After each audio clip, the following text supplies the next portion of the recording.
CH271 Moonspit and Romance. When the dueling club gathered for the first time that term, it was chaos straight off. Someone had already hexed the cushions to moo every time someone sat, and a first-year Hufflepuff was visibly trying not to cry because she'd shown up without a wand. Dennis Creevy nearly dropped his bag trying to wave at Harry and Malfoy at the same time. Ginny and Astoria sat side by side on the front bench, flanked by Luna, who was holding a notebook upside down. Cassian stood dead center, robe sleeves rolled to the elbows, mug in one hand, wand in the other. The last few students filed in. "Right," he said. "I know this isn't what you expected. You thought we'd have a few flashy spells, a couple of dramatic duels, maybe a chance to jinx someone you hate. Bad news. We're doing actual work. Good news. You'll still get bruised, but at least it'll be educational." That got a few snorts from the back. Cassian pointed vaguely at them. "This year, we're changing format. You've all survived my history classes, so you know what we're covering. Dark and light magic. Properly. This time practically." Some of them straightened, some looked excited. Cassian nodded toward the middle of the room. "My goal's to get every one of you casting a Patronus by the end of the year." A stir went through the group at that. Even some of the 6th years gasped. He paced a few steps across the front. "You need to know this isn't a charm you cast like Lumos. It's intent-driven. Emotion-bound. You've got to picture the thing. Mean it. Hold it. If your happiest memory is when someone tripped during exams, you might want to dig deeper." Cassian gestured lazily at the room. "Now, lucky for us, most of you somehow managed to learn occlumency. Don't know who taught you that," Cassian added blandly. "Bit of a mystery really." That got more laughs. "Right then. Expecto Patronum's built on intent. It's a projection. You summon a shape using memory, emotion, focus. It's positive magic, which means if you're a miserable git, you'll struggle." He stopped at the center again. "But since most of you aren't ready for the full version, I'll be teaching a set of watered-down version spells Professor Babbling and I developed." Hermione perked up visibly. "They're not Patronuses," he said. "They won't drive off Dementors. But they'll help you build the mental structure. They'll show you what it feels like to pour something real into the wand." He waved his wand. A flicker of silver smoke trailed behind the tip, then burst into a soft crackle of light before vanishing. "That," he said, "was the simplest one. You'll all learn it by the end of the week. If you can't cast it, you're doing something wrong." Dean raised a hand. "What's it called?" Cassian tilted his head, thinking. Luna looked up at once. "Moonspit." He nodded. "There. Moonspit it is." Laughter broke across the room. Cassian clapped his hands. The chatter died quickly. "Before we start," he said, pacing slowly across the front, "can anyone tell me why light spells require positive emotion and dark spells lean into negatives? Are feelings some kind of magical currency? A price you pay to cast? Or are they the fuel?" A few hands shot up. Others hovered, waiting to see who'd get called. "All right, Bones." Susan sat up straighter. "They're catalysts, not currency. You don't spend happiness to make a light spell, you use it to shape the spell's structure. Same with negative and dark magic." Cassian nodded, walking past. "Good. More." Hermione didn't wait. "It's about resonance. Emotions carry frequencies, magic echoes them. The spell you're casting responds better when your internal state matches its intended effect. That's why forcing a Patronus while panicking almost always fails." "Nice phrasing." Someone finally paid attention in arithmancy, he muttered. "Go on." Padma raised her hand next. "It's not the emotion by itself, it's how clearly you feel it. A sharp, focused feeling is stronger than a vague one. That's why light spells are harder in battle. Hope and joy get fuzzy when you are terrified." Cassian pointed at her. "Exactly. That's the core problem. Anyone can feel angry on demand. But happy? On command? In danger?" More heads nodded now. A few scribbled notes. "All right, let's kill a bad metaphor while we're at it," Cassian said, hopping onto the front bench and perching. "Emotions are not the wand. They're not the incantation. They're not the gear." He pointed at the middle of his chest. "They're the voltage." Blank stares. He sighed. "Right. Most of you don't do Muggle studies." Cassian waved his wand. An illusion bloomed mid-air. A floating wire, a little glass bulb at the end, and a glowing stream pulsing along the path. Imagine magic is a circuit. The wand's the wire. The spell's the bulb. But emotion's the current. No current, no light. Wrong current, the bulb explodes. Follow. Some nodded. Justin still looked confused. Neville hesitated, then raised a hand. "Then, why do people say dark magic corrupts? If it's just a tool like any other." Cassian looked at him for a moment. He flicked, and the illusion shifted, 2 hearths burning side by side. One crackled with soft golden flame. The other roared with thick smoke, fire guttering black along the edges. He pointed at the darker one. "If you use petrol to warm your house, it'll do the job. But the walls'll darken. The smell sticks. You breathe it in. Bit by bit, it gets into everything. You warm up, sure. But you pay for it." He turned toward the cleaner flame. "Now, electricity is clean heat. Still warms you, but no smoke curling in your lungs. He let the illusion flicker out. He tilted his head. Was Noctis a dark spell? Well, it was basically darkness conjured, wasn't it? But he didn't feel any darker. Nah, it halumos at the start. It couldn't be dark. What you feed into your magic shapes it. Whether it's fear, pride, love, grief. The longer you feed it the same thing, the more it remembers the shape. Makes a habit of it. He gave the room a quick glance. That makes sense. A few students looked thoughtful. Some were already scribbling again. Cashin pointed off to the left. Anyone who's already got a patroness, full form, not missed, get over there. You're on teaching duty. That means guiding 5th and 6th years through the basics, no showing off. Some shuffling followed. Mostly the 7th years. Hermione stood without waiting. Padma joined her, then Goldstein, corner of his mouth twitching like he'd already started judging everyone. Neville glanced around before following. Potter and Malfoy moved at the same time, caught each other's eyes, and then silently agreed not to comment. Cashin raised his mug. Excellent. The overachievers have volunteered as tribute. He turned to the rest. The rest of you, your first job is learning Moonspit. Yes, that's what we're calling it officially. Blame Lovegood. Luna waved from her bench. Cashin paced in front of them. You'll start with basic projection. If you can't manage a stable stream, you're not ready for more. Once you've got the hang of that, I'll teach you the other variants. They're built to ease you into the right shape without frying it. Someone near the back muttered something about being rubbish at visualization. Cashin pointed. You, with the self-esteem problem, pair with someone who can focus. Dean raised his hand. Are we supposed to think of a memory already, or get a memory ready? Yes, Cashin said. But don't panic if it's not the happiest thing in the world. You're not building a fireworks display. Susan asked, what if it fades halfway through? Then we figure out why, he said. That's what this is for. Moonspit's soft magic. It doesn't bite. Cashin finished his tea and took a slow lap around the practice floor, trailing behind a dozen wands sparking in various states of failure. Most of them were getting it wrong.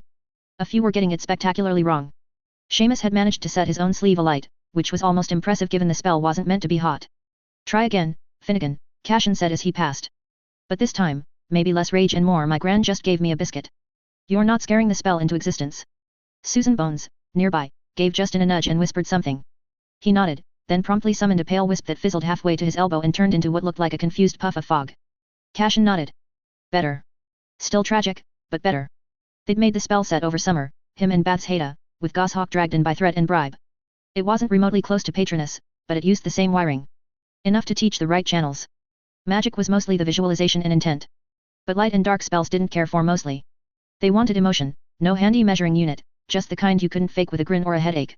The problem was, younger students weren't built for that. Their emotional range was hungry to murder over a Quidditch foul. And light spells needed something stronger. The Hogwarts curriculum didn't help either. It wasn't designed for optimum anything, just layered in tradition and a dash of guesswork. But it worked. Start slow, climb. Same pattern, century after century. Fine for most years. But not this one. He needed something more. A buffer. A way to get them there quicker, without the usual lecture circuits. Hence Moonspit. Corner, he called across the room. That's not a projection. Looks more like a tantrum with sparkles. Michael scowled, adjusted his stance, and tried again. The result looked mildly offended. He reached the far edge just as the door opened. Bath's Haida stepped in followed by Charity, Aurora, and Septima, all looking mildly windblown and about 3 arguments deep into a conversation. Cashin raised a brow. What, staff audit? Am I being investigated? Charity gave him a look. You've got children flinging experimental light magic in an enclosed space. Thought we'd check for casualties. Aurora ducked past her, smirking. We took bets on how many ended up blind. None yet, Cashin said. Though someone's conjured a slightly judgmental puff of fog. Bath's Haida handed him a flask. You've been standing too long. He took it, uncapped, sniffed. This is peppermint. You're welcome. He drank. Septima scanned the room, eyes flicking over the pairs of students. How is it going? Not bad, Cashin said. Get them thinking in the right direction. Charity snorted. And what direction is that? The one where they don't die screaming. Aurora gave him a shove with her elbow. You've got such a way with children. Cashin grinned. I find honesty builds trust. Across the floor, Colin Creevy yelped as his wand sparked sideways. Ginny ducked the blast and smacked him with her notebook. Progress, Cashin muttered. Charity wandered toward the middle, watching as Astoria summoned a passable stream of light that coiled twice, then blinked out. Well, she said, at least nobody's crying. Give it 20 minutes. Cashin settled next to them and kicked his legs out. Right. Give me the latest gossip. Don't hold back, I've been starved. Charity's hand shot up over her mouth, but the laugh slipped through anyway. Aurora narrowed her eyes a second too late. Aurora and Blackguard. Aurora slapped her hand over Charity's face with a sharp smack. Now it was two hands over one mouth, and Charity still looked smug underneath them. Cashin gasped, properly scandalized. It was so loud that several students froze mid-spell, half a dozen more turned round. Someone's wand fizzled and popped. Cashin raised both hands. Carry on. Nothing to see. Back to the glowy bits. A few muttered, a few rolled eyes, but they got back to it. Cashin turned to Bathsheba, who was doing a frankly unconvincing job of looking anywhere but at him.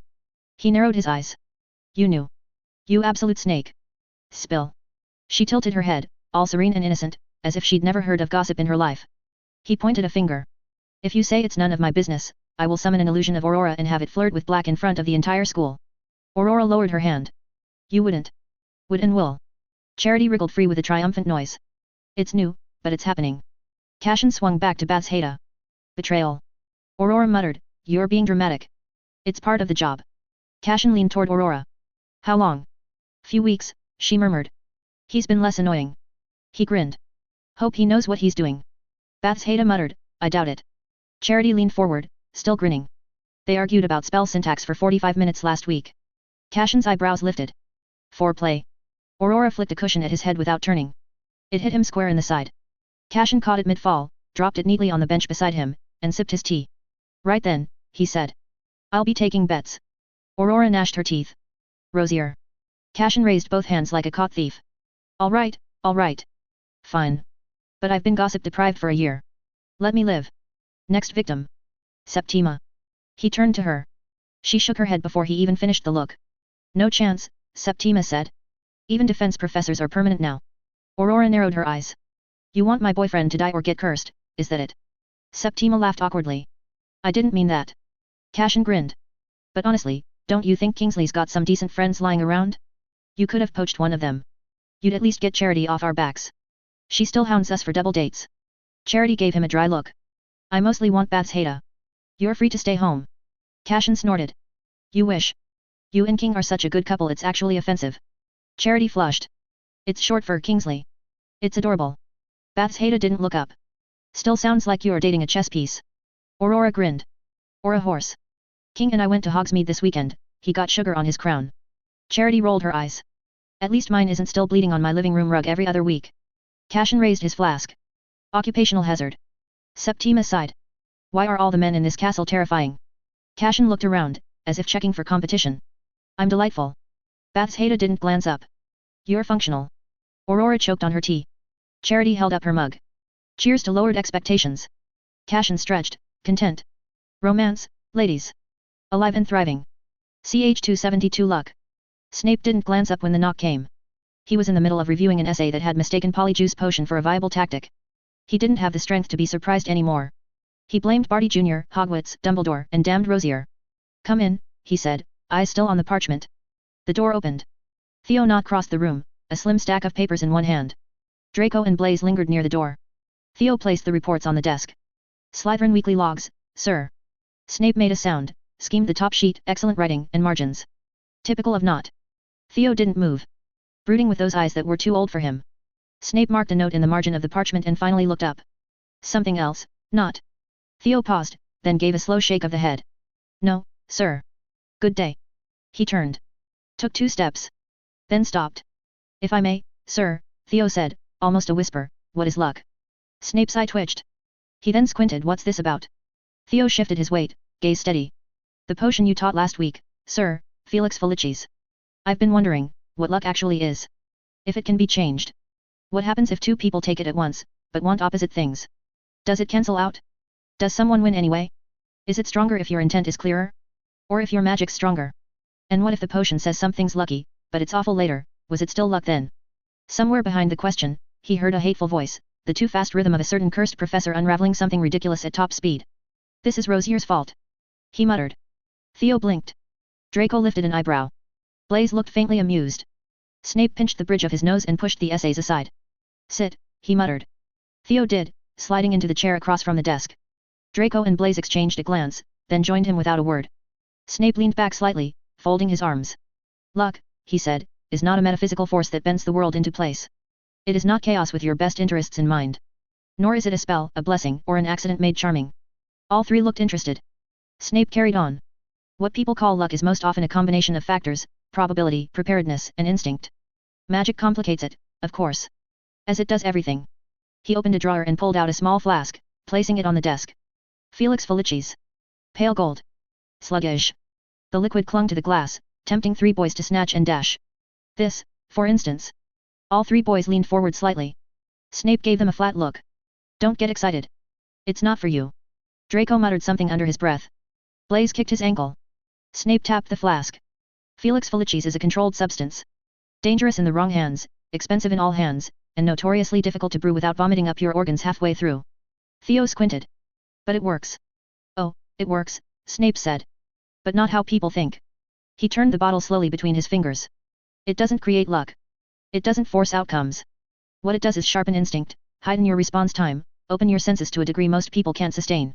It makes you act without hesitation and with such precision that the world seems to shift around you. He paused. The difference is subtle. But important. Draco frowned. So it's not actually making things happen. You are. Precisely. Theo nodded, slow. Then, the potion's not luck. It just lets you use what's already there. More or less. Snape glanced at him, unreadable. There is a magical field some theorists call instinctive divination. It's not sight or prophecy. Nothing as clear as the seers pretend to be. It's more like, your magic anticipating a threat. Or sensing an opportunity. The potion amplifies that. And for those few minutes, you trust yourself absolutely. That trust makes the difference. Blaise spoke after a long frown. So the reason people succeed on it is because they stop second-guessing. Snape nodded. Yes. They react at the right moment. Choose without hesitation. Most of us make decisions clogged by fear, doubt, memory, desire. Felix clears that. What's left feels like luck because you're no longer moving against yourself. Theo looked thoughtful. But that's still you. Your magic, your choices. It is. Snape rested his hand on the desk. Which is why those who rely on Felix too often begin to rot from the inside. They start believing the outcome belongs to the bottle. They give up their instinct, their skill, their judgment, and wait for the gold to fix it. His fingers rested against the glass. This is an amplifier, not a rescue. Draco didn't speak, eyes fixed on the glass. Theo leaned forward. And people who are lucky without Felix. Same pattern, Snape said. Usually. Most of the time, it's someone whose magic leans toward synchronicity. A knack. A current they've trained into a habit. Or it's someone who listens to their instinct often enough that it sharpens without needing a push. He looked between them. True luck, the kind that bends in your favor without obvious cause, is rare. Most of what we call luck is skill, dressed up to look easy. Blaise gave a small nod. Makes sense. Theo folded his arms on the edge of the desk. So you don't believe in fate, then? Snape gave him a long look. Fate, he said, is a crutch. Magics use it to excuse cowardice. To avoid making decisions. If you blame the stars, you don't have to take responsibility. Draco said nothing, but his expression shifted. Snape glanced at him. Something to say. Draco hesitated. Then, quietly, what about prophecy? Snape's brow twitched. Prophecies are vague suggestions wrapped in drama. They speak to potential. Many take it as conclusion. The minute you believe you are locked into one, you start acting like it. And then you prove it true. He looked tired as he thought. Your choices still matter, he said. Even when you think they don't. Especially then. Even if the prophecy isn't about you, even if you're not the one it names, if you act on it, you make it real. You give it shape. Wait. It only needs one person to believe in it for it to start pulling the world around. Silence hung between them for a moment. Blaise broke it. So you'd say luck's real, but not reliable. Snape's voice lowered. Luck is, a ripple. Not a tide. You might catch one. Ride it a bit. But if you think you can live in it, you'll drown. Theo blinked. That's grim. Snape raised an eyebrow. That'd be your dog, Professor. Blaise suppressed laughter, while Draco smiled. What if 2 opposing people took it at the same time? Draco then asked. Wouldn't their instincts clash? They'd both act at the best possible moment, Snape said. Doesn't mean they'd win. So it'd cancel out. No. Snape answered. It'd come down to which of them trusts their magic more. That's the part Felix can't fake. Practice, knowledge, magic, talent, whoever excels, will win. Snape picked up the Felix bottle again and returned it to the drawer. Now, he said, if that concludes today's existential crisis, I suggest you leave before Rosier barges in to accuse me of poisoning your optimism. Theo stood. Draco followed. Blaise paused at the edge of the desk. You've brewed it, haven't you? Snape looked up. More than once. Do you keep any for yourself? A long pause. No. Blaise arched a brow. Snape met his gaze. Because I don't need it. Theo made a small sound. You're lucky already. Snape gave him a dry look. No, not. I'm competent. He turned back to the essays. Out. They left without argument. The door clicked shut. Snape picked up his quill again, marked a line in red across the page, and muttered, "Still Rosier's fault." As they stepped out into the corridor, Blaise gave Theo a sideways glance. What was all that about? Theo shrugged. Been thinking about things lately. After Professor R talked about light and dark magic, I wondered what else could shape spell work besides emotion. I thought about luck, but it didn't make much sense. Draco glanced between them. What else? Theo looked ahead, slowed down as he thought. Well, fear's obvious. Grief too. That's half the reason curses happen. But there's other things, isn't there? Memory. Belief. Confidence. Doubt. Things no one talks about. Blaise hummed. Professor R did say magic listens to what you feed it. Exactly. Theo's hands tucked into his pockets. So what if someone casts the same spell with the same intent, same movement, but one of them scared it'll fail? Draco frowned. Then it probably does. Right, Theo said. So doubt disrupts it. That's not emotion. It's state. Mindset. You could cast Lumos and still end up with a flicker if you think it won't work. Blaise looked thoughtful. So it's less about what you feel and more about what you think you're allowed to feel. Yeah, Theo muttered. Sort of like the spell listens to your spine more than your wand. Draco glanced at him. You think too much. Theo didn't deny it. They turned the corner together. All right, Blaise said. So what's your theory then? Theo shook his head. I don't have one. Yet. Just questions. Like, if luck's instinct sharpened by belief, Felix mimics it with a potion? Trick their magic into thinking they're lucky. Draco scoffed. Fake it till you cast it. Maybe, Theo said. If you believe you'll win, and your magic believes it too, maybe the spell lands cleaner. Blaise glanced between them. So we're back to Professor R's whole magic is petty argument. Theo smirked. Petty, but clever. Think about it, Professor Snape said Felix works because it clears interference. All the noise. What if we trained to do that without drinking liquid gold? Draco muttered, you'd have to be a monk. You'd have to be quiet, Blaise corrected. Which rules you out? Theo rolled his eyes. I'm serious. I know, Blaise said. That's what worries me. They passed under the archway, students filtering in and out ahead. Theo didn't say anything else for a while. He was still thinking. Cashin pushed the door open and didn't even make it 3 steps in before Tonks' please rang out. Headmaster. Please. Please. Plea. Cashin raised a hand. What's she harassing you about this time? Dumbledore looked over with the weariness of a man trapped under an avalanche of enthusiasm. Thank Merlin, he muttered, voice barely audible. Tonks turned fast, hands on hips. You're late. Cashin grabbed Bathsheba by the arms and dragged her forward like a shield. Deal with her. I'm too old. Bathsheba swatted his arm and stepped neatly aside. Harry hovered near the door, trying not to laugh. Tonks crossed her arms. I asked first. I've got priority. You didn't even ask yet, Cashin said. You were still in the begging phase. Tonks narrowed her eyes. You're dragging poor Professor Bathheedles into another dangerous thing. Don't call her that, Cashin cut in. Bathsheba raised a brow. Please don't. And I'm stuck babysitting a toad when I could be doing actual work, Tonks finished, waving a hand. I want a reward. Cashin sighed. Let's deal with her first. We'll need her. He turned to Dumbledore. What does she want? Dumbledore looked like he'd been losing this argument for a while. His shoulders sagged. She wants to become a professor. But we don't have a vacancy. Tonks spun toward Cashin. It's your fault. Cashin narrowed his eyes. What, for the staffing issue or your career choices? You lifted the curse. Oh, that. I've already had this conversation. He turned to Harry. Potter, I choose you this time. Harry blinked. What? Tonks grinned. Watcher, Potter. Hello, Tonks, Harry said. Then his face shifted into something tragic and soft. You know Defense Professor is serious. If the curse hadn't been lifted, he'd be in danger. Tonks narrowed her eyes at Cashin. Why'd you choose a student? He used puppy eyes. Super effective. Cashin pinched the bridge of his nose.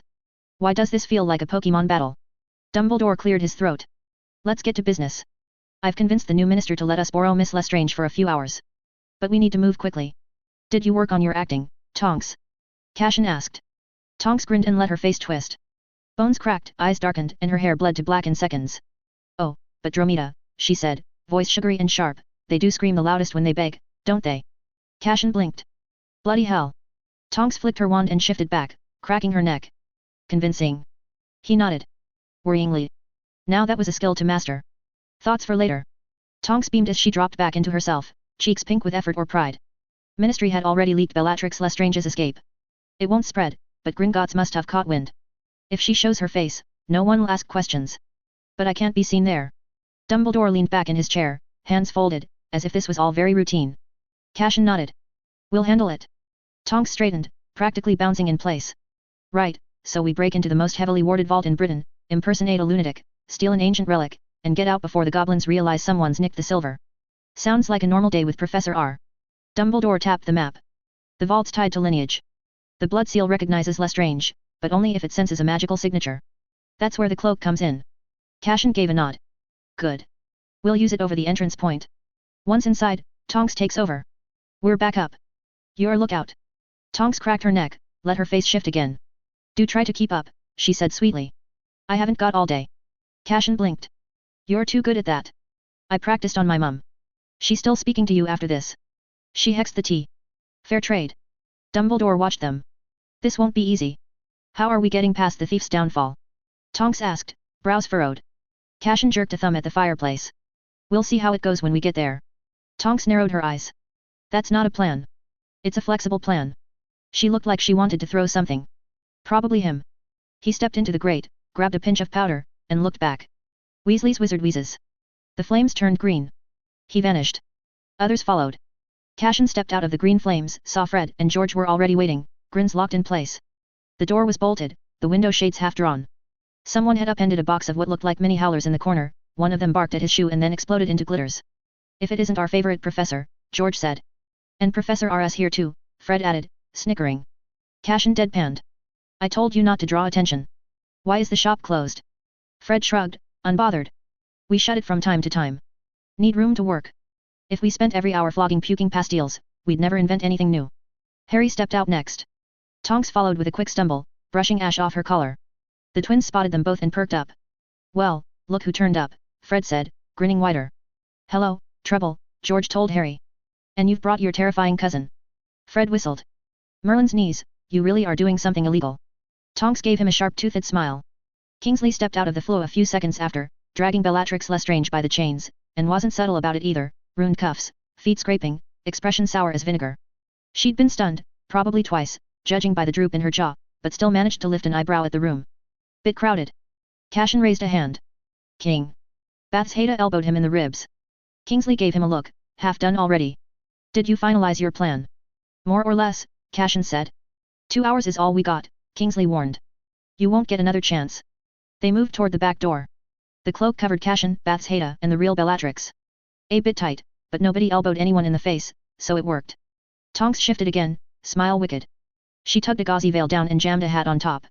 Harry watched all of it, arms crossed. Why am I here if I'm not coming? Cashin shrugged. Witness. An alibi. Potter sighed. Slumping. And with that, they were off, Tonks in front, walking like she had a knife tucked under her tongue, the three of them shadowing her under the cloak. Cashin took Bellatrix's voice and bottled it with a cork and a smirk. Bath's Haida slapped 3 runes across her collarbone. One shimmered gold, the others dull red. Bellatrix stiffened. Her limbs locked. Even her eyebrow twitched, then stopped trying. No wiggling, Bath's Haida muttered. No fun for her psychos. Now she couldn't struggle even if she tried. Cashin muttered, we're following a woman pretending to be a woman pretending she's not the woman she actually is. Bath's Haida snorted. When they got to Gringotts, Tonks strode straight up to the counter, tilted her head, and murmured into the goblin's ear. Goblin gave her a long look, sniffed, then slipped off the stool and disappeared through a side door. Tonks folded her arms and waited, tapping a toe like someone who'd rather be strangling a house elf. The goblin came back. 2 more followed. One beckoned sharply. Tonks didn't waste a second. She followed him into the side corridor. Cashin moved with her. They passed 3 counting rooms and a ward post before the goblin stopped in front of a vaulted door, hissed something under his breath, and waved them in. Inside, the room was all brass fixtures and iron trim. A magic reader hovered above it, faint lines of gold light drifting from its base. A bloodline check. Tonks stepped into the middle and pulled off one glove. She hissed when the needle jabbed her thumb, mostly a show. The glove Cashin had given her was thin as skin, soaked with Bellatrix's blood, clung against her hand, matching every line. The reader drank the sample, blinked, then pulsed green. The rune hummed. Then buzzed. She tilted her head back, let her lip curl. You dare question a Lestrange? Cashin watched the goblins. Not a single flicker. Just polite boredom. Tonks dropped the glove, turned, and strode back toward the door. Get me my vault. The goblins didn't argue. Gringotts didn't care about laws. Not human ones, anyway. Dark lords, killers, war criminals, it was all the same to them. Credibility mattered. Vault rights mattered. And Bellatrix Lestrange, for all her sins, was rich enough to make dragons kneel. The goblins didn't flinch when they saw her. Didn't ask why she wasn't frothing at the mouth or bleeding in Azkaban. They saw a vault key, a verified wand, and blood that matched. That was enough. One led them back through the tunnels, torches flickering as the cart rolled down the track. When the cart pulled in, Tonks was already arguing with the goblin over vault protocol, her voice haughty and loud. The goblin barely looked up as the others slipped past in the shadow of the cart. Only after they'd all crammed into the cart did Tonks settle in the front. The goblin didn't say a word, just stared at the cart with a frown. He could swear it weighed more than it should have. His eyes narrowed. His hand hovered near the brake. Cashin flicked his wand under the cloak. The goblin blinked. The frown melted off his face like it had never been there. He muttered something under his breath and yanked the lever forward. They lurched off the platform, wheels grinding hard against the rails. The tunnel swallowed them. The cart sped up, veering into tighter curves. The vaults blurred past. Then the track dipped. Ahead, a stone arch loomed, half-choked in fog. Water dripped from the top in a stream. The thief's downfall. Cashin tensed. Keep still. The cart didn't slow. He raised his wand, shaped the shield and flattened it out like a dish. The stream hit the curve of it with a hiss. Light sparked across the surface, gold tinged with violet. The water ran off. The shield worked. No alarms or wards cracking. They passed through. Cashin let the shield drop as they shot past the last arch. The tracks rose again. The cart slowed. The goblin brought them to a halt outside a wide stone platform. Vault, he said. Tonks stepped off first. The rest slipped after her, staying under the cloak. The goblin muttered something, pressed his palm to the edge of the door, and stepped back. Blood confirmed, he said. 15 minutes. Door seal after that. Tonks gave him a snarl of a smile. The vault opened, revealing shelves piled high with glittering trash. Jewels, goblets, cursed masks, too many things that looked like they'd scream if touched. Cashin sighed. Right. Let's do this fast. He stepped inside first. Bathsheba followed, hauling Bellatrix along. Tonks stayed by the door, checking outside. Check left, Cashin said, already moving toward the back. Bathsheba moved with her wand sending tiny pulses. She caught 2 cursed goblets, nudged them aside. Cashin scanned the shelves. Piles of inheritance crap, bits of armor, a crown that definitely didn't belong here. Nothing screamed Horcrux. Yet. Bellatrix gave a rasp, her fingers twitching. Cashin stopped. There. Half buried under gold. Helga's cup. He reached for it, but Bathsheba pulled him back. She moved, tapping the air. Runes sparked. Flagranti, she said flatly. And Gemino. Cashin raised a brow. Both. Clever bastard. Sloppy work. She flicked her wand. One of the goblets near the front shimmered, split in 2, then 3, then hissed with heat. Classic trap. Touch one, it burns you. Drops another dozen. You drown in molten junk. Cashin took a step back, gulping. Lovely. She didn't bother with slow unraveling. Her wand snapped left to right, then down. Light sparked then snuffed out like someone had cut the fuse. She rolled her shoulders. Child's play. Cashin stared at the now still treasure pile. Remind me to never touch your sock drawer. She rolled her eyes. Cashin picked up the cup. Got it, he said. Bathsheba was already turning. Let's go before the goblins remember they hate us. Bathsheba was already turning. Let's go before the goblins remember they hate us.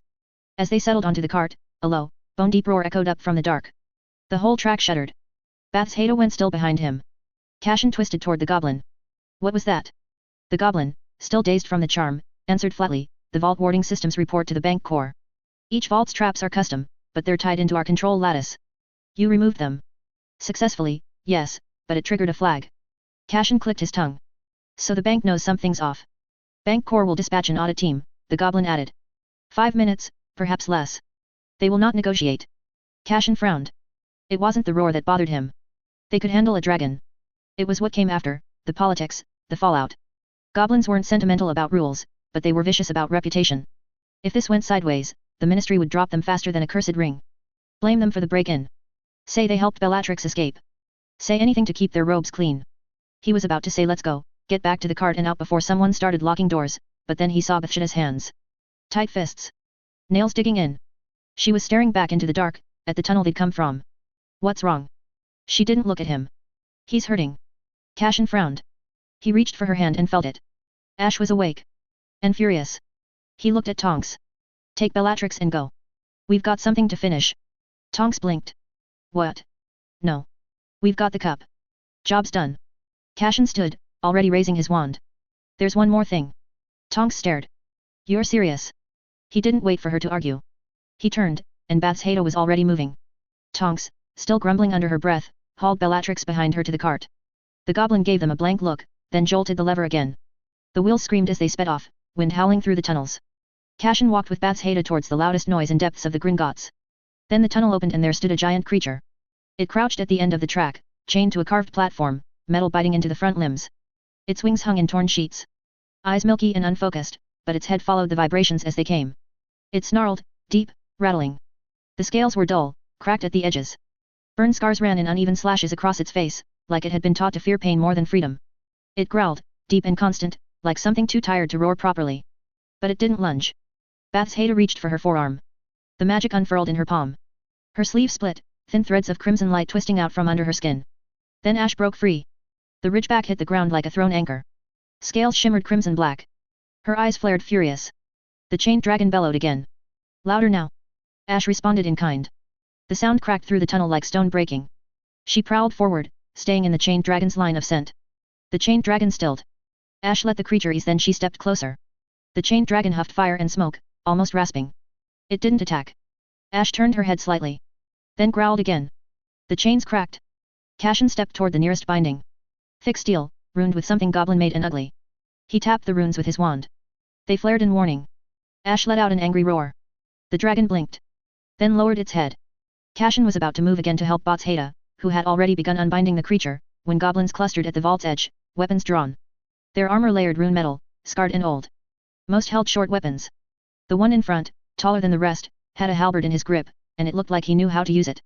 Cashin turned, wand in hand. Bathsheba crouched near the chained dragon, murmuring under her breath. The beast's head twitched toward her, claws flexing against the stone. The runes hissed when her fingers brushed them. They've layered this with memory binding, she muttered. This chain remembers the magical signature of goblins. It punishes anyone trying to break it. Especially him. Cashin grimaced. Of course they'd made the bindings sentient. Of course they had. Can you? Yes. Ash padded up beside Cashin, smoke hissing between her teeth. She growled, forcing the nearest goblins to shift back a half step. He rested a hand on her nose. Easy, girl. The lead goblin's voice cut through the steam. Rosier. What's the meaning of this? Cashin gave him a long smile. We're animal rights activists. Got an anonymous tip about a tortured dragon. Bit grim, isn't it? If you let him go now, we won't press charges. The goblin snarled. Enough. Someone's stolen something. Cashin gasped. Stolen? From Gringotts. He raised both arms and turned out his pockets, one after the other. You're welcome to check. I don't have anything stolen. Another goblin stepped forward. Theft or not, you've broken the rules of Gringotts. Cashin's smile slipped. No, he said, flat. You've broken the law. The halberd lifted slightly. Mind your tone. 2 years ago, Cashin went on, the Ministry passed the Magical Beings Protection Act. That includes Class 3 magical assistants. Elves, dragons, giants, and a few trolls. Anything with sentience and proven memory. They're not just assets anymore. They've got rights. The lead goblin didn't blink. Gringotts is sovereign. You've no jurisdiction here. Cashin's eyes narrowed. This bank stands on British soil. And the fact the wardenate didn't flag your treatment of that dragon tells me you've built something clever. Something custom. You've buried him deep, past the ward thresholds. External access and magical skin blocked. That's hiding a crime. He stepped forward. Ash followed him, wings twitching. I think we should have a look at whatever's keeping him below detection. The goblins didn't answer. Didn't move either. The chained dragon let out a noise like stone cracking. Cashin heard chains grind, metal biting into scale. Last warning, the goblin said. Let us go. You can have your vault. We'll take the creature. Cashin said, eyes cold. The goblin didn't speak. Choose fast. Cashin gritted his teeth. 2 goblins at the back stepped away from the line. One lowered his weapon. Another whispered something sharp in gobbledygook that earned him a glare from the halberd bearer. One of the goblins broke rank. He leaned forward, teeth bared. We can kill them. They have noticed our wards. We cannot let them leave. Ash's head snapped up at the sound. Heat rippled through the tunnel. Cashin glared. You really want to explain 2 dead professors to the Ministry? Only if you are found, the first goblin said. That shut everyone up for a beat. Before Cashin could reply, the lead goblin lifted his halberd. The metal rang as he struck halberd's butt down hard against the stone. Enough. Their name carries weight, the goblin said. Enough that killing them would not stay quiet. Enough that this would not remain internal. The others stilled. The lead goblin turned his gaze fully on Cashin. His eyes were old. Cashin Rosier, he said. The goblin race admires you. Your courage in your battle against evil is known. Cashin blinked. Bathsheba did too, turning for a half-beat. The goblin went on. We have watched your work. Your efforts toward house elves and other bound creatures. We have not forgotten. Cashin stared at the goblin. You're admiring me while holding weapons at my head. Pick a lane. The goblin's mouth twitched. We do not wish to fight you. Your role has not yet ended. Cashin's eyes narrowed. What the hell do you mean by that? The goblin didn't answer. Another goblin stepped forward instead. Younger and nervous. Leave now, he said. We will ignore today's transgression. Cashin laughed, sharp and humorless. He shook his head.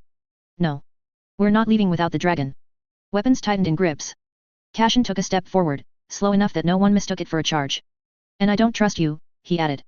Not after this. You know better than most what was done to your people, Cashin said. The theft. The laws written to keep you small. The way magics treated goblins like clever tools instead of equals. It was wrong. The discrimination was wrong. The violence was wrong. The lead goblin's jaw tightened. And now you have done the same, Cashin continued.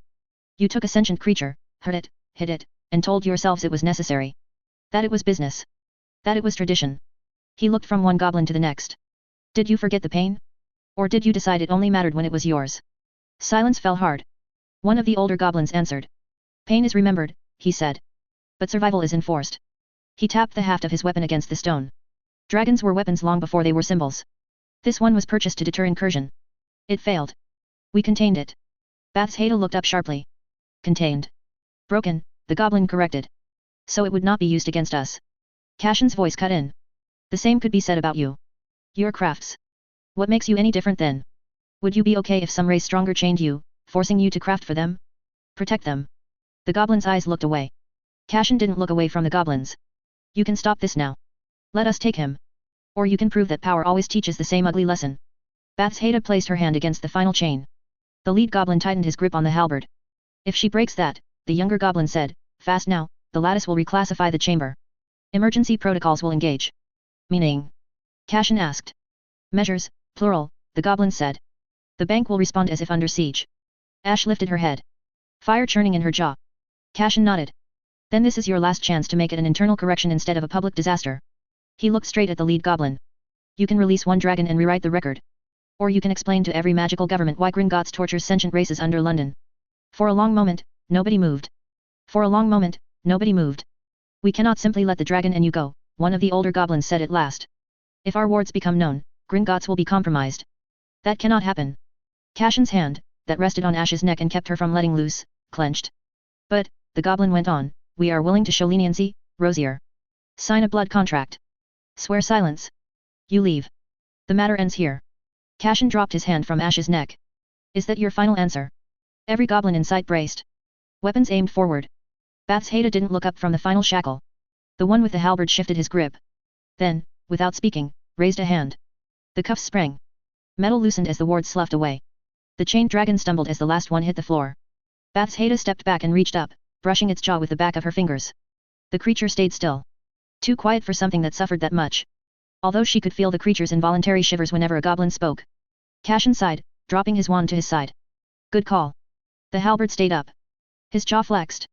Leave before I change my mind. Ash stepped in beside Bathsheda and dropped her head against her shoulder. The moment her weight touched down she vanished back into Bathsheda's skin. Cashin turned to the older dragon. Its wings barely twitched. Scars lined the ribs. It didn't raise its head. Too hurt to bind, Cashin muttered. Give him quiet till he wants more. Bathsheda nodded. He needs rest. Cashin flicked his wand.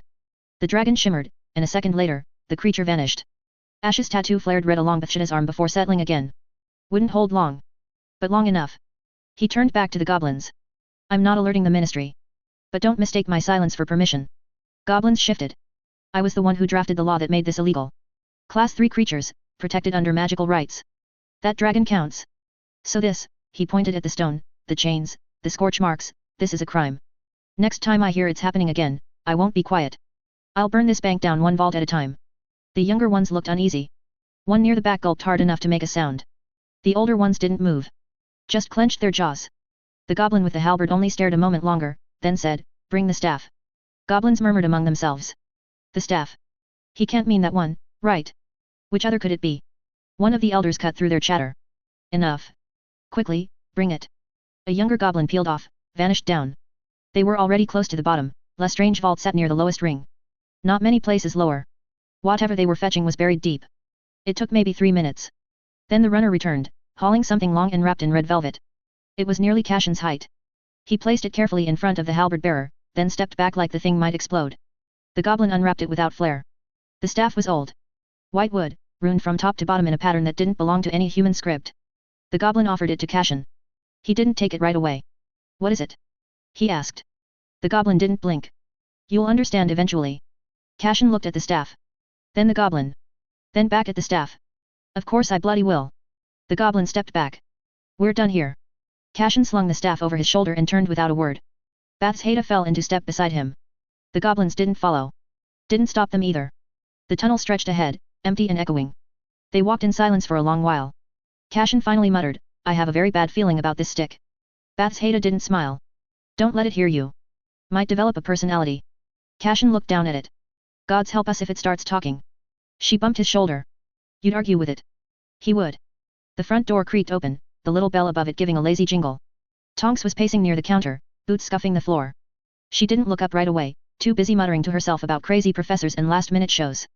Kingsley and Bellatrix weren't around, probably long gone. Harry was over by the till, sitting cross-legged, losing a gobstones match to the twins. Judging by the sulphurous cloud rising from one of the stones, Fred wasn't playing fair. Tonks spotted them and marched straight over, eyes scanning to see if they missed a limb or two. What happened? Is everything all right? Everything's fine, Cashin said. She didn't look convinced. Where's the cup? He asked. Tonks jerked her thumb toward the side table. We put it there. Started to feel a bit odd, so we didn't want to go near it. He walked over, glanced down.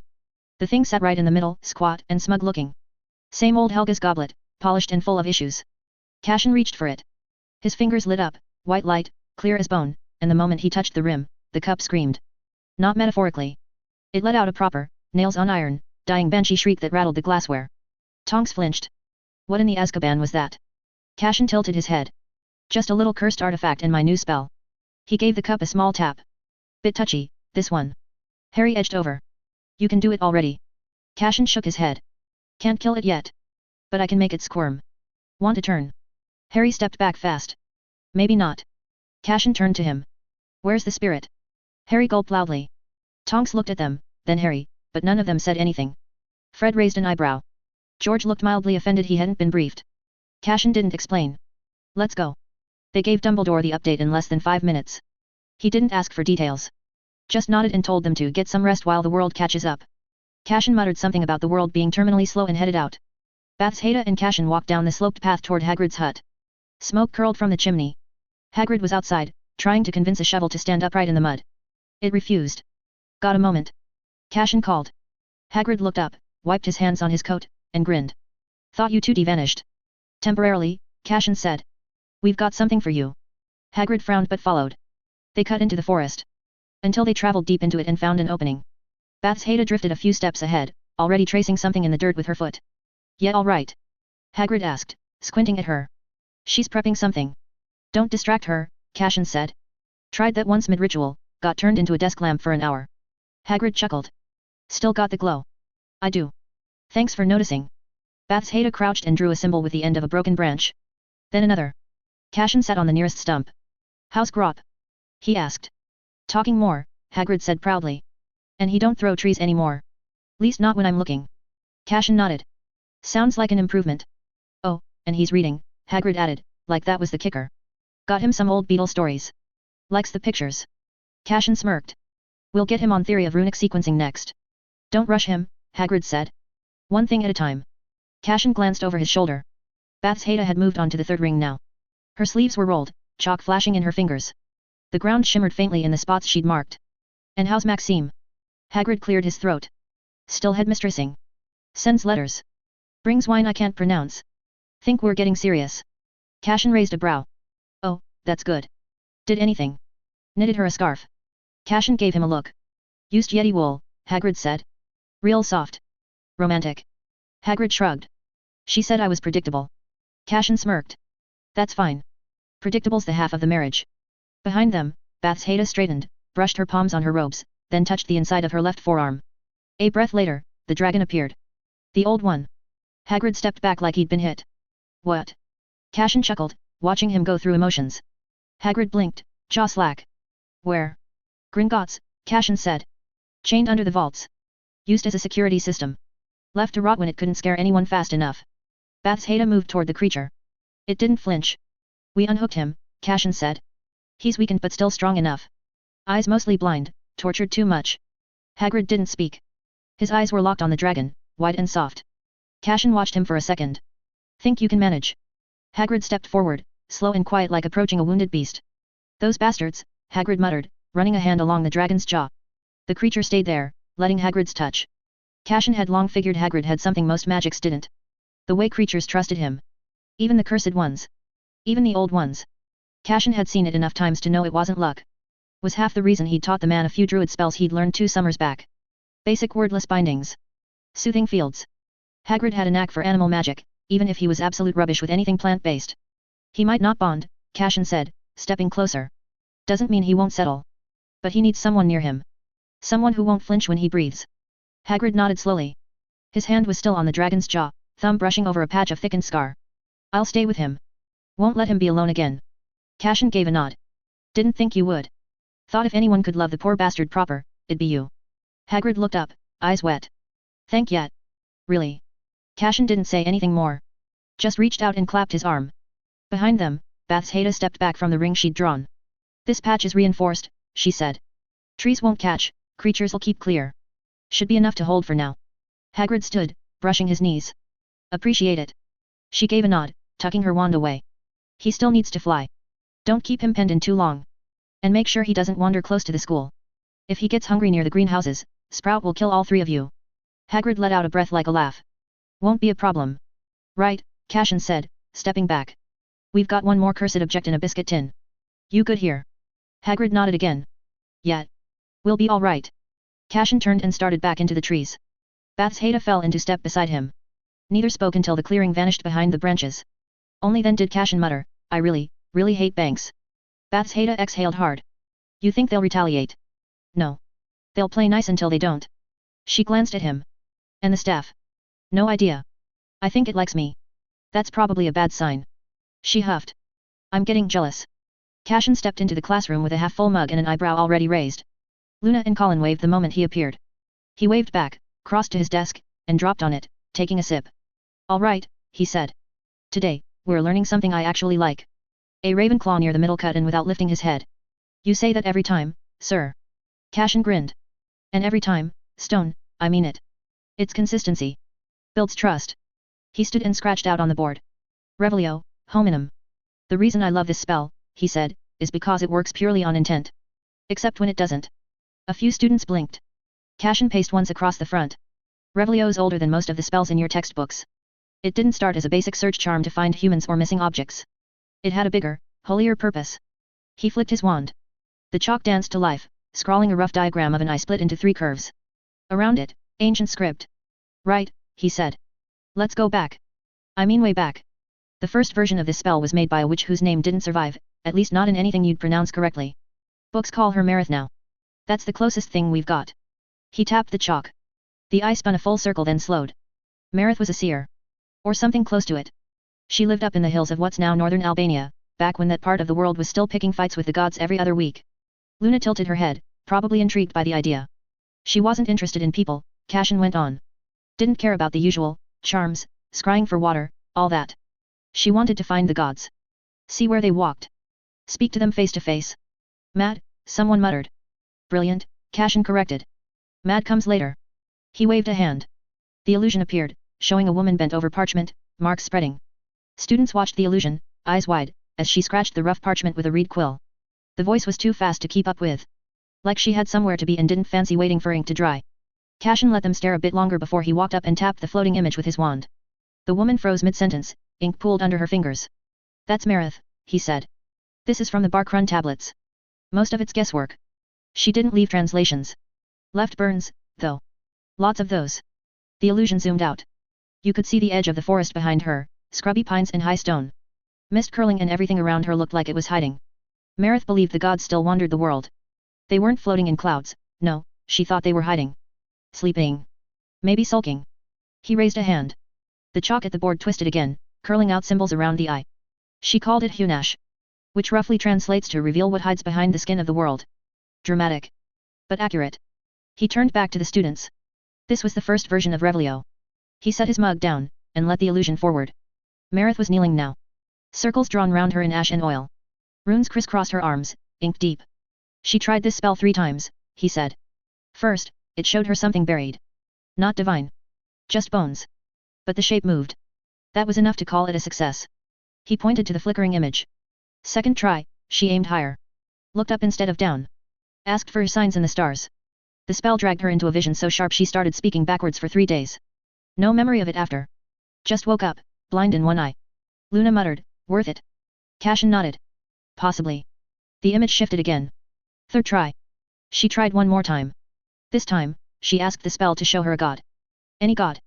She didn't care which. Her notes don't specify. Maybe she thought all gods were equal. Or maybe she just didn't want to waste parchment. The scene grew darker. Marith stood now. Both hands outstretched. A curl of white light snaked up from her palm. It bent sideways mid-air. Then again. Then it folded in on itself, flickered and snapped. The vision popped. Marith was kneeling. Colin asked, what happened? She failed. Luna tilted her head. Didn't she find even one? No, Cashin said. That was the problem. She didn't know what a god looked like. She'd never seen one. Never imagined one. So when the spell asked her to picture what she was searching for, she didn't know how. Cashin chuckled. But she didn't give up. Marith was sharp, stubborn, and just mad enough to think the gods owed her a face-to-face. She knew what the problem was. She didn't know what a god looked like, and her spell couldn't shape what her head couldn't picture. He leaned back against the desk. The illusion behind him stilled, Marith frozen mid-gesture, the half-finished runes hanging in the air. This is the trap every human-centered idiot falls face first into. If you're ever out there, sniffing around for gods, aliens, or anything that doesn't come with a birth certificate and a wand, don't assume it's got to look like us. Or think like us. Or give a toss about gravity, lungs, or language. The universe doesn't follow our rules, it doesn't even notice them. It's endless. Unmapped. And what it can spit out of the void doesn't need permission from biology. That's where most people trip. They keep looking for themselves in the dark. He swept his wand, and the board added another line. Assumptions limit results. Bit of advice for when you lot go poking into ancient magic, forgotten places, or if you wake up one day and decide to summon something with more vowels in its name than common sense in your skull. Never assume. The class stayed quiet. Ginny had her arms crossed, watching him without blinking. Colin had stopped halfway through writing and was chewing on his quill. Luna looked pleased. Probably already halfway through mentally planning her divine tea party. Cashin tapped his fingers on the table to draw their attention back. This is why Marith failed. Not because the spell was wrong, but because her imagination couldn't reach far enough. So she changed tactics. He flicked the illusion back into motion. The scene shifted, Marith now standing at the edge of a sheer cliff, hair caught in the wind. Snow blew past her in sharp gusts. She wasn't casting yet. Just waiting. She figured, all right, maybe I can't picture a god, but I can picture a person. A human form. Arms, spine, whatever. If I'm alone, completely alone, then any person-shaped magic I sense should be an answer. Luna tilted her head. But wouldn't that just detect herself? Cashin grinned. You'd think so. But the way she tuned the spell, she told it to find other. Not her. Not memory or echo. He raised his wand, and the board wrote again. Hominum. Intent, other. See, most people these days use it for detecting humans in a room. Or on a battlefield. Or else use it to spot intruders. But the original wasn't made to find people. It was made to filter them out. He snapped his fingers. The illusion zoomed in, Marith's fingers twitching through the motions. The runes she carved in the ice glowed faintly. Her voice, high and fast, sang something that didn't match any modern incantation. Cashin turned back to the class. This is the first version of Hominum Revelio. Later versions got simplified. Sanded down. Reveal human presence. Helpful. Useful. Boring. But the bones of the original spell are still there. And if you want to cast it properly, really cast it, you need to think like Marith. He pushed off the desk. You don't cast this spell by saying the words and hoping your wand sorts the rest. You build it backwards. You think, what am I trying to find? What am I trying to separate from the rest of the world? He gestured to the chalkboard. The reason most people get a foggy result is the weak intent. Unclear aim. They're picturing someone nearby instead of telling the spell what counts as someone. Ginny raised a hand. But we're not seers. We don't know what we're sensing. Cashin nodded. Exactly. So you've got to make the spell smart. Give it rules. Shape the idea of human in your head. It needs to be more than just a silhouette. Think temperature. Breath. Weight and space. Think of someone you've met. Picture the way they move, how they hold magic. That's what the spell listens to. Colin frowned. So we're telling the spell what human means. No. As I always say about intent. You're convincing yourself what human means. The more precise the image, the sharper the result. If your idea of a person is just arms and a head, you'll get blurry feedback. If you think about heartbeat, movement, the way sound shifts in a room when someone walks in, that's when the spell hits properly. The vision continued. Marith laughed as she sang, breathless with the thrill of it, and the spell finally answered. A thin line of light peeled away from her feet and stretched outward, tugging like a thread pulled from the world. She followed it. Snow crunched under her boots as she hurried down slope, cloak snapping behind her. She broke into a run, nearly slipped, caught herself on a bare hand, and laughed again.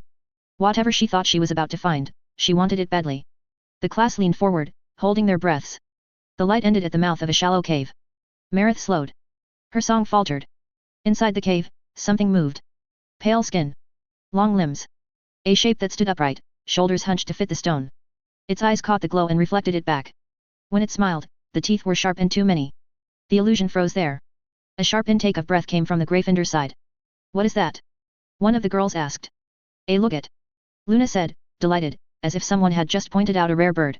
Cashin glanced at her, really surprised. Yab. That's a look it. A few heads turned toward Luna. You knew that? Colin asked. She nodded, pleased. They live near old settlements. Not villages, exactly. Places where people left suddenly. They copy us badly. Cashin snorted. That's one way of putting it. The illusion unfroze and played out the last few seconds again. Meredith took one step closer. The creature shifted, nostrils flaring. Hunger clear in its eyes. You see the problem, Cashin said, tapping the wand against his palm. Meredith asked the spell to find something human-shaped that wasn't her. Arms.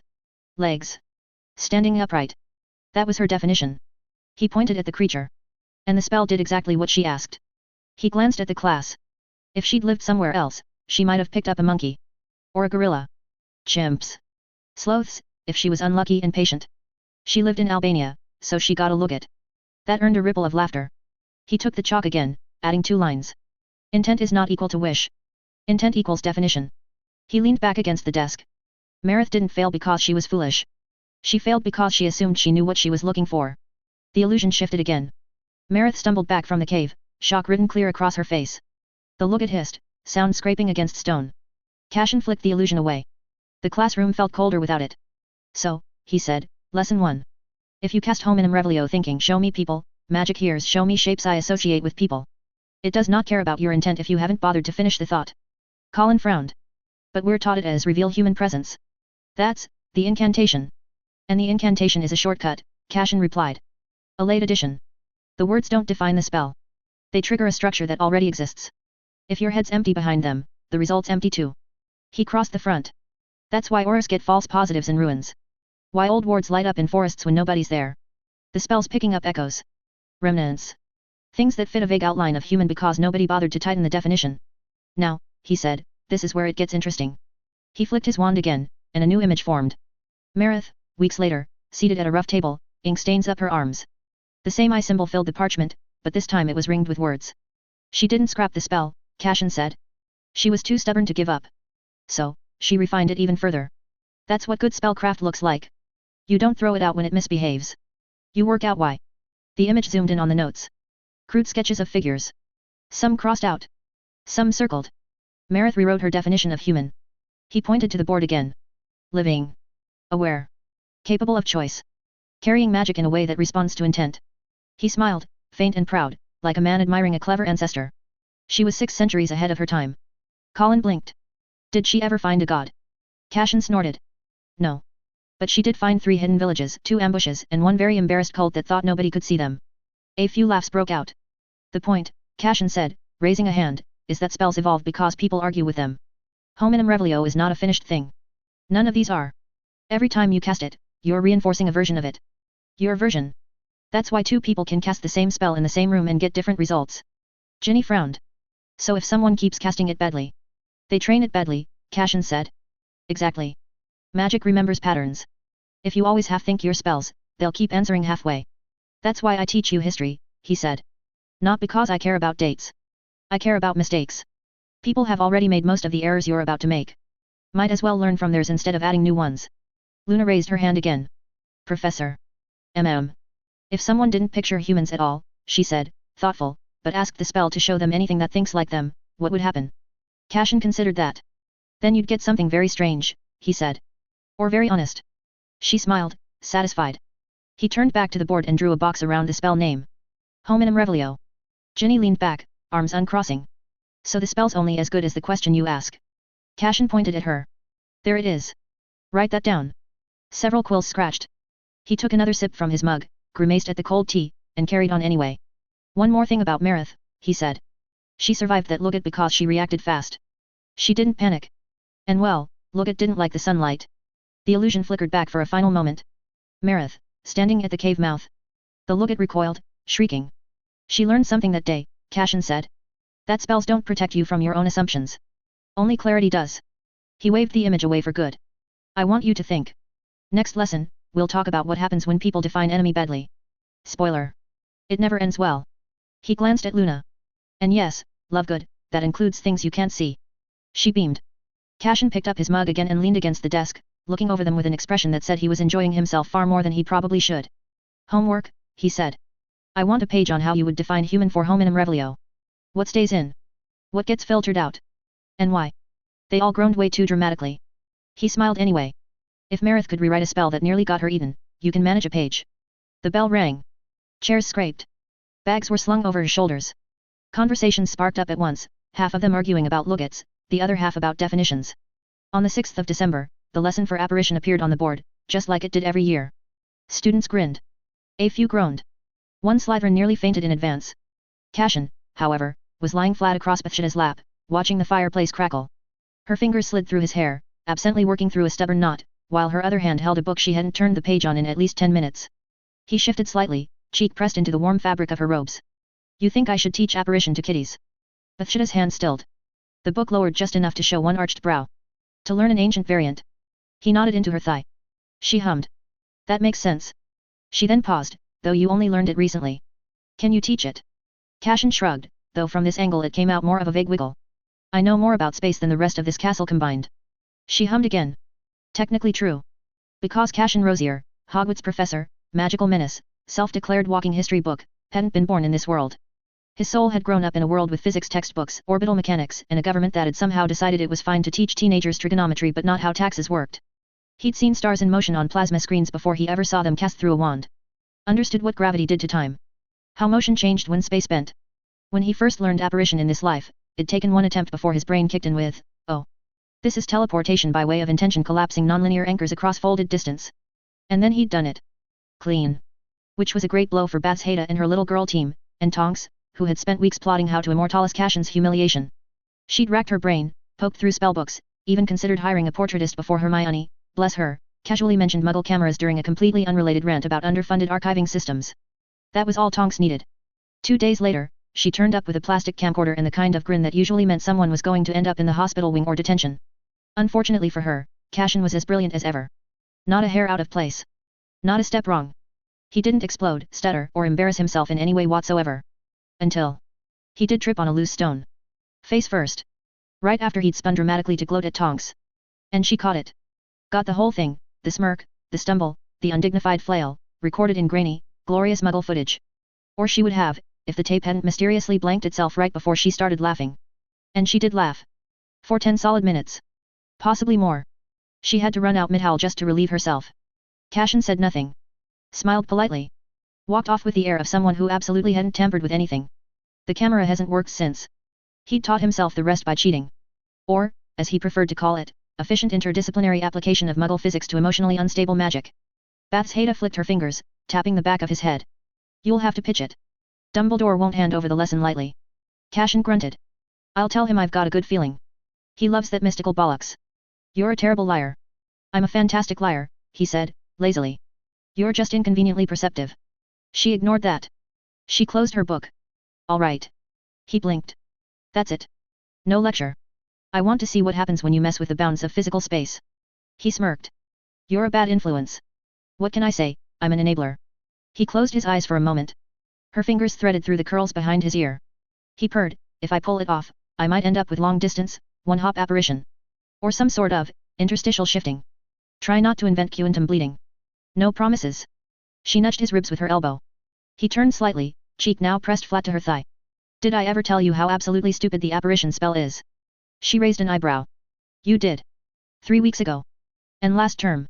And during that staff meeting when Wilkins brought up his apparition is about control diagram. Cashin groaned into her robes. He called it the trinary focus matrix. He did. It was 3 circles in a triangle.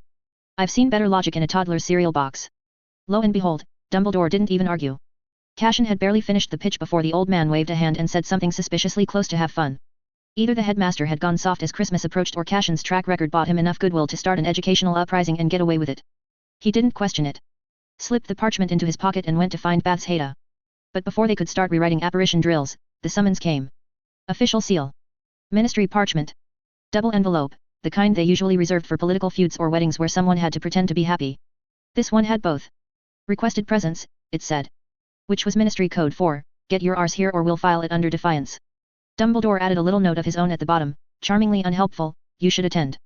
This event is important to consolidate the new minister's authority. Cashin read that twice, sighed, then set the parchments on fire in the sink. Bath's Haida read hers and said nothing, just went to fetch her boots. They operate straight to the ministry's upper guest entrance, marble corridor, too many sconces, the whole place smelling like money and paranoia. Even the name of the event made Cashin twitch. The minister's Yuletide reconciliation banquet. He could already hear the speeches. The gold-framed niceties. The two wide smiles and glasses filled with the sort of wine that screamed, we're not friends, but let's pretend. Bath's Haida elbowed him as they stepped inside. No biting. He looked wounded. I was going to be polite. Somehow I find that hard to believe. As their names rang out, conversations paused mid-laugh. Heads turned.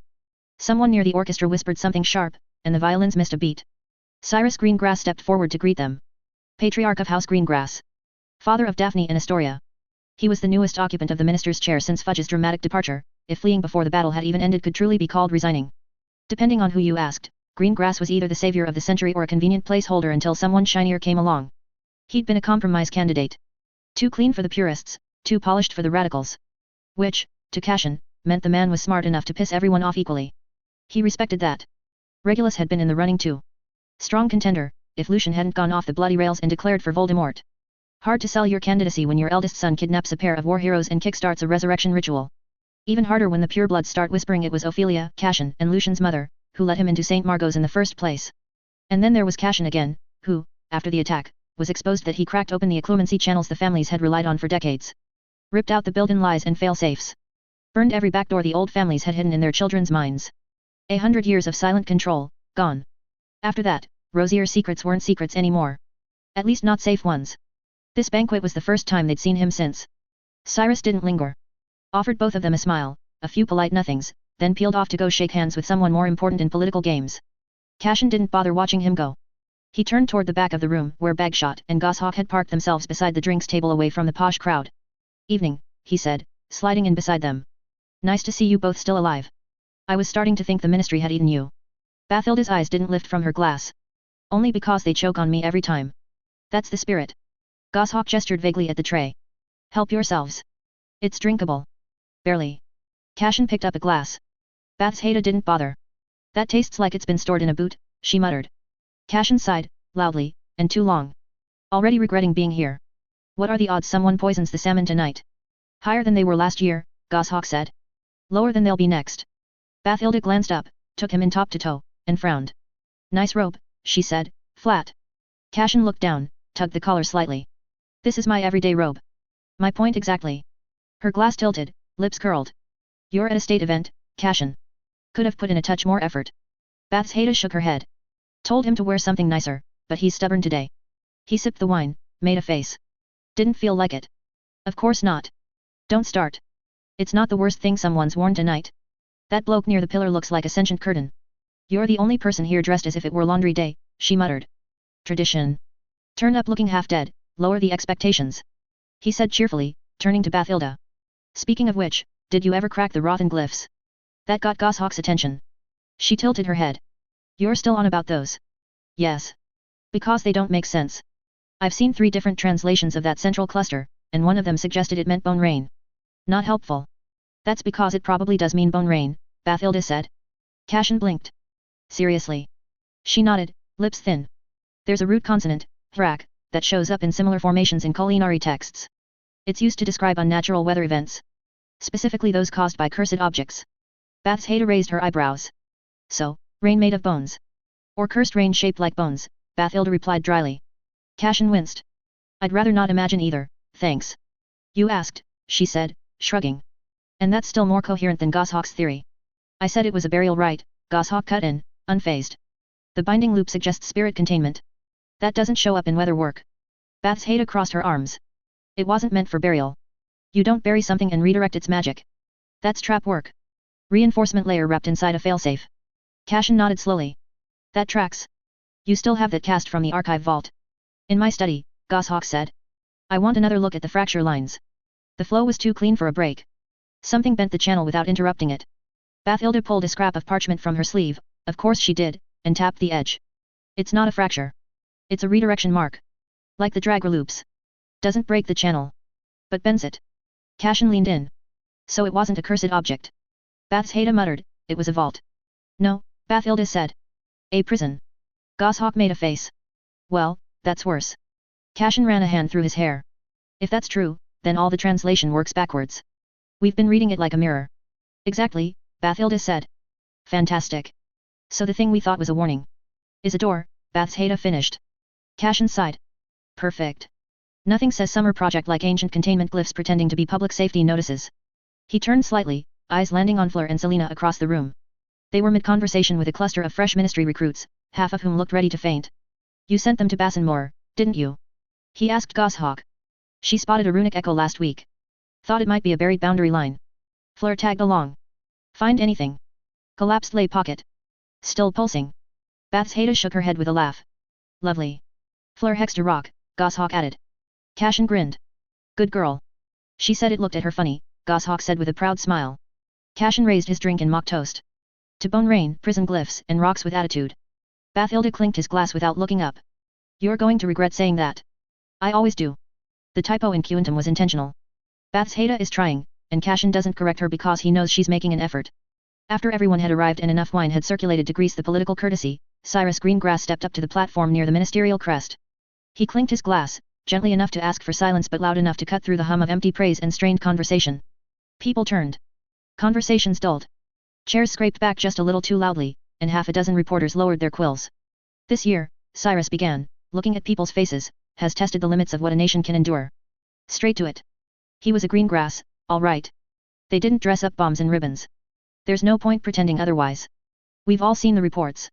We've stood in the aftermath. The Dark Lord has returned. He attacked the ministry itself. People are injured. More would have, or could have even died, if not for the few standing here today. He gestured, briefly, to the row of polished seats lined along the edge of the dais. Last spring, Voldemort breached the Department of Mysteries, Cyrus went on. He was not alone. His Death Eaters walked through our walls and drew blood on our own floor. Some among them gasped at his name. Some sat calm. They weren't just radicals and outcasts. We now know many were invited in. Protected. Enabled. Influenced.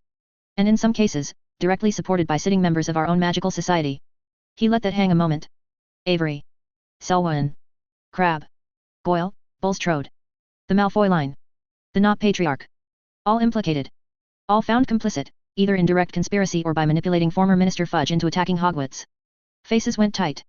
A few turned away from their neighbors. But they failed, Cyrus said. Because a handful of people didn't. He took a breath. Because people like Albus Dumbledore, Madame Goshawk, Bathilda Bagshot, whose expertise made this case airtight, stepped in when the rest of us were still floundering through protocol. Bathilda didn't look up from her wine. Goshawk gave a stiff nod and downed the rest of hers in one go. Because of the Rosiers, the Weasley family. Because Amelia Bones. Because Kingsley Shacklebolt, Sirius Black, the Longbottoms, and the Parkinsons stood to guard our home. Cyrus's gaze swept the room again, sharper this time. Because Theodore Nott, Draco Malfoy, Millicent Bulstrode, Vincent Crabbe, and Gregory Goyle stood in front of the Wizengamot and spoke. Because they testified. Told the truth. The whole truth. Everyone in the room already knew the details. These names will be remembered, Cyrus said. They've earned that. He paused. Then turned slightly, and the tone shifted. But two names stand above the rest. Everyone sat straighter. Cashin Rosier and Bathilda babbling. Together, he said, they orchestrated the single most comprehensive defense operation our world has seen since the First War. They predicted the attack. They gathered evidence. They drafted strategy while half this room still debated whether the Dark Lord had actually returned. They held the ministry itself, Cyrus continued. They stood between the public and a curse designed to dismantle the very structure of magical governance. And when that line nearly broke, they countered instead of retreating. They turned the attack inside out. They held him back. Him. Another pause. Voldemort. A few flinched again. Cyrus ignored it. And when it was done, he said, they didn't step back to count trophies. They kept working. They recovered and neutralized dangers. They worked with the Keepers to intercept arcane-level threats before they crossed into populated regions. We're still assessing the full scope of what they stopped.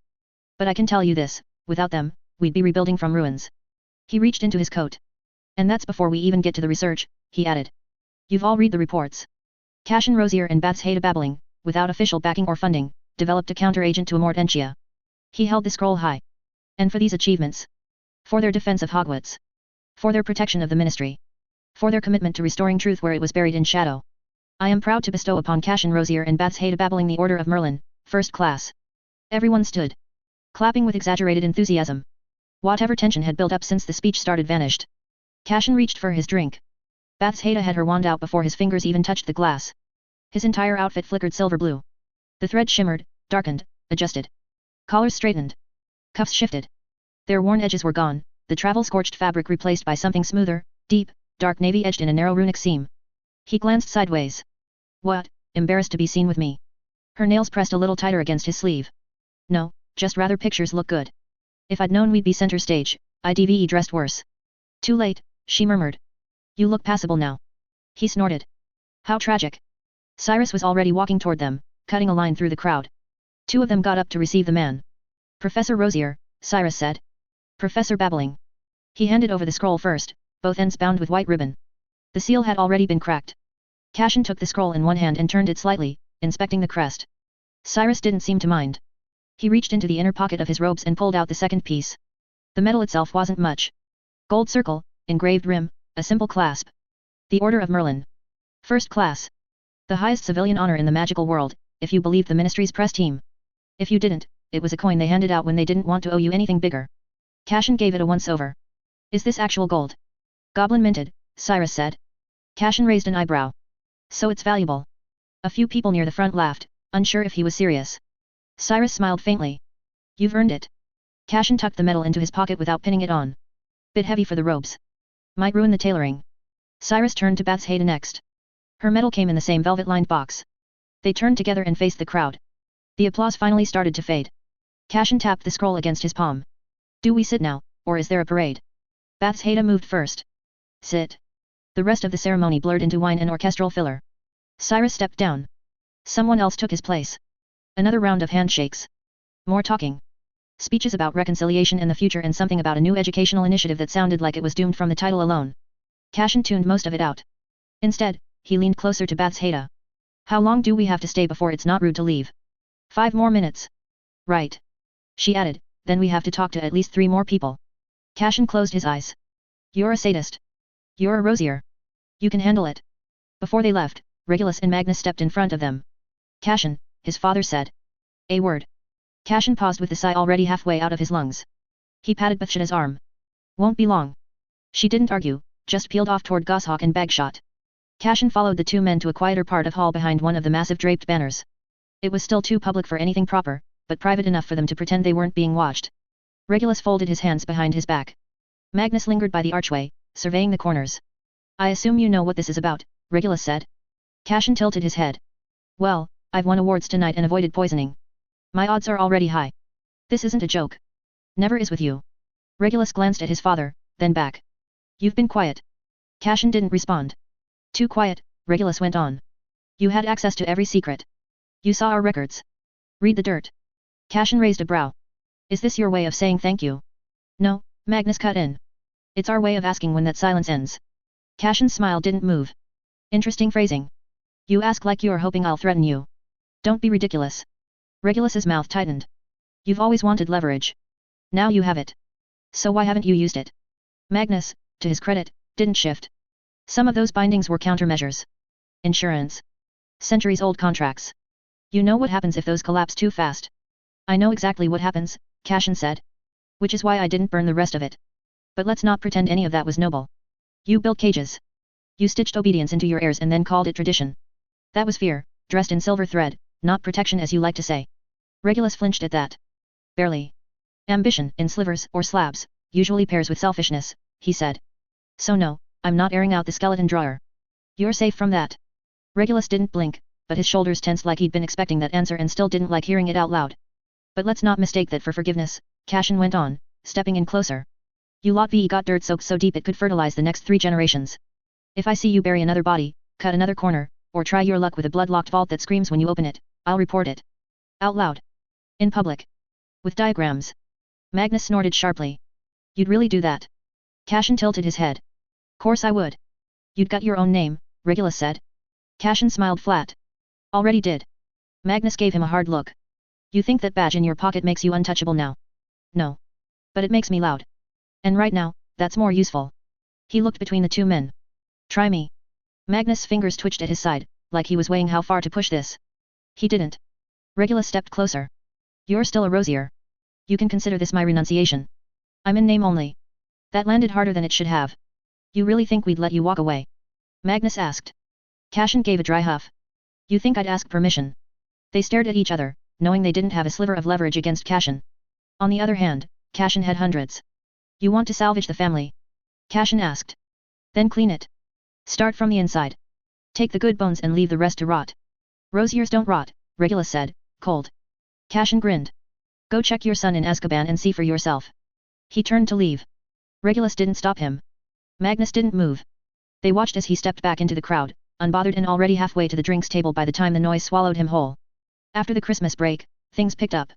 The snow hadn't melted yet, but nobody cared, classrooms buzzed, students shuffled through hallways with scarves half dragging, and whatever post-Yuletide glow Hogwarts had managed to gather faded the second someone mentioned mock exams.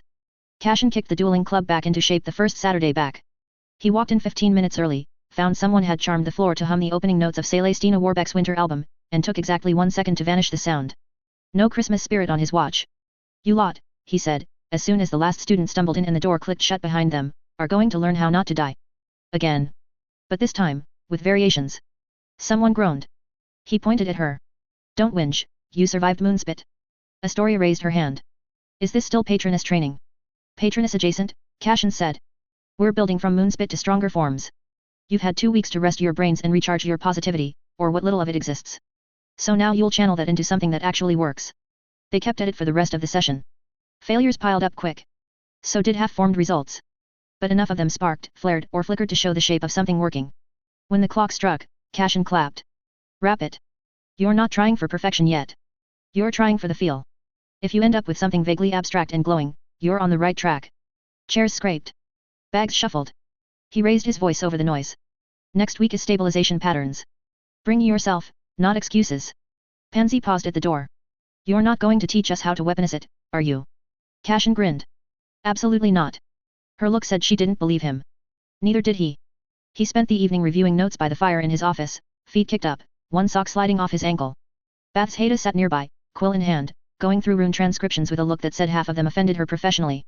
You'll need to revise the third variation, she said without looking up. He didn't glance over. Already did. Page 6. 7. He reached for his mug, realized it was empty, and groaned. She finally looked up. I'm not making you another. Wasn't going to ask. Just wanted to complain where someone would hear it. She smirked, tucked her quill behind her ear, and turned the page. He reached down to scratch at a rune sketched across his ankle, part of an ongoing experiment with stabilizing ambient energy through bodily inscriptions. Still itchy. Still hadn't exploded. Probably fine. He let out a slow breath. You really not making more tea? No. Cruel. She smirked again. Didn't stop reading. Cashin walked in with a half-lidded grin, mug in one hand, clipboard in the other, and not a single trace of regret about being there. He looked over the gathered 6th years, a few 7th-year stragglers who missed their shot last year, and nodded like he was about to host a garden party. They stared. Cashin stopped in front of the classroom's rune-chalked floor and turned, arms loose at his sides. Surprise. Where's Wilkins? Asked Michael Corner. Cashin sipped his tea. On a beach in Mallorca. Or dead. Honestly, I stopped tracking after the 3rd letter about him resigning. A few students glanced at each other. Someone in the back murmured, he's not actually dead, is he? Cashin tilted his head. You never know with apparition instructors. They get twitchy. Why are you here? Ron asked, already frowning. I volunteer as tribute, Cashin said, raising the clipboard. Also, I rewrote the syllabus. Hermione straightened. You rewrote ministry-sanctioned apparition curriculum. Yep. He tapped the edge of the board. They asked for one instructor who'd make sure you didn't leave your eyebrows on the ceiling. They got me instead. Congratulations. Ron groaned. Cashin pointed at him. Too late to drop out. I spent all the money. The board behind him shifted as he flicked his wand. A diagram appeared, basic anchor point sketch, legs planted wide, arms in motion. Nothing fancy. He walked past the front row. Let's get one thing straight. Apparition isn't hard because it's complicated. It's hard because it's stupid. A few heads tilted. He kept going. Someone, somewhere, thought it was a good idea to invent magical teleportation and base it on spinning really hard while screaming internally. It's nonsense. But it works. Just barely. He turned back to the front, set his mug down, and pointed at the diagram. 3 steps. Destination. Determination. Deliberation. Or as I call them. Where, why, and bloody try not to die. He raised his wand, and an illusion appeared in the air. A wide tank of water flickered into view, floating over the classroom floor, light glinting off the illusion's surface like someone had suspended a pond in the air. Right, Cashin said, this is not a history class, so I'll skip the part where I give you a lecture about who's and why's. Today, you're going to learn space, volume, and teleportation. Seamus blinked. Aren't we learning apparition? Cashin gave him a look. That is apparition. You lot keep treating it like it's this sacred art that only works if you chant 3 times and cross your fingers. No. It's volume. It's space. It's basic maths in disguise. He flicked the tip of his wand, and the tank rippled. A glowing ball appeared inside the tank. It sat mid-center, perfectly suspended. Here's you, he said, pointing at it. Tiny, confused, slightly overconfident. A few snorts scattered across the room. Padma raised her hand. Why is it a ball? Because I can't be bothered animating a perfect model of Seamus' sulky face, Cashin replied, then jerked his wand again. Watch. A second ball appeared outside the tank, identical. The first vanished with a sharp blink, and the water shifted slightly. That, Cashin said, is perfect displacement. He pointed at the tank. You are here. You want to be there. The only thing that matters is whether the space you're moving into can fit your entire mass, magical signature, and volume. Hermione frowned. But space doesn't just hold us. Cashin cut in. It does if you're magical. Apparition works by collapsing your position, and then reasserting it in another fixed point. The magic checks your intended coordinates, scans the space for compatibility, and if it matches, slaps you back together. Lovely, muttered Wayne Hopkins. Cashin pointed at the illusion again. Now look. A third ball appeared. Bigger than the others. This is you after too many Honeydukes trips. Notice how the water shifts. The water rippled outward. A wave sloshed to one side. You take up more volume, the space has to move. If the space can't adjust. He snapped his fingers. The ball flickered, jammed against the edge of the tank, and burst like a squeezed grape. Susan made a horrified noise. That's a splinch, Cashin said, very matter of fact. You don't go through because your body couldn't agree on what bits to bring. Anthony raised a hand. So we have to measure ourselves. No, Goldstein, we're not taking your weight before every jump. Just know thyself as thou art. Magic calculates your volume automatically. That's why focus is critical. The illusion cleared. A new one already appearing, Archimedes, standing in a glowing tub. Water sloshed over the edge. This is Archimedes. Ancient, loud, and mostly naked. Neville frowned. Is he a wizard? Cashin tilted his head. You can say that. Specialized in water-based spells, hydrodynamics, and streaking through cities yelling about displacement. The room blinked at him. True story, he added. He waved the wand again. The water shifted each time Archimedes moved. This is his principle. When you enter a new space, you displace what was already there. The magic measures if that space can accommodate your entire form. If it can't, it cancels. Or worse, it tries anyway, and you end up dripping blood in someone's chimney. Seamus looked faintly green. You want safe apparition? Cashin asked. You learned to picture space. He turned to the chalkboard. This is why all that intent and mental picturing I've been drilling into you since first year matters. He drew 3 boxes in chalk. The first, empty. The second, filled with scribbles. The third, with lines passing through. This is you trying to apparate into an occupied space. First box is clear. Second? Trouble. Third. He circled it. If someone's got anti-apparition jinxes running or ambient wards tied to spatial consistency, that's the one you explode in. Lavender raised her hand. So we just imagine the space. You picture how big it is and how you'd stand inside it. He walked over to the center of the room and stopped on a white chalk ring. Apparition doesn't move you. It convinces your magic you were always meant to be somewhere else. You're asserting yourself across the space. Cashin waved the chalk again, and a new illusion appeared, 3 dots in a triangle. This is the basic structure. Point A, point B, and the spell core. Which is what? Daphne asked. You. The spell doesn't cast you across space. You are the spell. He clapped. Right, onto the practical. A dozen white circles lit up on the floor. You're going to stand in one of these. I'll mark your destination point 5 feet away. You'll picture the space. You'll push your intent through your magic, and if you've done it right, you'll vanish and reappear without losing a limb. Seeing all of them take a collective step back, a few actually rubbing their arms as if splinching were contagious, he sighed. This is not a real apparition. These are runes created by Professor Babbling and I, will simulate space displacement. It'll test your mental picturing, intent and result. It's not the real thing, but it's good enough. Seamus blinked. So we're not actually disappearing. You are, Cashin said. Just badly. And locally. That did not help Seamus.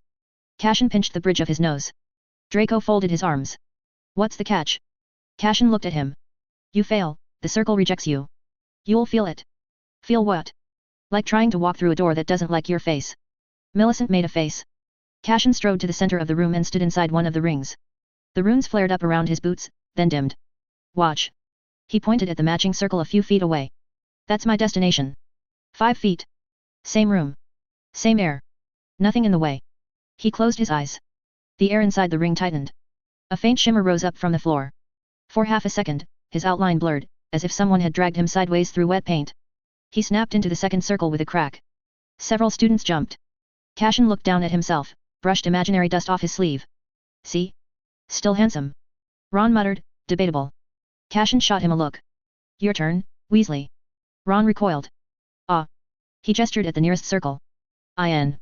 Ron trudged over, stepped into the ring, and glanced down as the runes flickered around his shoes. Cashin moved opposite him. Right. First rule. Stand properly. Ron shifted. Feet planted. Shoulder width. You're asserting mass. If you look like you're about to fall over, magic believes you. Ron straightened. Good. Now look at your destination circle. Don't stare at it like it's judging you. Measure it. Ron squinted. It's 5 feet. It's not about distance. It's about space. Picture yourself standing there. Your height. Your shoulders. The way your coat hangs. Ron hesitated. Close your eyes if that helps. Ron did. Cashin watched his expression change. Jaw tightening. Brow furrowing. What's in the space? Cashin asked. Air. Be specific. Ron huffed. Cold air. Good. Feel it. The rune circle brightened slightly. Now push. Ron's body twitched. Nothing happened. He opened one eye. Push what? Your intent, Cashin said. You're not jumping. You're insisting on being somewhere else. Ron swallowed. Closed his eyes again.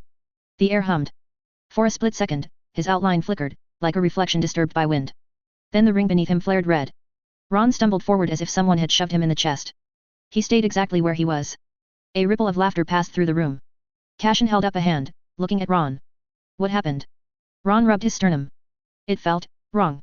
Like I was trying to force it. Because you were. Cashin tapped the edge of the ring with his feet. You thought about moving. You didn't think about existing elsewhere. Ron scowled. That's the same thing. It isn't.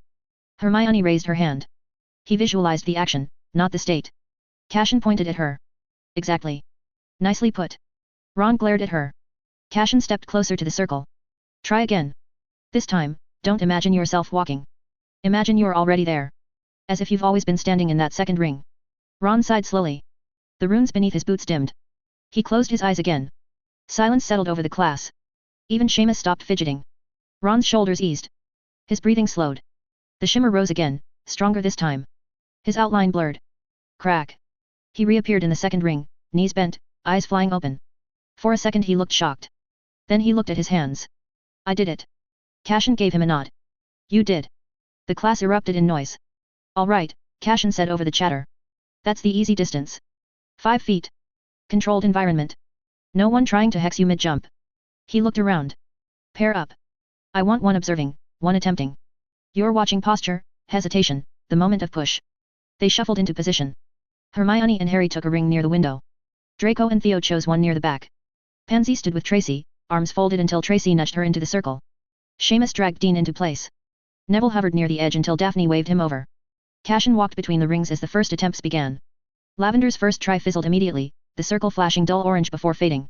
You're thinking about what could go wrong, Cashin said as he passed. She bristled. I'm not. Your shoulders re-up near your ears. She forced them down. Again. Across the room, a sharp crack sounded. Hermione appeared cleanly in her second circle, barely a flicker. Michael let out a whistle. Show off. She ignored him. Cashin paused near Draco and Theo. Draco stood inside the ring, eyes half-lidded, expression tight. Theo watched him, head slightly tilted. Picture it, Theo murmured. Draco shot him a look. I know how. Then stop fighting it. Cashin smirked faintly but said nothing. Draco closed his eyes. The ring brightened. He snapped into the second circle with a louder crack than Ron's. His hair was slightly out of place. He smoothed it immediately. Theo stepped into the ring next. Cashin stayed to watch. Theo didn't close his eyes. He stared at the destination circle as if it had personally offended him. Overthinking, Cashin said. Theo's mouth twitched. Probably. Define the space. Then stop adding commentary. Theo inhaled. The runes glowed pale blue. His form blurred and he vanished entirely. Several students gasped. A split second later he reappeared, half a foot off center, boot hanging over the edge of the ring. He staggered, catching himself. Cashin lifted a brow. Close. Your internal map was off. Theo glanced down at his foot. I misjudged the diameter. You assumed the ring was bigger than it is. Theo nodded, thoughtful. Adjust. Cracks echoed across the room, some clean, some jagged. A few students barely shimmered before being pushed back by the rune arrays. Crab somehow managed to trigger a full body flicker and reappear sideways, colliding with Goyle in the neighboring circle. Goyle grunted as they both went down. Cashin sighed. Volume, gentlemen. You both occupy it. Pansy's first attempt resulted in a blue flash and nothing else. She stepped out of the ring, scowling. It's resisting. It's mirroring, Cashin said. If you hesitate, it hesitates. She narrowed her eyes and stepped back in. Neville stood rigid in his circle, fingers clenched at his sides. Daphne watched him. You're holding your breath. I'm not. You are. Cashin moved closer. Longbottom. Neville looked up. You've done harder things than this. Neville swallowed. That's different. You got this. Neville glanced at the destination circle. Cashin lowered his voice slightly. Picture it. Think of it as stepping into your own greenhouse. Familiar. Yours. Neville closed his eyes. The ring lit up steadily. For a second, nothing happened. Then he vanished, reappearing in the second circle, eyes wide, hair slightly more disheveled than before. Daphne grinned. You did it. Neville blinked at his hands, then at Cashin. Cashin gave him a nod. Again. Lock it in. The class grew louder as more students managed successful displacements. Cracks overlapped. Light flashed. Cashin let them run through it twice more before clapping. Stop. The rings dimmed. A few students were breathing hard. Lavender was flushed. Seamus looked exhilarated and mildly unwell. Cashin stepped into the center. Good. Now we complicate it. Groans. He ignored them. He flicked his wand. The destination circles shifted slightly, rotating a few degrees off alignment. You've been jumping in straight lines, he said. That's comfortable. Now your destination isn't square with you. Hermione frowned. Angle displacement. Yes. Anthony raised his hand. Does orientation affect splinching risk? Of course it does, Cashin replied. Your body expects gravity to cooperate. When you change angle, your internal sense of up shifts. If you misjudge, you reassemble off balance. Susan winced. Cashin gestured at the rings. Back in. They obeyed. This time the failures were louder. Seamus vanished and reappeared with a loud crack, stumbling sideways and crashing into Dean. Angle, Cashin called. You pictured straight. Seamus rubbed his shoulder. Draco managed a clean shift, though he landed with his weight slightly forward. Theo's second attempt was smoother. He adjusted mid-shimmer, correcting his stance before fully reappearing. Cashin let it run for several rounds. When even the more hesitant students began landing within their rings consistently, he lifted his wand and froze the arrays. Enough. The room fell quiet except for a few ragged breaths. Cashin looked over them. You've just practiced the core of apparition without leaving the ground. He walked slowly between the dimmed circles. Destination isn't distance. It's volume. Determination isn't stubbornness. It's clarity. And what the ministry calls deliberation is simply alignment. Hermione's quill was already scratching across parchment. Cashin stopped near Harry, who stood just outside his ring, watching the floor. You're dismissed for today. Next session, we increase distance. Ron groaned. How far? Far enough. A few students exchanged wary looks. Cashin picked up his mug from the desk. Remember what this felt like? The moment before the shift. That's the part that matters. The rest is noise. They filed out slowly, talking over each other. Draco, Blaise, and Theo left together, mid-argument about internal mapping. Hermione was already explaining something to Harry and Ron near the door. Good batch, Cashin muttered to the empty room. They'd handled it better than he expected. Even the hesitant ones were starting to trust the shift instead of fighting it. 16 and already bending space, he said quietly. Muggles would faint. He flicked his wand, resetting the arrays. The lines vanished, leaving only stone. For a moment, he considered increasing the distance next time far beyond what they expected. Half the classroom to the corridor. Corridor to courtyard. See who adapted fastest. He smirked faintly. Let's not get them killed before Newts. He set his mug on the desk, looking up at the ceiling. Suppose I could have shown them something flashy to boost their morale. He vanished. There was no crack this time. Completely silent. One moment he stood on the classroom floor. The next he hung upside down from the ceiling. His robes fell toward his face. Blood rushed to his head. He grinned at the floor below. Bit theatrical, he murmured. He dropped for a while, hair flipping upward as the ceiling rushed away. Mid-air, body tilted head first toward the floor, he vanished again. He reappeared standing upright on the ground, robes settling around him as though nothing had happened. He glanced toward the door. Could make them go reckless or fire them up. He mused. He whistled a tune, as he picked up his mug and walked out. The corridor outside the classroom buzzed. Hermione stood with Harry, Ron, and Neville near a window alcove. She was sketching circles in the air with her finger, explaining how the angle shift affected center mass. Ron looked half convinced, half betrayed by physics. Draco and Theo were further down, arguing quietly. "You're overcompensating," Theo said. "I landed fine," Draco shot back. "You drifted." I corrected. Blaise smirked. "You both look ridiculous. The points to appear as if you've always been there." Draco sniffed. "I did." Theo's mouth twitched. "Your fringe says otherwise." Pansy walked past them with Daphne, Tracy, and Millicent, arms folded. "The trick is to stop thinking like you're moving," she said. "You're not traveling. You're asserting." Millicent glanced at her. "You sound like him." Pansy looked faintly pleased. Cashin passed them all, hands in his pockets. "Keep that up," he said as he walked by. "By next month you'll be insufferable." Draco rolled his eyes. "She already is." Cashin chuckled, carrying on down the corridor, turning left toward the staff staircase. Behind him, Hermione called, "Professor." "Yes." She jogged a few steps closer. "If orientation affects equilibrium, shouldn't we master rotation before increasing distance?" Cashin glanced over his shoulder. "You planning to land on the ceiling?" She blinked. "Not intentionally." "Then practice landing on your feet first. Master the basics. Fancy footwork later." She nodded, satisfied. He gave her a small salute with 2 fingers and continued on. He pushed the staff room door open, already mid-thought about tea. 4 giggles hit him in the face. He froze, taking 1 slow step back. "Nope," he muttered, and turned on his heel. He'd made it 3 strides down the corridor when something tightened round his ankles. He looked down. A loop snapped shut. "Oh, you've got to be." The noose yanked. He went down hard, arms windmilling. The corridor spun. His shoulder hit stone, then he slid backwards across the floor like a disgraced rug. The staff room door swung wide. Bath's Haida stood inside, wand raised, smiling innocently. He dug his fingers into the floor. It didn't help. "I'm whipped," he shouted as he was dragged over the threshold. The door slammed shut behind him. Aurora clapped. "Excellent entrance." Charity wiped tears from her eyes. "You should see your face." Septima was perched on the arm of a sofa, lips pressed tight to stop another laugh. Cashin lay flat on his back for a moment, staring at the ceiling. "I sensed danger," he said. "I reacted appropriately." Bath's Haida gave a small flick of her wand. The rope vanished. Cashin's legs dropped to the carpet. He stayed where he was. "This is harassment." "You were escaping," Charity said sweetly. "Yes." Aurora leaned forward. "Suspicious behavior." Cashin rolled onto his side and pushed himself upright. 4 women giggling in a closed room? I've read history. That's either a coup or matchmaking. Septima exchanged a glance with Charity. Aurora's mouth twitched. Bath's Haida moved to sit in her usual armchair, entirely unbothered. "We have something to say." He looked at the door. Her wand lifted a fraction. He sighed and dropped into the chair opposite them. "Fine. If this ends with me wearing pink, I'm carrying a revolver." Charity leaned back, crossing her legs. "Relax. You're not the target." Aurora pointed at him. "We're organizing Valentine's Day." Cashin stared. "Absolutely not." "You haven't heard the plan," Septima said. "I don't need to. The phrase organizing Valentine's Day is already offensive." Aurora leaned forward, elbows on knees. "Quadruple date." Cashin's soul made a small, faint sound. "Pardon." 4 couples, Charity said brightly. "1 day." "No." "Yes."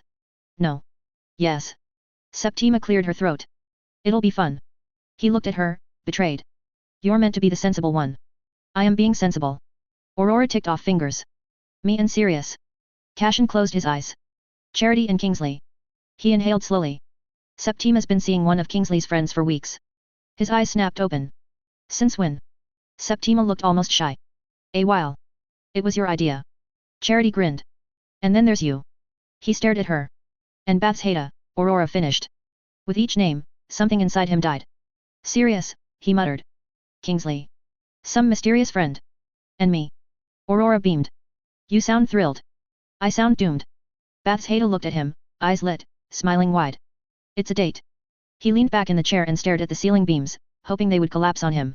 "You realize Black will treat this as a competitive sport." Aurora waved a hand. "He already does. And Kingsley will sit there being reasonable." Septima laughed. "Yes," Charity said. "That's why we like him." Cashin pointed between them. "That leaves me surrounded." Bath's Haida finally looked at him. "You've survived worse." "That's different. That's corridors and cursed artifacts.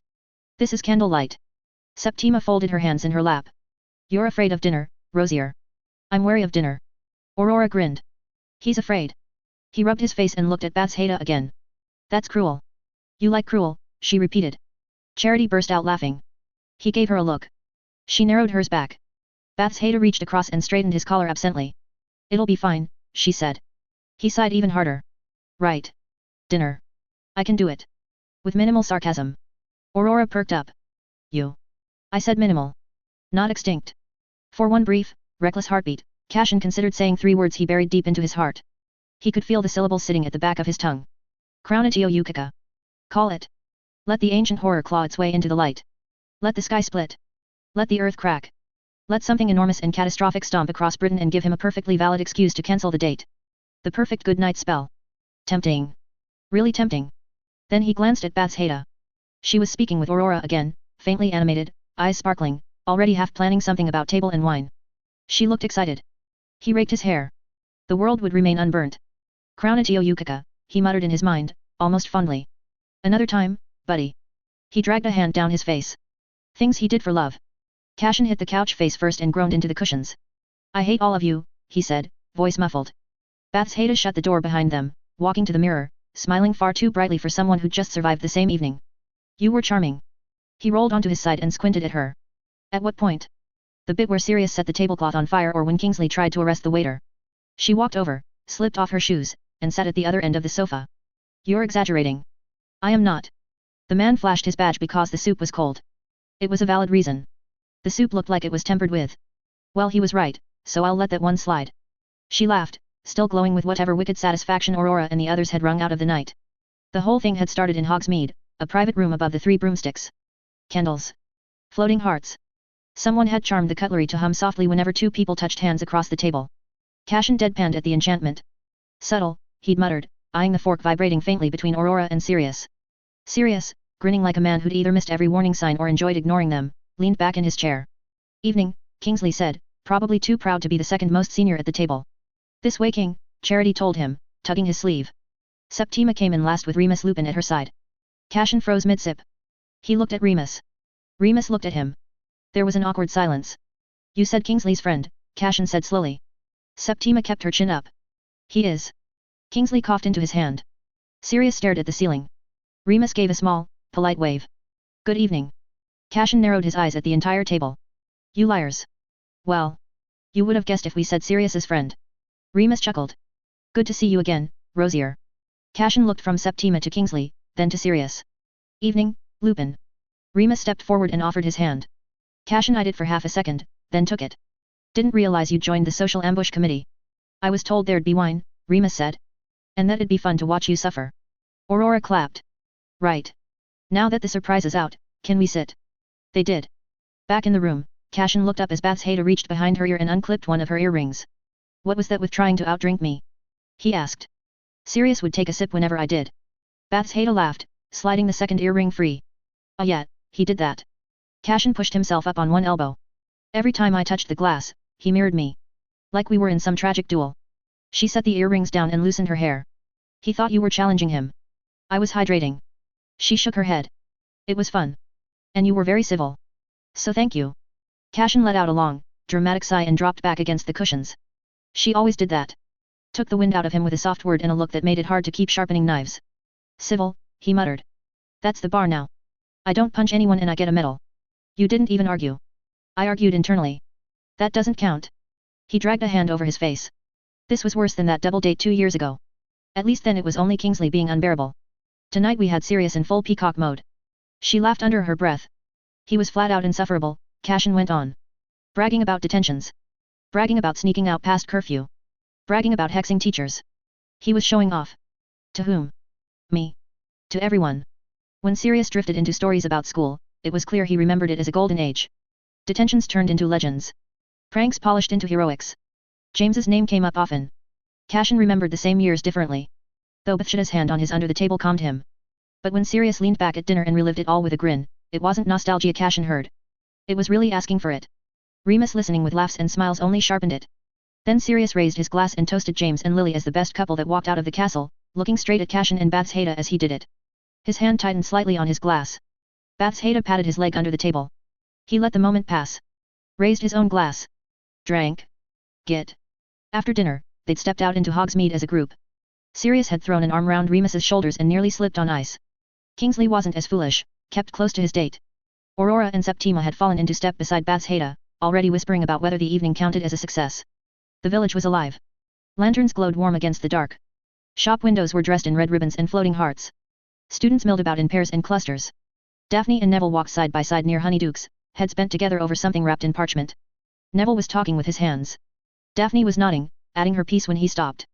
Pansy and Draco stood outside Scrivenshafts, close enough that their shoulders brushed. Pansy was speaking and Draco had that look he got when he was trying not to smile. Tracy and Theo lingered near the post office. Theo had one hand in his coat pocket, the other holding Tracy's glove while she adjusted her scarf. Harry and Hermione crossed the street together, Hermione mid-explanation about something. Harry watched her like he was trying to keep up with the speed of her mind. Blaise and Millicent. Ron and Lavender. There were others too. Pairs tucked into doorways. Fingers laced. Shared scarves. Awkward first dates and confident ones. Bath's Haida, after removing her dress and pulling on one of his jumpers, climbed onto the sofa and settled on his back. I didn't know Granger and Potter were more than friends. Cashin mumbled into the fabric, they're not. Probably a friend date or something like that. Bath's Haida hummed. That made sense. They were very close friends but not really compatible lovers. She stretched out along him. One hand slid up between his shoulder blades and rested there. He let out a dying sound. You're heavy. I know. He didn't move her off. Potter slows down for her, she said after a moment. Cashin shifted slightly under her. He slows down for everyone. Hero complex. No, she said. It's different. He lifted his head a fraction, then let it drop again. They've survived too much together. That kind of bond can twist into romance if you're not careful. And you think they won't? I think Granger likes control. Potter doesn't want to be managed. They'd last 3 months before someone hexed a bookshelf. Bathsheda's fingers traced idle circles against his back. You're very confident for someone who insists love is chaotic. Love is chaotic, he said. Compatibility isn't. She shifted, propping herself on her elbows so her chin hovered above his shoulder. So what are they? Compass and tide, he said. She keeps him from drifting. He keeps her from drowning in her own thoughts. That sounds romantic. It's practical. She pressed her chin into his back. He sighed. Fine. It's romantic. He turned his head slightly. Longbottom and Daphne though. That one I expected. Bath's Haida shifted, propping her chin on her hands. They're both from the same druid branch, right? Cashin huffed. Yup. Something like that. Generations back, before pure blood lines tightened into political knots, the Greengrass and Longbottom families had shared a small druidic circle. They're good, Cashin said. Too good for their age. She smiled against his jumper. And not, Bath's Haida said quietly. Cashin went still for half a beat. What about him? He'd become very mature. He did. Theo Knott went through a lot. When Knott Sr. tried to force the mark on his son, it was retribution from Earth that saved him but also killed his father. Draco was a different case. He carried responsibility proudly. Since Lucius had gone to Azkaban, Draco had stepped into the seat at the head of the table and managed well. He attended ministry hearings. Read contracts. Sat through tedious estate reviews without complaint. He'd even come to Cashin with ledgers.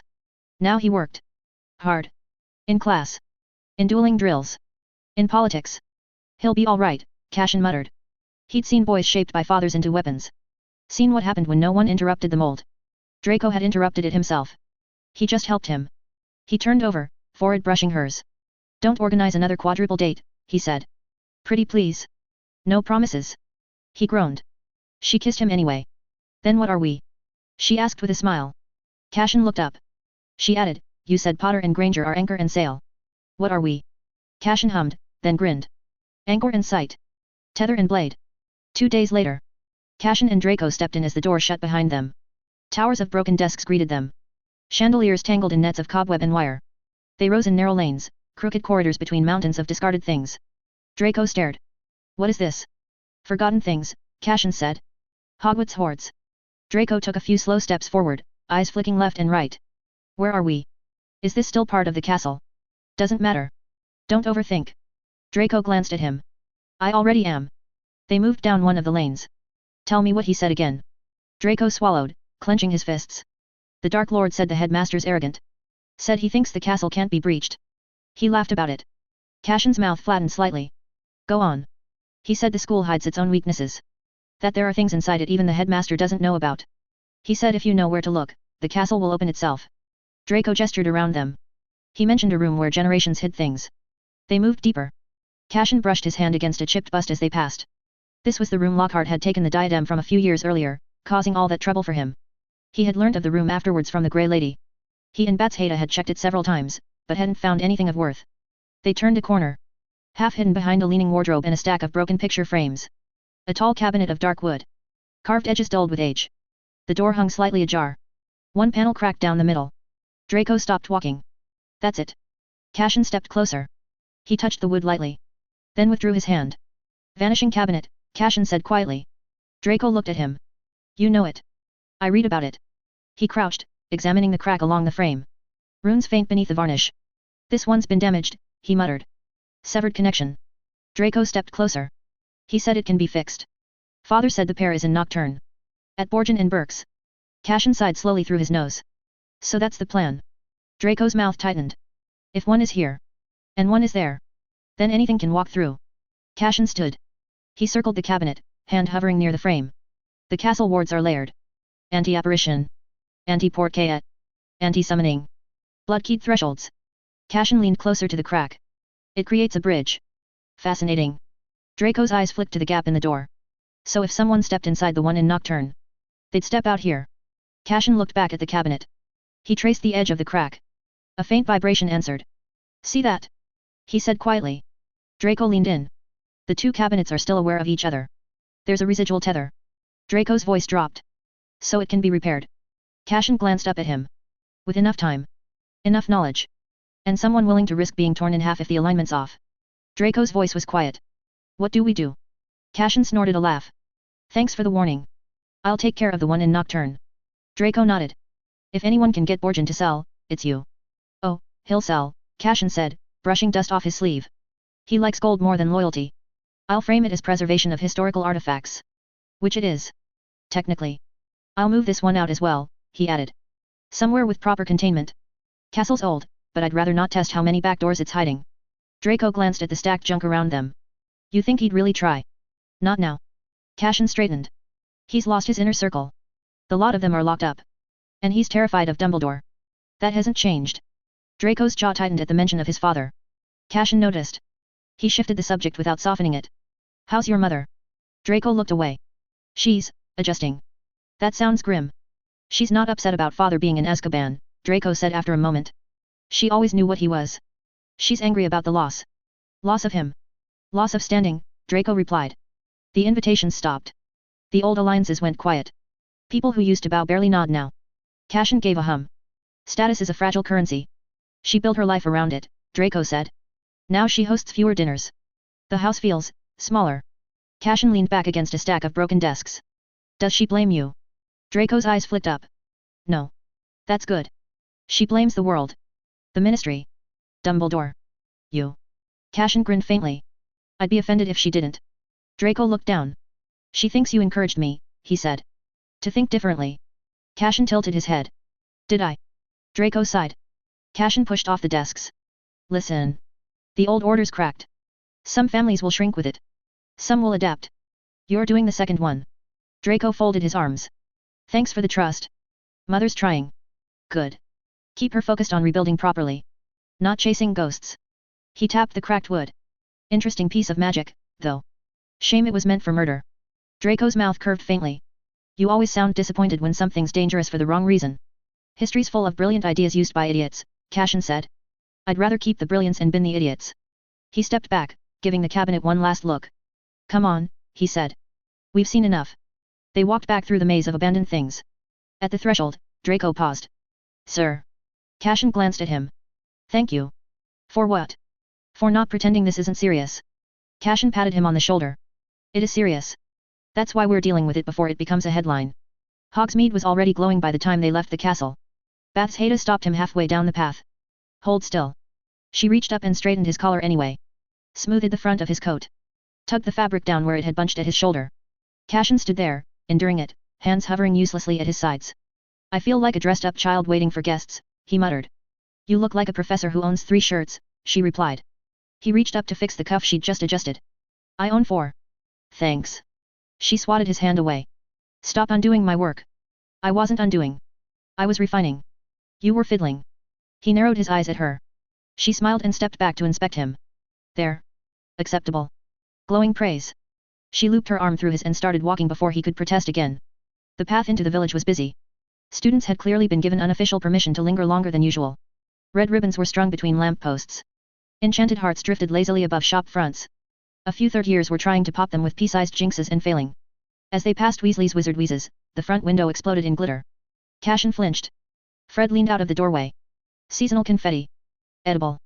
Probably. George appeared on the other side, identical grin in place. Evening, Professor R. You look suspiciously civil. Angelina stood beside Fred, arms folded, watching him with a smile. Alice hovered near George, trying and failing not to laugh at something he'd whispered. Don't blow up the village, Cashin said. Fred put a hand over his heart. We would never. We're businessmen now. Terrifying, Cashin replied. George pointed at Bath's Haida. You've got him out this day. Didn't think it was possible.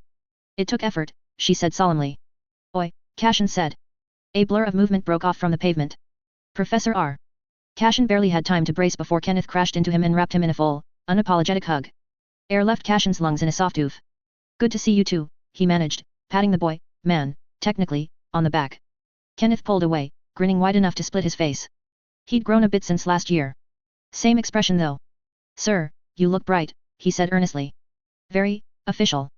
That's because I am, Cashin replied. You're still crushing my ribs. Oh. Sorry. Kenneth stepped back immediately, hands up as if he'd nearly committed a crime. Amara approached with a laugh, gold cuff glinting at her wrist. Professor Rosier. Professor Babbling. Headmistress A. Quincy sent her regards. You survived him, Cashin said to her. He is very enthusiastic, she replied with a grin, and there was no complaint in it. Kenneth rocked back on his heels, practically vibrating. We came to visit my mum and dad for Christmas, he announced. Stayed until now. She likes Amara more than me, I think. Amara's mouth curved. Your mother fed me until I couldn't move. She does that, Kenneth said proudly. Said if I'm going back to Africa, she needs to make sure I ate enough of her food. Cashin blinked. So you're heading back? Kenneth nodded, utterly certain. This spring. There's a post at one of the smaller Uagadou outreach schools. Grounds work, maintenance, helping with creature enclosures. They've got big cats, sir. He glanced at Amara, eyes shining. She showed me. Amara laughed softly. We will be back before term ends, she added. There are things to arrange. Kenneth nodded. Mum wants a farewell dinner. Big one. You're invited. Cashin groaned. I'm sensing a theme this week. Kenneth beamed, clearly taking that as agreement. They said their goodbyes, Kenneth waving again as they moved on, already talking animatedly to Amara about something to do with fencing spells and sun wards. He'll build her a house with his bare hands if she asks, Cashin muttered. Bath's Haida smiled. And be happy doing it. Cashin huffed softly. Further down, Cedric stood near the entrance to Madame Putafoot's, hands tucked into the pockets of his coat. He looked different out of school robes. Cho approached from the other end of the street. She slowed when she spotted Cashin and Bath's Haida and gave a wave. Professors, Cedric said, beaming. Afternoon. Diggory, Cashin replied. How's advanced transfiguration? Cedric's expression shifted, something proud but still humble. Demanding. The Flammel program's, intense. Bath's Haida smiled. We heard you've been assigned a mentor. Yes, ma'am.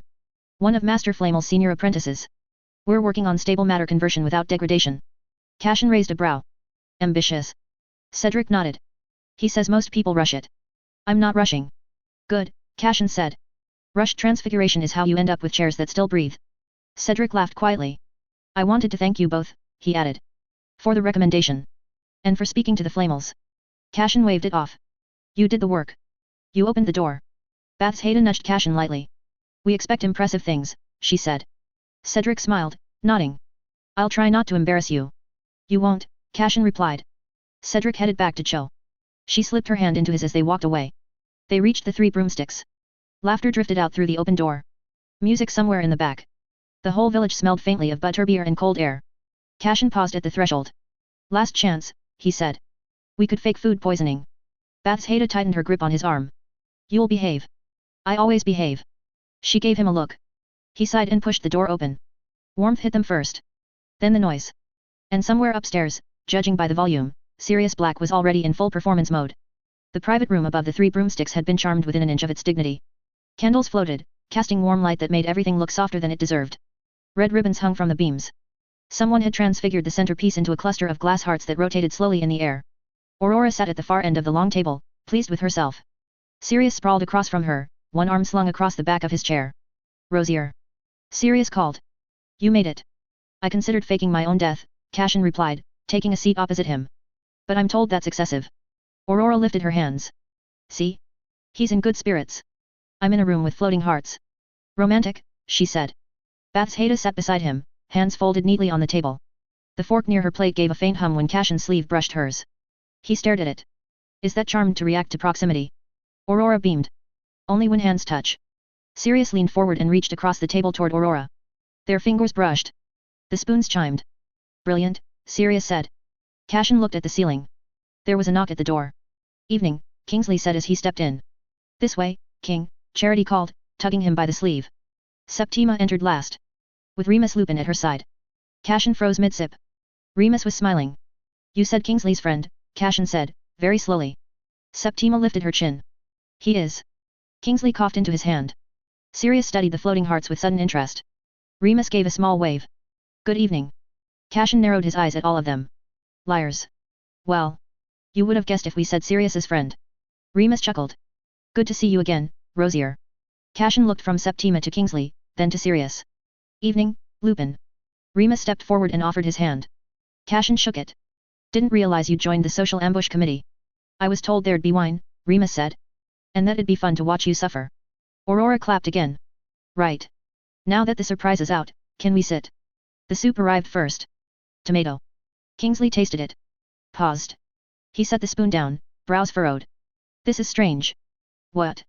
Sirius asked. Kingsley didn't answer. He dipped a finger into the surface, rubbed it between thumb and forefinger. Who prepared this?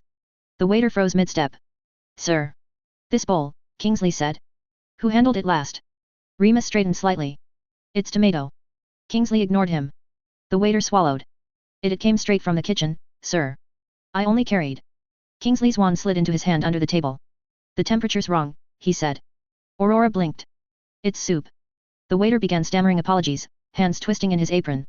I swear, sir, I didn't. I only. The door behind the bar swung open and Rosmerta swept in, sleeves rolled up. Sorry for the soups. An intern made a mistake. She shot a glare toward the stairs. Forgot to take it off the stove first, so it was scalding. Tried to fix it with magic. Botched the balance. Sirius leaned back slightly. So it's not cold soup. It's abused by spell work soup. Rosmerta gave him a tight smile. Exactly that. I've already had words. Charity exhaled. So no one's poisoning anyone. Kingsley slid his wand away. No. But tempering food with rushed magic leaves a trace. It's sloppy. Rosmerta folded her arms. It won't happen again. The waiter sagged with relief. Sirius glanced at Kingsley, grinning wide. So we're not arresting the tomato. Kingsley finally relaxed. I wasn't going to arrest anyone. You reached for your wand. I reach for my wand when soup carries magic. Sirius barked a laugh. Fair. Rosmerta clapped her hands. Fresh bowls. No spells. Just heat. The old-fashioned way. She disappeared back downstairs, barking orders. Remus raised his glass toward him. All right. You were right. Kingsley gave an apologetic smile. Sorry. Instincts. The replacement soup arrived minutes later. Kingsley tasted it and nodded. Better. Wine followed after that. Sirius poured generously. Cashin took a sip. Sirius took one too. Cashin lowered his glass. Sirius lowered his. Cashin eyed him. What are you doing? Drinking, Sirius said. In sync. Solidarity. You think this is a duel? Sirius grinned. Everything's a duel. Aurora dabbed at her lips, changing the subject. So. Have any of you actually read Minister Greengrass's new circular? Sirius groaned immediately. Don't. Kingsley didn't miss a beat. Which one? The public casting reforms, Aurora said. The one about licensing. Sirius dropped his spoon. We're discussing soup and now we're discussing paperwork. Cashin reached for his wine. Sirius mirrored him. He ignored it. Kingsley folded his hands on the table. It's not paperwork for the sake of it. It's a structure to ensure the safety of innocent people. It's control, Sirius shot back. Spell tiers? Registries? What's next? Wand permit stamped at birth. Charity sighed. You already have a wand permit. It's called education. That's different. It's exactly the same. Sirius pointed his fork at Kingsley. You're head of international magical cooperation. Of course you love this. It gives you more forms to file. Kingsley didn't rise up to it. It gives us reciprocity. If Britain wants other ministries to recognize our spell certifications, we need our own system in order. Remus stirred his soup slowly. What exactly is being licensed? Kingsley answered. High-impact combat spells. Large-scale transfiguration. Memory charms above a certain threshold. Area effect variance. Sirius blinked. You need a license to cast a stunning spell now. In a public space without cause? Yes, Kingsley said. That's absurd. Cashin set his glass down. No, it's overdue. Sirius turned to him. You too. Cashin shrugged. You can still stun someone who's attacking you. The reform targets proactive casting, not defense. Who decides that? Sirius demanded. Some clerk in the ministry. An investigation, Kingsley said. Same as any misuse of magic charge. Sirius leaned back. So if I hex someone in a pub because they're being an arse, you'd be fined, Kingsley replied. You're strangling personal freedom. You're confusing freedom with lack of consequence, Cashin said. Sirius shot him a look. You used to enjoy bending rules. And I've read enough history to know what happens when you don't regulate high-impact spell work. Remus glanced at him. Go on. Cashin didn't raise his voice. 17th century Saxony. No oversight on memory charms. Half the magical population obliviated each other over trade disputes. The ministry there collapsed in 3 years. Sirius waved a hand. That was centuries ago. And? Baths Haida said. Magic hasn't evolved a conscience since. Kingsley nodded. The minister wants tiered licensing. If you want to cast Mass Effect charms in public spaces, you undergo certification. That's it. Mass Effect? Sirius repeated. You make it sound like artillery. Cashin tilted his head. That's because it is. The table went quieter. Aurora cleared her throat. The circular also mentioned international parity. Kingsley picked that thread up. Dumstrang already regulates high-grade combat spells. Uagadu certifies advanced wandless casting. Feng Huang has strict emotional discipline requirements before allowing certain curse classes. Sirius snorted. So we copy them? Our nation has deeper roots. We align, Kingsley corrected. No shame in learning from other communities. Remus tapped his spoon lightly against his bowl. What about accidental magic? Teenagers don't exactly consult handbooks before panicking. They're exempt, Kingsley said. Underage magic remains under parental and school jurisdiction. Sirius leaned forward. You realize where this goes, don't you? Today it's high impact. Tomorrow it's potentially disruptive. Next year someone decides a patroness is too aggressive. Septima raised a brow. If someone's patroness is aggressive, I'd like to see it. Sirius smirked despite himself. Charity folded her arms. You're acting as if this is a ban. It's the beginning of one. It's a registry, Kingsley said. Registry becomes restriction, Sirius replied. Baths Haida shook her head. You're catastrophizing. I'm realistic. Cashin leaned back. Realistic is acknowledging we just fought a war where half the casualties came from people casting things they barely understood. Sirius's jaw tightened. Don't. You asked. Kingsley spoke evenly. The minister's position is simple. Power without accountability breeds instability. Instability. Sirius echoed. How about regulating my mood too?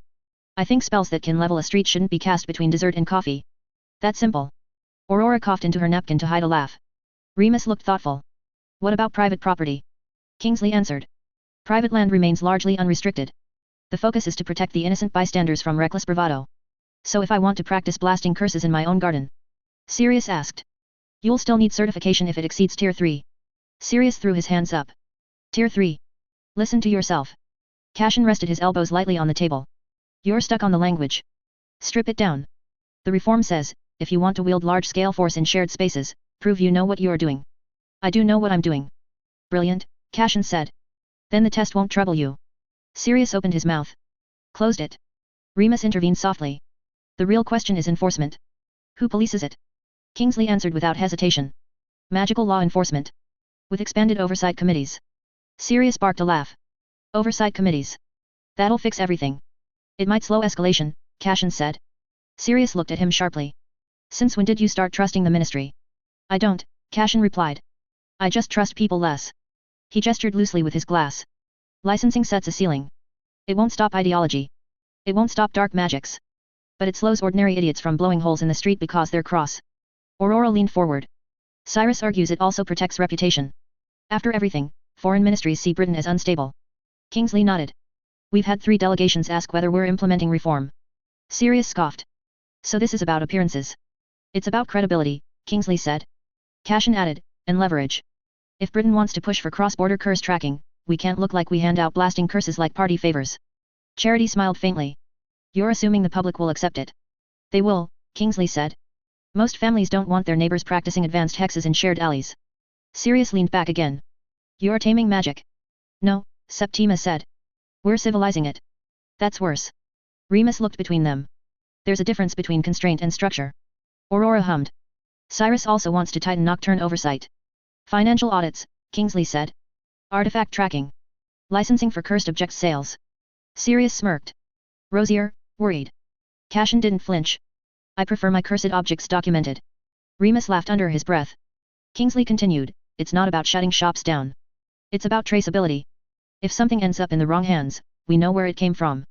Sirius drummed his fingers against the table. And if someone doesn't register, then they're fined. Or shut down, Kingsley replied. And you're betting it won't be abused. Honest people already register. These are for the dishonest. Sirius looked away, grumbling.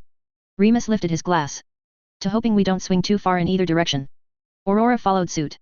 To balance. Kingsley raised his. To accountability. Sirius hesitated. Then he lifted his glass too. To not needing any of this in the first place. They drank. The main course arrived. Conversation shifted. Aurora steered it toward Hogwarts gossip. Kingsley added something about ministry reshuffles. Septima discussed exam results. Sirius, inevitably, drifted toward stories of school. Remember the fourth-floor corridor? He said, leaning back. Nearly got expelled for that. One of the rare times you got caught, Remus replied. Worth it, Sirius said. Best years of my life. James's name came up. Often.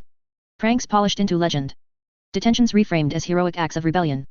The castle described as a playground rather than a place of consequence. Sirius raised his glass. To James and Lily, he said. Best couple Hogwarts ever produced. His gaze flicked toward Cashin and Bathsheba. Cashin's fingers tightened around the stem of his glass. Under the table, Bathsheba's hand slid into his. He raised his glass. To them, he said. They drank. By dessert, everyone was loose-limbed and louder. And then, Sirius was saying, leaning across the table, McGonagall walks in and James. He knocked over a candle. It tipped sideways, rolled, and settled against the centerpiece. For half a second, nothing happened. Then the ribbon caught. It curled black at the edge before the flame took properly. It was just a quiet hoof and a thin line of orange racing along the fabric. Aurora blinked. Oh. The flame reached the edge of the tablecloth. Within seconds, the embroidered hearts along the linen began to blacken. Sirius, Remus said, already getting up. I've got it, Sirius replied, already drawing his wand. Don't, Cashin and Kingsley said at the same time. Too late. Sirius cast a quick dousing charm. The fire went out. But the entire tablecloth turned into steam. A hot, damp cloud exploded upward, slapping everyone in the face. Bathsheba shut her eyes as warm mist soaked her. Damn it. She waved her hand, dispersing the mist and drying herself. When it cleared, the tablecloth was gone completely. Sirius lowered his wand slowly. Well, he said. That's sorted. Aurora stared at the bare table. You vaporized the linen, Sirius. Kingsley pinched the bridge of his nose. Rosmerta appeared in the doorway like a summoned storm. What, she asked carefully, have you done? Sirius smiled. Small miscalculation. You set the table on fire. It's decorative arson, Sirius protested. Remus was already on his feet, quietly repairing scorch marks along the wood. I'll cover the damages, Kingsley said. You're not paying for my candle, Rosmerta snapped. You're paying for the linen. That was from France. Fleur, had she been there, would have fainted. Aurora exhaled slowly. New tablecloth. Please. Rosmerta flicked her wand. A fresh cloth appeared, this one mercifully free of hearts. She looked at Sirius. No more heroics. Sirius lifted both hands. No fire. Promise. The rest of dinner passed in waves. Kingsley argued about ministry oversight. Sirius interrupted him. Aurora laughed too loudly at something that wasn't quite that funny. Dessert arrived. Something chocolate. Something unnecessarily shaped like a heart. Remus wiped a trace of chocolate from his thumb and glanced across the table. Septima tells me you're teaching the patroness to the whole school, even the first years. Cashin took another bite of dessert. Trying to. Sirius choked. A full spray of red wine across the table. Cashin didn't even look up. His hand flicked. A thin shield formed mid-air. The wine hit it and ricocheted straight back. It splashed across Sirius's own shirt. Cashin blinked. Oops. Aurora burst out laughing. Kingsley pressed his lips together, clearly losing a battle. Sirius stared down at himself. You did that on purpose. I absolutely did not, Cashin replied smoothly. Reflex. Occupational hazard. Remus, somehow still composed, raised his glass. You're teaching 11-year-olds to cast corporeal patronuses. Of course not. Sirius dabbed uselessly at his collar. He is. I knew it. I'm not handing them fully formed animal spirits and telling them to run wild. Cashin set his fork down. The patroness isn't one spell. It's 3 things tangled together. Emotional recall. Defensive projection. Sustained focus under pressure. He ticked them off on his fingers. You teach all 3 at once, you get nothing. Remus considered that. And your solution? Bathsheba and I pulled it apart. Sirius snorted. You dismantled the patroness. Something like that. We built weaker variants. One that stabilizes emotional recall without projection. One that produces a brief defensive flare without form. One that trains sustained channeling for more than 5 seconds. Aurora blinked. So, baby Patron uses. If you like. Most adults can't manage a proper corporeal patronus. And we expect frightened teenagers to do it in one leap. Bathsheba said from the side. Sirius folded his arms. We managed. Yeah, in 6th or 7th year, she replied. That's the curriculum. Kingsley made a small approving sound into his glass. Remus tilted his head. And you think teaching fragments will lead them there? It already is. Cashin leaned back in his chair. Once they master the components, it culminates naturally. They won't be forcing joy while panicking. They'll know how to separate the layers. Build it clean. Remus smiled slowly. That's annoyingly sensible. Cashin clinked his glass with Bathsheba's. Thank you. Outside, Hogsmeade glowed. Lanterns hung between buildings, casting gold light across snow-dusted cobbles. Shop windows were trimmed in red ribbon and enchanted hearts that drifted lazily above displays. Pairs everywhere. Some shy. Some bold. Some already comfortable in each other's space. Sirius threw an arm around Remus's shoulders and nearly slipped on ice. Kingsley kept close to Charity. Aurora and Septima fell into step beside Bathsheba, whispering. Cashin walked at her side. Sirius called back, we should do this again. Cashin stopped walking. Bathsheba tugged him forward. Don't you dare, he muttered. A week later, the room of requirement reshaped itself into a long, bare chamber with stone walls and a high, arched ceiling. And in the center were 2 identical vanishing cabinets. Restored and whole. Dark wood polished back to life, the cracks sealed so neatly they looked like part of the grain. The doors stood closed, facing one another. Cashin circled the nearer one, eyes lit up in a way they only did when he found something ancient and clever. Brilliant. The way it compresses the space is unlike portkeys and apparition, that's why wards cannot track it. He muttered. Bathsheba had already opened the back panel of the second cabinet. Thin sheets of carved wood lifted away under her charm, revealing the runic core beneath. She crouched, sleeves pushed up, fingers tracing the inlaid pattern. Oh, it works like this. She nodded. Cashin looked up. Did you figure it out? She nodded. He dropped into a crouch beside her. The runes weren't arranged without directional arrows or anchoring sequence the portkeys had. Instead, the center held a spiraled compression glyph, wrapped in a containment loop that bent back into itself. It's not folding distance, she said, tapping the inner ring. It's connecting it. Cashin leaned closer. Show me. She shifted slightly so he could see. The 2 cabinets share a space. He looked at the opposite cabinet across the room. So when someone steps inside. She grinned. They step into an artificial space that opens to 2 cabinets. So it isn't transport, he breathed. It's a pocket.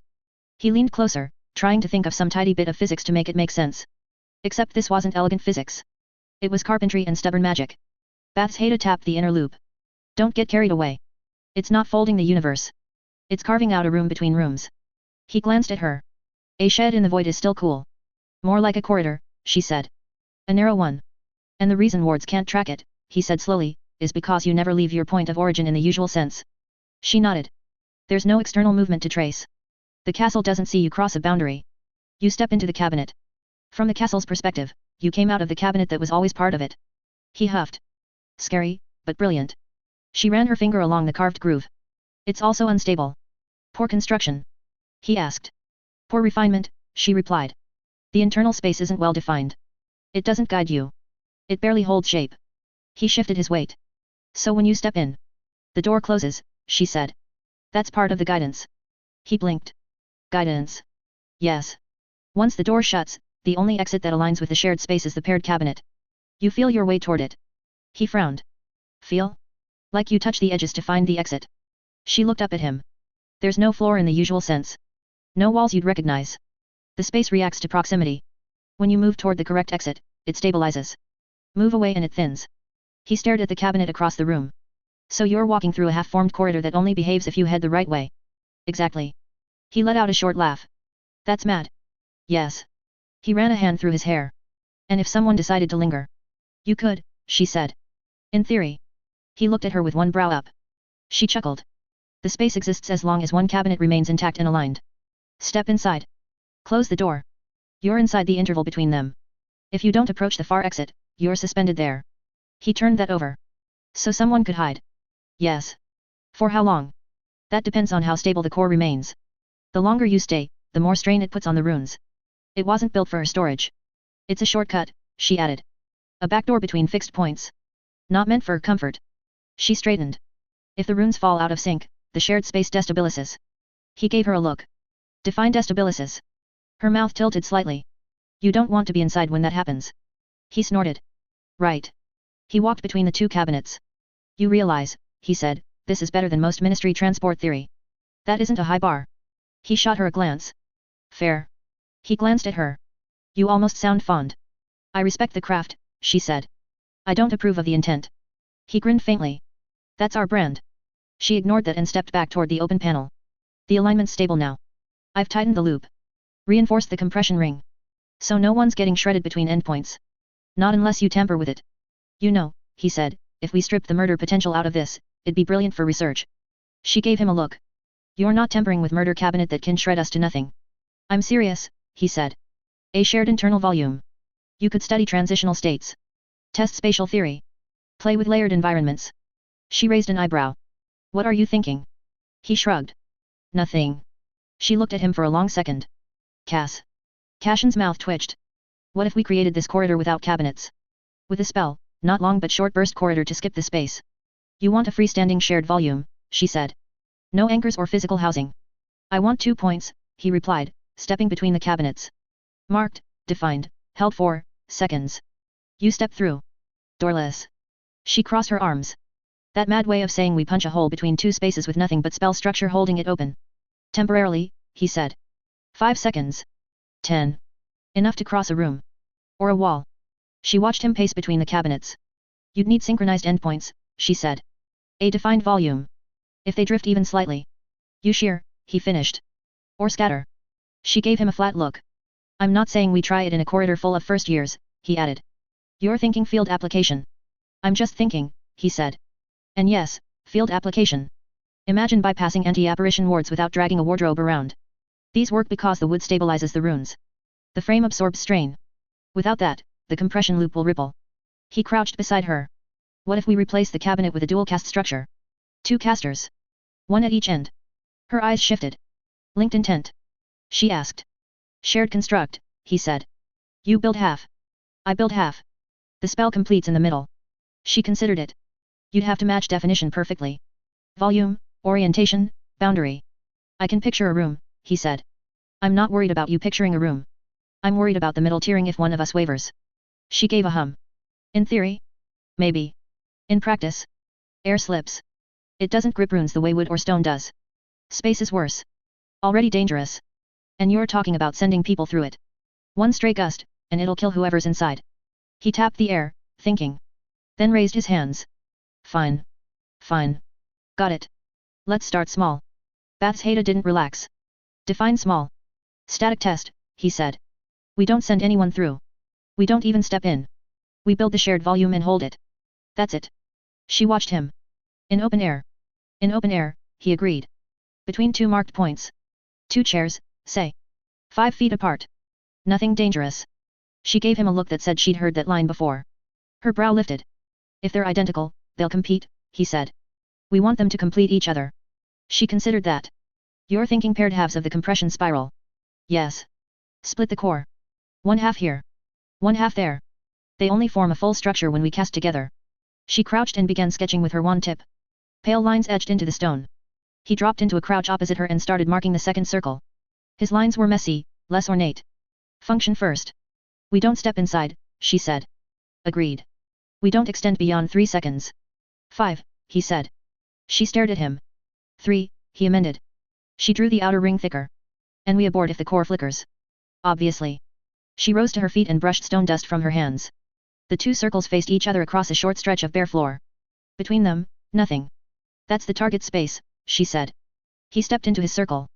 The runes glowed faint blue beneath his boots. She moved into hers. Gold light answered her magic. For the record, she said, if this tears, I'm blaming you. Obviously.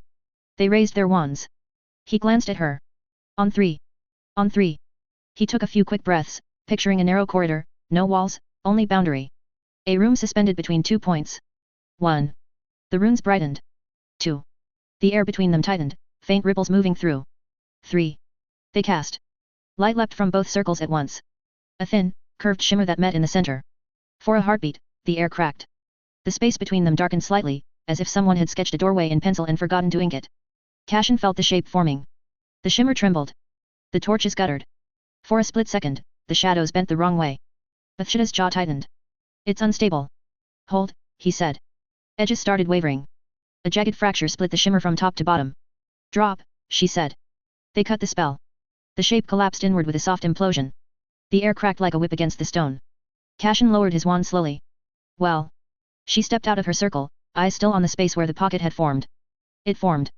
Briefly. It held for an instant. He grinned and walked to the center, legs still shaking, and waved his hand through the air. Nothing resisted him now. It's just air. He let out a laugh. We did it. She huffed, hands shaking. We nearly tore it. Nearly, he echoed. But we didn't. She glanced at the circles on the floor. The compression halves weren't aligned perfectly. Yours pulled harder. He slid an arm round her waist, pulling her in close.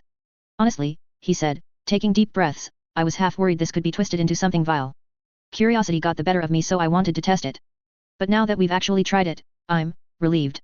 She looked up at him, then leaned in until her forehead rested against his. Did you feel it?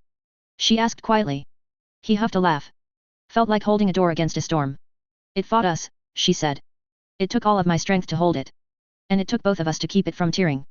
She nodded. Two people who understand each other's magic. Who can match intent without speaking. That's the only reason it formed at all. This isn't something two random fools could throw together after tea. Even two skilled ones, she added. If they're out of sync by a breath, it collapses. It's nowhere near finished, he said. The compression's crude. The center buckled too fast. But we held it, she replied. For a small moment. He gave a nod. Long enough to prove it's possible. She pulled back to look at him. And long enough to know it's dangerous. He smiled faintly. It's always dangerous.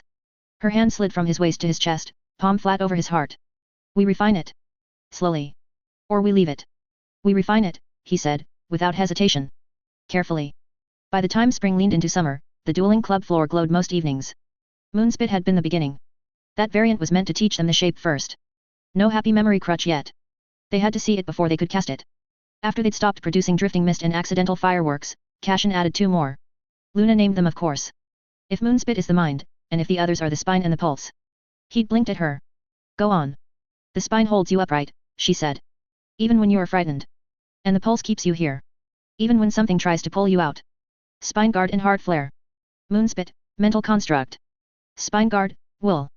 Heart flare, emotional ignition. 3 parts of one spell. Mind. Will. Feeling. By late May, the older lot could switch between them without collapsing into silver fog. The younger ones were still at war with themselves.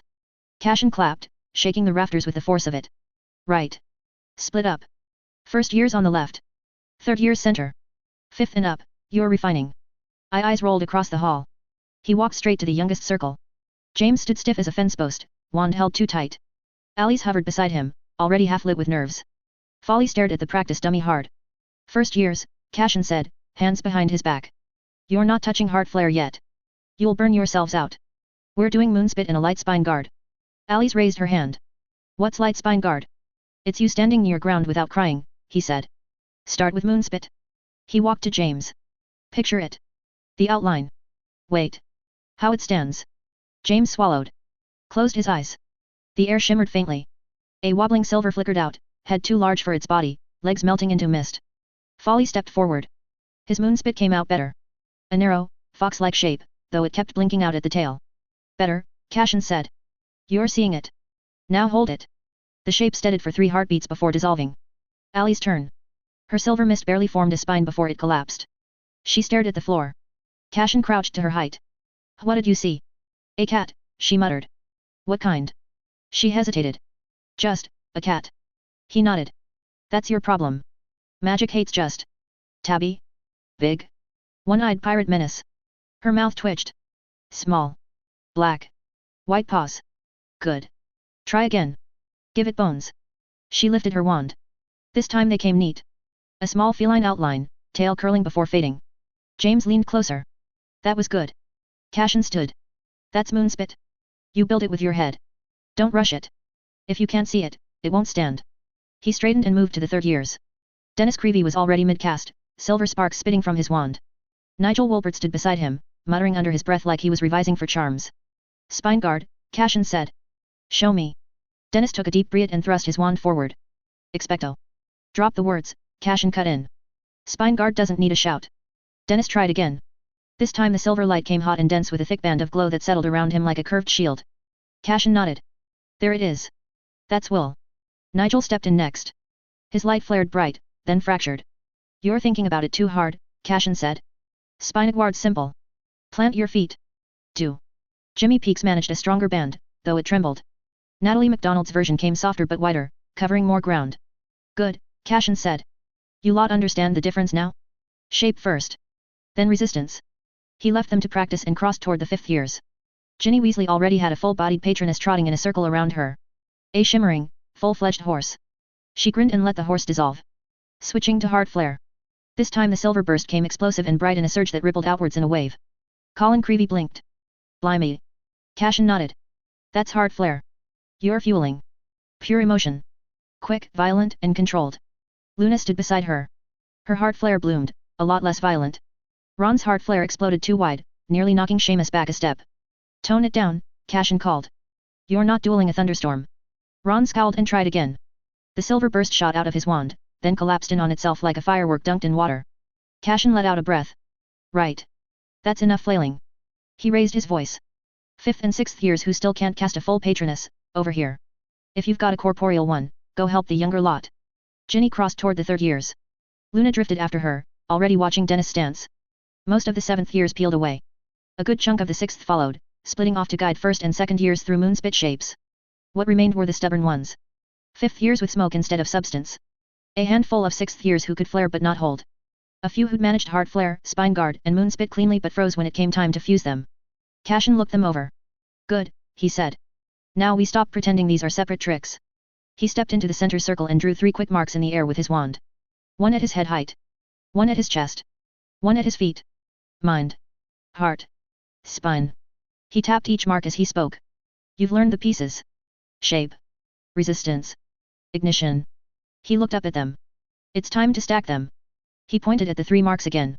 Start with moonspit. Build the animal. Don't cast it. Just hold the outline in your head. A few closed their eyes. Now spine guard. Plant your feet. Feel your intent. You're standing in the memory. Don't chase it. Shoes scraped stone as they adjusted their stance. Then hard flare. Pick the moment. Silver mist began to gather in uneven patches across the circle. Lavender's outline flickered into a hair, then thinned. Harper's smoke rose too fast and tore sideways. Don't rush it, Cashin said. You're not summoning. Neville stepped forward into the struggling group. Think of it like stacking stones, he said to one of the Hufflepuffs. If the bottom's crooked, the top falls. Cashin gave a nod. All right, he called. On my count. Build it in order. He lifted his wand. 3. Lavender's hair. A badger from the Hufflepuff girl. Something bird-like from the Ravenclaw boy. Cashin sighed. Closer. Lavender looked frustrated. It's there. I can feel it. Good, he said. That means you're about to catch it. She made a face but nodded.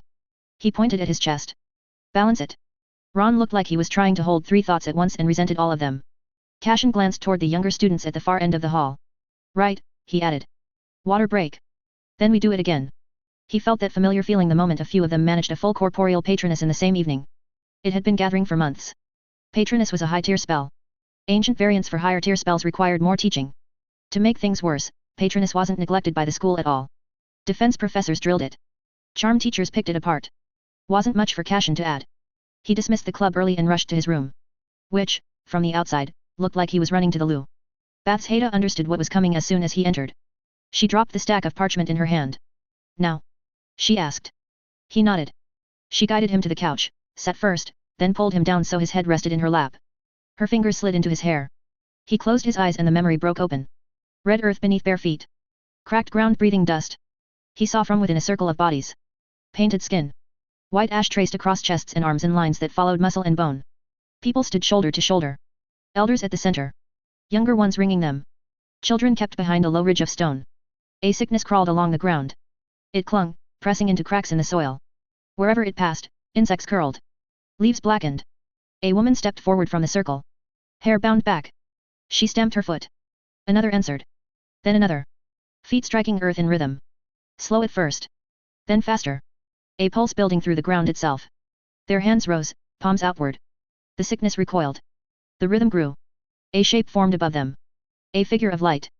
Human, but larger. Outline blurred. Weapon of pale fire in hand. The ground responded. Dust lifted in spirals around its ankles. The pulse of it traveled outward from the circle in a widening ring. The sickness writhed. From its center, something rose. Limbs bending in ways joints shouldn't. A head too long. Eyes like hollows burned into bark.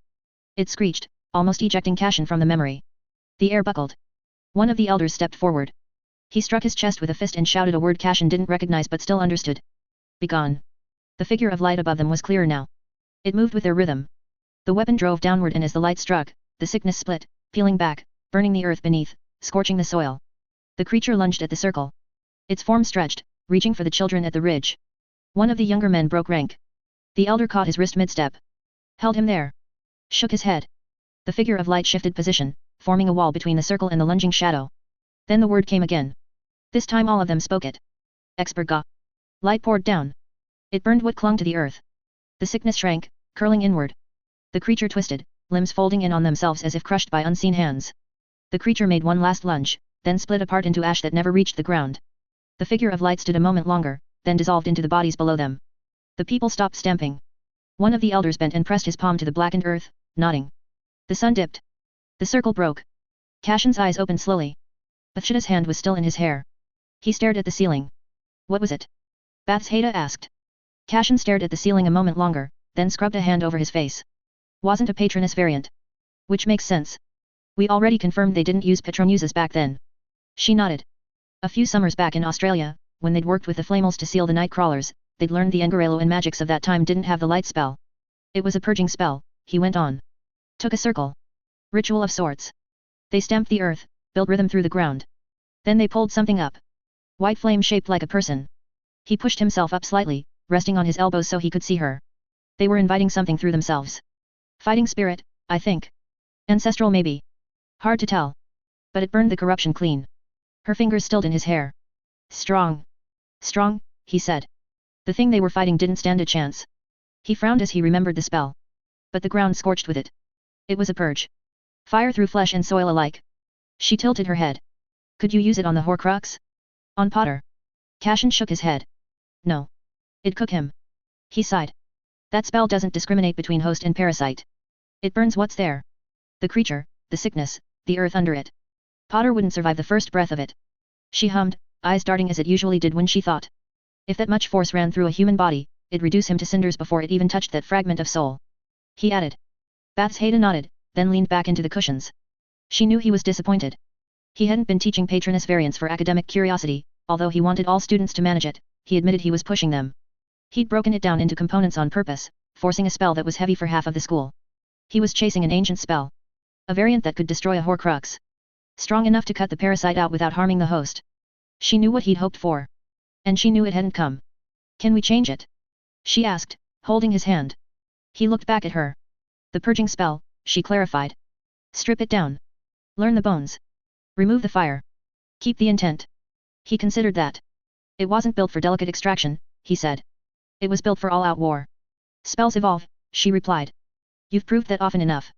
If it channels collective will into manifestation, then the destructive element might not be the core. The core might be the summoning. He nodded slowly. If we isolate conduit from expression, she continued, we might redirect what answers. Less flame, he muttered. More filtration. Yes. He leaned forward. It need containment, he said. Not a wide surge. A narrow channel. Focused around a single target. And layered, she added. Host protected first. Wards woven into the body. Then the purge applied only to what doesn't belong. He grimaced. That assumes the spell can distinguish. It distinguished the sickness from the people in the circle. It still burned the land, he countered. Because the land was touched by it, she said. If the corruption's anchored in Potter's soul, the spell might interpret all of him as contaminated. He dragged a hand through his hair. Which brings us back to the same problem. It sees presence, not ownership. She watched him think. What if, she said slowly, we borrow from hominum? He glanced up. Definition, she continued. Before the purge, define the target. Not evil. Not dark. Something more specific. He blinked, then again. He lunged forward and caught her round the waist, nearly knocking them both back into the cushions. All these years I've been banging on about intent, he said against her mouth, laughing, and I've managed to trip over my own definition. Of course. She laughed into the kiss, fingers catching in his collar. Took you long enough. Will you cut it? Sirius said. Aurora threw her hands up. I'll wait for you to come and beg again. She turned on her heel and marched off down the corridor, heels striking stone harder than they needed to. Sirius dropped back into his chair and dragged a hand through his hair. The week had been complete rubbish. The month before hadn't been much better. He liked her. That was the problem, her laugh, her bite, the way she didn't flinch when he snapped. But somewhere between Hogsmeade dinners and ministry galas, it had started to constrict him. She wanted plans. Casual dates on the grass, walking in the town, sitting side by side to read together. He wanted to show up when he felt like it, drag her out for a drink, disappear for 3 days chasing a lead without someone asking where he'd been. He didn't want to spend every spare minute glued to her side. Well, that didn't work, did it? When he first said it, she'd stopped dead and stared at him so cold. Then she'd asked if he didn't want to be with her, why did he insist on that first date? That one hit. Because he insisted. He'd been the one to suggest drinks after that first sparring match in the staff room. He leaned in, smirked, told her she could handle one evening without hexing him. He chased after her relentlessly. Now he's acting like she'd hauled him into something he never chose. He knew it. She knew it. He didn't like the way that felt. He'd tried to laugh it off. Said people were allowed to change their minds. Said he didn't realize it would turn into weekly expectations and calendar slots. She'd gone very still at that. Then asked him, evenly, if he actually wanted her or whether he just wanted the idea of her when it suited him. He didn't have an answer to that question. Instead, he'd done what he always did when cornered. He deflected. He pointed somewhere else. She'd started suggesting more evenings together. More time. Proper plans instead of see you when I see you. She said something once about how it was nice, watching people who actually made space for each other. He laughed it off then. Now it didn't feel funny. So when she asked him why he was acting like spending time with her was a burden, a feeling he now admitted was very ugly had risen up. He said Rosier had nothing else going on. No mates or social life worth mentioning. Just Bath's Haida and his job. Of course he could build his whole week around her. What else did he have to fill it with? Sirius scoffed, told Aurora that not everyone fancied living like that. Said some people needed more than one person in their orbit. The words sounded fine in his head. Out loud, they'd landed wrong. Cashin, of all people. The boy everyone used to kick around without thinking twice. Hated by the whole school, because he walked about as if he owned the bloody castle. Always acting like the world was beneath him, even when he had nothing to back it up. No real friends. Not because no one tried, but because his arrogance outran his ability, and people got tired of tripping over it. Now he had Bath's Haida at his side and a school that trusted him. And Sirius was the one fumbling. Aurora told him, flat out, that being selective wasn't the same as being friendless. That Cashin chose his people. That he showed up when it counted. Then she asked Sirius why that bothered him so much. He hadn't answered. Because the truth was rotten. It bothered him because if Cashin, loser, loner, coward, and easy to bully Cashin, could build something solid with one person and be content with it, then Sirius didn't get to pretend that constancy was some kind of trap. It meant the problem might not be the model. It might be him. He'd muttered something about Rosier always thinking he knew best. About sticking his nose in. About playing house with babbling while pretending to be above it all. Aurora stepped back from him then. She said she wasn't angry about Cashin, she was angry that Sirius always reached for someone else to blame. That hurt worse than any insult. He didn't want to be pinned down. He didn't want to explain why 3 evenings a week felt like a cage. He didn't want to admit that part of him panicked when someone started asking for consistency. Now he sat alone, chair tipped back against the wall, staring at the ceiling. He liked her. That part hadn't changed. He just didn't like the version of himself that came with being liked back. He nearly dropped the half-empty bottle on the floor when the door slammed open hard enough to rattle the glass. Snape walked in without knocking. Sirius caught the bottle just before it hit the ground. For Merlin's sake. He set it down harder than necessary. If you're here to complain, Severus, I'm not in the mood. Snape shut the door. You will stop making a mockery of my subject in front of your students. Sirius leaned back against the desk. I have no idea what you are talking about. You told a class of 5th years that potions is nothing but stirring and waiting, Snape said. You called it kitchen work. Sirius shrugged. If it sounds like cooking, that's hardly my fault. Snape stepped closer. You will not undermine me again. Or what? You'll run to Dumbledore. Sirius said with a smirk. Go on then. Tell him I compared you to a house elf with a cauldron.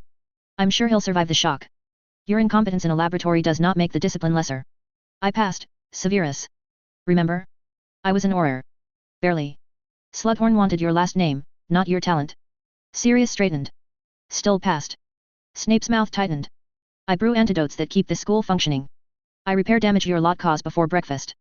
You dismiss that because it doesn't involve shouting and wand flourishes. Sirius' eyes flashed. This isn't about magic.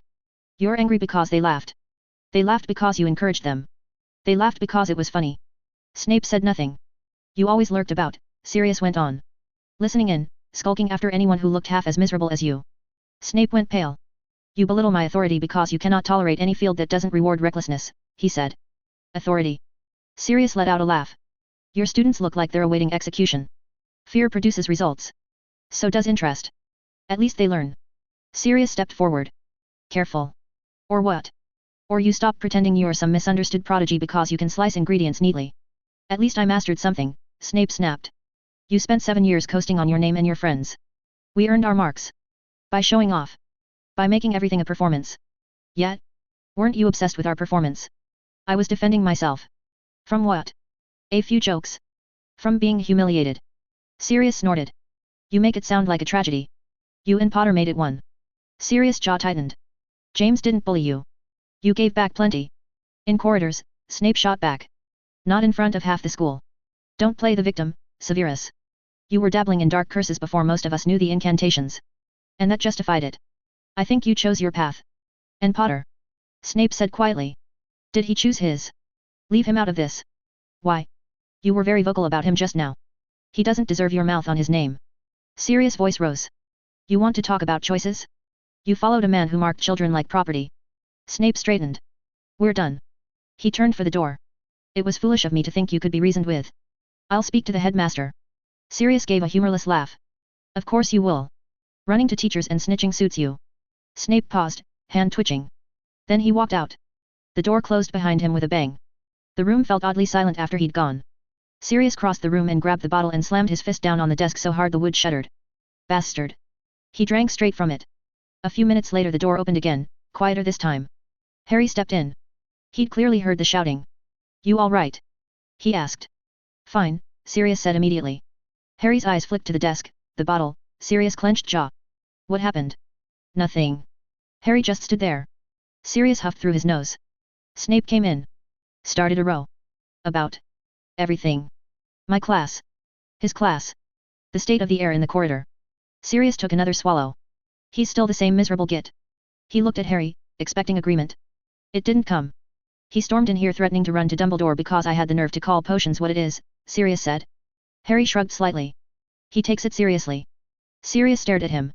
You're not defending him. I'm not, Harry said. He's all right. All right, Sirius repeated flatly. Harry hesitated. Professor Rosier says he's a good person. Sirius stared, eyes cold. He felt that ugly bite again, hearing his name. Rosier says that, does he? Yet. Sirius let out a humorless laugh. Of course he does. He wouldn't say it if he didn't mean it. Harry said as if that settled it. Like the name Rosier meant absolute. For his girlfriend. For his godson. For half the damn castle thought that was enough. You think he knows everything? Harry frowned. What's that supposed to mean? It means your brilliant professor doesn't know what he's talking about. Sirius set the bottle down hard. It almost broke the bottle. You think Snape's some misunderstood hero? Because he brews a few antidotes and glowers at Slytherins. Harry's voice tightened. I didn't say hero. It was Snape, Sirius said. Harry blinked. What? He told Voldemort about the prophecy. The words came before he could stop himself. He knew it was anger and jealousy made him say it. But he just couldn't stop them from coming out. That's not how do you know? Harry asked. You told me what Rosier said. About prophecy and all that. Sirius swallowed. After that, Remus and I went to Dumbledore. He told us. Snape was the one who carried it to him. Harry went very still. Your mum and dad died because of that. Because of him, Sirius said, voice sharper. Because he passed it on. You're wrong, Harry said, but there was no strength in it. He ran straight to him with it, Sirius pressed. So don't tell me he's good. Harry's hands were shaking. He's been helping. He. After, Sirius snapped. After he'd already. Harry flinched. Don't. Sirius stopped. He saw it then, the fracture in the boy's face. Shock giving way to something worse. I need air, Harry muttered. Harry. But Harry had already turned. The door slammed. Sirius stood there staring at it. Brilliant, he muttered. Couldn't even keep my mouth shut after promising Dumbledore and Remus. He rubbed his neck and paced across the room. That's just fucking brilliant. He kicked a chair, it skidded into the wall. I didn't mean he cut himself off. Of course he meant it. It was true. But saying it like that, watching Harry's face as it sank in. Idiot. He dropped into the chair and hit the desk again. He pressed his hands to his eyes and breathed out slowly. He'd wanted Harry to understand. To see Snape clearly. Rosier too. He lowered his hands and stared at the ceiling. Well done, he said to the silence, and swore under his breath. Cashin was 3 essays deep into his evening self-punishment when he pulled the next scroll toward him, took a slow sip of tea, and closed his eyes like a man praying for divine mercy. Of course it was Luna. Bright yellow ink on the label. Tiny doodle of a bird carrying a heart. She even enchanted the heart to blink. He stared at it. The heart blinked back. Brilliant, he muttered, unfolding it. Lovebird to love note, The True History of Magical Courtship. He sighed, long, theatrical, then began reading. The introduction hit him like a thrown shoe. Most people believe Lovebird to Love Note was invented by a lonely wizard who couldn't talk to girls. This is incorrect. Birds do not respect loneliness. They respect strategy. He pinched the bridge of his nose. The Karelian enclaves were frozen and unhappy in 1030. Wars often make people cold and unreasonable. When two city-states began hexing each other's owl roots out of spite, someone very sensible decided to stop using owls. Cashin snorted despite himself. He flipped the page. Her diagrams were, something. A very round lovebird carrying a suspiciously large scroll. A second lovebird wearing what appeared to be a helmet. Luna had drawn arrows explaining its heroic trajectory. Underneath. Lovebirds were chosen because they are small, fast, and statistically uninteresting. No one suspects a bird that looks like it wants a cuddle. He underlined it. That's not entirely wrong. Then came the war bit. The message was wrapped in runes and transfigured into a lovebird. If the bird was intercepted, it either exploded, rare, or sang a coded tune, common. Song codes were based on Karelian harvest chants, which the enemy found deeply annoying. Cashin scratched a note in the margin. Correct that. 8% fatal detonation rate. No singing. Stop encouraging them. He read on. Luna's favorite section was very obviously the early 1900s example. My favorite version is the wizard who escaped a muggle prison by writing his message in blood, folding the spell, and turning it into a mouse. All good things come in mouse form. Except when they're named Scabbers and they're really a sick wizard and not a real mouse. The mouse escaped through a drain and carried his heartfelt message, help, for 3 miles. Cashin paused. She'd attached a sketch of the mouse too. He held it up. The mouse had enormous eyelashes in a heroic pose. He kept reading. The ministry banned Lovebird to Love Note because it made ministers itchy. People were passing messages without permission, and sometimes a minister would give a speech only for a bird to land on his face. Democracy has never recovered. Cashin put his pen down and dragged a hand over his mouth. History weeps, he said softly. He flipped to the final page, her practical application. If we adapt the spell for classwork, it doesn't have to be a bird. In fact, it probably shouldn't be a bird. Birds get distracted. Instead, I propose using spoons. Lovebirds to lovegoods. He blinked. A spoon can carry small written instructions. A spoon can hide under a napkin. And if intercepted, a spoon can simply pretend to be a spoon. This is ideal. She had drawn 4 spoons marching in single file across the page. One had a tiny flag. Cashin leaned back in his chair. He wrote in the margin. Good historical scaffolding. Fix dates. Remove explosions. Spoons acceptable but reconsider infantry formation. Add real examples of runic layering. See me after class, you've accidentally produced a decent courier framework. He set the scroll atop the Luna pile. His tea had gone cold. He took another breath and muttered to the empty office. Right. 1 lovebird essay down. 15 more students to disillusion. He reached for the next pile. Vincent Crabbe thinks Oxio is good. He sighed through his teeth, and wondered whether the universe actively enjoyed bullying him. The knock at the door saved him. He didn't pretend he wasn't grateful. Enter, he called. Neville stepped in, shoulders hunched, eyes darting. Cashin set the essay down. Longbottom. Thank gods. What's wrong? Neville swallowed. Harry's not all right. Cashin sat up properly. Define not all right. Neville rubbed the back of his neck. Professor Black told him it was Professor Snape who told Voldemort about the prophecy. That it's why his parents died. Cashin's pen slipped from his fingers and clattered onto the desk. He stared at Neville. What did he say? I'm not sure. I only caught the end of it. Harry stormed in. He's in his dorm throwing things at the wall. Ron tried to calm him down but he nearly got hit by a lamp. Cashin was already on his feet. Brilliant. Neville stepped back to give him room. I didn't know who else to get. You picked correctly. Cashin grabbed his coat off the chair and strode for the door, then stopped. Neville was still standing there, pale and stiff, like he'd only remembered how to breathe because Cashin had moved. Cashin's eyes narrowed slightly. And you? Neville blinked. Sir. He stepped back and gave Neville a brief pat on the shoulder. How did you take the news? Neville looked up at him, like he hadn't expected the question. He swallowed. I don't know. Cashin watched him for a moment. Neville looked down. It's just a bit of a shock, sir. A bit of a shock. Cashin let that miserable understatement be. He said quietly. Neville took a breath and stood taller, as if annoyed with himself for wavering. Harry's worse. I know, Cashin said. His hand squeezed Neville's shoulder then dropped away. But I asked about you. Neville's face shifted at that. I'm all right enough. Cashin gave a nod. That'll do for now. We'll speak later. He pulled the door open. Come on. Neville hurried after him. What are we doing? Cashin didn't slow. Stopping Potter from redecorating Gryffindor Tower with emotional shrapnel. And under his breath, Black, you absolute idiot. When they reached the portrait, Cashin stepped aside. Password, Longbottom. Open sesame, please. Neville muttered the password. The fat lady swung forward, giving Cashin a wink.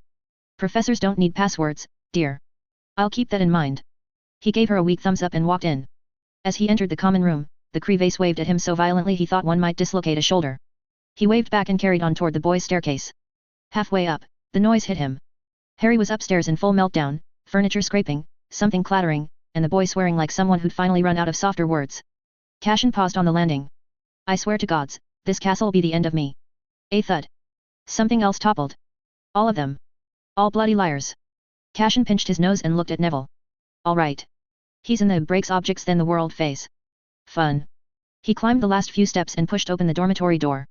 As the door swung open, something shot at his face. A boot, full velocity, full teenage fury. It froze midair inches from his nose, held there like a bug in amber. Cashin flicked a finger. The boot drifted aside, regained its momentum, and rocketed past him into the corridor. He stepped inside. Harry sat on the edge of his bed, elbows on knees, hands buried in his hair. His shoulders shook with every breath. Ron hovered uselessly a few feet away. Hermione stood stiff, eyes darting between Harry and Cashin like she was braced for an explosion. Neville lingered by the door. Can you leave us alone? Cashin turned to Ron and Hermione, then to Neville. All of you. Let him breathe. Ron jolted on his feet. Hermione hesitated, but one look from Cashin sent her moving. Neville left last, closing the door behind him. Cashin walked forward and stopped in front of Harry. The boy didn't look up.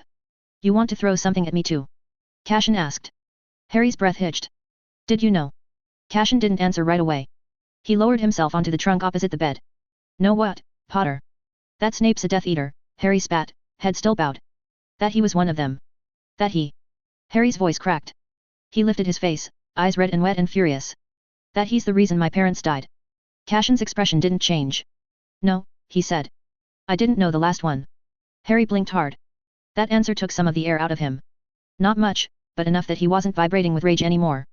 At least you're not lying to me, Harry muttered. Everyone else bloody is. He dragged both hands down his face. Snape. Sirius. Dumbledore. They've all been standing there, keeping things from me, like I'm some child they can hide the world from. Cashin let him get it out. Then leaned forward. You remember what I told you about prophecies? Harry nodded. They're riddles, Cashin said. Bent and vague and easy to misunderstand. Sirius said Snape heard part of it, right? Harry's mouth twisted. Sirius said he didn't care. His voice sharpened again. And he hated my dad. Hated him. He said so. Said he always did. Sirius is angry, Cashin replied. And impulsive. And occasionally a twit. Harry looked up a little at that. Cashin went on. Snape didn't know the prophecy was about your parents. He didn't even know it was you. He only knew something about a person being marked. That's what he took back. Harry stared emptily at the wall. What difference does it make? He said again. He still went to him. He still chose him. Cashin watched him for a long beat. If Snape had known your parents were the ones in danger, Cashin said, he wouldn't have done a damn thing to hurt them. Harry's head snapped up. How do you know that? How could you possibly? Cashin let out a breath. Potter, he said quietly, Snape wasn't just some boy who hated your dad. He grew up with your mum. They were friends. Proper friends. Before Hogwarts. Before this damned school split them onto opposite sides of a war neither had chosen. Before all of it. Harry stilled, caught between confusion and disbelief. Cashin nodded. He cared for her. More than he ever let on. More than he understood how to handle. It was messy and it was painful and it ended badly, but it was real. He'd never have signed her death warrant knowingly. Harry swallowed hard. Sirius didn't say that. Sirius is a git, Cashin said plainly. And before you get defensive, he knows it. Harry's jaw twitched, but he didn't look away. I'm not here to polish Severus into a saint, Cashin went on. Gods know I couldn't stand him when we were your age. Your dad and Sirius couldn't either. And here's where you need to listen, really listen, because the story gets uglier before it gets clearer. Harry's fingers tightened on the blanket. Remember what you asked me in second year? Cashin said. About your dad? About what he was like. Harry gave a small nod. At the time, I didn't want to shove you into the deep end. You were 12. But you're not 12 anymore. So here it is without the sugar coating. Cashin sat back slightly, watching Harry's face. Your father and Sirius were popular. Loud. Confident. Kings of the bloody corridors. And Severus was a half-blood in Slytherin with a chip on his shoulder the size of a small county. Do you see where that naturally ends up? Harry's eyes widened. They were, bullies. Sometimes, yet. And sometimes Snape gave as good as he got. It wasn't one villain and one victim. It was two boys who hated each other and kept finding new ways to prove it. Harry hung his head down. That doesn't excuse either of them, Cashin said. But it explains why Sirius is useless at speaking about it. He still sees Severus through that old grudge, and he's not mature enough to admit the picture's bigger. Harry swallowed. Sirius made it sound like Snape, chose Voldemort over my mum. Cassian shook his head. No. He chose survival. Badly. Stupidly. Selfishly. But never over her. Harry looked up, startled by how certain he sounded. Your mum and Severus fell out when your dad and she got close, and when Severus let bitterness run his mouth off a cliff. But that connection didn't vanish. He loved her. In that quiet, tangled way boys do when they don't know what to do with their own bloody feelings. Harry blinked hard. Your father settled once he had her, Cassian said. He grew up. She grounded him. Snape lost her. Both of them changed after that. But even then Severus would have torn his own spine out before he let harm touch her. If he'd known the prophecy pointed to her family, he wouldn't have moved. Not an inch. Harry's voice was small. But he still joined Voldemort. Cassian leaned back, rubbing his neck. And I told you once that if I hadn't been a useless little arrogant student, I'd probably have done the same. When you're young, angry, shut out, and someone powerful offers you a place. He shrugged. Plenty of people make catastrophic choices because they don't see a way out. Harry stared at the floorboards. Snape signed up because he thought being with the winning side would keep him alive in a world that didn't give a toss about him. Then he realized what that choice actually meant. And he regretted it fast. Fast enough to go to the headmaster and hand Dumbledore the exact knife he'd just put in your parents' backs. Harry's breath hitched, like that image cut deeper than he expected. He became a spy, Cassian said. Not because he wanted glory. Not because he wanted forgiveness. Because he couldn't undo what he'd done, and he refused to let it happen twice. Harry sat very still, breath easing, eyes softening. Sirius shouldn't have told you the way he did, Cassian added. He weaponized the truth because he was angry. That wasn't fair on you, and it sure as hell wasn't fair on Severus. Harry's eyes were glassy, furious, confused, lost. You deserved the full story, Cassian said. Not a shard meant to cut you. Harry opened his mouth, then shut it again. Finally, quietly, not looking up, he whispered, so what am I supposed to do with that? Cassian stood, knees cracked but he chose to ignore, and gave Harry's shoulder a strong pat. I don't know, Potter, he said. Sorry, I really don't. I'm not going to hand you a neat answer tied up with a ribbon. People aren't tidy like that. Harry stared at the blankets, jaw clenched. All I can do, Cassian went on, is remind you of something you already know. He tilted his head. You remember my Patronus classes? Harry looked up. Yeah. Good. Cassian slipped his hands into his pockets. You remember what I told you about Patronuses changing? Doesn't happen often. Takes something big. Proper shift in who you are. Shakes the whole foundation. Cassian moved toward the door. He stopped with his hand on the handle. Snape's Patronus is a doe, Cassian said. Harry's breathing stopped. Like my mum's. Cassian glanced back. Exactly like your mum's. He opened the door. You can decide what that means. Cassian kicked Sirius' door open hard enough that the hinges whimpered. He wrinkled his nose at the stink of fire whiskey. Sirius sat slouched in a chair, 2 empty bottles on the floor, a third in his hand.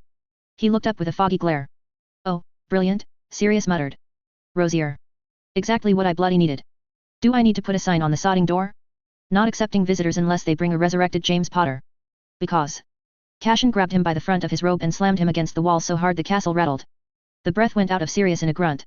The bottle slipped from his hand, hit the floor, and rolled under the desk. What, Cassian said, possessed you to dump that on Harry without context? Sirius' hands went to Cassian's wrists, but he didn't push.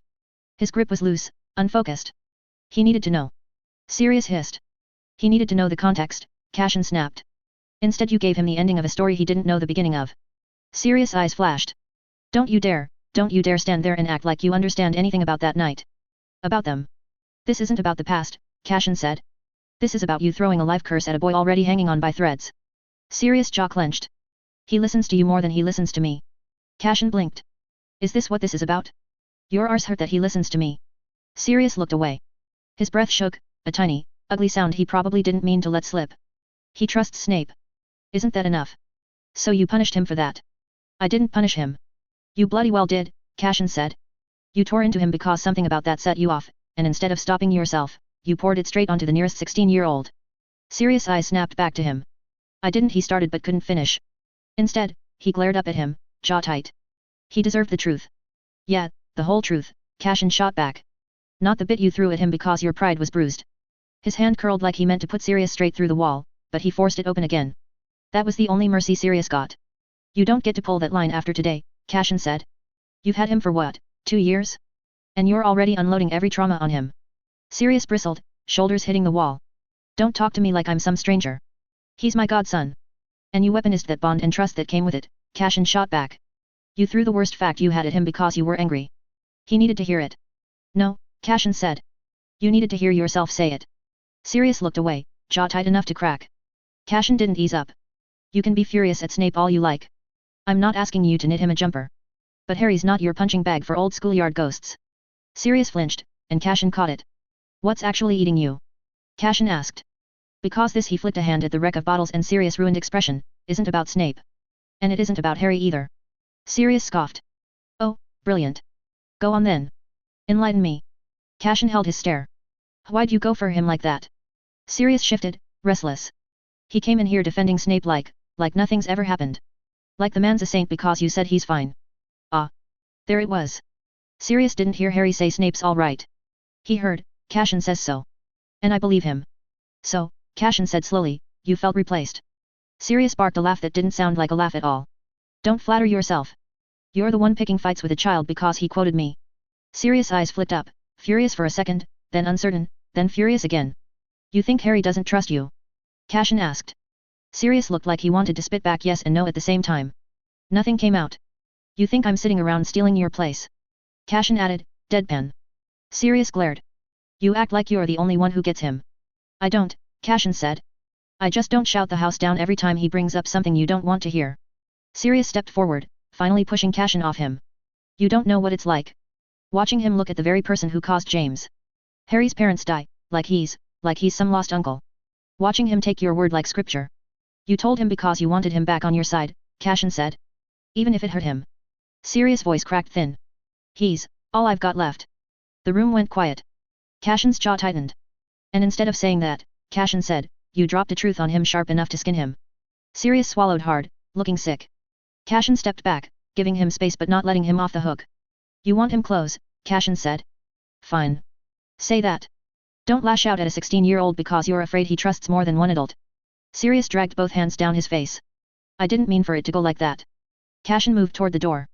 Fix it, he said quietly. And don't make him carry your ghosts again. Sirius didn't answer. Cashin paused at the threshold. And for God's sake, he added, stop making me the villain in your head. I'm not your competition. He opened the door. Harry deserved better than what you gave him today, Cashin said. So give him better tomorrow. Cashin nudged Snape's door open with his foot, plastered on a bright, deeply untrustworthy smile, and held up a half-empty box of chocolates. I bring gifts. Snape looked up from a stack of essays as though someone had wafted manure under his nose. What have you done? Cashin stepped inside anyway. Why do you always assume I've done something? Maybe I'm being friendly. We're practically mates. Snape's eyes narrowed into a slow, venomous slit. We barely tolerate each other. Cashin sighed, shut the door behind him, and dropped into the chair opposite. Fine. I slipped something, and I wanted you to hear it from me. Not because you threatened to kill me if it ever gets out. Snape's whole expression drained into something far more dangerous. Do not tell me. Cashin held up both hands. Before you start hexing, let me get the sentence out. Sirius told Potter a bit of information today. A bit I also learned today. Snape's jaw tightened. His hand clenched on the arm of his chair. What bit? Cashin took a breath. The prophecy. The part you carried. Snape shut his eyes, slowly, as if forcing down a scream. When he opened them, he looked ready to flay someone alive. He told the boy, Snape said. No question, pure acid. Cashin nodded. Yet. And not with care. Or context. Or anything resembling foresight. Snape's fingers curled harder. Black has the self-control of an unsupervised toddler with a wand. That's generous, Cashin said. Toddlers don't have trauma, ego, and a bottle of fire whiskey. Or 3. Snape's eyes were on the far wall, fixed on nothing, breath thinning. Cashin leaned forward. Potter's shaken, but he's not broken. I told him what he needed. The truth in full. Not the sly Sirius flung at him like a brick. Snape's gaze snapped back to him. What exactly did you tell him? That you didn't know it was about them. That you didn't know it was him. That if you had. Cashin let the sentence finish itself. Snape heard it anyway. A muscle jumped in Snape's jaw. He should never have learned it at all. He's 16, Cashin said. And Voldemort's favorite chew toy. Information finds him whether we want it to or not. Snape didn't move, but something in him was getting dangerous. Cashin rested his elbows on the desk. He also knows about your patroness now. Snape went utterly still. You told him? No, Cashin said. I implied it. He worked out the rest. Snape looked like he might be sick. Or murderous. Possibly both. Rosier. I warned you. Cashin lifted both hands, palms out. All right, ease your hackles. I didn't exactly have choices left. The kid was ready to hex the carpet off the floor. He wanted your head, Sirius head, and Dumbledore's beard in a jar. If I left him like that, we'd have a 16-year-old sharpening grief into revenge with nowhere to put it. Snape said nothing. His hands clenched so rapidly, Cashin could hear something pop. He wasn't sure if it came from Snape's knuckles or his patience. Cashin dragged a hand through his hair. Look. He doesn't hate you anymore. He isn't thrilled, obviously. You didn't become his favorite professor overnight. But he stopped aiming blame like a cursed dartboard. Snape didn't rise to it. Cashin leaned back in the chair, weighing how far he could push without Snape turning him into experimental vapor. Well, Snape did warn him not to tell anyone. It happened earlier that year. When they were still refining Moonspit, Spine Guard, and Heart Flare, Cashin and Bath's Haida took the work into the forest to test the structure without walls interfering as his tree patroness drew attention. Bath's Haida stood beside him, one hand up near her brow to block the glow. It's stronger outside, she'd said as she admired the tree patroness once again. Everything's stronger outside, Cashin replied. Even me. She rolled her eyes. Cashin lowered his wand slightly, the tree had already rooted itself in the grass. Somewhere beyond it, tucked between two thick oaks, someone straightened abruptly. Snape. He wasn't meant to be out there. But judging by the satchel at his feet and the half-crushed stalks of white lilies, he'd been gathering for some potion. Cashin offered a weak wave. Evening. Snape didn't answer. Cashin expected a familiar scowl or at least a sigh the size of whales. Instead, Snape's face drained. Fully.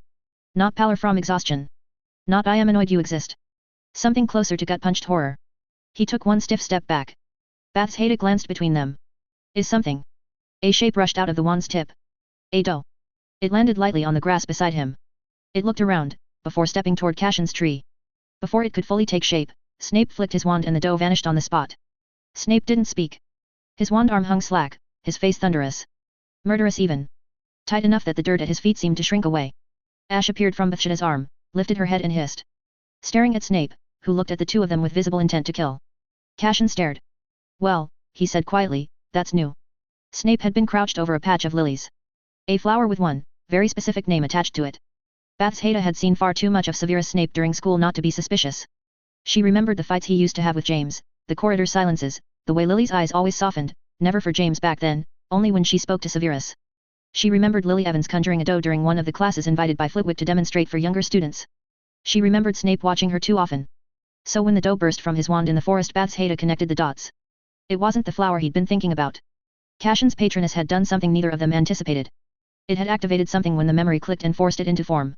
The tree had never behaved like that before, but his magic had oddities, and it seemed that if someone nearby thought they're happiest, the tree would catch it. When the shock had ebbed, they tested it with safer company. It didn't work every time, but it worked enough. Stand near Cashin's patroness, slip into a memory with too much clarity, and the patroness could spill out on its own. A few students managed it by accident. 2 professors did as well. But if anyone knew the trick was possible, the magic refused to cooperate. So Cashin said nothing. Instead, he learned to nudge people into thinking of their happiest memories. It was a coincidence. Pure and simple. That day, crouched over a stalk of flowers, he hadn't been thinking about lilies at all. He'd been thinking about Lily. And in the space of a heartbeat, Cashin's patroness had ripped that truth into the open. Cashin remembered when Bath's Haida told him her theory. At first he'd just stared at her. Then something in his brain clicked. Right. That. His mates had been talking about that scene all the time. A dozen of them crammed into someone's flat, arguing over whether Snape was tragic or unhinged while the clip played again on someone's laptop. After all this time. Always. Half of them swooning. Half of them taking the piss. Memes everywhere the next day. Screenshots. Dramatic edits. Someone had put sad music over it. Someone else had turned it into a joke about undying loyalty to Tesco meal deals. But when Bath's Haida laid out the lilies. The doe. The look on Snape's face in the forest. The memory resurfaced properly. He'd been in love with Lily Evans. Deeply. Stupidly. Permanently. And somehow Cashin had managed to yank that truth out of him with a bloody tree. Brilliant. Snape gathered the lilies, stuffed them into his satchel, then hissed at Cashin. Control your magic. He snapped the satchel closed. If either of you, Snape said, voice low enough to chill the air around them, ever breathe a word of what happened here, if I so much as hear a whisper of it, I will remove your tongues, pickle them, and mail them to your grieving families. Cashin blinked. That feels excessive. Snape stepped closer, eyes narrowed to slits. Try me, Rosier. Ash hissed from Bathsheda's shoulder again, smoke curling from her throat as if she'd tasted the fury radiating off him. Back in the office, Cashin pushed himself up from the chair. So, he said, dusting off his sleeves, I did briefly consider chopping my tongue off and gifting it to you in a jar, but then I remembered I actually use it daily. For teaching. Snape's glare stayed fixed on him. Cashin eased a step back. Right. Message received. Snape didn't blink. Get out. Excellent idea, Cashin said, already halfway to the door. Yes. Leaving. He let himself out before Snape could come up with anything involving acid, jars, or creative anatomy removal. He closed the door gently behind him, sighed down the corridor, and muttered under his breath, brilliant. 2 crises down. 70 to go. Snape stared at the closed door. The quill he'd been holding was bent between his fingers, ink blotting down the stem. He set it aside before it snapped. Rosier's voice still rang in his ears, loud, foolish, insistent, speaking plainly about things Snape had buried too deep to touch. You didn't know it was them. You didn't know it was him. As if that absolved anything. He stood up, felt like pacing, and crossed the room. Then again. Potter knew. Potter knew that now. He pressed a hand to the edge of the desk, knuckles widening. He'd expected many things to collapse in his lifetime, plans, allegiances, colleagues, but not this particular truth landing in the hands of the one person who should never have heard it. Not like that. Not from Black, drunk and lashing out, and not patched together by Rosier with blunt honesty and dangerous accuracy. Ado. His throat tightened at the memory. That day in the forest, he should never have gone out there when he'd been thinking of her. He'd miscalculated. Then Rosier's patroness had reacted, dragged the thought out like a hook through old scar tissue. He'd wiped it out instantly, but both of them had seen enough to root the warning. It didn't matter now. Potter knew the worst part of him, the one decision that had gutted his life and hers. He turned and went straight to Dumbledore's office. Inside, Dumbledore sat behind his desk, glasses on his nose, quill hovering above a parchment. When he looked up, his expression brightened in that irritatingly mild way. Ah. Severus. Do come in. Is something the matter? Snape shut the door with more force than intended. The boy knows. Dumbledore blinked. Which boy? Potter. Dumbledore set his quill down very softly. Knows what? Snape felt the words jam in his throat. He forced them out. About the prophecy. About my involvement. About why the Dark Lord came after the Potters. A long silence followed. Dumbledore lowered his hands to the desk and checked Snape over the rims of his glasses. Serious? Snape's mouth pulled tight. Yes. Dumbledore sighed. And Harry's reaction? Snape gave a sharp laugh. How do you expect he reacted? He shattered half his dormitory. Dumbledore pressed his lips together. I see. And Rosier, Snape went on, voice hardening, saw fit to involve himself as well. Cassian spoke to him. He did. Of course he did. Snape paced, then faced Dumbledore again. He patched it together. Told the boy more than Black did. Confirmed things. He clarified. He. Snape shut his eyes briefly. He said enough. What's Harry's reaction? It. Dumbledore asked quietly. Snape hesitated. He isn't directing his anger at me. But he knows now. Dumbledore folded his hands. It was always going to reach him one day. Not like this, Snape snapped. Dumbledore's gaze sharpened. Would you have preferred he hear it from Voldemort? Snape stopped pacing. That boy, Dumbledore continued, has had pieces of his life taken from him without his choosing. Sorrow finds him whether we shield him or not. Better he hears the truth from those who care for him, imperfect as they may be. Snape's jaw clenched. He looked away. Dumbledore waited a beat, then said, You fear what he thinks of you. Snape shot him a look. I don't require his approval. Perhaps not, Dumbledore said. But you value his mother's memory. It is natural to fear her son's judgment. Snape's throat tightened. He shouldn't know, Snape muttered. He shouldn't have to carry any of it. And yet he carries far worse, Dumbledore said softly. Severus, he deserves the truth, even the painful parts. He deserves to see the complexity of those who've shaped his life. Snape lowered himself into the nearest chair. His hands had curled into fists without his noticing. He is not you, Dumbledore added. He does not see the world with your bitterness. He sees nuance. Compassion. More than either of us ever did at his age. Snape said nothing. Dumbledore leaned back slightly. What concerns me most is not the boy's knowledge, but Sirius. This should never have come from him. Snape's expression darkened. He weaponized it. And out of jealousy, no doubt, Dumbledore murmured. Harry holds deep respect for you. Sirius does not always know how to share. Snape huffed something unimpressed but didn't deny it. Dumbledore tilted his head. What did Cassian say? After a bit of silent cursing, finally, grudgingly, Snape said, he mitigated it. Dumbledore's brows rose. Did he? Snape scowled. Don't look pleased. I'm not pleased, Dumbledore said, though he clearly was. I am relieved. Cassian has a gift for speaking to young people when the rest of us fumble. He has a gift for inserting himself where he shouldn't, Snape countered. That too, Dumbledore allowed. But his instincts are seldom unkind. Snape looked away again. Dumbledore softened his voice. Severus. Harry will ask questions. He will want to understand you. When he does, answer him. You need not expose old wounds, but neither should you hide behind them. Snape's voice dropped. What am I meant to say to him? The truth, Dumbledore replied. That you made a terrible mistake. That you have paid for it every day since. And that you protect him not out of duty, but out of love for the woman who gave him life. Snape flinched. Dumbledore watched him a moment longer. He will not hate you for that. Snape breathed in slowly, then stood.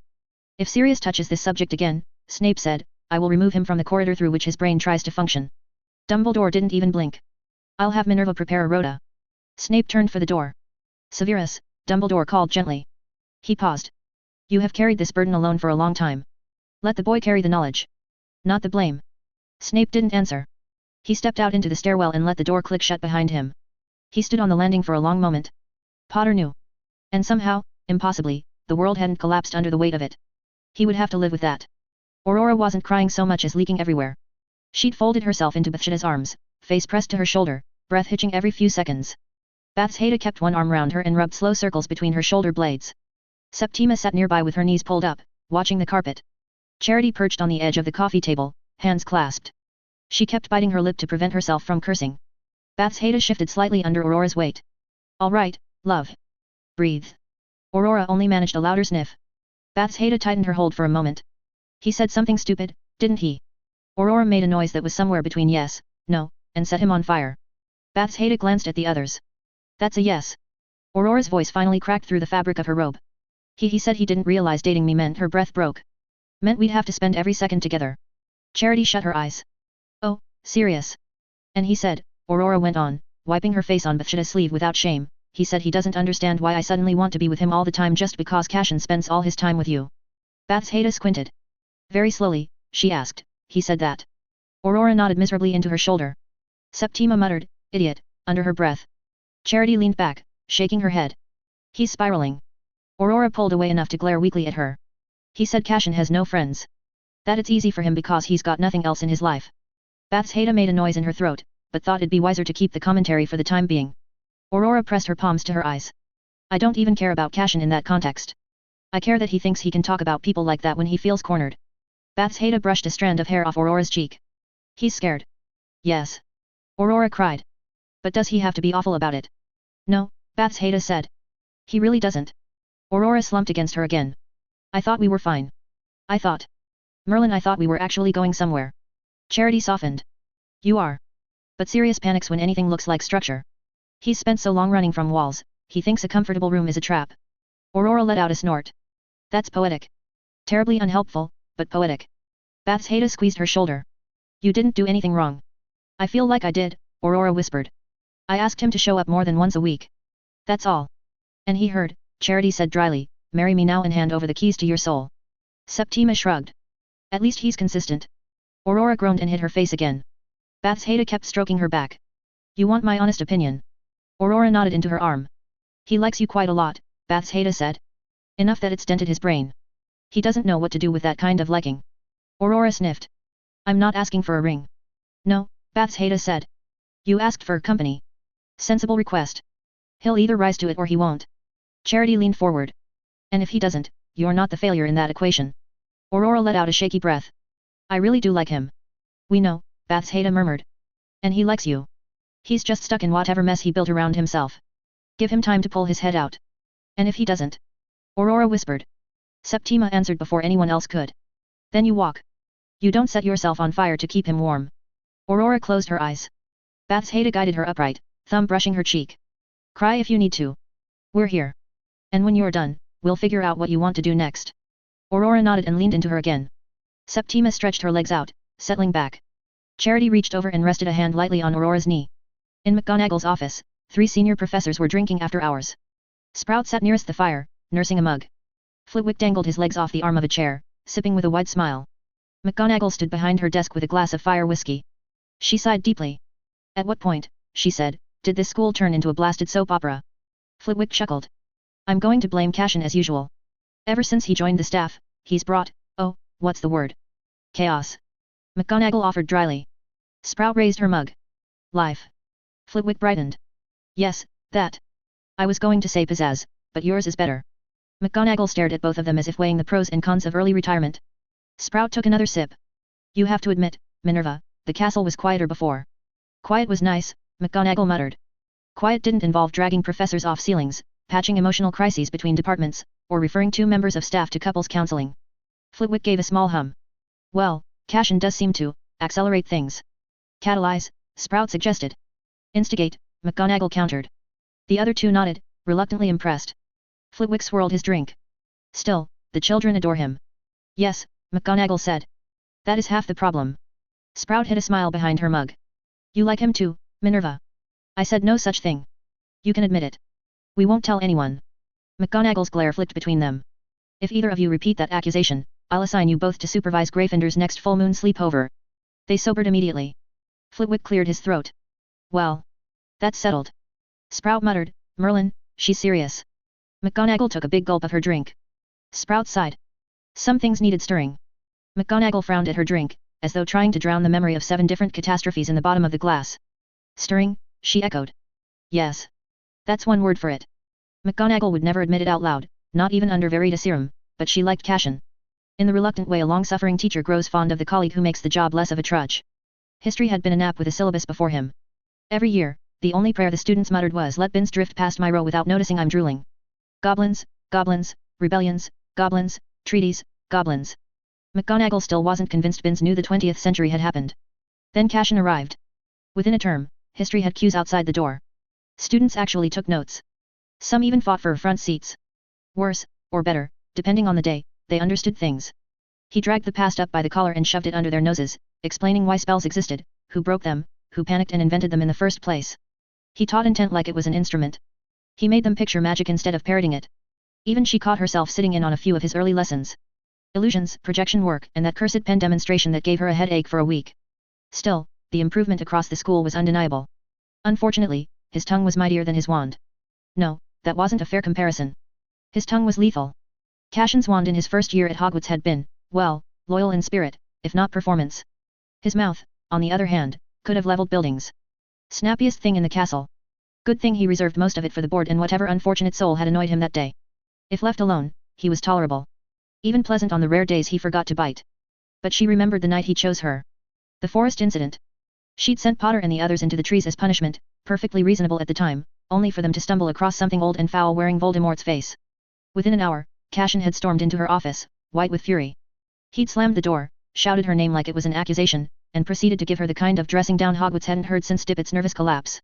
Sprout and Flitwick had burst in thinking someone had been cursed. What part of Forbidden Forest suggested safe? What part of students suggested expendable? McGonagall had matched him tone for tone. She was hardly new to shouting, but she'd gone to bed that night realizing 2 things. 1. He cared about those children in a way she recognized too well. 2. He wasn't afraid of her in the slightest. Or anyone, for that matter. Infuriating man. Now she sat in her office with Whiskey and colleagues and listened to Sprout saying Cassian had brought life to the place, and Flitwick calling him pizzazz, and she wanted to deny it. Truly deny it. But she couldn't. Not after seeing what he'd built. The club. The spell work. The way the younger students lit up when he walked in. The confidence the older ones carried now. He was trouble, constant trouble, but not the useless kind. She took another swallow of whiskey and muttered, mostly to herself. Merlin help me. I like the man. She drained the glass. And I blame him entirely for that. Cassian stepped into the office, frown already forming. Fawkes lifted his head from the perch and trilled at him. Evening, Cassian said, giving the bird a wave before helping himself to the teapot on the side table. He poured then wandered to the nearest chair and dropped into it. I'm assuming you've heard the circus by now, he said, lifting the cup. Dumbledore's smile creased the corners of his eyes. News does travel rather quickly when half the castle is involved. Cassian snorted. Good. Saves me the recap. He took a sip and set the cup on his knee. Potter's rattled. Black's drunk. Snape's 2 minutes from committing a tasteful homicide. I've spent the evening dragging emotional bodies out of a ditch. Dumbledore folded his hands. I'm grateful you stepped in. Don't thank me. Cassian shrugged. I'm fairly sure I've aged 10 years today. If I start forgetting names, I'm blaming all of you. Dumbledore's mouth twitched. You can't forget. Cassian grumbled, that's a curse. He said under his breath. Dumbledore chuckled. Cassian sighed and set the teacup aside. I'm here for something else. Dumbledore's smile dimmed a fraction. His eyes sharpened. What would that be? Cassian met the look straight on. What are the Deathly Hallows? Dumbledore's gaze narrowed. He rose from his chair with a grunt, took his wand from the desk, and nodded toward the door. Before we discuss that, he said, walk with me. Cassian followed him out. The corridors were mostly empty at this hour. Save them from explanation. So, Dumbledore asked as they turned the corner, what's prompted the sudden interest? Cassian raised a brow. I don't know. Could be Potter's cloak. Could be the bone-white wand you whipped out in Gobekli Teep like you weren't hoping no one noticed. Dumbledore frowned. When did that happen? Cassian grimaced. Oops. He'd said too much. The Jindy rewound time. The wand had never been drawn after that. So Dumbledore couldn't remember. Cashin dragged a hand down his face, already regretting opening his mouth. Dumbledore's gaze sharpened, eyes narrowing just slightly behind the half-moon spectacles. Cashin, deciding that silence was safer than improvisation, tucked his hands into his pockets and gave a tuneless whistle, as if the stone walls were suddenly the most fascinating thing in the world. The headmaster continued to study him for a beat longer than comfortable. Something had happened. That much was clear. But, to Cashin's relief, Dumbledore didn't press. Instead, his expression softened into something thoughtful. He murmured, almost to himself, before continuing down the corridor. When they reached the corridor leading to the dueling chamber, Dumbledore flicked his wand. The doors swung open on cue. Cashin stopped. "Oh," he said. "We're doing this again." Dumbledore stepped inside first. "You wished for answers," he said lightly. "And I find clarity comes easier when the body is occupied." Cashin eyed him. "That's a suspicious way to say I want to hit you with spells while explaining lore."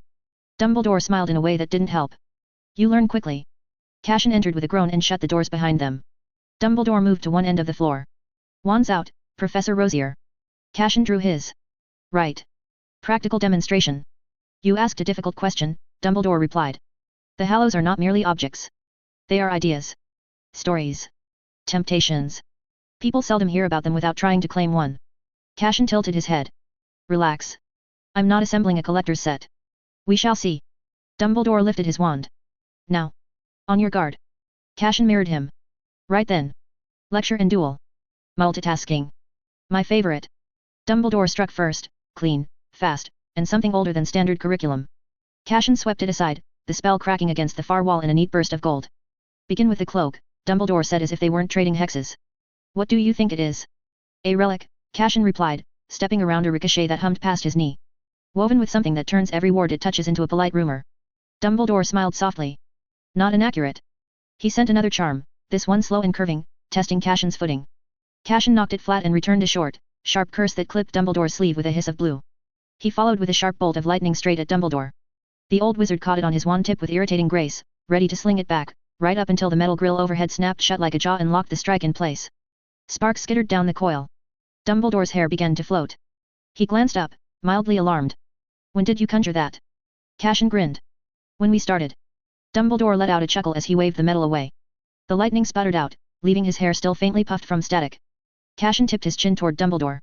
"And let's not pretend that the white stick is ordinary." Dumbledore's expression turned serious. "Go on." Cashin twirled his wand.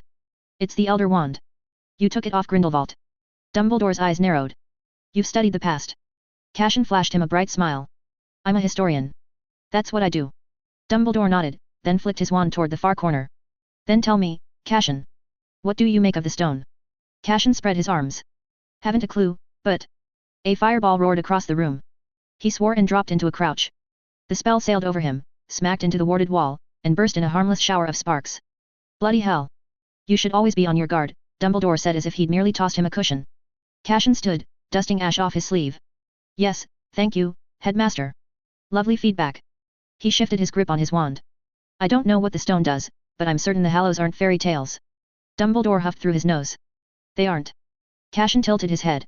"So all three exist?" Dumbledore answered with a fast, curling whip of spell light. Cashin redirected it with a twist, the arc bending away and smashing against the ward. Dumbledore walked a few steps to the side. "Stories outlive their truths. And sometimes truths hide behind stories. The Hallows are both." Cashin snorted. "You're very poetic when you don't want to answer a question. You're very persistent when told nothing," Dumbledore countered.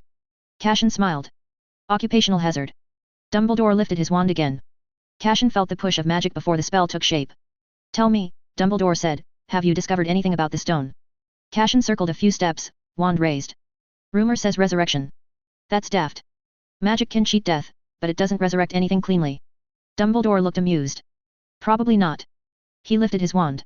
"Let's get serious." Cashin raised a brow. "We're doing this again? You humiliated me a few years back, remember?" Dumbledore laughed. "You've developed quickly. I'd like to see where you stand." Cashin muttered something rude under his breath but lifted his wand all the same. Lumos Noctis. The light in the chamber vanished, as though someone had tipped a bucket of ink over the world. Torches guttered out. Even wand light couldn't be seen, even before it could spark. Cashin moved silently, waving his wand to create dummies beside him, each matching his height and stance. A pulse rippled through him. Dumbledore chuckled somewhere in the dark. "You've learned your lesson, then." Cashin said nothing. Speaking would pin him down. He used voice illusion, Footsteps echoing around the chamber, left, right, behind, circling. Dumbledore turned at each. A hiss of magic cut the dark. Dumbledore fired something. It sliced through one dummy. The figure burst into ash. That was rude, Cashin muttered, far from where his voice seemed to be. Dumbledore flicked his wand again. A sweeping spell rippled outward from him. The second dummy exploded. The third skidded back and collapsed. Cashin felt the force brush his ribs from a distance. It was an area of effect spell that damaged everything standing in its way, similar to his Ignis Orbis. He let out a very believable yelp, thrown a few feet to his right with sound illusion again. Dumbledore pivoted instantly. There you are. Cashin moved the opposite way, muffling his footsteps with a silent spell, slipping along the wall until his fingers found Dumbledore's shoulder. He tapped it. The darkness peeled back at once. The torches blinked alive. The room came back in color, chairs intact, floor scorched, fake Cashin's dead on the ground. Cashin dropped his hand. Caught you. Dumbledore turned, eyes bright with something annoyingly close to delight. Well done. You're still terrifying, Cashin said. Before you get any ideas. Dumbledore, naturally, had ideas. He flicked his wand and sent a spiral of light up toward the rafters. It burst, rained down soft motes, and then shot toward Cashin in a sudden second strike. Cashin dodged, because he had dignity, then fired back a crosscut curse that Dumbledore dispersed with a lazy wave. You're faster, Dumbledore said.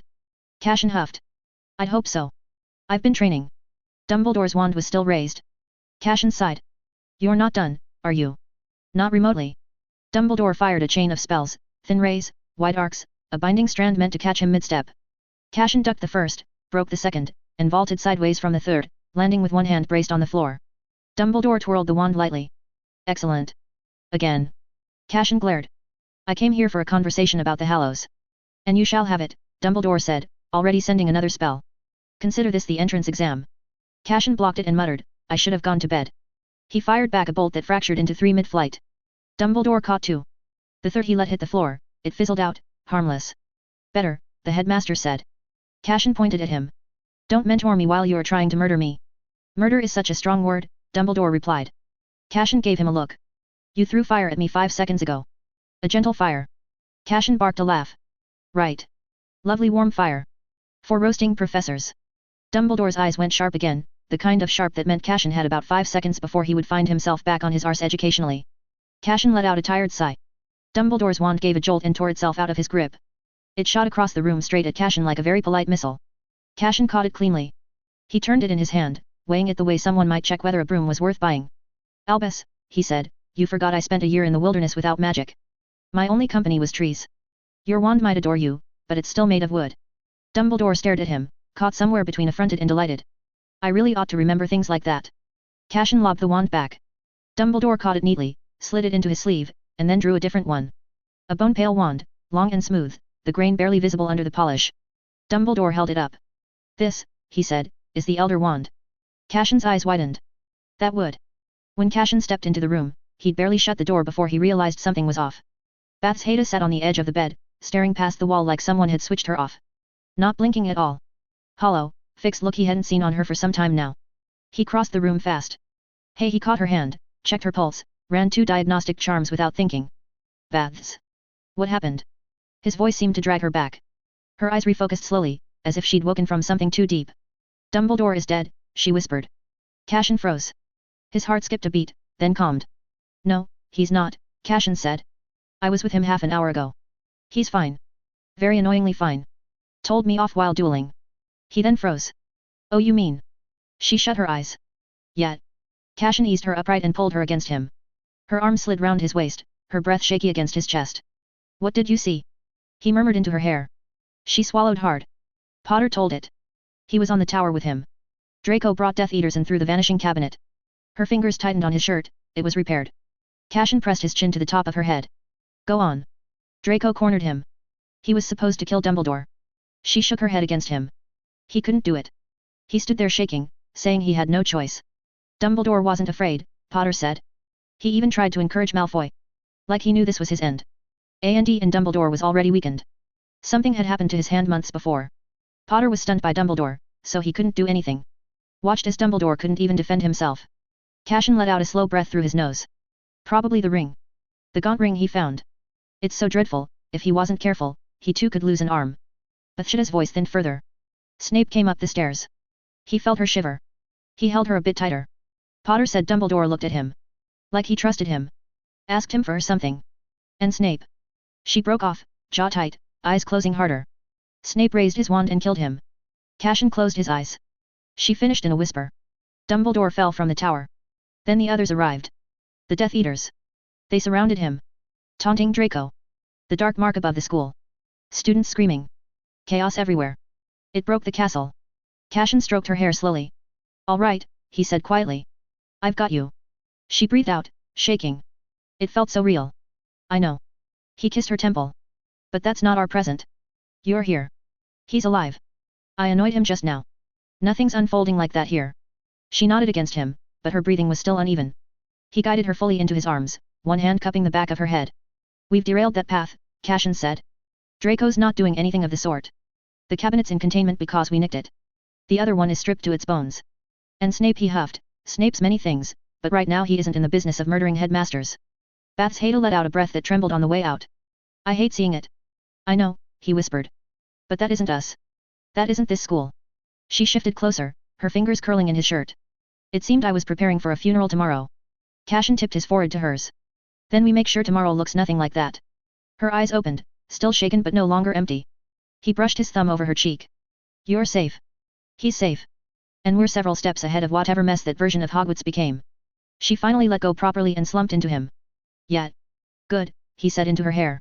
Because I've got no interest in burying bosses. Paperwork alone would finish me. A weak laugh escaped her. He felt the tension loosen at last. He rubbed slow circles into her shoulder. Now that Bath's Haida told him Dumbledore's death, he remembered a video he'd seen in his past life. At the time, he had no idea what the hell it was. Only now it clicked into the place. Some of his mates, bored out of their skulls during exam season, had decided Cassian needed cultural enrichment. They'd shoved a laptop in his hands, and said, Mate, you've seen this scene. It was hella emotional. The old man, long beard, half-moon glasses, was falling from a tower. His mate had been narrating beside him, talking through a mouthful of crisps. This bit's everywhere online. Something something Hogwarts, something something betrayal. He remembered thinking the old man looked oddly peaceful on the way down. Dozens of people raising their wands to the sky. Light burst from every tip, shooting upward like a volley. The beams met a green mark hanging above the castle, skull-shaped with a serpent curling from its mouth. The collective spellwork cracked through it, shredding the clouds until the sky cleared. At the time, Cassian had taken another sip of his drink and said, Bit dramatic, isn't it? His friends had laughed and shoved the laptop away, already switching to some stupid cat video. So, that was Dumbledore. That's how he died, he thought. All right, he murmured. You saw the chain reaction, not just the spark. Students panicking. Staff scrambling. A castle full of children thinking the wars landed on their roof. And Potter quitting because he's carrying more deaths than any teenager should. She nodded against him. She lifted her head from his chest only a little, eyes still glassy. Why do I see all of these? I don't know, he said. I've no idea, love. He knew it was tied back to Yrsa, the witch he'd dragged into existence in their first summer escapade. That much fit. Bath's Haida had said her other self, the version of her in the other timeline, never had anything like this. Fair enough. None of this would have happened if he hadn't opened the door in the first place. The powerful witch from the fjords, nothing more than a faint scrap of history until he'd spoken her name aloud. But past that he didn't have a clue what this was doing to Bath's Haida. Or why she was the one catching the bleed of it. He scrubbed a hand over his face. For all his knowledge, he still didn't know who she really was. Whatever Yrsa had been, druid, scholar, war mage, madwoman, it was clear she hadn't played by the limitations of her age. Her magic worked different. Every rune attributed to her ignored the rules the current theories insisted on. They reached across boundaries, life, soul, memory, instinct. As if she'd stared at the scaffolding of magic itself and decided to rearrange it. And now Bath's Haida carried one of her runes in her skin. No sane caster attempted a live magical link with a dragon. Dragons warped the air around them by existing. Their magic didn't run parallel to human magic. It pressed, crowded, overwhelmed. But Yrsa's rune let her meet it. Synchronize, balance, and grow stronger. He couldn't shake the feeling that Yrsa's runes weren't inventions but memories, echoes of something she'd survived. Her work always circled back to the same themes: connection, containment, harmony through force, force through harmony. As if she'd spent her life fighting things that didn't fit inside the world's tidy little boxes. Things like crawlers. Things like the crown. Things like dragons.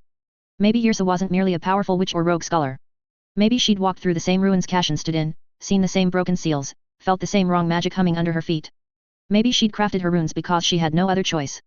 Because the world needed tools no existing theory could produce. Cassian sighed. If Yrsa ever existed in the flesh, she'd have been a menace. Bath's Haida would have liked her. He tucked a strand of her hair behind her ear.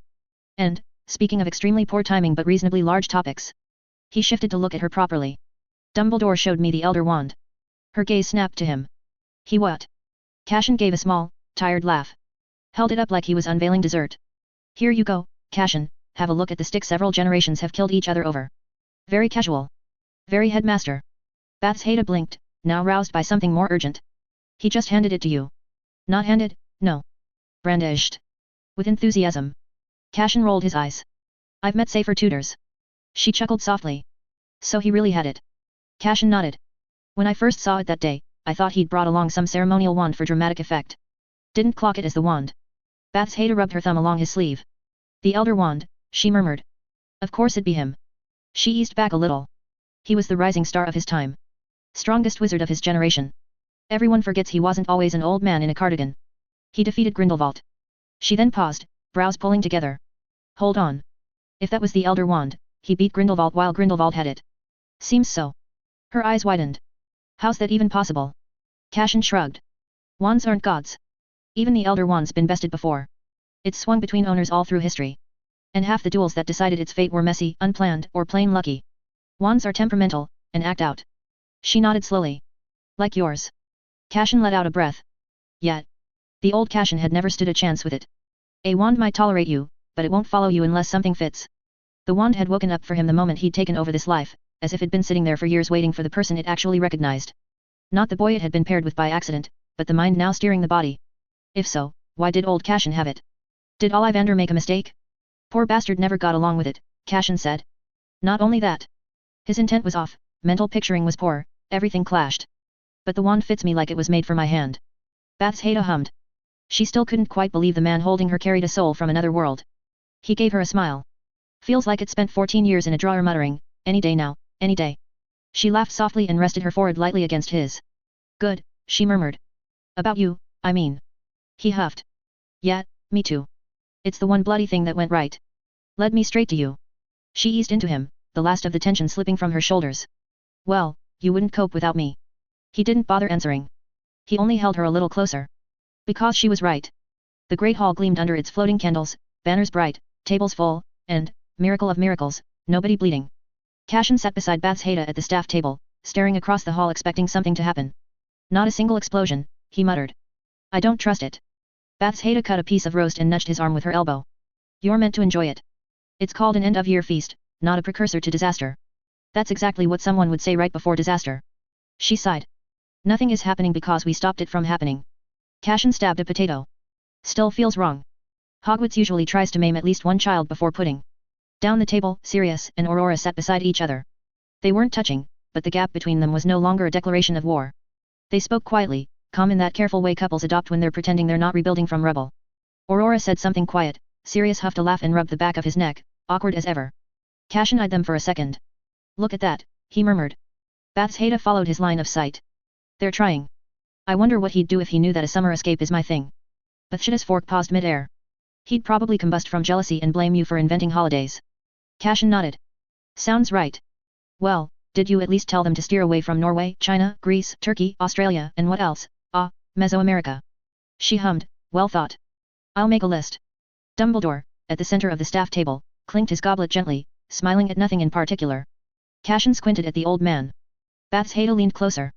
You've been watching him all week. Making sure he's not planning a dramatic exit, Cashin said. She bumped his knee under the table. Relax for 5 minutes.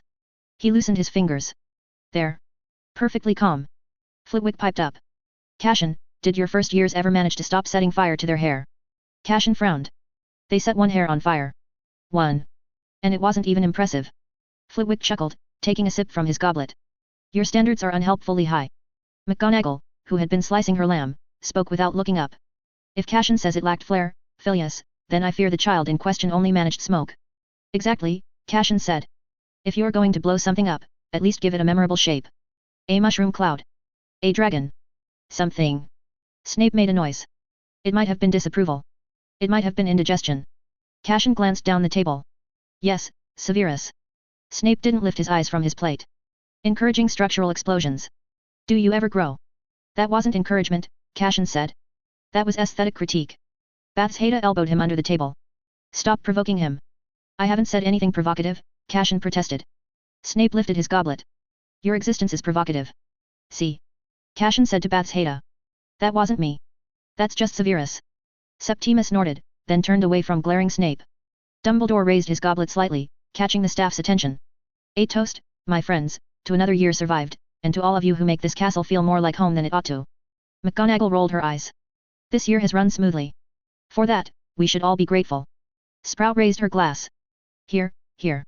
The students cheered as pudding arrived, giant trifles, treacle tart, summer fruit pavlovas, things that seemed to multiply each time one blinked. Merlin, Sprout breathed, eyeing the puddings. The elves outdid themselves this year. Flitwick brightened again. I'll try the trifle. It looks delightful. Baths Haida, Dumbledore, and Cassian stepped into the headmaster's office. Cassian set Helena Hufflepuff's goblet on the desk with both hands, slow and careful. Dumbledore rested his fingertips on the edge of the desk.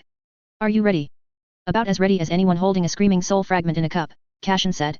White light slid over his palm, solidifying into something like a second hand laid over his own. He flexed his fingers. Right. Let's hope this doesn't bite. He reached for the goblet. The moment his glowing hand closed around the metal, the cup shrieked in a raw, human wrong wail that made the portraits flinch in their frames. One of the former headmasters actually ducked. Cassian gritted his teeth. Yeah, I hear you. Shut up. The white layer round his hand flared brighter, pushing against the black smoke trying to pour out of the cup's rim. The Horcrux bucked as if it wanted out. Baths Haida stepped closer, wand aimed toward the goblet, ready to nuke it if it twitched wrong. Dumbledore watched the cup closely for any sign the object itself was taking damage. The shrieking spiked, then choked on itself as Cassian tightened his grip. The white aura crept further, crawling up the sides of the cup. The Horcrux recoiled, smoke slamming against the barrier, trying to fold back into the metal. Baths Haida murmured under her breath, tracking the way the spell ate through the corruption. It's weakening. Good, Cassian said. I'm not babysitting this thing all summer. The goblet jerked in his hand hard enough that the desk rattled. A final wave of dark pressure burst outwards, enough to ruffle Dumbledore's beard and make Baths Haida brace her stance, but the white hand crushed the surge until it caved inward. The scream cut off suddenly. The last wisp of black smoke curled and vanished. Cassian kept hold of the goblet for a few more breaths, light still burning bright over his palm. Then, slowly, he let the aura fade. His real hand came back into view, slightly red at the knuckles but otherwise fine. He huffed. All right. That's one foul parasite evicted. Baths Haida took the goblet from him carefully with a ruined cloth between her hands. Out of caution, habit, and because she'd seen too many cursed objects pretending to be inert. The gold was warm but solid. No visible cracks or warped runes. She tipped it to check the interior. Clean. She couldn't see any residue or lingering dark rot had resided within the cup. It's intact, she said. The enchantments haven't buckled. Dumbledore ran a quick diagnostic charm over the cup. He lowered his wand with a sigh. It's clean. Cassian leaned back against the desk and blew out another breath. Good. I was worried it'd melt. Dumbledore gave him a smile. You handled it well. Baths Haida touched Cassian's wrist lightly. How's your hand? Cassian wiggled his fingers. Still attached. Always a win. Dumbledore looked between the two of them. One more Horcrux removed from the world. Cassian straightened. Good. One less thing trying to chew on Potter. He dusted off his hands, flashing both of them a grin, the sort that meant trouble was loading. So, he said. You know what comes next, right? Baths Haida and Dumbledore answered in unison, we find the snake and test the spell properly on a live subject. Cassian, at the same time, announced, make a fresh living Horcrux and try it on. He stopped mid-sentence, eyes widening. I meant your version. Obviously. The snake. Yes. That one. Baths Haida stared at him like she was weighing up whether to hex him or put him outside for fresh air. Dumbledore didn't even bother with disappointment. He went straight to the silent, exhausted kind of judgment. Even Fawkes gave a trill and rolled his eyes. Cassian lifted both hands. All right. Message received. No new Horcruxes, no arts and crafts. I get it. He cleared his throat, trying to scrape the last of that mortifying sentence out of the air. He pointed at the phoenix. You can stop glaring. I corrected myself. Fawkes trilled again. That's not helping, Cassian muttered. Dumbledore moved to his desk, plucked a tin from a drawer, and offered it outward without looking. Sherbet lemon. Cassian took one automatically. Baths Haida declined with a shake of her head. Right, Cassian said, sucking the sweet. Let's sort the numbers before we run off chasing things with fangs. Baths Haida raised a hand. We have 5 accounted for. Diary, diadem, ring, cup, and locket. Cassian nodded. One was used to anchor himself to the world of the living when he first died. Leaves one. Potter, Baths Haida said. Dumbledore hummed. Tom has always leaned toward symbols. A great serpent would appeal to him. Cassian lifted a brow. Excellent. So we're hunting a highly venomous maybe Horcrux with a tendency to swallow people whole. Lovely. Baths Haida gave him a look. Better than your earlier suggestion. That was a theoretical instinct, he said. I'm allowed those. Baths Haida leaned on the back of a chair. If we remove the snake, remove Potter's fragment. Voldemort is killable again, isn't he? No anchors left. Cashin nodded. That leaves us with good old-fashioned murder. A comforting return to tradition. Dumbledore gave him a flat look. What? Cashin said. We're all thinking it. Bath's Haida sighed. First we confirm Nagini. Then we decide how to contain her. Cashin ran a hand through his hair. Confirming is simple. Catching is not. Dumbledore's eyes drifted to the window. I fear Voldemort won't leave her behind. Cashin clicked his tongue. Brilliant. So the minute we poke the snake, the owner turns up. That won't complicate anything. Bath's Haida glanced at him. This is the part where you try to reassure us. Cashin shrugged. You were always my better half. I'll leave that to you. She rolled her eyes, laughing, as she dragged him away. Good night, headmaster. The next morning, Hogwarts rolled into breakfast in its usual end-of-term haze. Students half-packed, half asleep, scraping toast and clutching pumpkins. Staff pretending not to count the minutes until the train carried several hundred children away. Then the great hall doors swung open, cutting the chatter. Forks hovered mid-air. A few mouths stayed open around unchanged eared bites. Two figures stood framed in the doorway. A handful of students blinked, confused. Most didn't recognize them. But the ones who did, the ones who grew up hearing those names like a legend or a wound, went still enough that even the candles seemed to hesitate. Neville shot to his feet, stunned. Beyond that, he couldn't make a move at all. Alice and Frank Longbottom stood at the threshold, hands linked, eyes bright. They looked at Neville with the kind of unconditional love only parents could manage. Neville's lips parted. No sound came out. His chest hitched hard, as if his tongue had short-circuited. Cashin grinned. Bathsheda's hand found his arm under the table. Neville took one uncertain step. Then another. His face crumpled. He wiped at it fast, as if embarrassed, then gave up entirely. Alice broke with a tiny, choked sound, and that broke Frank, and that broke whatever spell held Neville still. He reached them in 2 steps. His mother caught him by the shoulders. His father pulled him into both their arms. Neville folded in on himself and clung back. Cashin gave Bathsheda's hand a light squeeze. Now this, he murmured, is how I like my years to end. Let's make it a new tradition. Settle down. The old wizard at the front lifted both hands, palms out, the way someone might calm a pack of dogs that knew perfectly well they could eat him. Alfork Morn, former plague warlock, current chair only because he'd outlived the last 5 and because he was the least threatening creature in the chamber, held together mostly by clerical stubbornness. What he lacked in strength he made up for in tracking work and an encyclopedic instinct for paperwork, which was precisely why he'd been saddled with chairing these gatherings. Too soft for ambition, too stained for the keepers ever to pardon, and far too aware that everyone here could snap him in half. A woman 3 rows back scowled up at him. Not figuratively, her face simply did that on its own. Who put you in charge? He let out a sigh that suggested this wasn't the first time she'd asked. All of you did. Last century. There was a vote. Remember? She blinked. Oh. Right. Carry on, then. The hall settled, though calling it a hall was generous for a cavern lined with ancient pillars and stains no one cared to identify. Well, sort of, at least the grumbling died down. The Covenant had gathered. Dozens of dark witches and dark wizards, the ones whose names went unrecorded because parchment preferred not to be complicit. Some arrived shrouded in glamour, some didn't bother. Some sat masked, others barefaced, as if daring the rest to try something. At the far right, Voldemort sat quietly. He was young by the room's standards, practically unfinished beside the ancients. The Covenant hadn't wanted him, no dark magic with sense carved up their own soul. Even Herpo the Foul, who'd invented the wretched magic, never created Horcruxes. Yet here he was, admitted last winter only because the Marauder had vouched for him. Not the strongest, not even middling, but vicious enough and delusional enough that they'd let him in with a grimace. Lineage helped too. Not far from him, Feng Shui Marauder to those who needed the full title, grinned at anyone looking his way. The old wizard cleared his throat. First point. Keepers of the balance. Groans of annoyance and no small number of eye rolls went through the lines. One witch leaned forward on her cane. They've been poking about again. Sightings in Greece 6 years running. Another lifted a hand lazily. Australia as well. One of mine spotted them inland.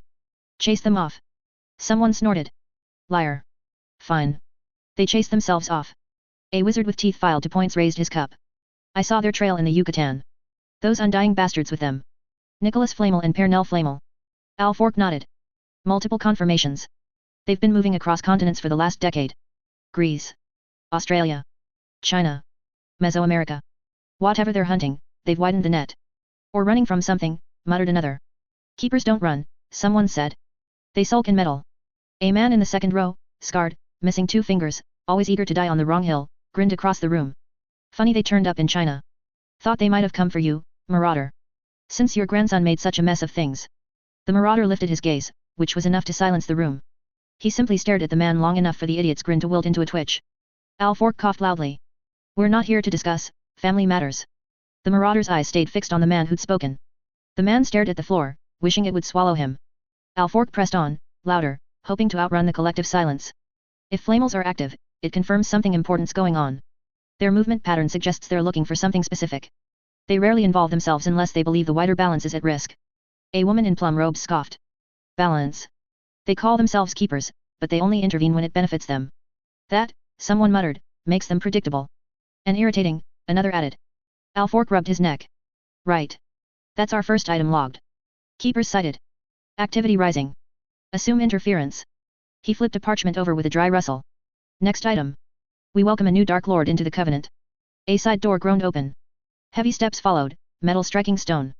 A few heads turned. More than a few winced. The figure ducked under the lintel as he entered. He wore proper battlefield armor, scarred and blackened, as if he'd walked straight out of a burning keep. A sword hung at his hip. Odd thing, there was no scabbard, only a bare blade resting in a metal loop. His hair was white, not the thinning elderly sort but stark white against a young face stained a deep, almost ashen grey. His stubble was black, sharply black, which made the white hair stand out even more. His eyes, though, were what froze the room. Red. A kind of red that made even the masked witches shift in their seats. He stopped beside Alfork. A murmur ran through the hall. Voldemort's eyes flicked sideways at Marauder. The newcomer swept his gaze round the chamber. Half the Covenant went rigid under it. The other half pretended they weren't. The witch who'd heckled earlier, Cade Thorne, notorious for killing 13 husbands and never bothering to bury any of them, clicked her tongue loudly. What's this then? She scoffed. We are recruiting strays now? And he dragged Steel into a magical assembly. Do we collect sword swingers as pets? The hall grumbled in agreement. Alfork lifted both hands. Enough. He's not a stray. He's a warmage. That quieted a few. Warmages were rare. Proper old world craft. They didn't duel from balconies or throw curses for sport. They fought sieges. Alfork went on, he's been vetted. Fully. I assure you, he isn't weak. Cade barked a laugh. So you say. The newcomer turned his head toward her. Slowly. Cade's smirk slipped. Alfork gestured, coughing. You don't need the history, you only need the fact he carries his title by right and by conquest. Lord. Someone muttered, conquest. Like it tasted off. Another hissed, warmages fell out of Europe 6 centuries ago. Alfork nodded toward the sword at the newcomer's hip. Yes. When one shows up with that still intact, we pay attention. Cade snorted, trying to recover her earlier bravado. Still looks like a boy who wandered out of the wrong century. The white-haired wizard grinned, bright and far too pleased with himself. So, he said, tone almost friendly, my understanding is that to stand in the Covenant, I'm meant to prove my worth. And that I'm dark enough for the seat. A few snorted. Cade rolled her eyes. His red gaze landed on her. You'll do. He lifted one hand slowly. Cade didn't even manage an insult. Her body went soft, color draining, form thinning. Then she crumbled. Dust, fine as ash, lifting in a faint swirl. Cade Thorne, last of the old druids who had broken her own order, reversed their rights, and stole years out of anything that breathed, learned to pull longevity from earth, plants, animals, people too. She had kept herself alive for centuries by taking life from anything that had it. She had survived plagues, wars, purges, the collapse of her own forests, and had outlived entire bloodlines. Until now.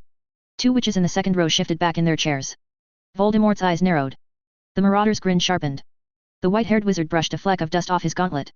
Proof enough? He asked, still smiling, as if he'd only cleared his throat and not erased a legend from the room. No one answered.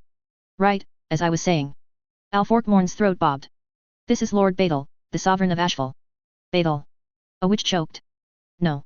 No, that's Ashful. Another cut in, sharper. You're joking. That Ashful. That's what he said, you deaf. I heard him, I'm saying it's nonsense. A chair scraped. An older wizard snapped. That name is Trouble. Trouble. Someone barked a laugh. It's a grave, you idiot. Shut up, you weren't even. I was alive, thank you. Alive doesn't mean present. Neither were you. Oh, 4. A woman further down leaned forward, frowning hard at Badal. No, hold on, he wasn't dark. That cut through more than the shouting. He wasn't, she insisted, louder now. He went against the king. He wasn't dark, she repeated. Everyone knew that. From somewhere near the middle, a witch stared, there were stories. Stories. Someone scoffed. We're basing this on stories now. Shut it and listen, the speaker snapped. After Ashful. After they hesitated, grimacing, after the Dark King. That got a few flinches. They said something changed, the voice went on, almost a whisper. That he broke, someone finished bluntly. Lost someone, another added, almost at the same time. Down the row, an older witch, Lady Nightingale, shook her head slowly, still staring at Badal like she was trying to match him to something that didn't quite fit anymore. No, she murmured. No, this is wrong. Either that's not him. She trailed off.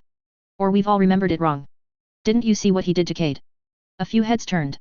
Someone swallowed audibly. That was too fast, one wizard said. She didn't even get a curse off. Finally, reluctantly someone whispered, there's only one kind of monster that could do that. Beidel glanced down at the room, as if checking whether anyone else fancied volunteering. He lifted his brow. Right. Do I also need to prove I'm not keeling over any time soon, or was that enough of a demonstration? Marauder barked a laugh. No need for another round. We can all see what you did. You pulled every last day she'd hoarded for yourself. It's feeding you already. Several heads nodded, uneasy but not disagreeing. Beidel snapped his fingers. Brilliant. Saves me a speech. He rolled his shoulders, armor creaking softly, and looked round at the rest of them as if he were addressing old friends rather than a hall full of people who kill each other for stepping on the wrong bit of floor. Since we're all getting along so well, he said, I brought something for the table. Call it a welcome gift. Bit of gossip. Bit of warning. A few leaned in despite themselves. The keepers, Beidel went on, are moving again. Proper movement. Not their usual wander about and glare at landmarks routine. They're about to start something this summer. Multiple sites, spread wide.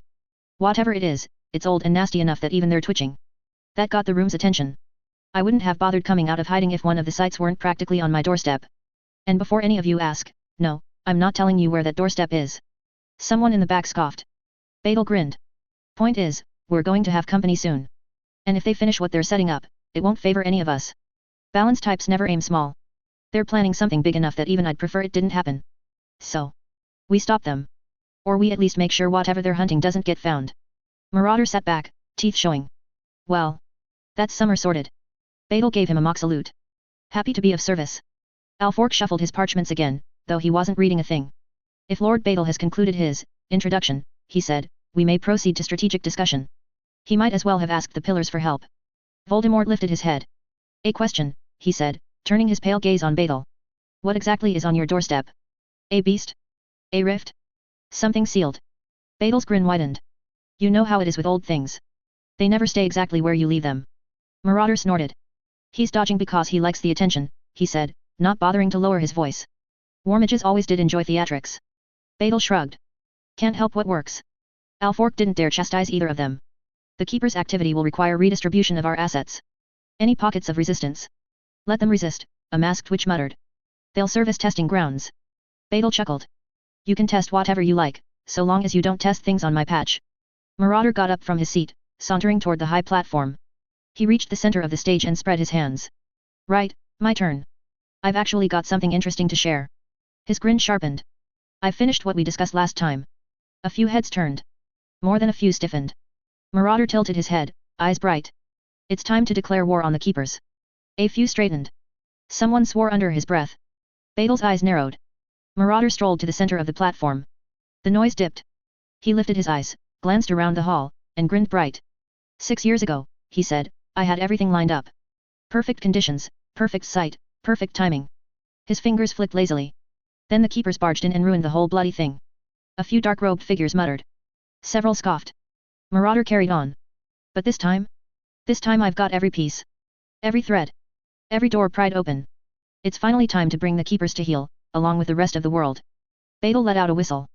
Can I ask what you did 6 years ago? Marauder turned, eyes sharp but his smile wide enough to show teeth. Of course. You're one of us now. He swept his hand out. A map burst into the air above them, drawn in fire, phoenix fire. The heat licked the closest rows. Even Beidel's armor picked up a faint glow. He eyed the flames with a squint. Cursed. The world floated there, ringed in burning lines. Marked points glittered like hot embers. Mesoamerica. Greece. Norway. Australia. Turkey. China. Mongolia. Central Africa. And a cold blue flare at the very top. North Pole. A witch murmured. You planning a sightseeing tour? Looks ambitious. Marauder ignored that. He tapped a point over Greece, and the flame pulsed. In our last meeting, he said, I told you I'd found something. Something old enough to make the Keepers sweat. Something that should have changed the balance in one strike. His smile thinned. I nearly woke it too. But the Keepers turned up and smothered it before it fully pulled itself together. He flicked his wrist. The point over Mesoamerica flared next. Took me years to work out why it stalled. Turns out the creature's soul wasn't with its body. Sealed separately, halfway across the world. He shrugged like the detail was a mild inconvenience. Which meant what I tried to raise was only half of it. Too weak to stand. Someone laughed down below. So you poked an ancient body without checking if the soul was home. Solid planning. A few chuckles echoed. Marauder didn't bother hiding his smirk. I check now, he said. And the soul is still sealed, but not unreachable. When those two parts come together, body and soul, the keepers will lose their footing. Completely. He spread his hands, firelight danced in the air. And this time, I won't be interrupted. The hall went quiet. Marauder's grin sharpened. The sites you see marked are the locks. They're weakening. Not all at once, but close enough. The keepers know it too. They've been racing across continents trying to stall the chain. They're desperate. Alfork hummed. Desperate keepers. That's new. Makes me curious what you plan to do with the thing once you wake it. Marauder's eyes gleamed. Whatever I like. He looked round the room, the fire map washing his grin in red. As I said. He spread his arms. It's war. So, Badal said, tilting his head, you reckon my sightings match yours? Marauder's grin widened. Precisely. They're trying to smother it before I wake it properly. Badal rested his hand on the hilt of his sword. And what is it you're so keen to wake? Marauder snickered. Curious, are we? Badal raised a brow. You waved a world map at the room. Hard not to be. As you know, Marauder said, sweeping into a theatrical bow, old things grow stronger when named. So I'll refrain until I've got proper control. I'd rather avoid giving it ideas. Badal let out a laugh. Reasonable enough. Marauder clapped him on the shoulder. See? We'll get along fine. The meeting began to break apart. Cloaks and hoods rustled, chairs scraped stone, and the more ancient members slipped into smoke, shadow, or other shapes that shouldn't have fit through the door. Badal stepped down from the platform, ignoring the way several witches pulled their legs back as though he might brush past them and turn them to ash for fun. He was halfway to the exit tunnel when footsteps fell in beside him. Lord Badal. Badal didn't stop walking. And who might you be, then? The man beside him straightened, trying for dignity despite having to look up at him. Lord Voldemort. Badal slowed half a step, eyes narrowing as if he'd caught a whiff of something rotting. Never heard of you. Granted, I've been tucked away for a good while. He gave him one long, unimpressed look. Right. Go on, then. Lady Kate. That's an impressive spell. Very observant. I heard she was supposed to be unkillable. People say a lot of things when they like the sound of their own legends. He glanced down at him. And she liked the sound of hers. Voldemort frowned. Someone once tried the killing curse on her. It bounced. I'm not surprised, Badal said. Avada Kedavra's tidy. Too tidy for someone who carved her years out of whatever she laid hands on. Voldemort's eyes sharpened. So how did you do it? Badal blew out a slow breath through his nose, as if debating whether to bother answering, then settled on something close to polite. She stored her longevity in herself. Neat trick. Means you can drain it the same way you drain anything stored. Takes a particular sort of grip on magic, and a very dull conscience, but you can do it. Voldemort stared up at him. You pulled her life from her. All of it. Badal shrugged. She'd been hoarding the stuff for centuries. Waste of good years, really. They walked a few more paces. Voldemort tried again. Her magic should have resisted you. Badal smirked. Should have. Didn't. Voldemort's jaw twitched. How? You're awfully inquisitive, Badal said, amused. Don't worry. You're not in danger. You're not hoarding stolen years. Besides, he gave him a sideways look, you've got your soul sliced up like badly cut bread. You're harder to digest. Voldemort bristled. You know about that. Badal barked out a laugh. Does that surprise you? Saints, you're softer than I thought. He turned fully, amused. Listen. Covenant's rules are strict. To be seated here, you prove two things. You're not dropping dead next week, and you've got bite. Power first, years second. That's the order. Always has been. Voldemort's eyes narrowed. Badal clapped him on the shoulder, heavy enough that Voldemort shifted half a step. But I'll tell you what's odd. I've never heard the Covenant accept someone who carved their soul into confetti. Bit tacky, that. Makes you unstable. And honestly, weak. He started walking again. I'd stitch those pieces back together if I were you. There are ways to kill you even with your little trick, and scattered souls don't grow strength. Voldemort hesitated, jaw clenching, then strode after him. How? Badal slowed, not fully stopping, grin widening like he'd been waiting for the question. Well, he said, you might not be completely hopeless. I came across a ritual once, old, ugly thing. He shivered. Then can't you need, it bolsters a shattered soul every time it's forced to pull itself together. Cumulative growth. Quite clever, actually. Voldemort's breath hitched faintly. And you've used it? Badal snorted. Absolutely not. I'm mad, not stupid. Splitting your own soul is the sort of idea you come up with after drinking potions that should have stayed in the cauldron. He leaned in slightly. But you? You're already cracked like a dropped plate. Might as well see if the glue works. Then he straightened, gave him a little two-finger wave, and carried on down the tunnel as if he hadn't just handed a Dark Lord a lifeline, or a death wish. Voldemort stepped out into the passage and stopped short. Marauder leaned against the wall as if he'd been waiting there all evening. Voldemort's fingers curled tight for a moment, but he forced his hand open and walked toward him. He didn't want to. Every part of him prickled at being this close to that man. Marauder was unpredictable in a way that didn't follow any pattern Voldemort recognized, too cheery, too sharp, too amused by things that weren't amusing. And he owed him. Twice over, if he was being fair. Marauder had dragged him out of the ministry when his little raid for the prophecy went to hell. Not for the sake of heroics, Marauder wanted something in return at the time, and Voldemort agreed because he'd had no other choice. Still, he'd been plucked out of a corner he couldn't blast his way out of. And then the Covenant. That one had stung more. He'd been researching them long before his fall, but all he'd ever turned up were scraps and rumor. Death Eaters had whispered about ancient dark circles, old names buried deeper than archives allowed, but he'd never even found a doorway. He'd thought himself clever for mastering Horcruxes young, for carving a path few had walked. He hadn't known there were other ways to cling to life. Better ones. Older ones.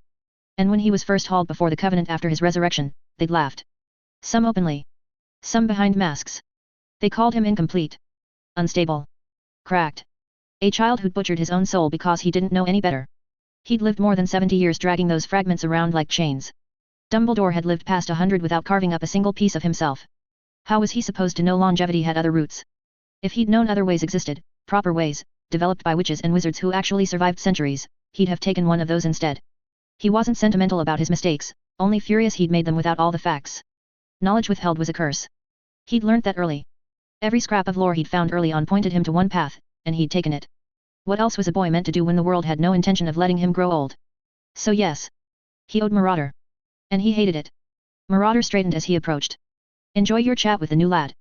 Voldemort stopped a few feet away. He speaks too much. Marauder laughed. War mages always do. Comes with the sword. Voldemort didn't answer.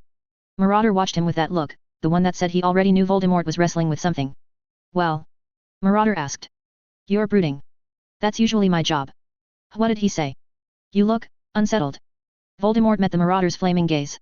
It was like staring into a furnace that had learnt to smirk. He curled his hand into a fist. I didn't mention the item you want, Voldemort said. I'm not an idiot. Marauder let out a warm, unbothered chuckle and patted his shoulder. Good lad. I wouldn't trust a Dark Lord either. They're terrible at favors. Voldemort dipped his head in a stiff nod. I'm aware. He hesitated. Then, grudgingly added, he mentioned a ritual. Said it could strengthen me by dragging my fragments back together. Claims he's never done it but he's curious enough to try it on me. He gets his experiment. I get stronger. Voldemort's mouth tightened. I'm not naive. He's not offering charity. Marauder's expression changed, still amused, but eyes narrowed now. Hey. I've heard of something like that. Ages ago. Only the first half, mind. He scratched his cheek. Could be he's telling the truth. Voldemort felt his pulse jump. You're certain? Absolutely not. Marauder shrugged. My memory's a sieve and it was decades ago. Could be the same thing, could be something that eats you from the inside out. Hard to say. He tapped Voldemort's arm with the back of his knuckles. Anyway, you've got more than 7, don't you? Use one. Worst case, you blow yourself apart and hop back into another. Voldemort stilled. He had had more than 7. Once. But Dumbledore and that damned Rosier had hunted them. Voldemort hadn't been able to track how many the pair of them had reached. He only knew the answer had dropped dangerously low. Now, he only had Nagini. His jaw tightened. Marauder glanced sideways, catching the shift. Problem? He asked lightly. Voldemort turned away. No. Voldemort slipped through the glamour-warded doorway into his new home. It wasn't much of a hideout. A damp little cottage in the middle of nowhere, roof sagging, walls thin enough that wind whistled straight through them. He had once had mansions to choose from. Estates. His followers' homes. Now he was living like a fugitive with a talent for mold. He shut the door and leaned on it for a moment. His fist tightened until bone clicked. Rosier. Dumbledore. 2 names that had stripped him down to this. After the Ministry debacle, the last of his remaining Death Eaters had been swept straight into Azkaban. Some died resisting. Some were dragged off screaming. Malfoy, the Lestranges, Dolohov, gone. The ones still roaming free were the sort he wouldn't trust with a kettle, never mind war. He couldn't even linger in the manner of a loyalist without risking the Aurors landing on the doorstep. He was reduced to this cottage. This life. Power, that was slipping. He could feel it. All the work he had poured into the illusion of strength, the aura of immortality, the fear he had cultivated for decades, it was fraying. He needed something to tip the scales back. Fast. Badal's offer buzzed at the back of his skull. The ritual. A chance to stitch the soul back stronger each time it reformed. Dangerous, yes. But everything he'd done had been dangerous. And if it worked? The ring and the locket were gone. He checked. The diary, destroyed by Potter and that meddling Rosier before he had even clawed his way back into a body. The cup. The cup was supposed to be safe. He'd entrusted Bellatrix with that because she was obsessive enough to guard it with her life. But Bellatrix had escaped Azkaban last year, or so the papers claimed. He didn't doubt she'd try, she was loyal enough and mad enough to claw her way out. But something about it stank. After the last breakout, no new minister would let a second escape happen that soon. Not without losing their job by sunset. So it was most likely staged to get at the cup in her vault. Could Rosier and Dumbledore have reached it?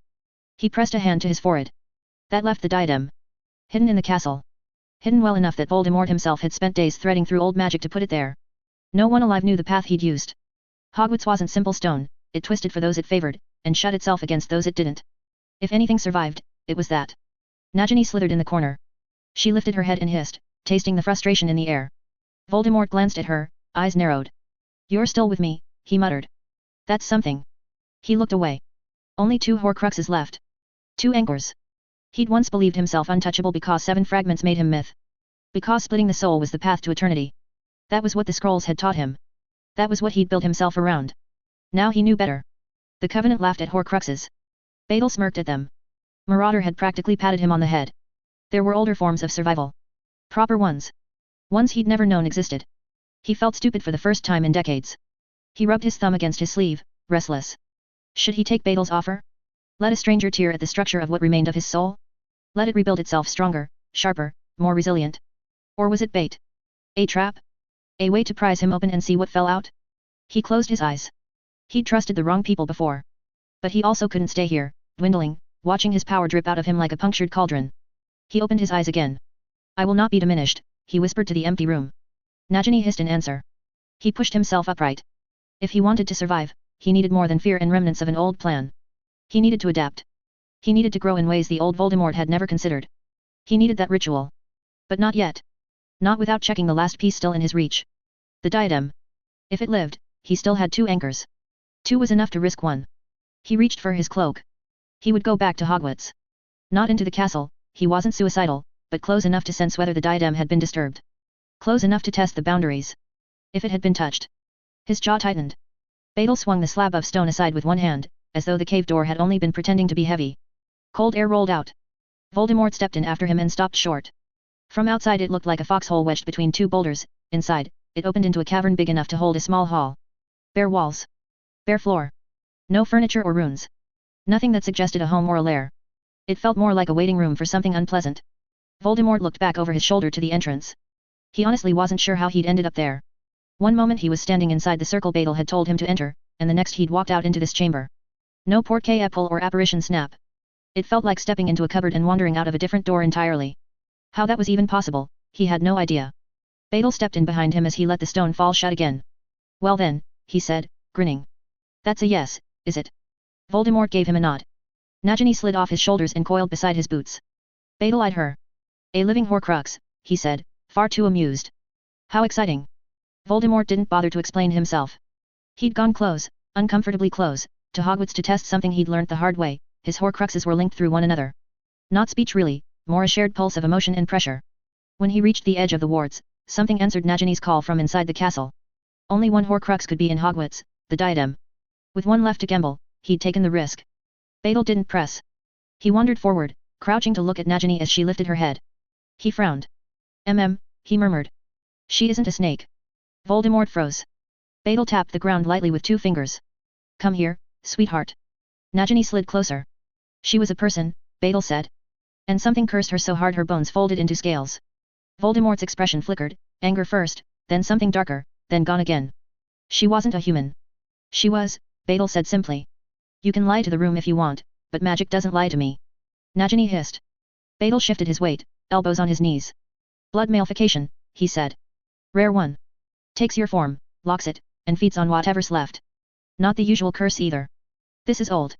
Messy work. Voldemort's jaw clenched. Does it matter? Do the ritual.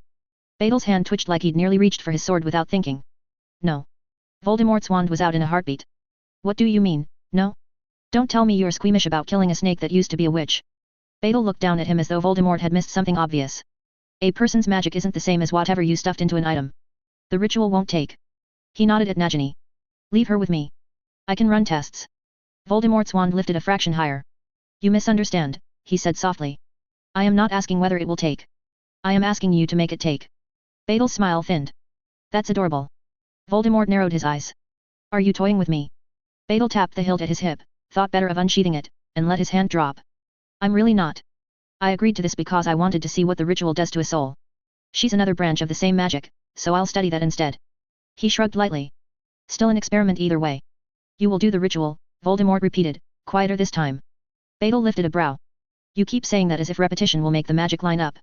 It won't. What you carved out of your soul follows a pattern. Hers doesn't match it. You can force blood into a lock, doesn't mean the door will open. Voldemort's expression froze. And why, he said, voice thinning, should I trust you to examine her at all? That's entirely up to you, Badal replied. But if you're about to attempt soul magic on a snake without understanding the consequences, someone in this room ought to be competent. A vein ticked along Voldemort's temple. And if I demand you try regardless? Badal's eyes glowed a deeper red. He looked Voldemort over from head to toe, amused rather than annoyed. Since when do you get to demand anything from me? He asked, tone warm enough to be insulting. Don't mix this up. I'm doing you a favor. You walked in here asking for help, not the other way round. I'm good enough to help you. Or experimenting on you. Haven't decided which. Either way, you're not in charge here. You'd better keep that in that shiny head of yours. Voldemort's fingers twitched. Whether it was a curse or pride, he didn't let it show. He said nothing. Badal lifted a hand and waved him off, lazy and dismissive. There we go. You remember. Good. Take your snake if you're getting sentimental, leave her if you're not. Makes no difference to me. I've already found something interesting to poke at. Nagini shifted beside them. Voldemort held still, teeth grinding. I can make more Horcruxes. Badal gave him a flat look. Can you? His brows rose. From where I'm standing, you're held together with scraps. If you try to split yourself again, there's a fair chance you'll scatter across the floor. Voldemort's breath snagged. He didn't argue. Could he take the diadem back? Could he risk stepping inside the castle? Should he risk it? Even in his best years Hogwarts wasn't tame. He said nothing. Badal dusted his armor lazily, not bothered at all. Anyway. If you're worried about your snake, don't be. I'm not killing her. She's interesting.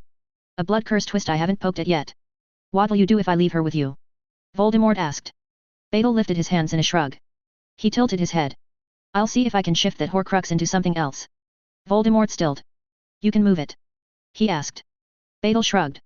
That's what I'd like to find out. If I manage it, you get your spare anchor back. Then you test your ritual without risking your last piece. Very tidy arrangement. It wasn't tidy. It was a gamble wrapped in a smile. Voldemort stared at Nagini. She lifted her head and brushed her tongue against his sleeve. If he left her, he'd know whether Badal was lying. If she died, Badal had no intention of helping him and Voldemort would be down another anchor. If she lived, and the Horcrux migrated, then Badal was worth something after all. Either way, the outcome told him more than standing still. Voldemort didn't look at Badal when he spoke. If I leave her, and you fail. Badal shrugged again. Then she dies. Voldemort's gaze flickered. Then he simply withdrew his hand and stepped back. Badal clapped with a laugh. Brilliant. Then let's begin. The grin he gave Voldemort didn't reach his eyes. Cassian stepped into the hidden chamber with Nagini gliding behind him. Bath's Hader reached him before the door finished sealing, arms round his shoulders, breathing against his neck. I'm fine, he said, patting her back. Mostly fine. Fine adjacent. She didn't let go until Nicholas cleared his throat. How did it go? Cassian's face pulled into a grimace. Badly. And then worse. Pernell, Dumbledore, Master G, Coriolanus, Sabine, Goshawk, and Bagshot drifted closer, forming a loose circle round him. Master G asked what all of them wanted with a deep frown. What happened? Cassian sat on the nearest bench. Bath's Hader was already setting a cup of tea in his hands. He murmured thanks and turned back to the group. Remember Greece and Yucatan? Last summer I told you the two sites looked linked. Marauder confirmed it. Master G's fingers curled on his sleeve. It was him who unleashed it. Cassian gave a nod. Seems so. He admitted he didn't realize the creature's body and soul were separated. When he cracked open the temple in Greece, his plan was to tame it somehow. Don't ask me how.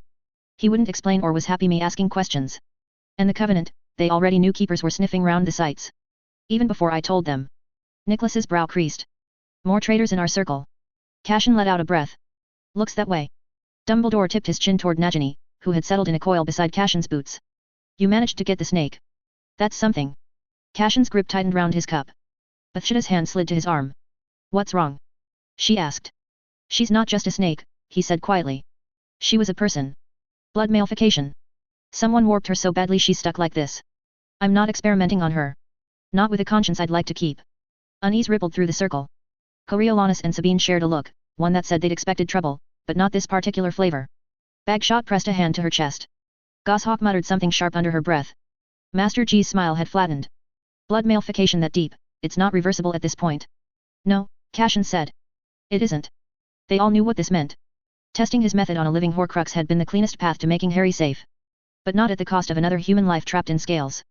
Bathsheba brushed her fingers lightly against Cashin's wrist. We'll find another way. Coriolanus nodded. We've dealt with worse corners. We'll work round this one too. Bathsheba leaned against Cashin's shoulder. We'll do it properly.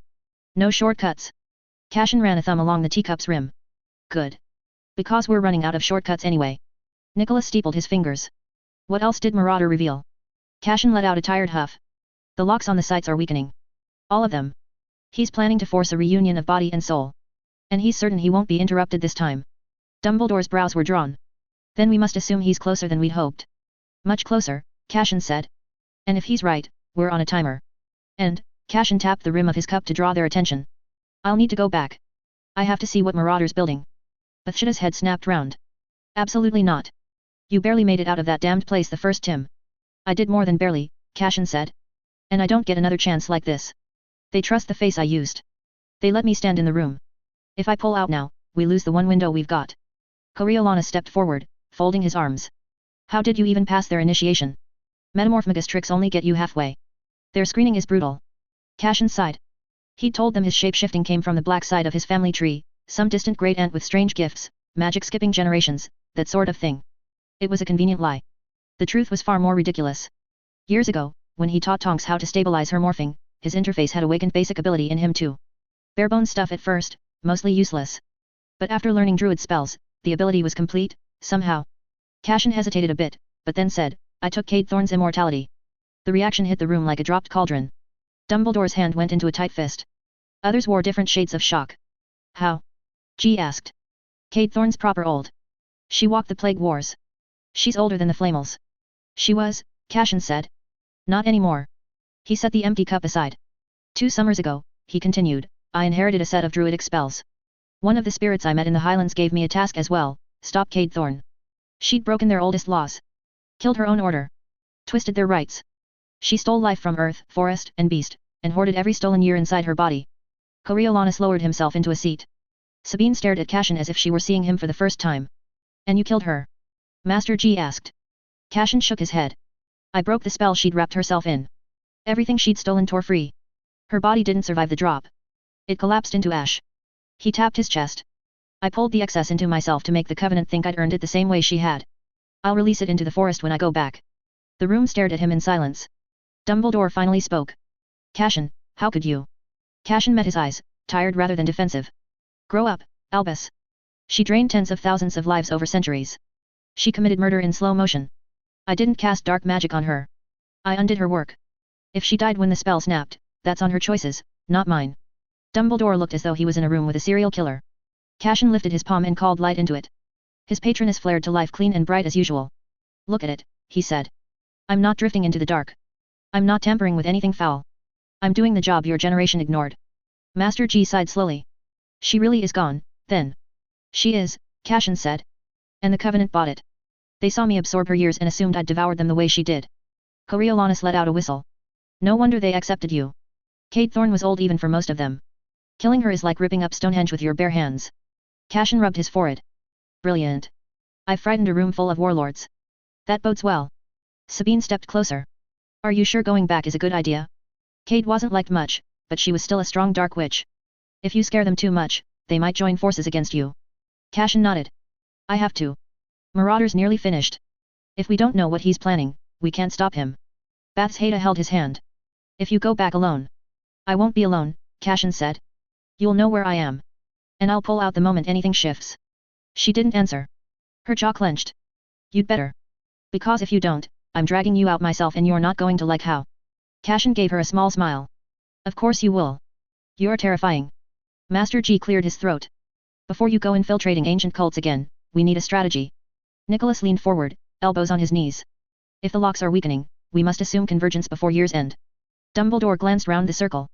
Then everything we do must move quickly. Cashin stood. Right, he said. I'll go back in. I'll listen. I'll learn exactly what Marauder's preparing. And when I return. Bathsheba nudged him sharply. When, she stressed. He squeezed her hand. We'll end this before he ever gets the chance to wake whatever he thinks he can control. Cashin glanced down at Najani, the snake coiled neatly beside his boot, her tongue flicking out. But we need a way to pull the fragment out of her and anchor it to something else, he said. Marauder spied on the whole exchange between Tom and me. If I actually manage to help him, he'll trust me more. I can work closer to him without raising suspicion. He rubbed a hand across his jaw. I could say Najani didn't survive the ritual, but I'd rather not lose this connection. That earned a round of frowns.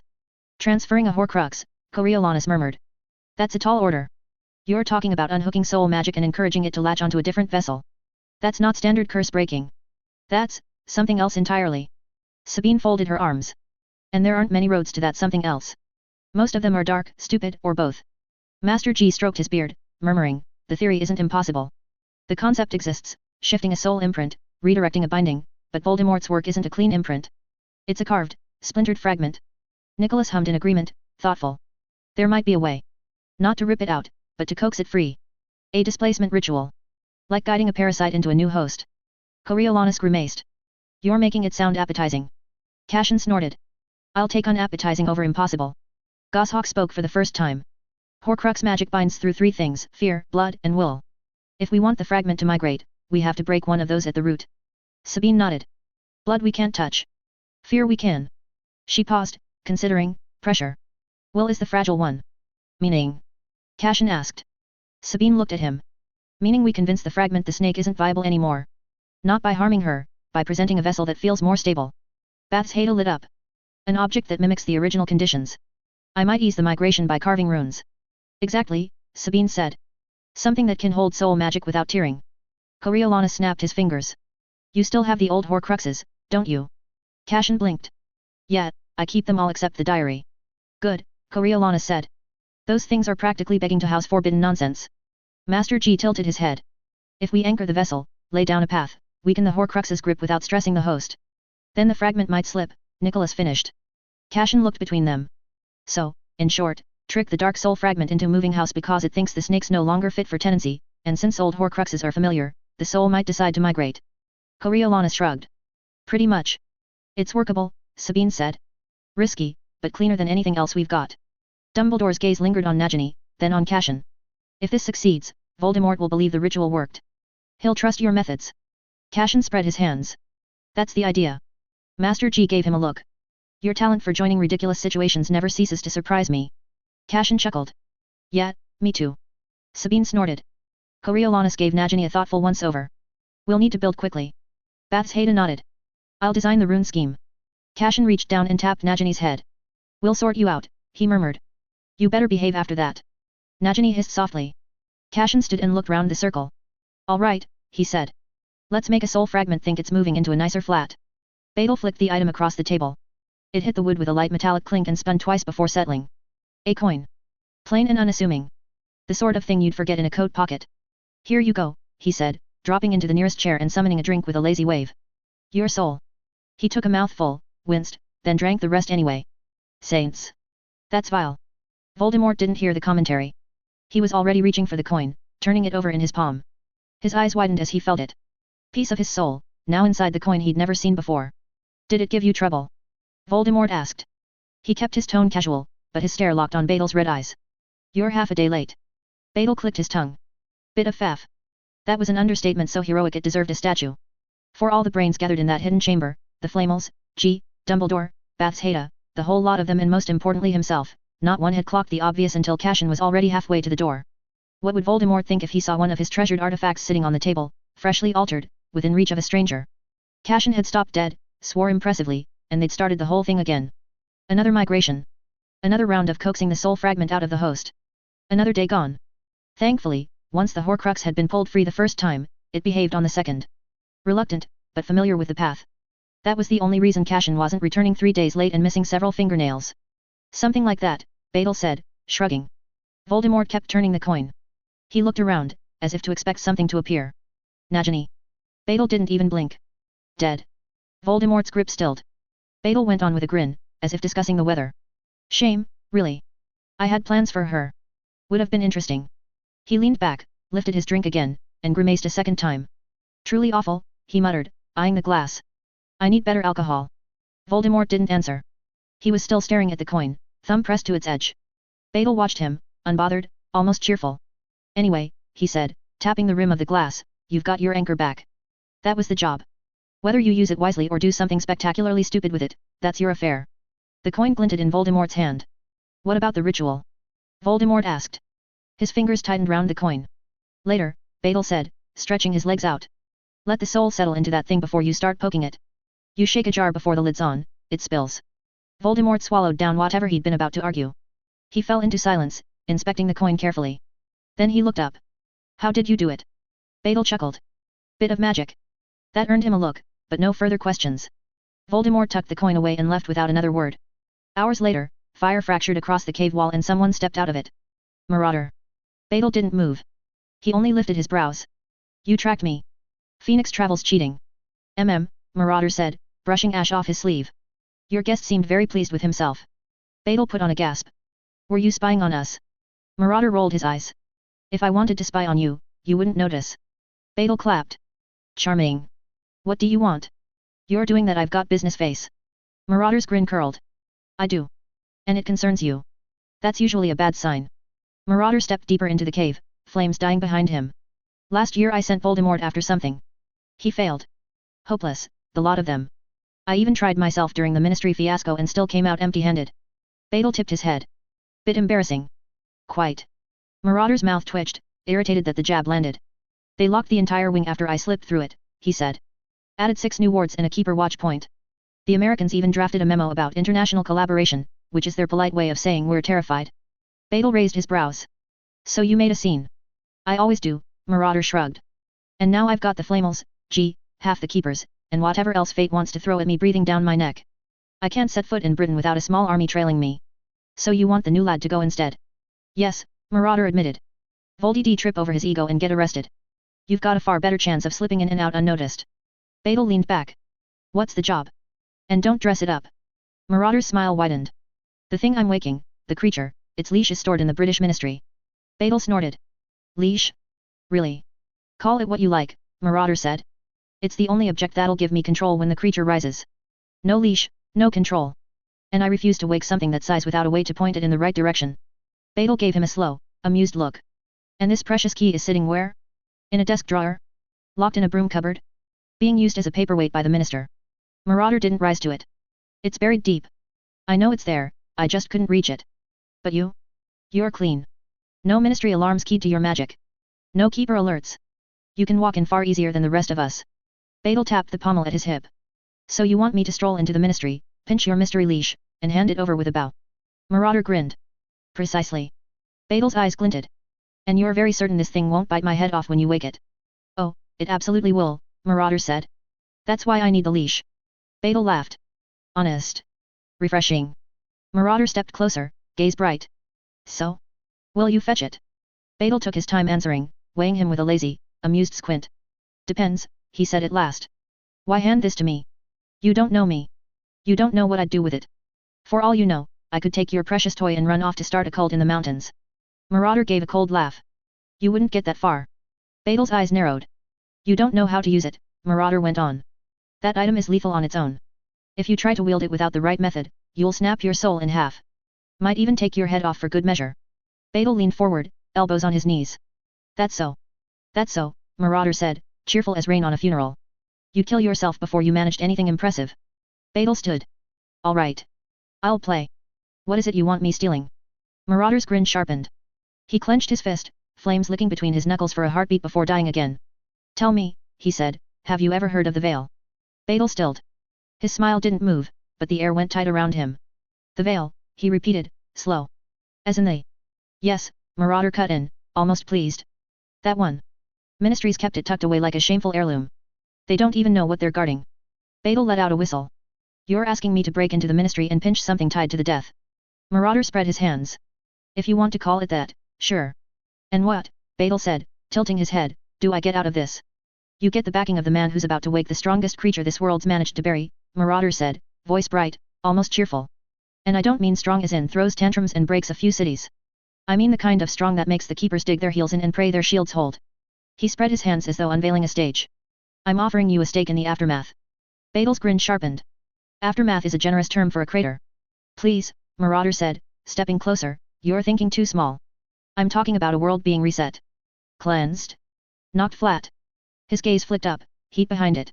And rebuilt. From its ashes. Beidel watched him. There it is, he said. The sales pitch. Marauder lifted his chin, unbothered. You want a place in the new order? Fetch me the veil. Let me get this straight, Beidel said. You want me to break into the British ministry, steal an object tied to death, avoid every alarm keyed to the keepers, dodge whatever's guarding the veil, and hand it to you so you can unleash something the world buried on purpose. Marauder nodded as if approving a shopping list. Exactly that. Beidel snorted, almost a laugh. From its ashes, Marauder gave a wicked smile, as if he could already see it. From its ashes. Beidel tapped the hand rest. I'll think on it. Marauder shrugged. Do. But not for long. Locks are weakening everywhere. When the last one drops, the race starts. Best you don't trail behind. Beidel watched him turn in a swirl of heat and flame. Marauder vanished. The cave went quiet again. Beidel's grin vanished, his brows pulled. A leash for a creature older than any of them. Brilliant. Absolutely brilliant. He straightened, eyes flicking toward the cave mouth. From its ashes, what a bloody mess. The deeper he waded into this mess, the stranger it got. Grease had already been too much. He had walked away hoping that would be the end of it after sealing it. Let the thing sleep for a millennium, long enough that he could check out of the world and leave the catastrophe to some future academic with more optimism than sense. But Marauder had other plans. He knew the body sat buried in Greece. He knew the soul slept in Yucatan. And now, he'd tracked down the leash meant to command the creature once it rose. A body, a soul, and a leash. 3 pieces of a horror old enough to have its own epoch. If Marauder managed to reunite them, there wouldn't be a world left to argue about. Worse still, Marauder clearly knew the creature's name.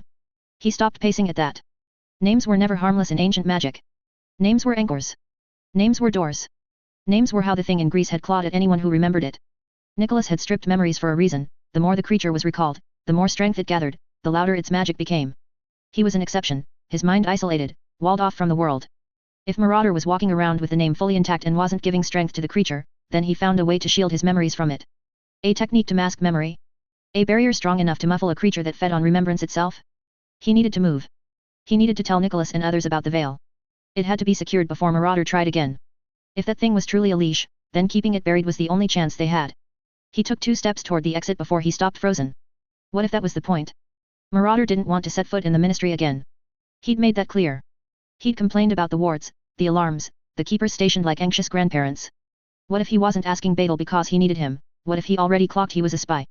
Counting on them grabbing the veil, moving it somewhere safe, somewhere predictable, somewhere easier to breach than the ministry's deepest floor?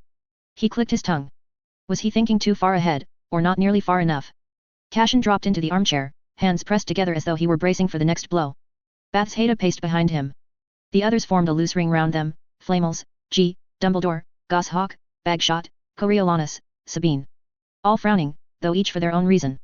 The veil, the leash, Marauder's offer, Cashin had barely finished laying it out before the room fell quiet enough to hear dust shift. Nicholas broke it first. The veil cannot be moved. It should not be moved. Cashin clapped. Excellent. Tell Marauder that. He'll definitely listen. Pernell frowned. He asked you to fetch the leash because he trusts the face you showed him. Or, Cashin said, because he doesn't trust the face I showed him and wants to see where we run with the information. Bathsheba stopped pacing. You think your cover is blown? He lifted both hands. I'm saying it's on the table.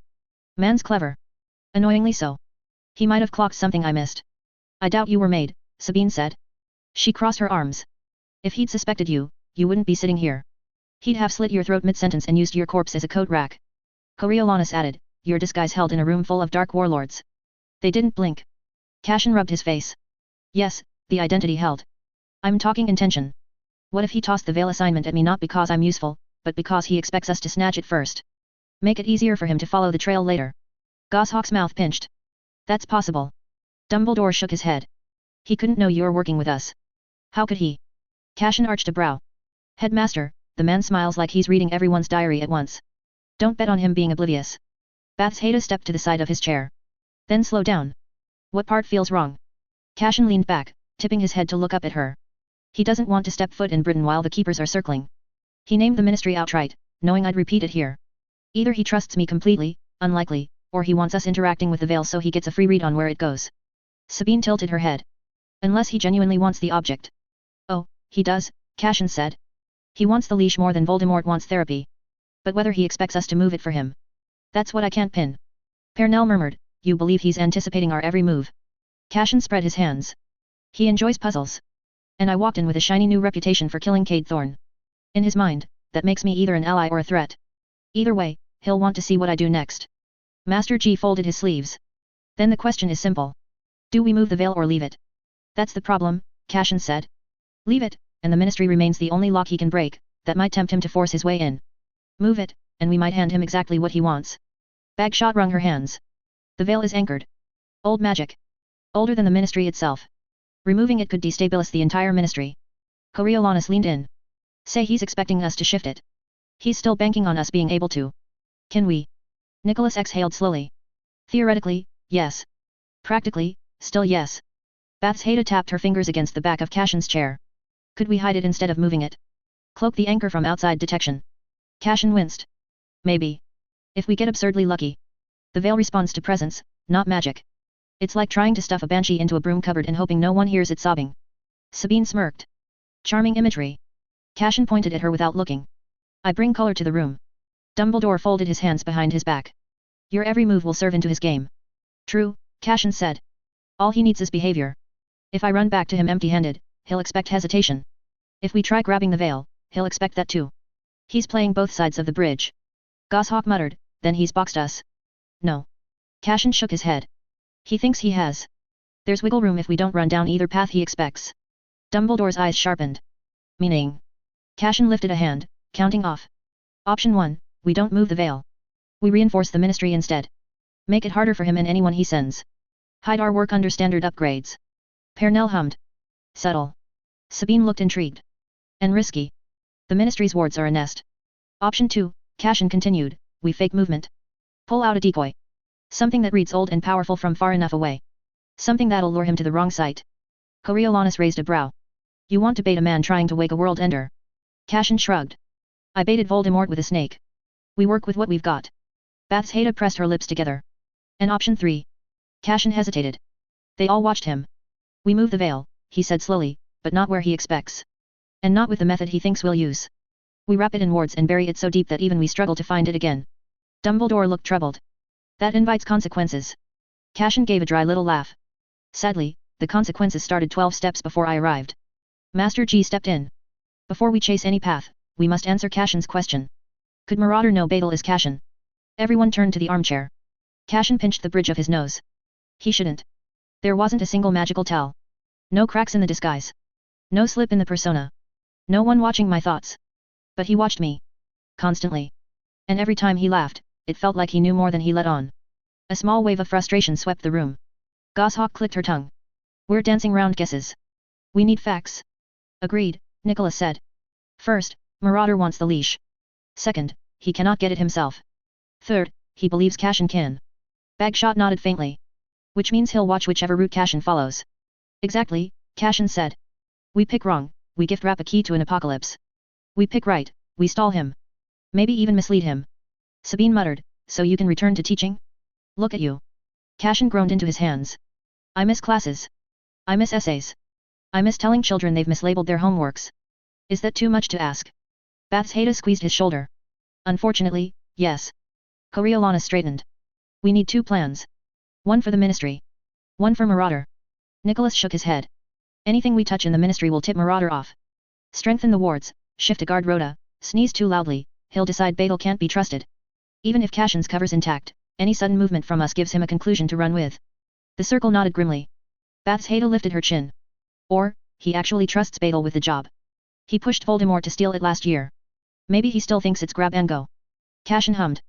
Wouldn't be the first time he underestimated a government building. G tapped his foot, unimpressed. I say we destroy the veil. Sabine hummed in agreement. Works for me. If it's the leash to his monster, better that no one touches it again. Goshawk gave a nod. It seems to be the cleanest option on the board. Bagshot shook her head before they could build momentum. You're forgetting who you're dealing with. The Covenant wants destruction, yes, but for now, it's controlled destruction. They'd rather leash a beast than unleash one they can't steer. As it is, we have the chance to control the monster if they truly unleash it. Once that leash is gone, destruction serves them. If we destroy the veil outright, we could do them a favor. Destroy the last thing holding them back. Cashin went still. Something cold and fast slid through his thoughts. A historian's instinct. Click that connected everything. 2 things that shouldn't sit in the same room suddenly sitting very comfortably. Veil of death. A curtain that split a soul from its body. A boundary. A wedge. His pulse thudded hard in his skull. Separation. He whispered it in his head again because the word itself wouldn't leave him alone. Separation. The creature. The crown of evil. Body sealed in Greece. Soul sealed in Yucatan. Two halves that never connected. Two halves that stayed apart. Because something forced them apart. A boundary. A wedge. A veil. He gasped for air, as the thought settled in his chest.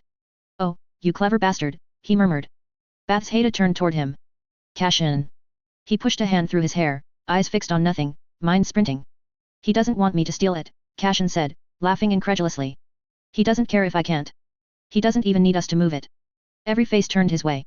He wants us to panic, Cashin said. He wants us to consider destroying it. Goshawk frowned. Why would destroying a leash help him? Because it might not be a leash, Cashin said. It might be the reason the creature stayed split in the first place. Silence tightened the chamber. Bathsheba whispered, too quiet. Are you saying, the veil is what's keeping the soul and body apart? Cashin nodded. If the veil forced the original separation, if its nature is to divide, then removing it, or breaking it, could undo that division. Dumbledore looked uncertain. He rubbed his beard. Then answer me this, Cashin. The creature was divided thousands of years ago. The veil has stood in one place for centuries. Why has proximity not already undone the separation? Cashin didn't blink. Because it isn't proximity. It's integrity. Meaning. The veil doesn't pull things apart like a magnet. It enforces the rule that they must remain apart. Destroy it, and you remove the law. Nicholas's face shifted, the kind of expression that meant he'd caught up and didn't like where he'd landed. You believe destroying the veil would allow the creature to reunite, he said. Cashin held his gaze. Yes. Exactly that. He sat back, eyes narrowing at the floor. If the veil is the wedge, then its destruction is the release. His hand trembled. They had nearly done it. Nearly handed the world back its executioner. That's why he dangled the ministry in front of me. Not to fetch the veil, to point our noses at it. To make us worry. To make us argue. To make one of us suggest burning it. G let out a heavy breath. And if we had? Cashin spread his hands. We'd do his work for him. Bathsheba clenched her hands. So the veil isn't a leash. Not a leash, Cashin said. A seal. Coriolanus blew out a breath. If that's true, then destroying it would be catastrophic. Goshawk muttered, it would be the equivalent of pulling the last nail out of a coffin lid. Dumbledore's brow lifted. Cashin, you're drawing a line between an ancient ritual in 2 continents and a ministry artifact we barely understand. Are you certain the connection isn't a coincidence? Cashin let out a huff. If it were a coincidence, I'd be thrilled. Sadly, the universe hates me.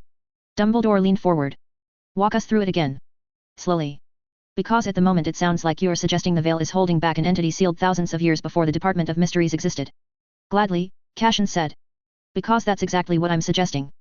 Bagshot frowned. I'd wager my remaining few years the artifact is tied to something predating written magic.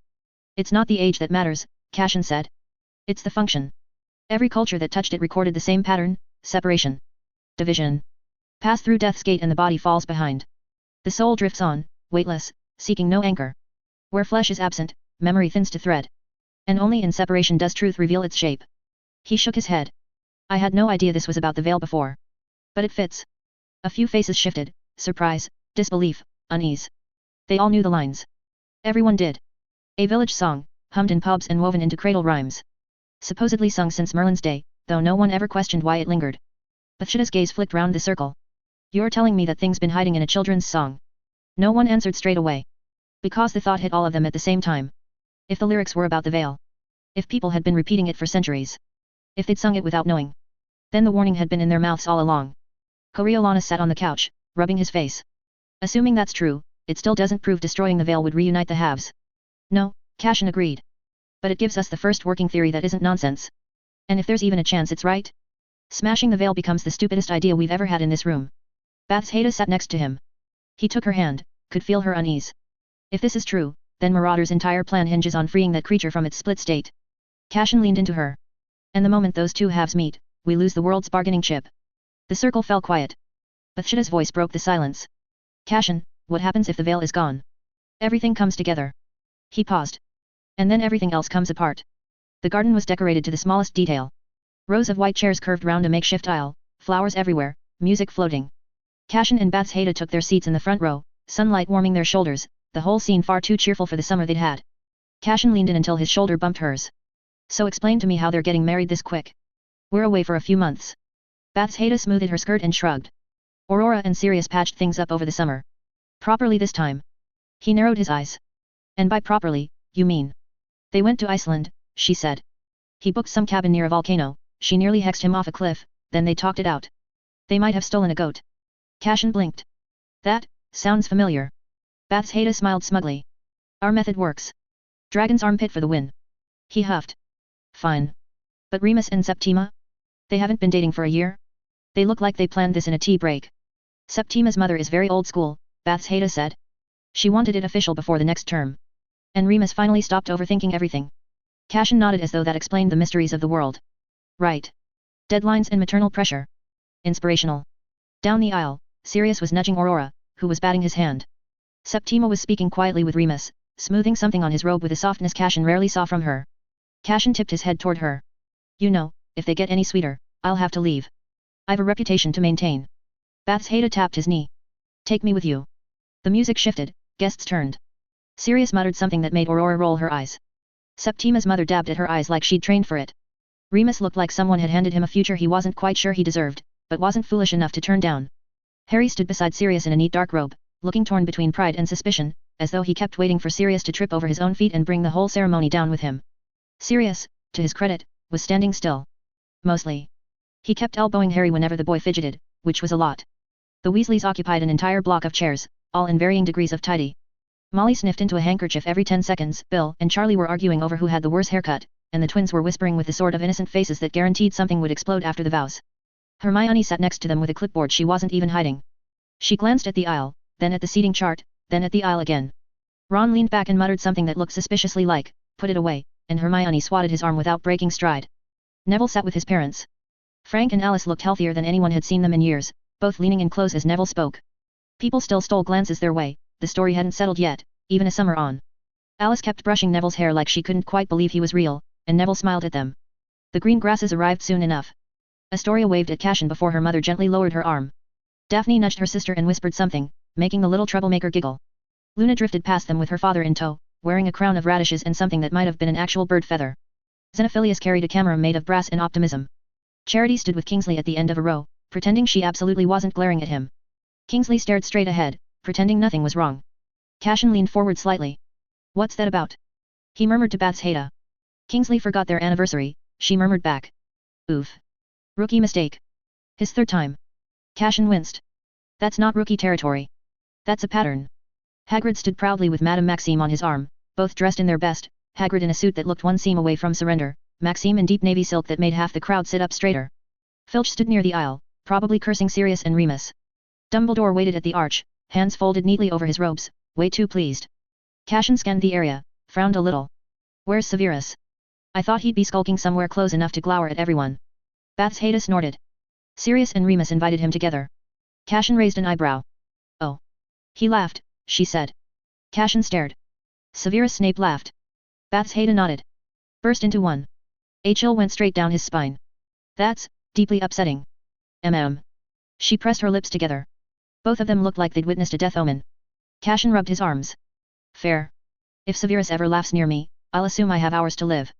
Minerva, Flitwick and Sprout chatted a few seats over, all dressed for the occasion, all unabashedly happy. Cashin glanced around at the crowd, students, friends, colleagues, the odd eccentric relative. People who'd bled for each other, argued for each other, changed each other. Dumbledore drifted forward once the last round of muttering died down. Someone must have begged him to officiate, probably all four in a moment of shared panic. Aurora, Sirius, Septima and Remus were already lined up together, two couples trying very hard to look serene and not at all like they were seconds from bolting. Sirius adjusted his sleeves for the fourth time. Dumbledore lifted his hands. My friends, today we gather. A toddler in the third row dropped a toy wand with a squeak. Sirius jumped. Dumbledore pretended he hadn't seen a thing. To celebrate two unions, he said, smile warm. Unions built on friendship, perseverance, compromise and a frankly heroic amount of patience. Cashin snorted. Aurora shot him a warning glance over her shoulder. He mouthed, congratulations, and her lips curled in response. Dumbledore guided each pair through the vows. Sirius stumbled over one line, but Aurora caught his hand so cleanly that it looked rehearsed. Remus spoke with a wide smile while Septima watched him love-struck. Flitwick conjured the ring cushion with a little flourish. Dumbledore reached the final lines. With these vows, he said, you bind your lives, your hopes and your futures. May you meet challenges with the same resolve that brought you here. He turned first to Sirius and Aurora. You may kiss each other. Sirius attempted a dramatic dip. Aurora stopped him halfway and hauled him upright before he toppled into the arch. The crowd cheered. Then Dumbledore looked to Remus and Septima. You may kiss each other. Remus leaned in, Septima's hand slipped to his jaw, they kissed, sparkles flew everywhere. Guests spilled toward the reception tables, throwing congratulations and compliments, some of them deserved, some of them loud enough to frighten small wildlife. Then came the fireworks, obviously. A whistle cut through the air, and the first burst went up, gold, then blue, then a streak of red that split cleanly into the shape of a dog chasing a wolf across the sky. The crowd tilted back as the pair bolted toward a glittering little castle, snatched 2 princesses, then tore off into a painted forest where the shapes promptly settled down and built a tiny cottage. The next firework made the cottage shake. Molly's face paled. She flicked her wand mid-air, the display snapped from suggestive to family-friendly in under a heartbeat. She shot the twins a look strong enough to blister paint. Fred and George stared very hard at a distant hedge. Cashin barked a laugh. Beautiful work, he murmured to Bath's Haida. We should hire them for ours. With supervision. And possibly chains. Bath's Haida squeezed his hand. You're not letting them near our wedding. For the first time in months, the sky wasn't warning them about the end of the world. It was celebrating something. Fireworks, chaos, Molly Weasley policing the heavens. Yet. It was good. Cashin and Bath's Haida crossed the garden together, hands linked, the evening breeze carrying that first day hum across the lawns. Students were already filtering inside, chattering, dragging trunks, herding friends. Bath's Haida sighed. It feels weird. He squeezed her hand lightly. What is?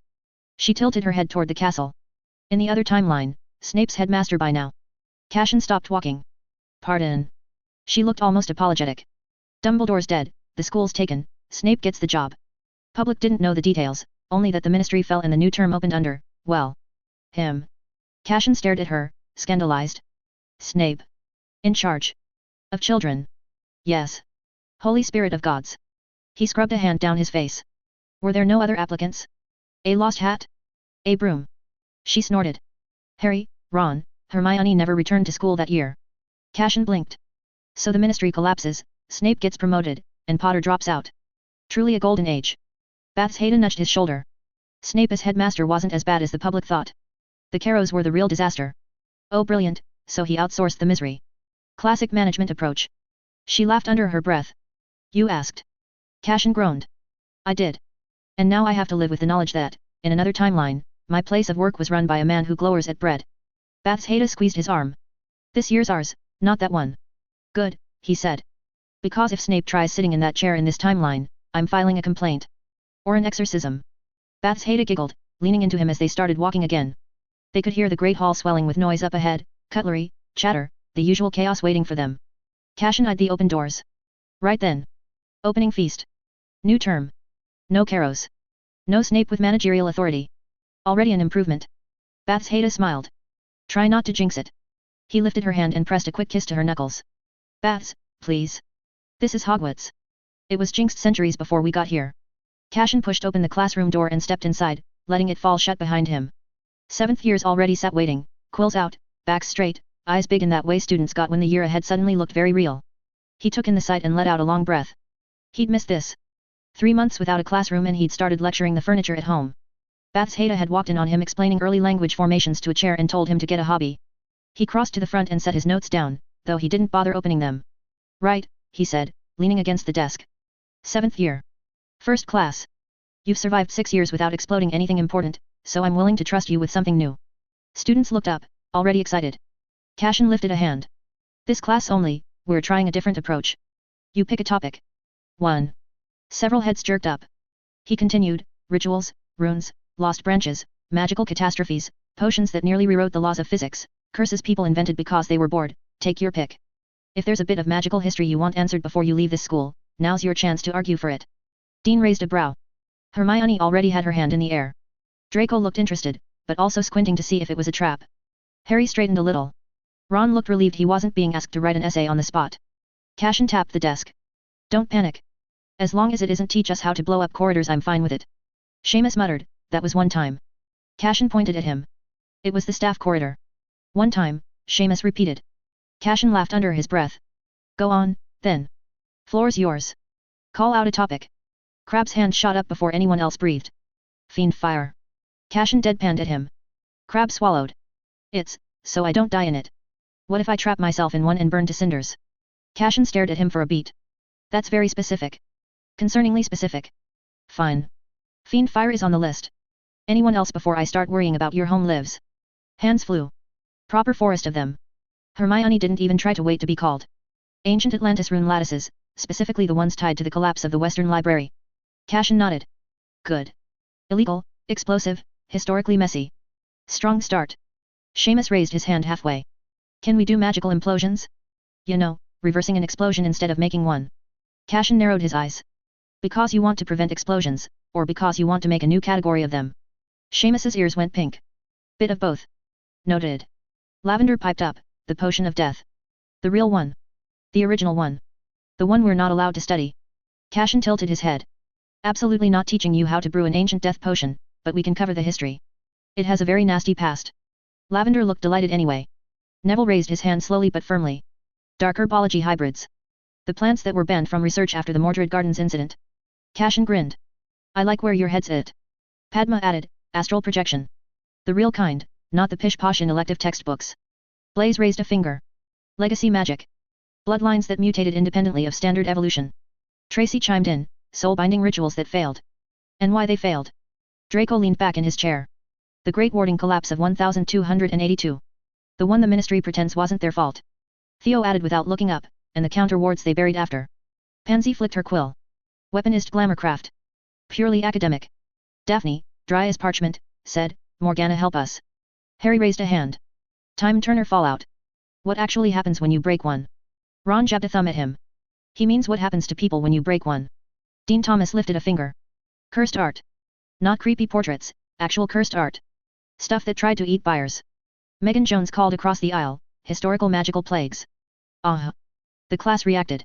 Justin piped in, preferably the ones that don't liquefy people. I'm squeamish. Susan Bones said, magical law loopholes. Old ones. Pre-ministry. Anthony Goldstein followed. Resurrection myths that weren't myths. Millicent Bulstrode shrugged. Batlemage conditioning. The training, not the spells. Goyle grunted, big monsters. Cashin blinked. Can you, be more specific? Goyle shrugged again. Just big ones. Fine. We'll slot that under beasts that eat magics. Sally Smith added, wand lore branches that don't exist anymore. Roger Malone lifted his hand. Catastrophes caused by magical weather. Ernie Macmillan sat up straighter. Goblin metal curses. Lisa Turpin called out, forbidden languages. Cashin looked mildly alarmed. Define forbidden. She smiled. The ones that answer back. Cashin blinked. Of course you want that. Sophia Roper raised her hand. Contract magic that predates the Fey treaties. Cashin stared at the room. Half delighted. Half wondering if he needed a therapist. He clapped his hands. Right. Excellent. Terrifying. Slightly worrying. But excellent. We'll narrow this to one topic. Preferably one that won't get me fired. The class leaned in like a single creature hungry for chaos. Cashin grinned. Let the arguing begin. Before anyone else managed to shout, Seamus shoved his chair back and stood up as if he were defending his right to breathe. You lot know me, he said, waving a hand at the room. You know my situation. I'm cursed by the gods of bad luck. This is for my safety. And yours. And the castle's. Maybe if I learn something useful, I'll stop blowing myself up every 5 minutes. The room actually gave him a full second, one whole second, of sympathy. Then Lavender booed. Absolutely not, she said, tossing her hair. We're doing the potion of death. It was brewed by the death itself. Or brewed to kill the death. It kills people through their worst fear, even if they only sniff it. And the recipe's impossible. One of the ingredients is supposed to be boggart ectoplasm. How do you get ectoplasm from a creature that can't die? They're amortal. They don't leave any remains. That's the whole point. Draco turned in his seat. You want to brew something that kills people by fright? That seems excessive, even for Gryffindors. Lavender folded her arms. I don't want to brew it, I want to understand it. There's a difference. Barely, Pansy muttered. Hermione scooted forward in her seat. If you're after theory, she said, Atlantis runes make more sense. Potion of death lore is half superstition. You learn far more by studying the runic collapse that wiped out the Western Library. Lavender scoffed. Runes don't kill you if you breathe on them. Some do, Hermione shot back. You've never worked with Atlantean glyphs. Crabbe raised both hands. I'm not competing with a fear potion or exploding runes. I'm saying fiend fire is relevant. It nearly ate my nan. Theo cut in. It nearly ate everyone. That's why it's banned. And that's why we should learn about it. Crabbe said, looking round desperately. You can't tell me none of you want to know how to put one out. Hermione nudged Ron. Say something sensible. Ron shrugged. Magical implosions? Seamus might find that useful. Thank you. Seamus said, pointing. Vindication. Lavender rolled her eyes. Implosions won't top a potion brewed by death. Death doesn't brew, Hermione muttered. Shows what you know. Padma lifted her hand. We're not picking a topic based on who can brag more.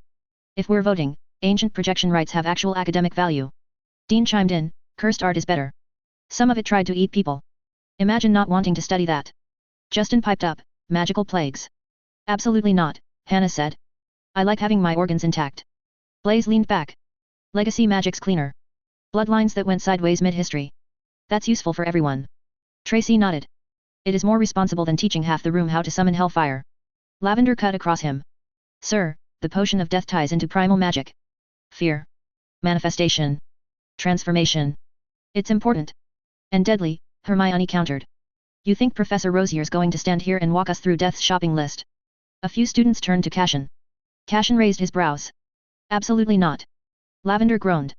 Neville cleared his throat. Maybe we pick something we can all learn from? Not something meant to kill us? Dark herb hybrids give us useful knowledge for curses, antidotes, defense. Pansy snorted. Oh yes, plants. Riveting. They almost leveled a city once, Neville said, perfectly mild. Your standards are interesting. Daphne nodded, I vote for that too. Neville grinned at her. Draco tapped his quill. We're supposed to be preparing for NEWTS. Fiend fire is out. Death potions are out. Atlantis runes will put half the class in the hospital wing. Not if they pay attention, Hermione said. Point proved, he replied. More voices rose. Time turners. Blood wards. Forbidden languages. Big monsters. Goyle supplied again. The room fell briefly silent at that one. Cashin let out a breath. Thank you, Goyle. Still very insightful. Goyle nodded, pleased. Arguments burst again, voices tripping over one another. Cashin clapped. The room stilled. Yeah, he said. Strong arguments. Terrifying arguments. Some cries for help disguised as arguments. He looked round the sea of hopeful, deranged faces. We're picking one, and we're picking it sensibly. Cashin lifted his wand and the air above the desks rippled, then a parchment-like ribbon unfurled in mid-air. Since you're all incapable of agreeing like civilized people, we'll let magic do the heavy lifting. The ribbon glowed faintly. This spell reads whatever you lot are shouting inside your skulls. Surface level, before you panic. Desires, fears, all that. Every topic you offered goes up here. If it brightens, the room's drawn to it. If it darkens, you're all terrified of it. Whichever shines the strongest is what we study. He eyed the class. Fair. They nodded, some eager, some worried. Good. Let's begin. Fiend fire. It flickered. Brighter, then dimmer, then brighter again, pulsing like someone unsure whether they wanted to learn it or run for the door. Cashin squinted at Crabbe. Not shocked. Death potion. The letters barely had time to appear. They drained to pitch black so quickly Lavender didn't even get a breath of hope. Her shoulders dropped. Cashin patted the air in her direction. The universe has spoken. And it echoed absolutely not. The ribbon moved on. Atlantean rune collapse. The topic sagged instantly, sinking to a dull grey as half the class groaned and the other half yawned without shame. Hermione stared at the ribbon, offended on principle. Cashin gave her a sympathetic grimace. Tragic. Truly. I blame your classmates' lack of culture. Magical implosions. A warm, curious glow, not bright, but not too dim. Seamus tried not to look proud and failed. More topics lit up and faded, some lingering, some vanishing as quickly as they appeared. The room watched each, cheering or groaning as their favorite survived another few seconds. Then the last word inked itself across the ribbon. Magical plagues. The parchment burst into bright gold. Well, he said. There's our winner. The ribbon snapped itself shut and vanished. Cashin tapped the chalkboard with his wand. Magical plagues it is. He glanced around the room. Congratulations. You've chosen the one topic guaranteed to make the castle deeply uncomfortable. And me. Mostly me. A few students laughed. Cashin spread his hands. Plagues, curses, the sort of outbreaks that made whole civilizations rethink hobbies. Get your quills. This is going to be cheerful. The class leaned in, bright-eyed, ready for carnage. At least they'd picked something interesting. Cashin paced along the front row, wand tapping against his palm. Right, he said. Magical plagues. Enlighten me. What do you lot already know? A few hands crept up. Cashin pointed at Theo. Magical plagues, Theo started, are diseases that strike magical populations disproportionately or exclusively. They don't behave like Muggle illnesses because their spread isn't limited to biological means. He folded his arms lightly, thinking. Some ride ambient magic.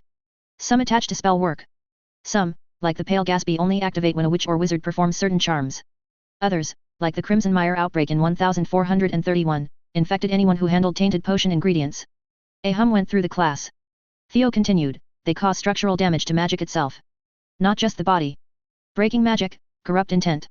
That's why they're so dangerous. They don't need a wound to get inside you. Cashin tilted his head. Not bad. Look at you turning into someone's grandfather's worst nightmare at dinner. Theo sat again, smiling. Cashin turned to others. Good start. Technical without sending us all to sleep. Anyone want to build on it? Preferably without mentioning bodily fluids. Lunch is right after this. Hands rose again. He pointed at Susan Bones. She adjusted her quill behind her ear. Magical plagues often target a gap in magical immunity, she said. A weakness people don't realize they have. The winding sickness spread through wand fumes. The laughing rot targeted practitioners of joy magic, court jesters, charm rites, even some healers. People who never considered themselves at risk. A few students shuddered at the name laughing rot. Cashin nodded. Exactly. Plagues don't care how cheerful you are. If they did, most of you would be immune. Neville lifted a hand. Cashin motioned him on. The Mordred bloom started as a plant-based plague, Neville said. Spores that latched onto magics. If you were strong, it grew faster. The stronger you were, the quicker it drained you. Seamus muttered, at least I'd survive that one, and Parvati elbowed him. Cashin continued pacing. So you've got the gist. Magical plagues don't spread because someone sneezed on a doorknob. They spread because magic interacts with the wrong thing at the wrong time, or because someone engineered something stupid and unleashed it on the world. He stopped at the front, leaned against the edge of the desk. Right. Someone define the difference between a curse outbreak and a magical plague. Zabanai. Blaze sat up. A curse outbreak is local. Traceable. Usually tied to a single caster, object, or event. Magical plague doesn't need a caster. It maintains itself once loose. No central point to cut away. Hermione chimed in without waiting for recognition, and plagues evolve.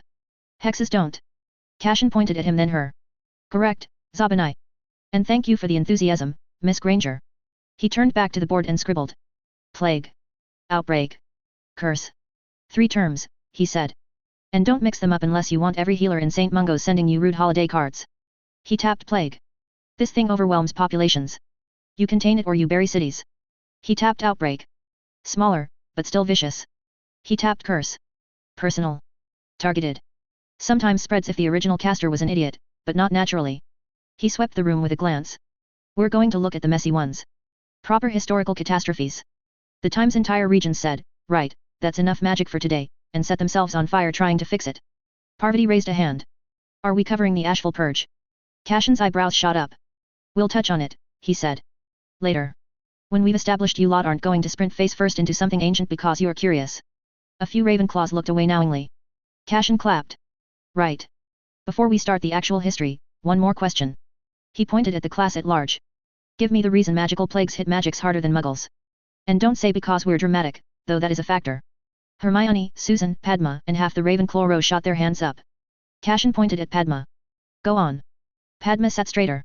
Magic amplifies both cause and effect. Anything that interacts with magic, enchantments, or environmental magic gets multiplied. 1 spark becomes 10.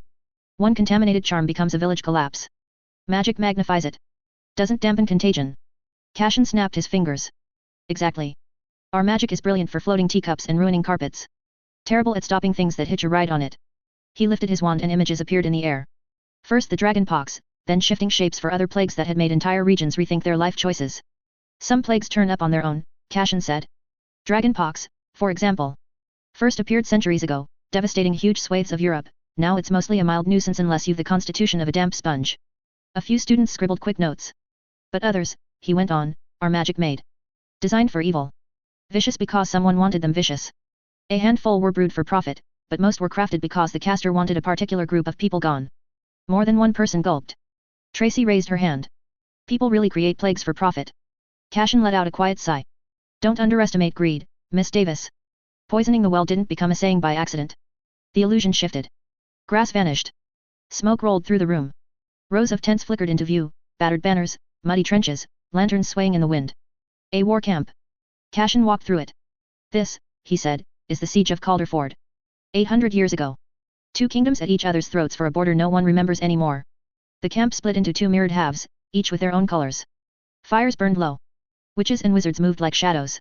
The fighting stalled, Cashin said. Neither side could push through.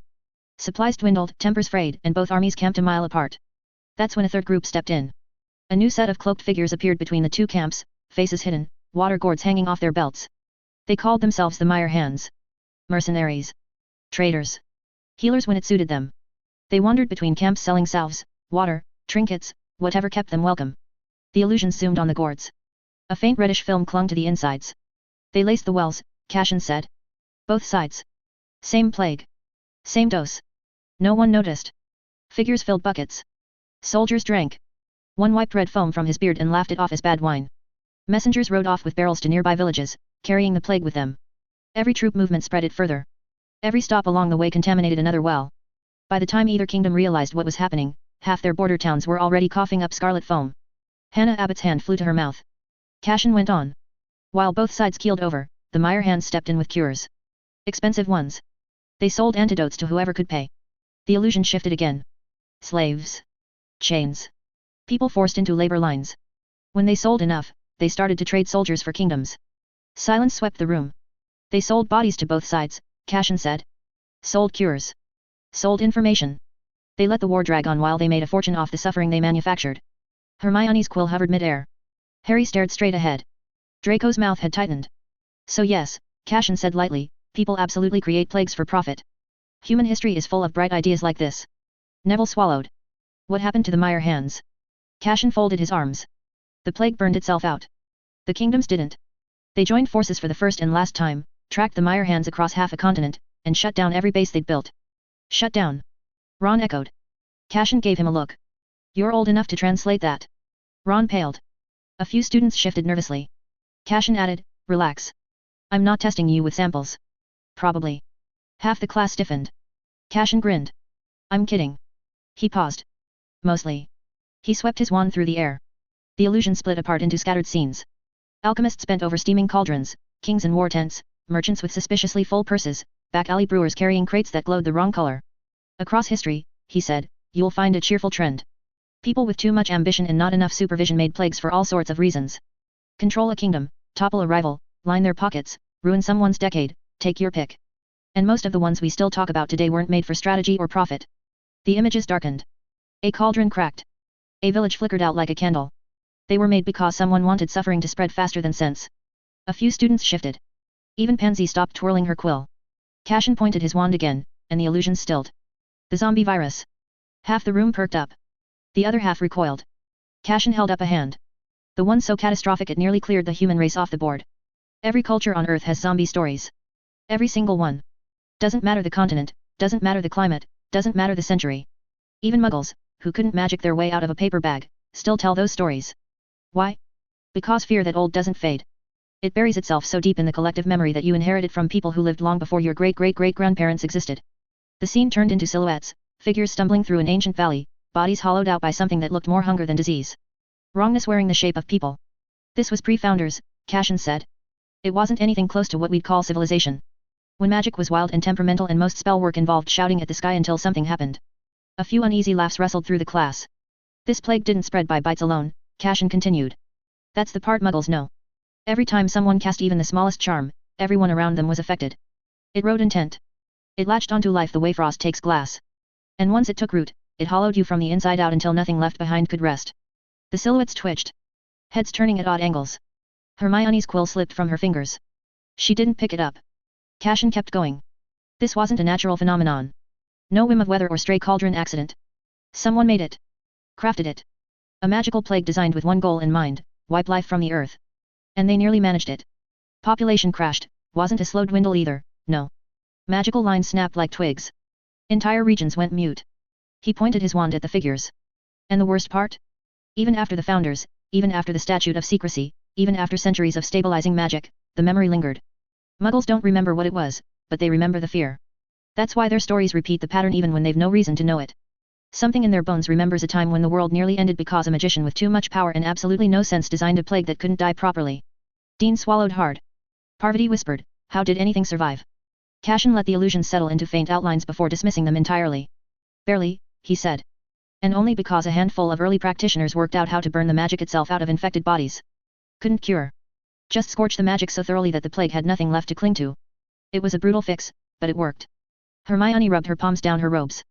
And the creator? Cashin gave her a rueful look. History disagrees. Some say a warlord. Some say a cult. Some say a scholar who thought they could improve humanity. My personal theory? Someone who should have been banned from using a magic before they learned to walk. A few students laughed, mostly to disperse the awkwardness. Cashin tapped the desk with his wand. The point is, magical plagues don't come from nowhere. They come from evil. From anger, desperation, greed, or a level of curiosity that should have been shoved off a cliff. And once released, they don't vanish easily.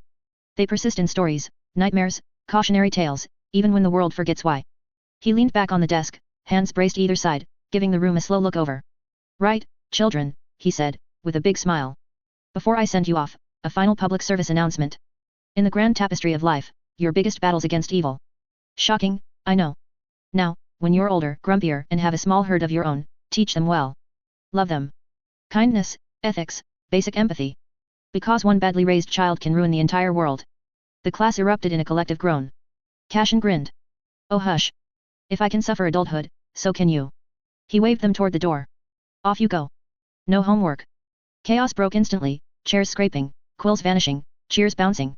Some students bolted, some lingered in clusters still arguing about plagues, and Seamus left muttering something about implosions as if fate hadn't heard enough already. Cashin watched them spill out. Right, he murmured once the last of them disappeared. Next class will definitely set something on fire. Al Forkmorn nudged the door shut with his heel, arms full of reports because no one else in the Covenant could be trusted with paperwork without setting it on fire. His study smelled of ink, dust, and the faint trace of whatever hex someone had cast on his filing cabinet last century. Two figures waited inside, dark-robed, hoods shadowing faces. Never a good sign. Al Fork winced. If you're here before breakfast, someone's dead or someone wants me dead. And you're in my chairs. They didn't move. Fine. He set the stack of scrolls on his desk and rubbed at the bridge of his nose. What's this about? He asked. One of them spoke, voice cold. It's about Lord Badal. Al Fork wanted to sigh out loud. That tone again, as if everyone expected him to produce answers, when he was quite obviously the worst person to expect anything from. He swallowed. What did he do? Not what he did, the second said. What he is. Al Fork eyed them warily. Meaning? His record's inconsistent. He held up a hand. You'll have to be specific. The Covenant has 66 members, half lie about their age and the other half lie about everything else. Inconsistent is our baseline. The first robed figure leaned closer. He claims to have lived through the Ashfall. Al Fork went still. The Ashfall. Every hair on his arms prickled. He looked at them. Yeah, and? The witch on the left lifted her chin. Her hood slipped enough for Al Fork to catch the faint violet glow threading through her irises. Nightingale's bloodline always had that odd shimmer. Lady Nightingale says, she replied, the sovereign of Ashfall she remembers from the legends wasn't the man calling himself Lord Badal. Al Fork's grip tightened round the folders. And what does she know? I was there when it happened. Do either of you even know what Ashfall means? Does she? Both robed figures stared back, silent. That look made his stomach fold. He leaned back until the chair creaked. Saint's sake. Fine. Say your accusations out loud so I can at least pretend to be insulted properly. The second robed figure tapped the armrest. His mannerism doesn't match the sovereign of the Ashfall. His magic doesn't match the surviving records. Nor the oral accounts Lady Nightingale preserved. Al Fork's hand shook. He set it on the desk to steady it. You two are too young to remember the Dark King, aren't you? Neither robed figure answered. Al Fork swallowed, throat scraping dry. Even saying the title made his stomach roll. The witch on the left spoke first. We remember what our elders taught us. The sovereign of Ashfall led the burn. Al Fork barked a humorless laugh. Taught you, did they? Lovely. Did they teach you how many survived? The two shifted. Neither replied. Al Fork leaned back against his desk. Before you start parroting Nightingale's little archive, let's clear something up. I'm a plague warlock. I don't fight fronts. He ticked the air with one finger. But I was there. He took a deep breath. You weren't born, Al Fork said. Nightingale wasn't born when it started. Her great-grandmother was barely old enough at the time. And that version she's pushing? The one where the sovereign of Ashfall was some robed prophet leading a polite cleansing. He snorted. Rubbish. The taller of the two clenched his fist. Then what happened? Al Fork stared at the carpet. His knuckles tapped the edge of the desk, an old habit from days when his hands shook too badly to hold a quill. You've heard the pretty version, he said. But the Ashfall wasn't a ritual gone wrong, and it wasn't a purge, despite what the Covenant scribbles in its own history books. He lifted his gaze to them. It was a war. The witch frowned. Against whom? Against the Dark King, Al Fork said quietly. And the things he dragged across the land with him. He shook his head with a laugh. You think Dementors are bad, he went on. Saints, children, the Dark King bred whole hosts of immortals. Lurkers, wights, things without breath or decay, creatures that wouldn't die because they'd never lived. He split villages with a whisper. Entire regions went grey behind him. Magic buckled where he stepped. He paused. His hand tightened. His throat bobbed. Tell me something, he said, eyes flicking between the pair of them. Have either of you ever seen a lurker? Both shook their heads. He swallowed. Most haven't. That's the point. They don't reveal themselves. They don't stalk, they don't strike, they don't leave prints or residue or a whisper for a diviner to grab. All we ever catch are hints. A room colder than it should be. A scuff on stone no foot made. A gap in the records where something should have happened but didn't. The younger one frowned. So they hide. They don't hide, Alfork said quietly. They exist around you without letting you notice. They move where people gather, watch everything, take everything. Stories, spells, memories, magic, doesn't matter. They consume it all, and they give nothing back. No warning or trace. No gratitude. He drew a thin breath. His voice shook now, no matter how he tried to hide it. Do you know how frightening it is, he went on, to know something stood right behind you and left nothing but the sense you should have felt it. That's a lurker. They're always there. Always reading the world, never participating in it. The two exchanged a look. Alfork tapped the desk. Count yourselves lucky. Lord Badal dealt with them so the rest of you can sit in your gilded chairs and argue about names. He sighed. And someone, somewhere, convinced themselves they could bargain with him. Neither robed figure moved. When the first cities fell, Alfork said, everyone thought it was a plague. That's why they called me. Thought it was my territory. People dropping where they stood, no injuries, nothing to track, nothing to heal. It looked like disease. It felt like disease. But you can cure disease. His fingers curled slightly. You can't cure annihilation. The windows rattled faintly as if the old magic was reacting to old names. Alfork ignored them. The Covenant sent its best. Keepers tried to quarantine half the continent. And the Dark King walked straight toward the one region that hadn't lifted a wand. The valley, later became the Ashfall, was the target. The witch frowned. The texts say the sovereign lured him there. Alfork shook his head sharply. He didn't lure anything. He lived there. He was the valley's sovereign. Spent decades keeping the place isolated. Wouldn't join a war unless someone kicked his door down. The second figure's voice came low. And the Dark King did. Yes. And that, Alfork said, was his only mistake. He stepped round the desk, too excited to sit still. You two want to know what the ash was? He asked. The ash that fell for 3 days? The ash Nightingale's family still sings about like it was snowfall in springtime. Both shook their heads. Amortal corpses, Alfork said. Reduced to dust. Silence snapped tight. No one burned anything, he said. There weren't any holy flames or ritual circles. It wasn't a divine intervention. The sovereign didn't cast a grand spell. He didn't chant or raise an army. He walked out his front door. Alfork's hands spread helplessly. That's all. He closed his eyes for a moment, remembering. The land rose with a blinding light, he murmured. That's what it looked like. One heartbeat calm, the next, everything screaming. Magic folded in on itself, then branched outward so fast the air peeled. And the Amortals, things that had marched through fire and curses and battlefields without losing a hair, started coming apart. He drew one finger along the desk, tracing a line in dust. The robed figure stared at him, fully still now. He huffed. You weren't there. You didn't smell it. You didn't hear the sound they made. You didn't watch the creatures that terrified the world crumble like rotten paper. The witch finally spoke. How? Alfork hesitated. Lord Badal walked through it, he said. Through the ash. Through the remains. Straight toward the Dark King. The taller one leaned forward. And killed him. Alfork barked a short, bitter laugh. If the sovereign had killed him, we wouldn't have needed covenant law for the next 3 centuries. No. He didn't kill him. He broke him. Shattered whatever tether kept that creature pinned to the world. The Dark King vanished. Out of our plane entirely. He rubbed his jaw, remembering the way the sky had shifted, the way the wards cracked like dry bone. You don't forget an event like that, Alfork said. You don't misremember it. And you certainly don't mistake the man who did it. He jabbed a finger at the pair of them. So unless Lady Nightingale's great-grandmother was standing elbow-deep in ash beside me, and unless she watched Amortals die like sand in the wind, she doesn't get to claim the sovereign was someone else. The witch's eyes narrowed. You're certain Badal is the same man? Alfork's mouth twisted. I'm certain I watched the sovereign walk. And the man you're questioning walks the same way. The taller one asked quietly, if he did all that, why would he lie low? Alfork let out a weak laugh, nearly tired.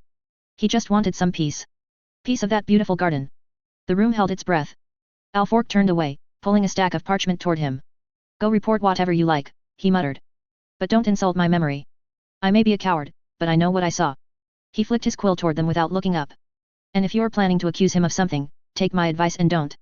He paused. He only wanted the Dark King gone. The rest of us only survived because he let the world keep turning. The two figures exchanged a glance. And for the first time since they'd entered, neither had anything to say. Hours after the two robed figures left his office, Alfork tidied the last stray scroll, checked the lock on his cabinet twice, then stepped into the chalk circle edged across his floor under a carpet.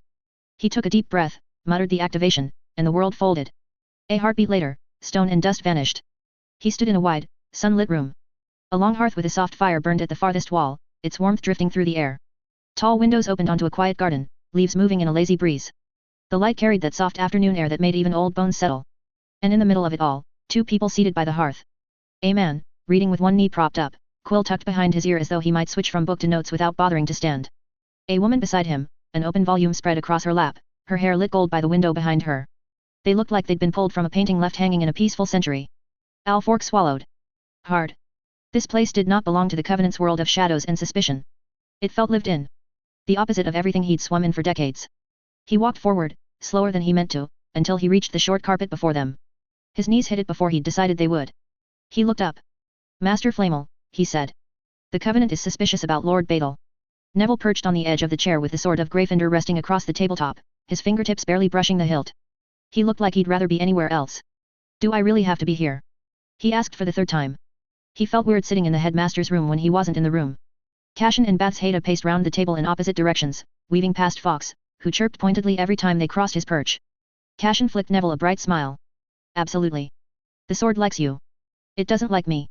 If I so much as tap the thing, it gets shy and vanishes. Horrible manners.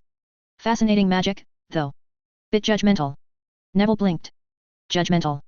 Before Cashin could elaborate, the sorting hat stirred on the shelf and said, "That's Godric for you.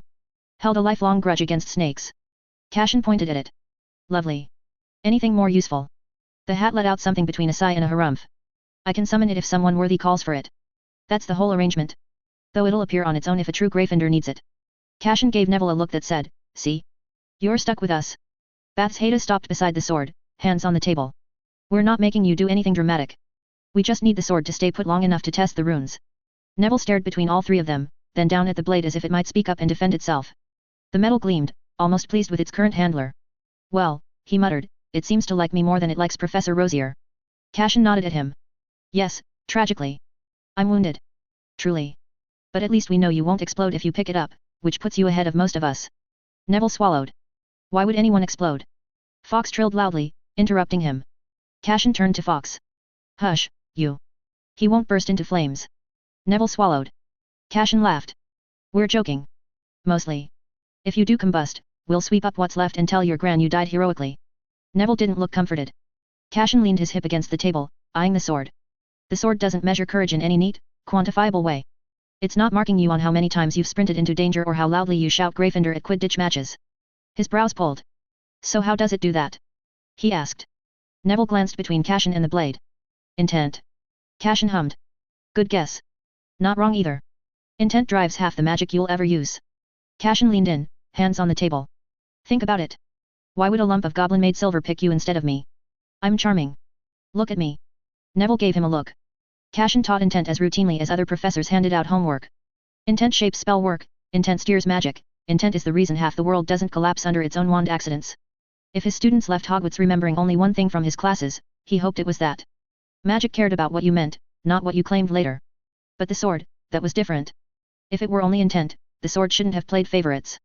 Intent didn't care about houses. It didn't sort people into neat little boxes. People did that. Humans loved categories, house colors, teams, counties, bloodlines, all the usual banners they rallied behind when they wanted to feel part of something bigger. It made sense the sword might lean into that. A living relic shaped by centuries of house identity might latch onto whatever flavor of Gryffindor spirit it recognized. But even that felt too small for the thing lying on the table. The sword had survived founders, wars, collapses. It had tasted basilisk venom and came out shinier for the experience. If it were driven only by loyalty to a house, it would have been a novelty, not an artifact capable of rewriting its own enchantments. No. There was something older built into its spine. Something closer to a magical instinct. It didn't measure bravery the way people did. It measured whether someone meant what they stood for. Whether their magic knew its own direction. That lined up with Gryffindor's legacy, yes, but it ran deeper than banners and dormitories. And it explained why the sword stayed stubborn whenever Cashin so much as stepped toward it. He didn't match the mold it expected. Neville did, without even trying. Bath's Haida made an and walked over to the sword and waved her hand. As she did that, light bled up through the metal, bright enough that Neville let out a startled ah and leaned back from the table. Cashin straightened too, eyes widening. She stepped closer, gaze locked on the hilt. "There," she said softly. "I knew it." The shimmer settled into a tight lattice along the grip, hooks and strokes unlike any standard runic work. Cashin bent in beside her. "That's goblin script," he said. "But not their usual forging marks." Neville glanced between them. "Is that bad?" Bath's Haida shook her head. "Not bad. Rare." She traced an inch above the metal, careful not to touch it. "This is a behavioral imprint matrix. Haven't seen one outside wand lore." Cashin blinked. Wands. MHM. She tipped her head, following the lines. Goblins promised to stop using this technique after the wand disputes. You know how touchy the ministry gets about anything that looks too close to wand lore. But this was forged before that. Whatever they forge adapts to the magic it's exposed to. Learns it. Reflects it. Stores it. Then she tapped the very center. And this is a template rune. It sets the baseline the blade grows around. Cashin whistled under his breath. So the sword didn't start Gryffindorish. Bathsheba gave a thinking hum. No. It became Gryffindorish later. If Salazar had claimed this blade from the beginning, you'd be holding a sword that wakes up for cunning, ambition, and people who make plans 5 moves ahead. Not courage. She angled the hilt so they saw the central rune more clearly. This imprint's saturated with Godric's magical signature. His temperament. His habits. His emotional palette. All the things he repeated often enough that the sword learnt them as its default. Cashin chuckled. Brilliant. The sword's got instincts because its first owner couldn't resist running into danger head first. Bathsheba smirked but kept her eyes on the script. It does what wands do, with less subtlety. Wands read intent because of core alignment and caster imprint. This reads alignment based on lived experience. Decades of it. Possibly centuries, depending on how long Godric carded it round. She stepped back so Neville could see. That's why it likes you. You and Godric are cut from similar cloth, even if you don't think so. Neville flushed at that, ears going pink. I'm not. You are, Cashin said simply. Sword seems to agree with it. And it's very picky. Neville looked at the blade, free hand clenching under the table. Bathsheba crouched slightly, following the cycle. It's reacting to you now, she said. It's checking your imprint against its original template. That's how it decides whether to stay or vanish. Cashin tapped his knuckles lightly against the table. Explains why it ghosted me. I've never been accused of having Godric's brand of heroics. Bathsheba gave him a look. You're not reckless. Thank you, Cashin said. I try very hard. I said you're not reckless, she repeated. Still suicidal at times. Neville watched the glow with awe. So every person who's held it, it learns from them. Only if they fit the template, Bathsheba said. Items with imprint matrices don't rewrite themselves entirely. They reinforce the foundation that's already there. A wand adapts, but it doesn't uproot its core to please someone. The sword won't either. She tapped one corner of the hilt. This is the baseline. Courage recognized courage, loyalty recognized loyalty, stubbornness recognized people too thick-headed to drop the blade when running into a troll looked like a good idea. All that stayed. Neville held the sword a little more carefully, as though the metal had suddenly become a live thing. So the sword's basically looking for the closest thing to Godric it can find. Cashin snapped his fingers. Exactly. A spiritual family resemblance. Lovely. That tracks. Bathsheba arched a brow. Which is why it won't sit still for anyone who doesn't match the template. It's not choosing bloodline, house, fame, nothing like that. It's choosing accordance. She stood properly, brushing a bit of dust from her sleeve. And before either of you imagine the sword being sentimental, it's not. It's practical. It wants a wielder whose magic won't clash with its own. Cashin tilted his head. Which makes using it as a container far easier. The rune lattice is stable. And predictable. Neville perked up. Predictable's good. Cashin grinned. Predictable's wonderful. Predictable means I'm not going to accidentally fling the thing through a wall. Neville looked alarmed. Should I still be holding it? Cashin waved a hand. You're fine. It likes you. If anyone's in danger, it's me. The last time I tried to move it, it disappeared into the thin air and refused to come out. Bathsheba glanced at the sword again, expression thoughtful. This rune at the base, goblins usually carve it into blades they expect to stay in service long term. It's the same principle as wand loyalty. The sword keeps a record of the kind of magic it wants to follow. Neville looked up, brow creased. Is that strange? Bathsheba nodded at the hilt. Very. This was Godric's sword. Goblins don't hand out their imprint matrices. That rune's meant for their own artifacts, not for magics. She leaned in again, brushing her fingers above the script. I've never seen them grant it to an outsider. Not once. Cashin's frown deepened. Goblins weren't generous. If they gave something, they wanted 10 things back. And yet. Hold on. He pointed at a small hook-shaped line tucked beneath the lattice. That stroke. Doesn't that look like one of Rowena's? Bathsheba froze. Slowly, she bent closer. Oh, she breathed. It is. She rewrote it. That's her mark. Runes Rowena made to override goblin return protocols. She must have carved it in after the sword was forged. Neville blinked between them. Return protocols. Cashin straightened. Goblins always build recall into any artifact they consider theirs that drags the item home when the owner dies or someone unworthy touches it. He tipped his head toward the sword. Rowena blocked that. Bathsheba nodded. Cleverly, too. She didn't erase the goblin script. She rewrote the pathways, kept the learning matrix, broke the recall. That way the sword stayed tied to Hogwarts instead of being yanked back to a forge the moment Godric keeled over. The sorting hat perked up on the shelf. Oh, I remember that now, it said. Goblins were livid for months. Godric tried explaining, but they only listened when Rowena started reciting contractual law at them. Cashin snorted. Of course she did. Neville looked down at the sword again. So, goblins meant for it to go back to them. Bathsheba nodded. Not just to return. To return shaped. Cashin's eyebrows lifted. They handed Godric a blank slate weapon and expected him to fill it with warmage brilliance. Then they'd collect it later, crack it open, and get a century's worth of field research for free. Goblins are warmages by nature. This would be the ultimate treasure for them for generations to come. The hat hummed. Intentional, yes. Well planned, less so. Godric shaped the sword beautifully, but Rowena refused to hand it back. She said Hogwarts needed stable artifacts, not loaned ones. Cashin leaned his elbows on the table. So the goblin's grand plan was to let Godric hammer courage, loyalty, and charge first, think after into the sword, then take it home and train their warriors on the imprint of the loudest Gryffindor ever born. Bathsheba smiled faintly. It would have worked. Imprint matrices are powerful teachers. Goblins could have used the sword to cultivate courage without needing Gryffindor. Cashin tapped the table. Which means this sword isn't just a relic. It's a teaching device. A very old one. It recognizes traits because it was designed to learn them. Godric filled it, Rowena boxed it in, and the goblins never got their research toy back. Neville looked back at the glowing lattice, his fingers light on the hilt. And it still works after all this time. Bathsheba tilted her head. Of course it does. She traced the final curve of the overridden rune. If the sword were ever sent back to a goblin forge now, it wouldn't survive the transition. Their system would try to reclaim the old pathways. Rowena's overrides would fight back. The blade would tear itself apart. Cashin's expression shifted as another idea clicked. Which means she didn't just claim it for Hogwarts. She burned the bridge behind her. Bathsheba nodded. Exactly. Cashin clapped his hands. Brilliant. We've got a sword forged by goblins, overridden by a genius, saturated by a madman with a lion complex, and currently imprinting on the calmest Gryffindor in the room. Nothing strange about that at all. Bathsheba gave the sword a thoughtful look. It was never meant to be a trophy, she said quietly. It was meant to be a guide. Cashin smiled sideways at her. Then let's put it to work. Cashin stepped into the dueling club and stopped so fast the door bumped his heel. A wall of students, every year, every house, stood in formation. 7 neat rows. Straight backs. Wands in hand. Faces deadly serious. He blinked. I'm either in the wrong room or I've died and this is the afterlife. Theodore Knott, standing front with his head boy badge. Sir, he said. Hermione stepped beside him, head girl badge on her robe. Professor Rosier, she began, we wanted to thank you. For teaching us. All these years. The entire club bowed slightly. Not from the waist in a theatrical way. More like a curtsy. Cashin stared at them. Right. Lovely. Terrifying. Please warn a man before standing like you're delivering bad news. Hermione straightened. We've prepared something. Theodore tapped his wand against his palm. A demonstration of progress. A collective battle simulation. Cashin's brows crept up. Progress. He looked over the rows. As in, all of you? At once. He let out a breathy scoff. Absolutely not. I'm flattered you think I'm built like Merlin, but even I can't duel a small army.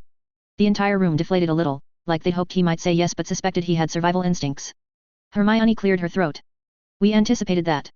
Theodore raised his wand. So we arranged reinforcements. Cashin blinked. Reinforcements. The door behind him opened. Bathsheba walked in first, looking far too pleased. Sirius followed, pausing to grin at the students like he was about to join a bar fight. Aurora swept in after him. Then Charity. Then Kingsley, who looked like he'd been dragged here on thread of paperwork. Sinistra. Lupin. All of them taking places along the wall. And that wasn't all. On the far side of the room stood Dumbledore, hands neatly folded, clearly delighted. Next to him, Minerva, arms crossed. Flitwick, eyes bright. Sprout, already tutting. Snape was almost too gleeful, probably expecting Cashin to embarrass himself. Hagrid beamed. Filch scowled. Madame Pomfrey hovered with a medical bag the size of a small child. Trelawney was draped across a chair, looking vaguely prophetic or asleep. Cashin stared at the crowd. Want to broadcast while you're at it? Hermione, at least, looked a little embarrassed. Cashin turned slightly. Baths. She shrugged. Might be fun. Cashin faced the students again. Fine. Let's get this over with. Hermione's eyes gleamed. Oh, Cashin murmured to Bathsheba. We're in trouble. Theo and Hermione pulled others around themselves, giving tasks. Theo pointed at Anthony. Shield team. Expect Lumos Noctis. Hermione pointed down the next line. Susan. Detection rings. I want them up the second the lights go. Susan nodded, gathering her team. Cashin chuckled softly. I'll not use Noctis in this battle, he said. You wanted me to see your progress, right? A few students shifted at that. Someone near the back muttered something hopeful before being elbowed quiet. Hermione turned back to Susan, scratch that. Join us in the front. Neville, Daphne, Hermione called, you're on terrain work. Blocks, blinds, anything that slows a direct push. Daphne nodded, Neville was already rolling his sleeves. Harry shifted forward with Dean and Ron right behind him. Theo jerked his chin at them. Potter, your group handles suppression. Slow them down with clean curses, nothing showy, nothing explosive. Define nothing explosive, Seamus muttered. No, Hermione warned without looking at him. Draco turned to his side of the row. Nott's right flank is mine, he said, wand already out.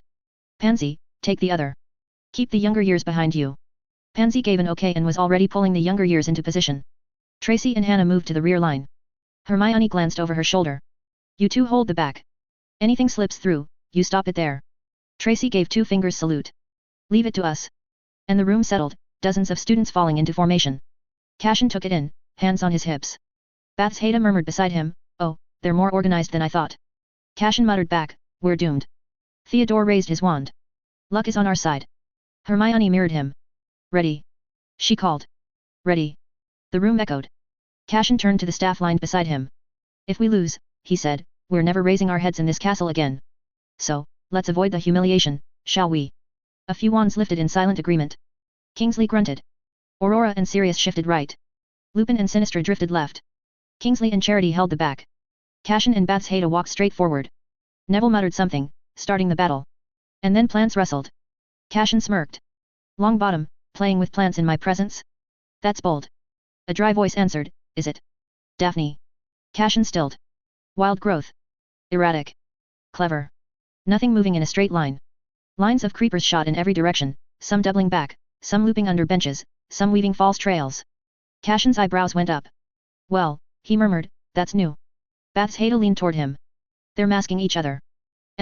He said. Chaos gardening. Delightful. The vines surged again. Cashin grinned. Oh, you've definitely grown. He squeezed Bathsheda's hand, then the two of them split apart like they'd rehearsed it. His wand flicked up. Shield team. Incoming fire. Seamus yelled before the spell had even finished forming. Cashin clicked his tongue. Prodigy of arson, that one. Fire Orbis. A ring of fire burst outward in a wide sweep, heat roaring across the floorboards. Shields rose in blue domes, blooming across the room as the fire rolled toward them. The flames licked against the barriers, then broke apart in sparks. But the plants didn't burn. Not a single vine caught so much as a crisp. Cashin slowed. Fire resistant. Naughty. Sprout, off to the side, cupped her hands round her mouth. Longbottom, you dear boy, wonderful grafting. Miss Greengrass, marvelous structure. Excellent timing. Neville didn't answer, too busy directing the creeping harvest toward Cashin. Daphne snapped at him over the vines. Left flank, 2 more up. The wooden floor rippled. Thick roots punched through the gaps between planks, weaving toward Cashin and Bath's Haida from half a dozen angles. Some moved slow and obvious, others schemed like serpents beneath the surface. Cashin lifted his wand. Wind burst outwards. Vines tore free in strips, then knit themselves back together, thicker, cleverer, twisting round each other like they were sharing notes. Sprout practically swooned. Oh, that's Blackroot lineage. Whoever blended that deserves extra credit. Draco shouted, Professor, you are distracting them. Let her enjoy it. Flitwick called. More vines converged. Daphne had gone for density rather than reach, they weren't elegant, but they were everywhere. Cashin flicked his wand upwards. Ascendio's ugly cousin, up we. Before he could finish, Hermione barked, Suppression team, now. Harry's row fired in harmony. A volley of hexes tore across the room, purple, blue, gold, silent cast, tight aim, not a single one straying off target. Aurora swept her wand, knocking the blasts aside cleanly. Sirius simply batted 2 away with his hand, showing off. Kingsley absorbed a stunner to the chest and didn't blink. Protego variant the veteran Aurus used in the field shimmered over his skin. Cashin ducked the next volley with a wry noise. This is bullying. Bath's Haida agreed. This is your fault. Never teaching them again, he said. She side-eyed him. Liar. True. But he could sulk about it anyway. The floor stabilized under them but buckled behind, catching Sirius mid-step and nearly throwing him into the ceiling. Sirius flailed. That was rude. You're welcome. Harry called back. Susan's voice cut through the chaos. Trap rings, up. A row of spell circles flared on the floor, gold and spinning. Bath's Haida eyed the pattern. That's clever. Cashin groaned. Of course the Hufflepuffs do battlefield maths. A second later, the rings lit bright red under his boots. Now! Hermione shouted. Cashin didn't hesitate, he vaulted sideways an instant before a cluster of vines burst from the flagged stones where he'd been standing. Then Draco stepped forward. Left push. He snapped. Half his line pivoted and began herding the adults toward the center with staggered bludgeoners and spiking jinxes. Pansy mirrored the maneuver from the right, her younger years tucked behind her like ducklings following a very irritable swan. Harry yelled. Reducto. A blast hammered down from above. Cashin dropped flat, the air cracking where his head had been. Pebbles rained down. He looked up. Dean waved. Cashin lifted a hand. Wait. Theodore didn't waste the moment. He hissed, Combo 3. Go. 7 wands swung. Cashin barely had time to register the formation, 3 arc jinxes, 2 trip hexes scheming the ground, 1 binding weave and a stunner riding its wake. He flicked his wand in a circle. A ring of pale light spun round him, warping the spells as they touched it. The arc jinxes bent away first, then the binding spell crumpled into dust. The stunner ricocheted upward and punched a hole through one of the stone rafters. Flitwick gasped. Mind the ceiling. Snape murmured, one day, that roof will come down and I'll laugh. Cashin shouted back, you won't live to see it. Another flare from the Hufflepuff rings. A lattice of roots lunged. Kingsley cleaved through them with a single motion, wand like a hammer, tone like a man who wanted to be anywhere else. Next time, he grunted toward Cashin, warn me. Cashin gestured round. They started it. Bath's Haida swept her hand and conjured a slicing arc that tore through the ground growth. It bought them 2 seconds. 2. Because the Ravenclaws, apparently bored of watching plants do all the heavy lifting, took their turn. Lisa Turpin raised her wand. Liminal fog. A pale mist spilled from her team, washing across the club room. It swallowed the light, warped depth, twisted outlines. Cashin's sight blurred, 7 Daphnes, 5 Hermiones, 3 Deans, all layered atop each other like a painting gone wrong. Cashin shielded his eyes. Who taught you that? Lisa shouted, you. Of course he did. Bath's Haida muttered, countering this'll take a moment. No time, Cashin said. He flicked his wand behind him. Wind danced at the tips of his fingers again. Tempestus Virto. Dual fold. The ring burst out twice as fast and twice as wide. Students braced behind shields. Wind splashed harmlessly, but the fog shredded away. Cashin exhaled. Much better. A shout rang from the back. Monsters. Cashin turned. Goyle stood there, wand raised proudly. He and Crabbe were learning from Hagrid lately. Good for them. A manticore stomped past him. A dozen large illusions lumbered forward, trolls, a giant squid with impressive teeth. They weren't harmful, but they were very distracting. Filch screamed. Hagrid clapped. Beautiful work. Another round of spells flew, bolts of white, green, blue, slashing past the staff line. Students had dropped into a rhythm. Shield pulse, shift, rotation. They'd built an actual formation. They were good. They were too good. Bath's Haida leaned close. Shall we escalate? Deeply tempted. He planted his foot and lifted his wand straight up. The students braced. The teachers braced. The vines quivered. Cashin called, push through. The floor bucked as if a giant had shoved it from beneath. Tiles rippled forward in a wave, knocking half the vines sideways and throwing the students' front line into disarray. Shields staggered. 3 spells misfired into the ceiling. Someone yelped. Hermione yelled, regroup. Neville corrected the terrain in seconds, snapping blocks into place and catching 3 teachers' footing mid-slip. Cashin pointed at him. Show off. Daphne sent a wall of roots straight at Cashin, dense, tangled, reinforced. Cashin grinned. Better. He swept his wand. The air cracked. A line of force shot through the roots, splitting them like they'd been snapped in a storm. Daphne swore under her breath and redirected the remnants toward Kingsley, who swatted them aside like unruly laundry. On the right, Harry yelled, now. A volley of disarming charms flew. Cashin batted 3 away. Bath's Haida took 2. Lupin dispersed another with a soft wave. Sirius let one hit him. His wand skidded across the floor. Ha! Harry cried. Sirius shrugged, shifted into Padfoot, and barreled into their front line. The younger years shrieked. Hermione held her ground. Shields. 2 layers. Padfoot hit the barrier and bounced off, skidding across the stone. Then Ravenclaw regrouped. Padma raised her wand alongside Terry, Mandy, Michael, Anthony, and Lisa. 6 voices spoke at once. Arrow spicula. Weapons made of wind burst into being and hurtled at the staff line. Snape's eyebrows rose. Even Dumbledore leaned in a fraction. Cashin's smile sharpened. All right. That's enough. He snapped his wand down. A pulse of pressure rippled outwards, knocking every spell off course. Silver weapons shattered into soft sparks. The vines froze. The fog's remnants thinned. Even the floor stilled. The students blinked. Cashin threw his hands out wide.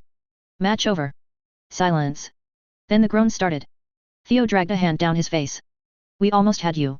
Bath's Haida raised a brow. Almost. Sirius, now human again, stretched his shoulders. Close shave. Lupin pointed at him. You tripped over a 3rd year. He got in my way. Peakes shouted, you ran into me, sir. Cashin laughed and clapped his hands, drawing the room back to order. That, he said, was excellent. Students straightened immediately. You held formation under pressure, you chained spells properly, your shielding teams read each other well, and for the love of gods, the plants were horrifying. Neville flushed. Sprout dabbed at her eyes. So proud. Cashin surveyed them with a long sweep. You didn't win. Obviously. A few mutters. But, he added, you worked like a unit. And if you pull this off against actual threats instead of your teaching staff, you'll do more than hold your own. You'll keep each other alive. Quiet settled. Hermione lifted her hand a little. Same time next week. Cashin smirked. Never again. Voldemort sat back in the armchair, the coin moving slowly between his fingers. Months ago Badal had dropped it into his palm with all the ceremony of a man handing over loose change, and yet it held what remained of Nagini's Horcrux. He'd waited, let the fragment settle, strengthen, fuse. And Badal had made good on his word. The ritual had stitched the cracks in his soul. Footsteps sounded. Marauder strolled in with a glass of something amber. Well? He asked, grinning. How's our patient?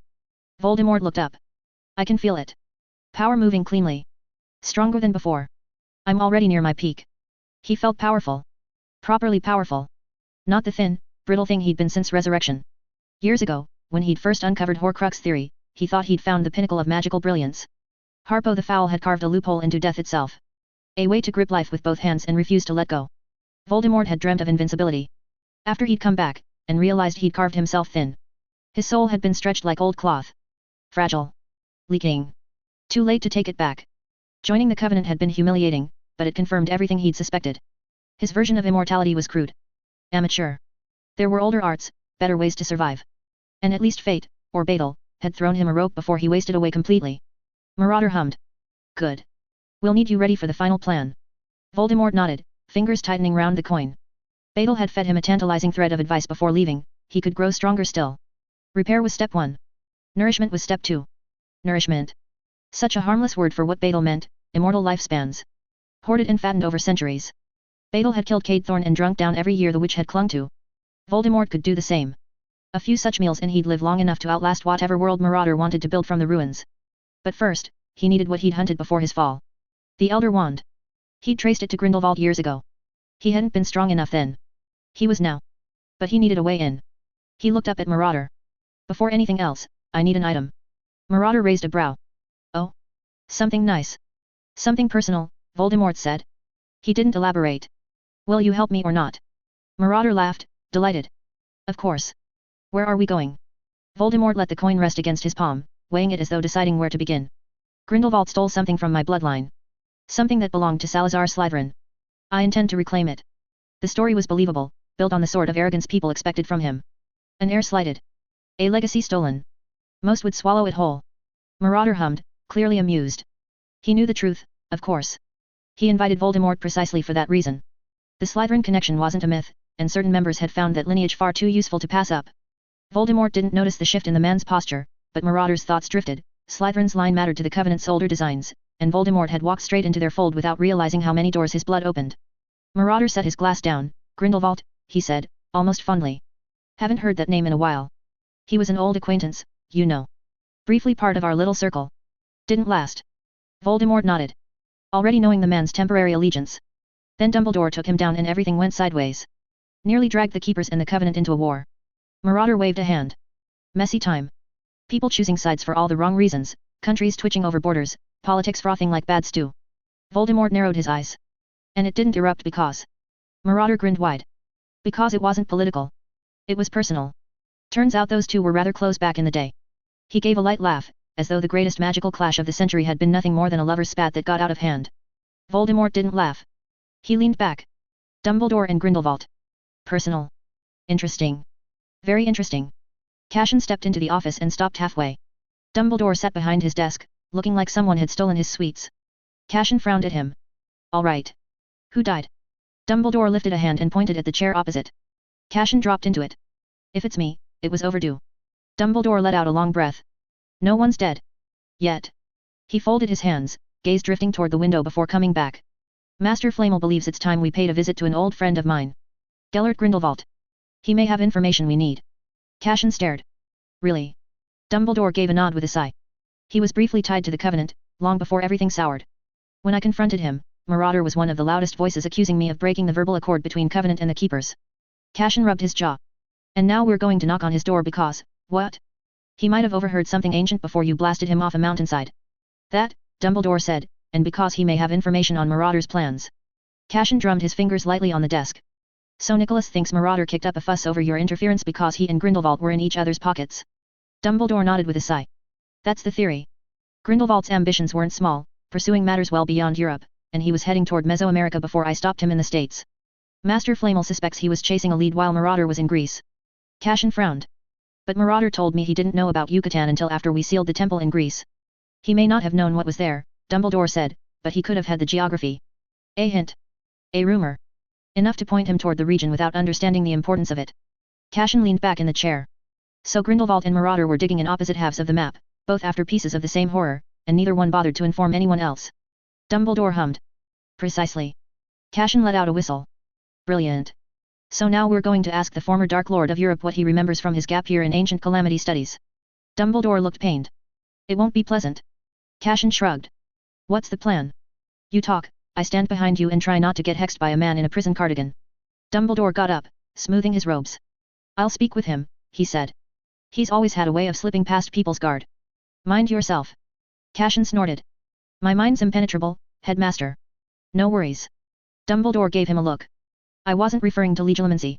Cashin huffed. I know. I'll be careful. Dumbledore grabbed a book from his shelf.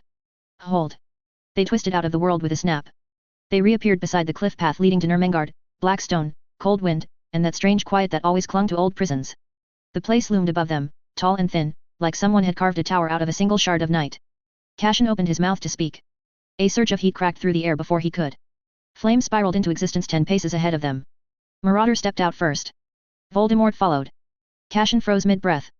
Dumbledore stilled beside him. Marauder blinked. Oh. Cashin lifted a hand. Afternoon. Voldemort stared at them. His gaze flicked from Cashin to Dumbledore. Cashin cleared his throat, eyes flicking between the two men who definitely weren't supposed to be here. So, he said, tone bright enough to be suspicious, what exactly are you doing out here? Little sightseeing? Or is Grindelwald secretly your pen pal? You bringing him biscuits? Friendship bracelets? Matching robes? Voldemort's glare could have peeled stone. If looks killed, Cashin would have been ash on the cliff. Marauder, on the other hand, perked up as if Cashin had asked him about the weather. Friend? Not quite, he said. We're here because Tom needs something from Gellert. Dumbledore's eyebrow climbed so high it nearly detached from his face. Voldemort turned his head slowly toward Marauder, the way a snake might swivel to inspect which idiot had leaned on its tail. Marauder winced, not apologetic, just amused. Oops. Shouldn't have said that bit out loud, should I? Cashin blinked at him. Tommy needs something from the big evil. Marauder held up a finger. Met, he lost that title. Cashin gave him a flat stare. That doesn't make it less bonkers. Voldemort's jaw twitched. Whatever restraint he possessed was doing heavy lifting. Marauder rocked back on his heels, casual as ever. Anyway. Speaking of awkward truths, quick question. He pointed between Cashin and Dumbledore. How many of Tom's Horcruxes have you lot destroyed? Cashin blinked. His what? Horcruxes, Marauder said, slower, as if Cashin might be hard of hearing. You know, bits of soul in jars, jewelry, assorted bric-a-brac. You've smashed some by now, surely. Cashin frowned at him. That doesn't sound real. He turned to Dumbledore, have you ever heard such a magical thing? Marauder laughed. Rosier, please. You've got the look of a man who knows exactly how many he's broken. You probably keep a tally somewhere. Maybe a neat little list. Alphabetized. Cashin spread his hands. Never heard the word in my life. Behind him, Dumbledore pressed 2 fingers to his temple. Voldemort's stare slid from Marauder to Cashin, then down to Cashin's hands, as if he might spot evidence of crime under the fingernails. He hissed between his teeth. You are lying. Cashin put on his most affronted expression. I'd never. If you've hidden your soul in furniture, that's between you and your therapist. Marauder barked a laugh. See? This is why I like him, Tom. You can't intimidate him. He treats you like you're just another crazy person. Voldemort looked moments away from hurling Marauder off the cliff. Cashin stepped in before the Dark Lord committed murder. Right then. You're here for a chat with Grindelwald. We're here for a chat with Grindelwald. Maybe we take turns? Grab a ticket. Cashin, Dumbledore murmured. What? I'm making it efficient. Voldemort's eyes narrowed to slits. You will not interfere. Cashin tapped his chin. Funny thing, that. Because you appearing here without an appointment looks remarkably like interfering. Marauder cut between them before Voldemort's wand came out. Enough posturing. We all want information. Gellert loves an audience. We can sort this out without firing hexes. Cashin shrugged. Fine by me. Though if anyone gets cursed, I vote we start with the bloke keeping spare souls in his sock drawer. Doesn't sound sane. Voldemort inhaled through his partial nose like he was counting to 10. Marauder grinned. Right. Splendid. Now, shall we all go ruin the afternoon of a very old, very bored war criminal? Dumbledore lifted his wand. The bone white. Marauder's face dropped. Oh, come on, Marauder said, genuinely put out. I thought we agreed you'd stop waving that thing at me. He glanced at Cashin as if Cashin might referee. Cashin shrugged. He's my boss. I don't get a vote. Marauder sighed. Tragic. I had hopes for you. Dumbledore didn't so much as blink. This fortress is under the Keeper's protection. Why, exactly, did you think you could stroll up and have a chat with Gellert? Marauder's eyes thinned. Relax. We're not here to harm your old flame. Cashin made a faint choking noise. Dumbledore ignored him entirely. Marauder tipped his head at Voldemort. Tom needs an answer. That's all. Quick visit, a question or two, nobody dies. Unless he's in a mood, but we'll handle it. Voldemort did not look thrilled to be spoken for, but he didn't correct him either. Cashin folded his arms. Well. That's comforting. The wind whipped round the ledge, tugging at cloaks. 4 men. 2 sets of intentions. 1 very unfortunate accidental rendezvous. Cashin lifted his hands, palms out, as if he were soothing a skittish herd rather than 2 men who'd happily flattened continents. All right, relax. We've done this dance before. 2 years ago, remember? You both threw a tantrum, we smacked you about, and you legged it. Voldemort's fingers tightened round his wand. Marauder cut in before Voldemort could explode. You had numbers. And your grandfather, Magnus the Curse-Eater Rosier, well. He's not someone you want to meet in a corridor. You know the stories. That man learned every Rosier curse in the vault and then tested them on the front line when he was barely out of school. Mad as a kicked hornet nest. Cashin raised a brow. He looked at Dumbledore. Dumbledore murmured, later. Cashin nodded, filing that away with all the other nonsense he'd chase him about later. Marauder went on, cheerful as ever. And if we're tallying past injuries, Tom did bounce you off several walls. Very memorable. Cashin gave him a deadpan. I'm stronger now. Marauder's grin sharpened. He tipped his chin at Voldemort. So is he. Voldemort didn't bother hiding it. He stood taller. Fantastic. Cashin sighed, looking over his shoulder at Dumbledore. You're taking Marauder. Dumbledore gave a nod. Cashin grimaced. Brilliant. Try not to die. Dumbledore smiled faintly. I intend to. And with that, the 2 of them drifted apart, Dumbledore striding toward Marauder, Marauder waving cheerfully like he'd been invited to tea, and then both slipped away. Leaving Cashin on the cliff ledge. With Voldemort. They stood there for a moment. Voldemort looked him up and down. Rosier, he hissed, spitting the name like a curse. Cashin raised his wand at him. Tommy, he said lightly, you know you can't win this. Why do you keep trying? Voldemort's fingers curled round his wand in that twitchy little way he did when murder seemed appealing. You mock me as if you stand above consequence, Voldemort said. You forget what I am. Cashin scoffed. Oh, I'm painfully aware of what you are. You're a man who keeps stapling his soul into household items and then throws a tantrum when people bin them. Voldemort's eyes thinned. Humor. You think you can distract me with it? I think, Cashin said, leaning into the words, that you've had more second chances than anyone deserves, and you still choose the option marked self-sabotage. It's getting embarrassing. You insolent. Cashin cut in, tone sharp. Oh, come off it. You're still going to fight us, knowing you're outmatched, outnumbered, and out of surprises. Why? Pride? Habit? Or are you hoping if you say Dark Lord enough times, the universe will give you a medal? Voldemort's voice dropped into a cold rasp. I rebuilt myself from ash. You think I fear children? A schoolteacher. Cashin gave him a very slow smile. Mate, I watched a group of teenagers throw full-fledged aura into a wall yesterday. Trust me. Fear the school. A vein on Voldemort's temple pulsed, but he didn't act. Here's the truth, Tom, Cashin said quietly. You're not the biggest threat in the room anymore. And deep down, you know it. The world's moved on. Marauders playing with horrors older than you can pronounce. And you? You're fighting ghosts. Chasing trophies. Pretending you've got a destiny. Voldemort's jaw clenched. Cashin lifted his hands out to the sides. You don't scare me, he said. You don't scare most people anymore. All you've got left is anger. Anger at a world that didn't slot you exactly where you wanted. Anger at the bloodline you spent half your life rewriting. The woman who brain-raped a muggle just to conceive you. If she hadn't meddled with his mind, you'd have been a full Gaunt, not a half-blood Slytherin heir who denied his lineage. Pure line, shiny crest, all of it. Instead, you're built on a lie she forced into someone else's skull. Pure blood royalty, inbred and proud. Imagine it, your little dream come true. The flash of green came before he said the last word. Avada Kedavra. Cashin dropped 2 fingers through the air.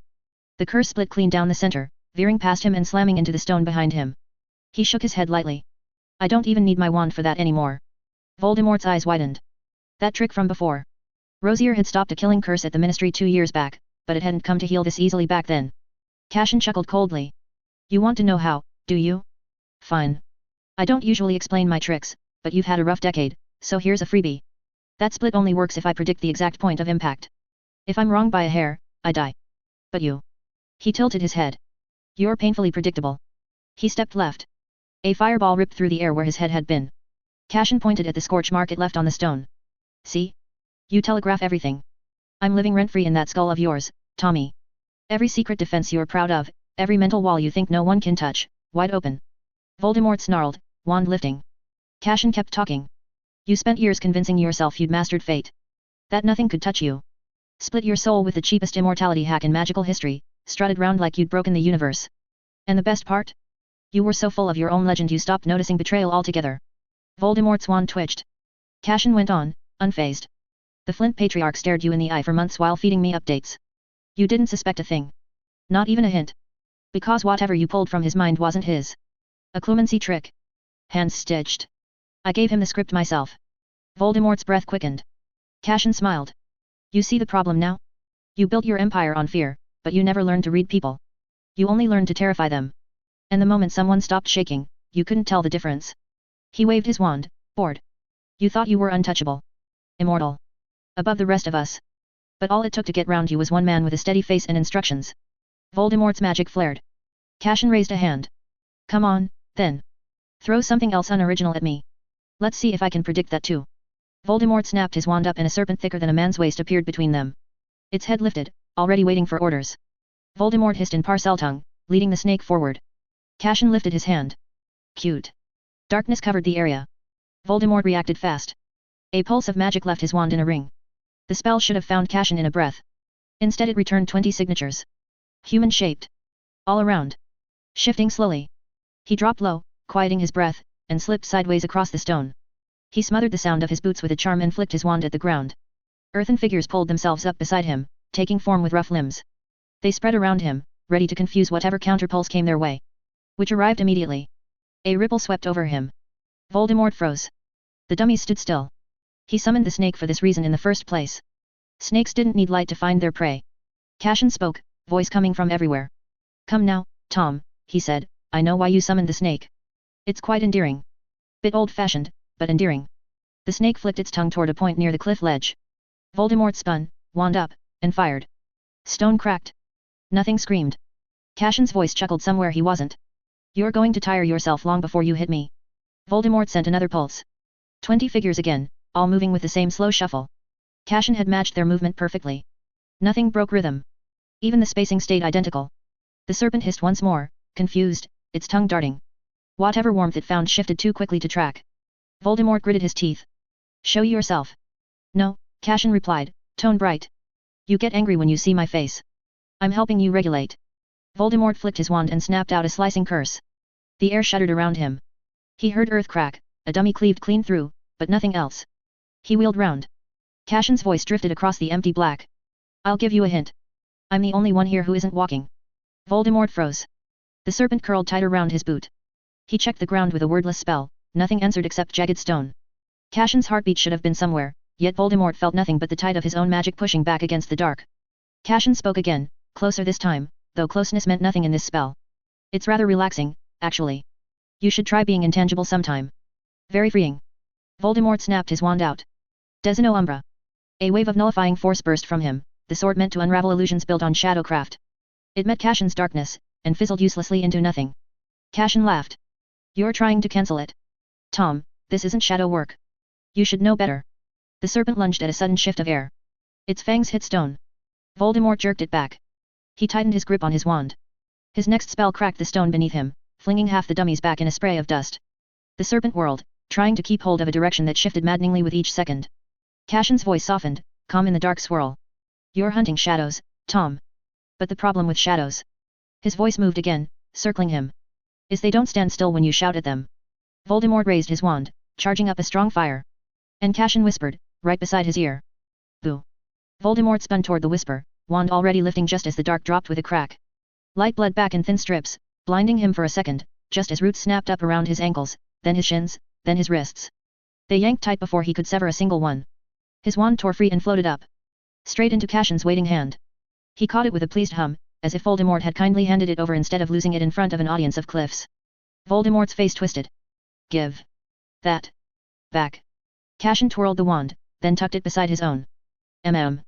No. You've had quite enough fun with murder sticks for one lifetime. The roots tightened. Voldemort jerked, teeth bared. Unhand me, insect. Cashin let out a bright laugh. Absolutely not. And that's a dreadful insult, by the way.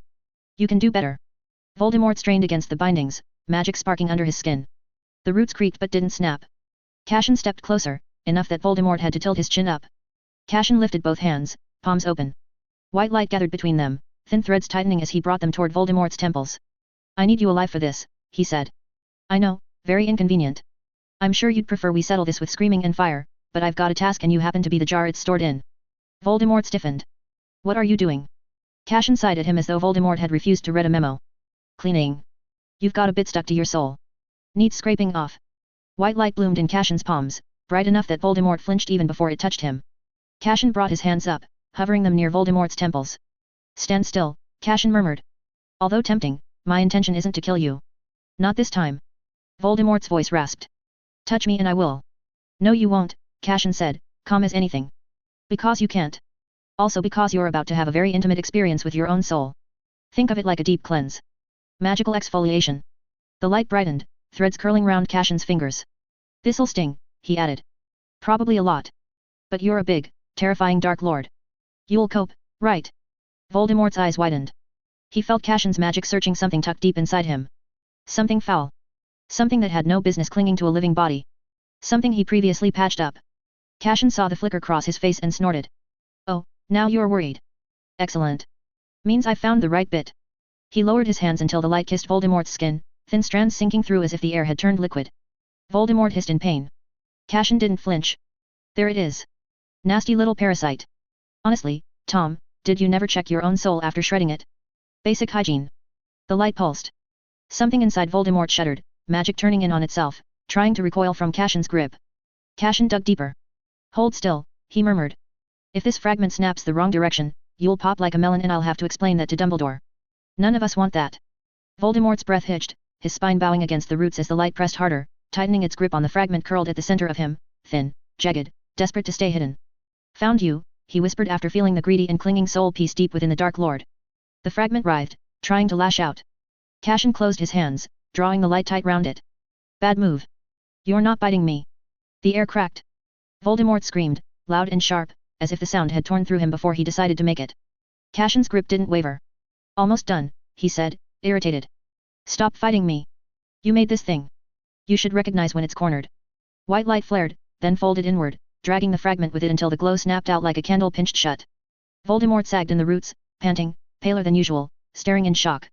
Cashin lowered his hands, shaking them out as though he'd brushed something unpleasant. There. That bit won't trouble you again. Voldemort stared at him, chest heaving. What did you do? Cashin grinned. Upgraded you. He patted Voldemort's cheek, gently, insultingly. You're welcome. Voldemort rasped, breath catching on the edges of the words. My power, my soul. Cashin waved him off. Relax. I killed a Horcrux that was squatting inside you. Did you make that one by accident? Why would you shove a fragment into your own body? That's just stupid. Voldemort went still. He opened his mouth but the cliff shook with a rush of heat. Flame curled into a spiral at the top of the path, so bright that forcing Cashin to shield his face. Dumbledore and Marauder stepped back into view. And both looked dreadful, but only one looked embarrassed about it. Dumbledore's beard was singed at the ends, several strands burnt clean through. Smoke curled off his robes. His glasses had a faint black ring round one lens where something had clearly exploded near his face. Marauder, by contrast, was unperturbed, although he wasn't smiling anymore. His shirt was torn at the shoulder, scorch marks across his sleeves, and the air still hissed faintly round his boots. Well, he said, tone flat. Didn't expect that much fight from you, Albus. Thought you'd slowed down. Dumbledore's mouth flattened. He didn't answer, which told Cashin enough about how that conversation had gone. Marauder looked Cashin up and down, then flicked his gaze to Voldemort, clicking his tongue. Honestly. You couldn't beat a schoolteacher. Voldemort strained against the roots like sheer rage might snap them. It didn't. He looked like he wanted to explode out of his own skin. Cashin lifted Voldemort's wand lightly. He tried. Marauder gave Cashin a faint, unimpressed look before sending a burst of phoenix flame straight at Voldemort's feet. The fire licked up the bindings, burning them clean without touching Voldemort's skin. The roots shriveled and cracked apart. Up, Marauder said. Voldemort stumbled free and moved to Marauder's side so quickly Cashin almost laughed. Marauder jerked his chin toward the edge of the path. We're leaving. Cashin stepped forward, wand up. Dumbledore's hand caught his sleeve. Let them go. Cashin looked at him. Marauder dipped his head in mock courtesy. Good chat, gentlemen. Then he and Voldemort vanished in a break of phoenix flame. Cashin stared at the scorched patch where they'd stood, then turned to Dumbledore. Hold still, he said, already lifting his wand. Dumbledore opened his mouth, but the first diagnostic charm washed over him before he managed a word. Cashin stepped in closer, running another, then a third, eyes narrowed. Scorching. Residual compression. Internal magic thrown off its rhythm. It looks worse than it is, Dumbledore said softly, though he was clearly trying not to wince. Cashin ignored that and cast a stabilizing charm across the man's chest. The glow settled. Not perfect, but enough for now. Dumbledore let out a slow breath. Marauder wasn't this strong 2 years ago. Cashin's head snapped up. Did he get stronger? I don't know. Dumbledore's gaze drifted to the cliff edge where the flame had vanished. Either he grew far beyond what I believed, or he was hiding his strength from all of us. Cashin stepped back, studying him properly now that the immediate issue was checked. Anything broken? Any internal burns? No, Dumbledore said, thanks to you. Cashin let out a huff. Good. Because for a moment you looked ready to keel over. And I'm the one who gets told off for taking unnecessary risks. Dumbledore's shoulders sagged. Yes, well, perhaps I'm not immune to the habit. He then pointed at the burnt roots and ashes. Have you succeeded? Cashin gave a nod. I destroyed the Horcrux inside Tommy. Hurt him like hell, though. He slipped Voldemort's wand into his coat, jaw tight. Good thing we didn't test it on Potter first. He wouldn't have handled it half as well. Dumbledore sighed. It is still better than one dying with the other. Pain is survivable. Death is not. Cashin rolled his eyes. That was never on the table. Dumbledore smiled faintly. Cashin ignored it, nodding to the path. Come on. Let's get inside before the wind takes the rest of your beard. You've lost enough today. Dumbledore chuckled, following after him. Cashin leaned against the wall by the door, arms crossed. The cell was quiet aside from the slow clink of enchanted chains. Grindelwald sat in the middle of it, bound to a chair bolted into the stone. The man looked far too cheerful for someone imprisoned in a tower built for nightmares. His hair had gone white long ago, but his smile hadn't aged a day. My old friend, he said, bright as summer. Dumbledore didn't answer. Grindelwald huffed. You refuse to greet me? After all these years? Cashin raised a hand lazily. Hello. Grindelwald blinked at him. And who, he asked, turning back to Dumbledore, is that? A colleague, Dumbledore said. Cashin offered a little wave. He's shy about my job title. Grindelwald studied him with far too much enjoyment. You've brought company. How unlike you, Albus. Dumbledore didn't rise to it. We're here for information. Information, Grindelwald repeated, sighing as though this bored him. You traveled all this way, climbed the tower, braved the drafts, for questions. Dumbledore's jaw set. Your partnership with Marauder. How did it begin? Grindelwald gave him a look, then let out a soft laugh. Ah. So that's the angle today.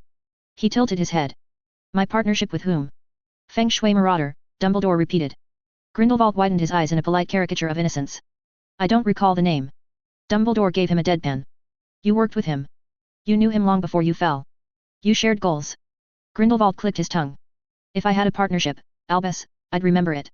I'm getting old, not senile. He then took a closer look at him. Albus.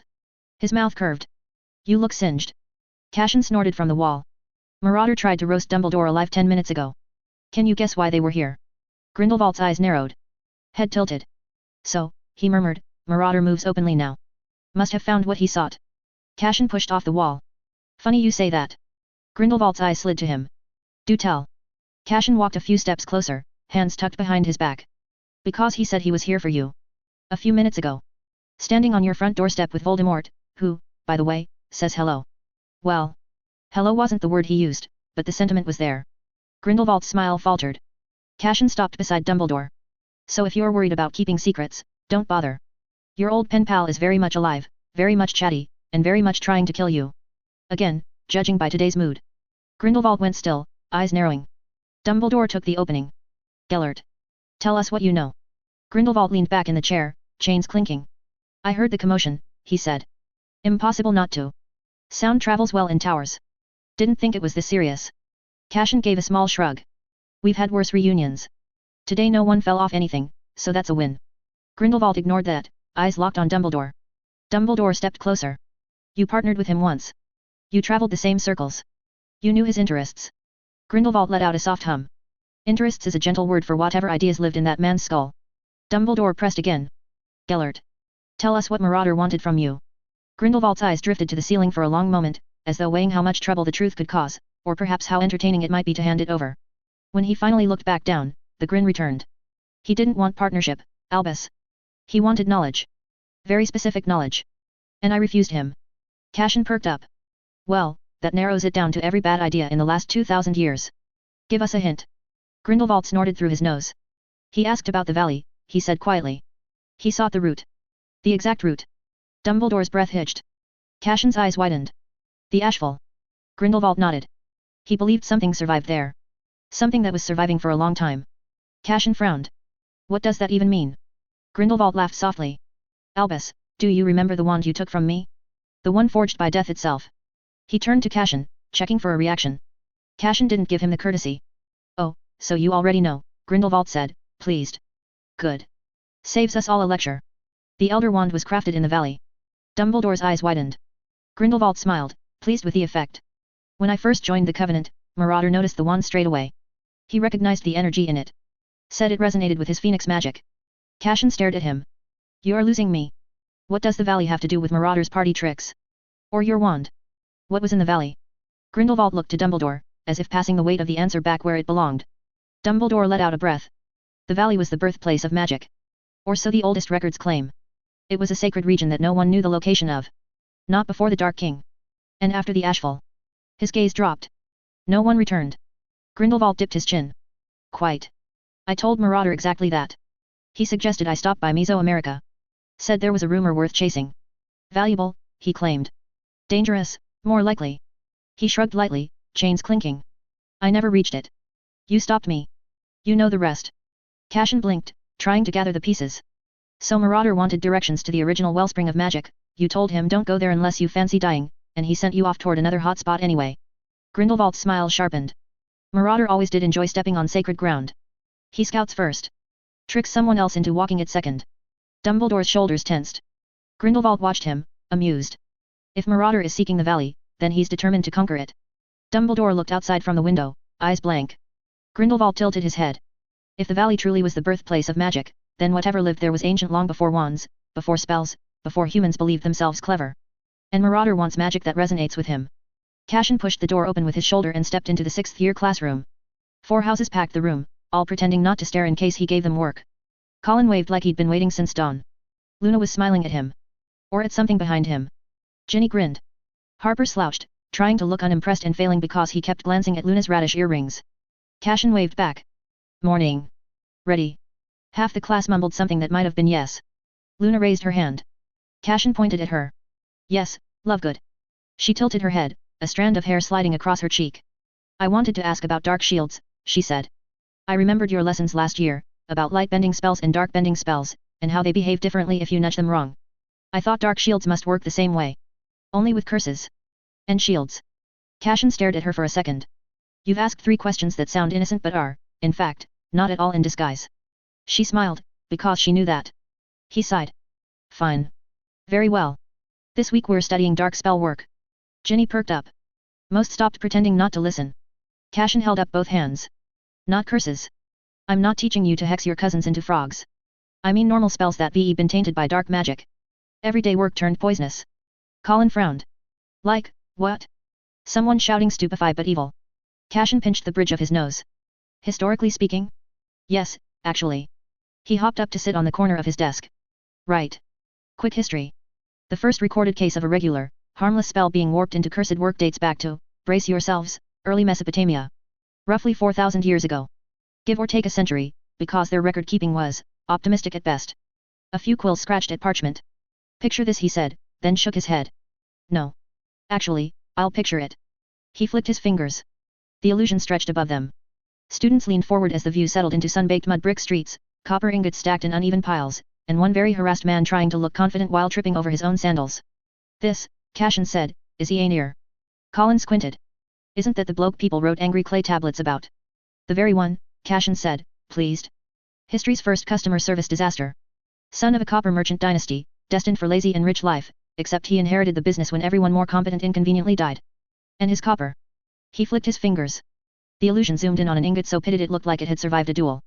Was rubbish. Ginny snorted. Rubbish, Cashin repeated, pointing. Full of impurities, brittle, half-rotted before buyers got it home. And let me tell you, Mesopotamian magics did not handle bad copper well. Copper was magically conductive, not just decorative to them. Essential. You brew, cast, carve, channel through it. The illusion shifted again. A wizard in a linen robe bargained, badly, with EA near. The merchant beamed at him with the confidence of a man who absolutely knew he was selling trash and absolutely planned to do it again tomorrow. Now, he said, here's where the story goes wonderfully off script. The image slid sideways to another day, a wiry wizard in a travel cloak, pockets bulging with notes, scrolls, and something that looked suspiciously like pieces of a broken device he had no business owning in 2000 BCE. The man slammed a copper ingot on the table. Students leaned in. This fellow, Cashin said, tapping the figure's head, needed good copper. The sort you don't smelt in a puddle and pray over. Because, according to several very irritated clay tablets, he was trying to power a spell that would, and I quote, restore his path home. Very poetic phrasing for someone one mishap away from crying into river mud. Luna asked, home is in, a different place. Cashin pointed at her. See, she pays attention. Yes. He wanted to go back. Where back was, the tablets get vague. Probably because the scribe stopped listening halfway through the rant, or because the man sounded mad. He flicked the illusion again. Eanir handed over another misshapen bar with the pride of a man unloading cursed goods on a desperate customer. The traveler took it anyway, muttering furiously. Cashin pointed at the traveler frozen mid-round in the illusion. This poor sod tried again and again, every attempt worse than the last. At one point he blew up half his workshop, scorched off his eyebrows, and still marched back to Eanir demanding proper copper as if shouting would magically improve metallurgy. A few students snorted. Harper hid a grin behind his sleeve. Cashin flicked his fingers, and the illusion jumped through a series of scenes, the traveler hauling ingots home, trying to refine them, checking rune charts, muttering at the sky, then failing spectacularly. A small crater bloomed in one of the images. In another, a clay tablet caught fire. Each failure made him more desperate, Cashin said. His project mattered. He needed conductive copper of a purity Eanir absolutely refused to supply. And because Eanir was, historically speaking, a menace, the man kept selling him scraps fit for doorstops. The illusion shifted again. The traveler stood beside a makeshift casting circle, copper rods arranged in neat spokes. He whispered, breathed in, aimed, then the circle sparked, hissed, and spat him across the floor. Cashin pointed. See? That's the moment he snapped. Years of work undone because one merchant refused to stop selling metal that crumbled like stale bread. You can practically feel the breakdown approaching. The traveler staggered upright in the illusion, wild-eyed, furious, and shoved the ruined ingot aside. He planted himself in the center of the circle and gripped his staff with both hands. Cashin hopped off the desk. And here's where the dark spells gets interesting. He didn't invent a new curse. He didn't summon demons. Nothing flashy. He grabbed the oldest spell in his repertoire, a basic force push, Miguel, for enthusiasts. Luna scribbled happily. Cashin raised a finger.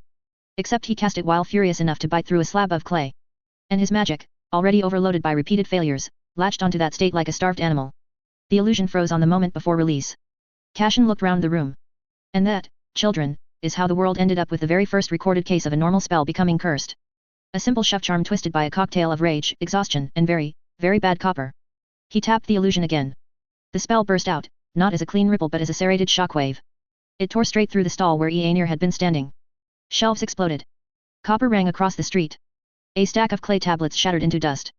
Some students jumped to their feet, some watched in shock. Cashin held up a finger, freezing the illusion in mid-explosion. Before anyone panics, Eanir survived. Tragic, I know. History confirms he lived long enough to keep ripping people off for years. A few students groaned on principle. As for our poor traveler. Cashin tapped the air, letting the illusion shift to a scene of guards dragging the man through a narrow street. He was caught. And, do you remember my lesson on early Sumerian justice? Obliviate before Obliviate existed. The whole room gasped. Terence, from the Slytherin side, leaned forward. Professor, did they clear his mind? Cashin nodded. Completely. Eanir was rich, well-connected, and very loud. An attack on a merchant family didn't get you a polite talking to. People decided the traveler must have been wicked, because even simple spells warped in his hands. He let that settle. A quill dropped somewhere in the back. And when his memories went, so did every secret he'd been trying to protect. Why he needed that copper? Gone. Whether his project worked? Gone. Why he thought he could brute force himself home with half-melted ingots? Gone. We'll never know. Luna's hand floated back up. That's sad, she said. Cashin sighed. History's full of sad. But it's full of fascinating, too. He flicked his wrist. The ruined market dissolved into drifting light. Because that incident, our grumpy traveler and the world's worst metal salesman, is the first recorded case of a normal spell becoming cursed. Not invented dark magic. A regular spell twisted by emotion, circumstance, and magical stress. He pointed at the class. And that opened the floodgates. Once witches and wizards realized everyday spells could warp, the rest of magical history followed with the enthusiasm of people who definitely shouldn't have been allowed to cast magic. He paced along the front row. Take the sand scream charm from old Assyria. Started life as a simple alarm spell. Farmers used it to scare off wolves. Then some bright spark cast it while terrified for his own life and, poof, half the village passed out from the pitch of it. Or the river break hex in Egypt. Began as a water diversion charm. Someone cast it during a drought and it gained a nasty habit of collapsing irrigation canals if the caster panicked. Ginny winced. That sounds awful. Oh, wait till you hear about late Roman wand work. Cashin gave her a sympathetic nod. They cursed the summoning charm by accident and spent a decade living in fear of being hit by flying household objects every time someone sneezed. Colin raised his hand hesitantly. Professor, can any spell become cursed? Technically? Yes. Realistically? Most won't unless you pour enough emotion into them to crack the foundations. He stopped by Grace, who was pretending very hard not to take notes. And some people, Cashin added, have a talent for overloading foundations. Cashin pushed on. This brings us to more modern examples. The 19th century gave us the silver harmonic disaster. Some idiot combined a tuning charm and a sonorous charm while panicking about stage fright, and we got an enchantment that shattered glass for 3 miles. He walked back to the desk. And then, the 20th century gave us Grindelwald. Half the class straightened. You wanted to know about dark shields, right? He turned to Luna. Who gave a nod. You know Fiend Fire. You know Protego. Separate, both dangerous in their own ways. One burns everything. The other blocks it. The spells behave like opposites. He raised his wand and the air rippled into 2 glowing symbols, one fiery, one shield bright. Grindelwald merged them. Colin's jaw dropped. Ginny muttered something that sounded like bloody hell. Cashin tapped the fiery symbol. Fiend Fire, raw, consuming, barely containable. He tapped the shield. Protego, structured, defensive, anchored. He pulled his hand through them. The symbols twisted, caught, and fused into a ring of dark blue flame that flickered in the air like a living bruise. Protego Diabolica, Cashin said. A shield made of cursed fire. It protects those the caster chooses, and devours everyone else. The class stared at the flames. It's one of the rare cursed spells that didn't happen by accident. Grindelwald wasn't angry or frightened, he was innovative in the most horrifying way. He used Fiend Fire's hunger and told it to behave like a wall. And magic listened. Luna's voice floated up. So cursed spells aren't always born from mistakes. Exactly, Cashin said. Some are engineered. Some are inherited. Some, like the Mesopotamian meltdown, erupt when magic snaps under pressure. But the key point he dispelled the flame illusion with a flick is that curses don't always start as curses. They start as intent gone sideways, or purpose pushed too far. He dropped his shoulders with a huff. And next lesson, we'll look at a few cursed spells that tried to kill their inventors. Which, frankly, is what half of them deserved. Ginny grinned. Luna was humming in delight. Colin whispered this class is the best under his breath. Cashin clapped. Books out. Let's write before the excitement fades. Harry knocked on the door. The sound echoed dully through the corridor stones. Neville stood beside him, shoulders slightly hunched, hands buried deep in the pockets of his robes. Neither of them spoke while they waited. They had done this before, several times over the past year, and the pattern had become familiar. Knock. Wait. Enter. Awkward conversation. Longer silences. Then leaving again. Harry knocked a second time. A moment later Snape's voice came through the door. Enter. Harry pushed it open. The office looked exactly as it always did, dim light, shelves of jars and books, parchment stacked in strict order across the desk. Snape sat behind it, quill in hand, eyes lifting immediately as the door opened. Potter.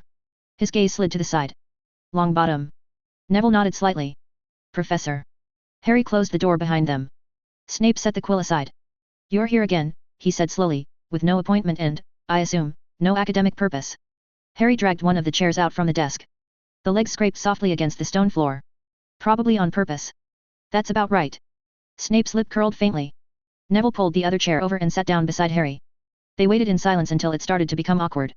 They had all grown used to it. A year ago the room would have been unbearable like this.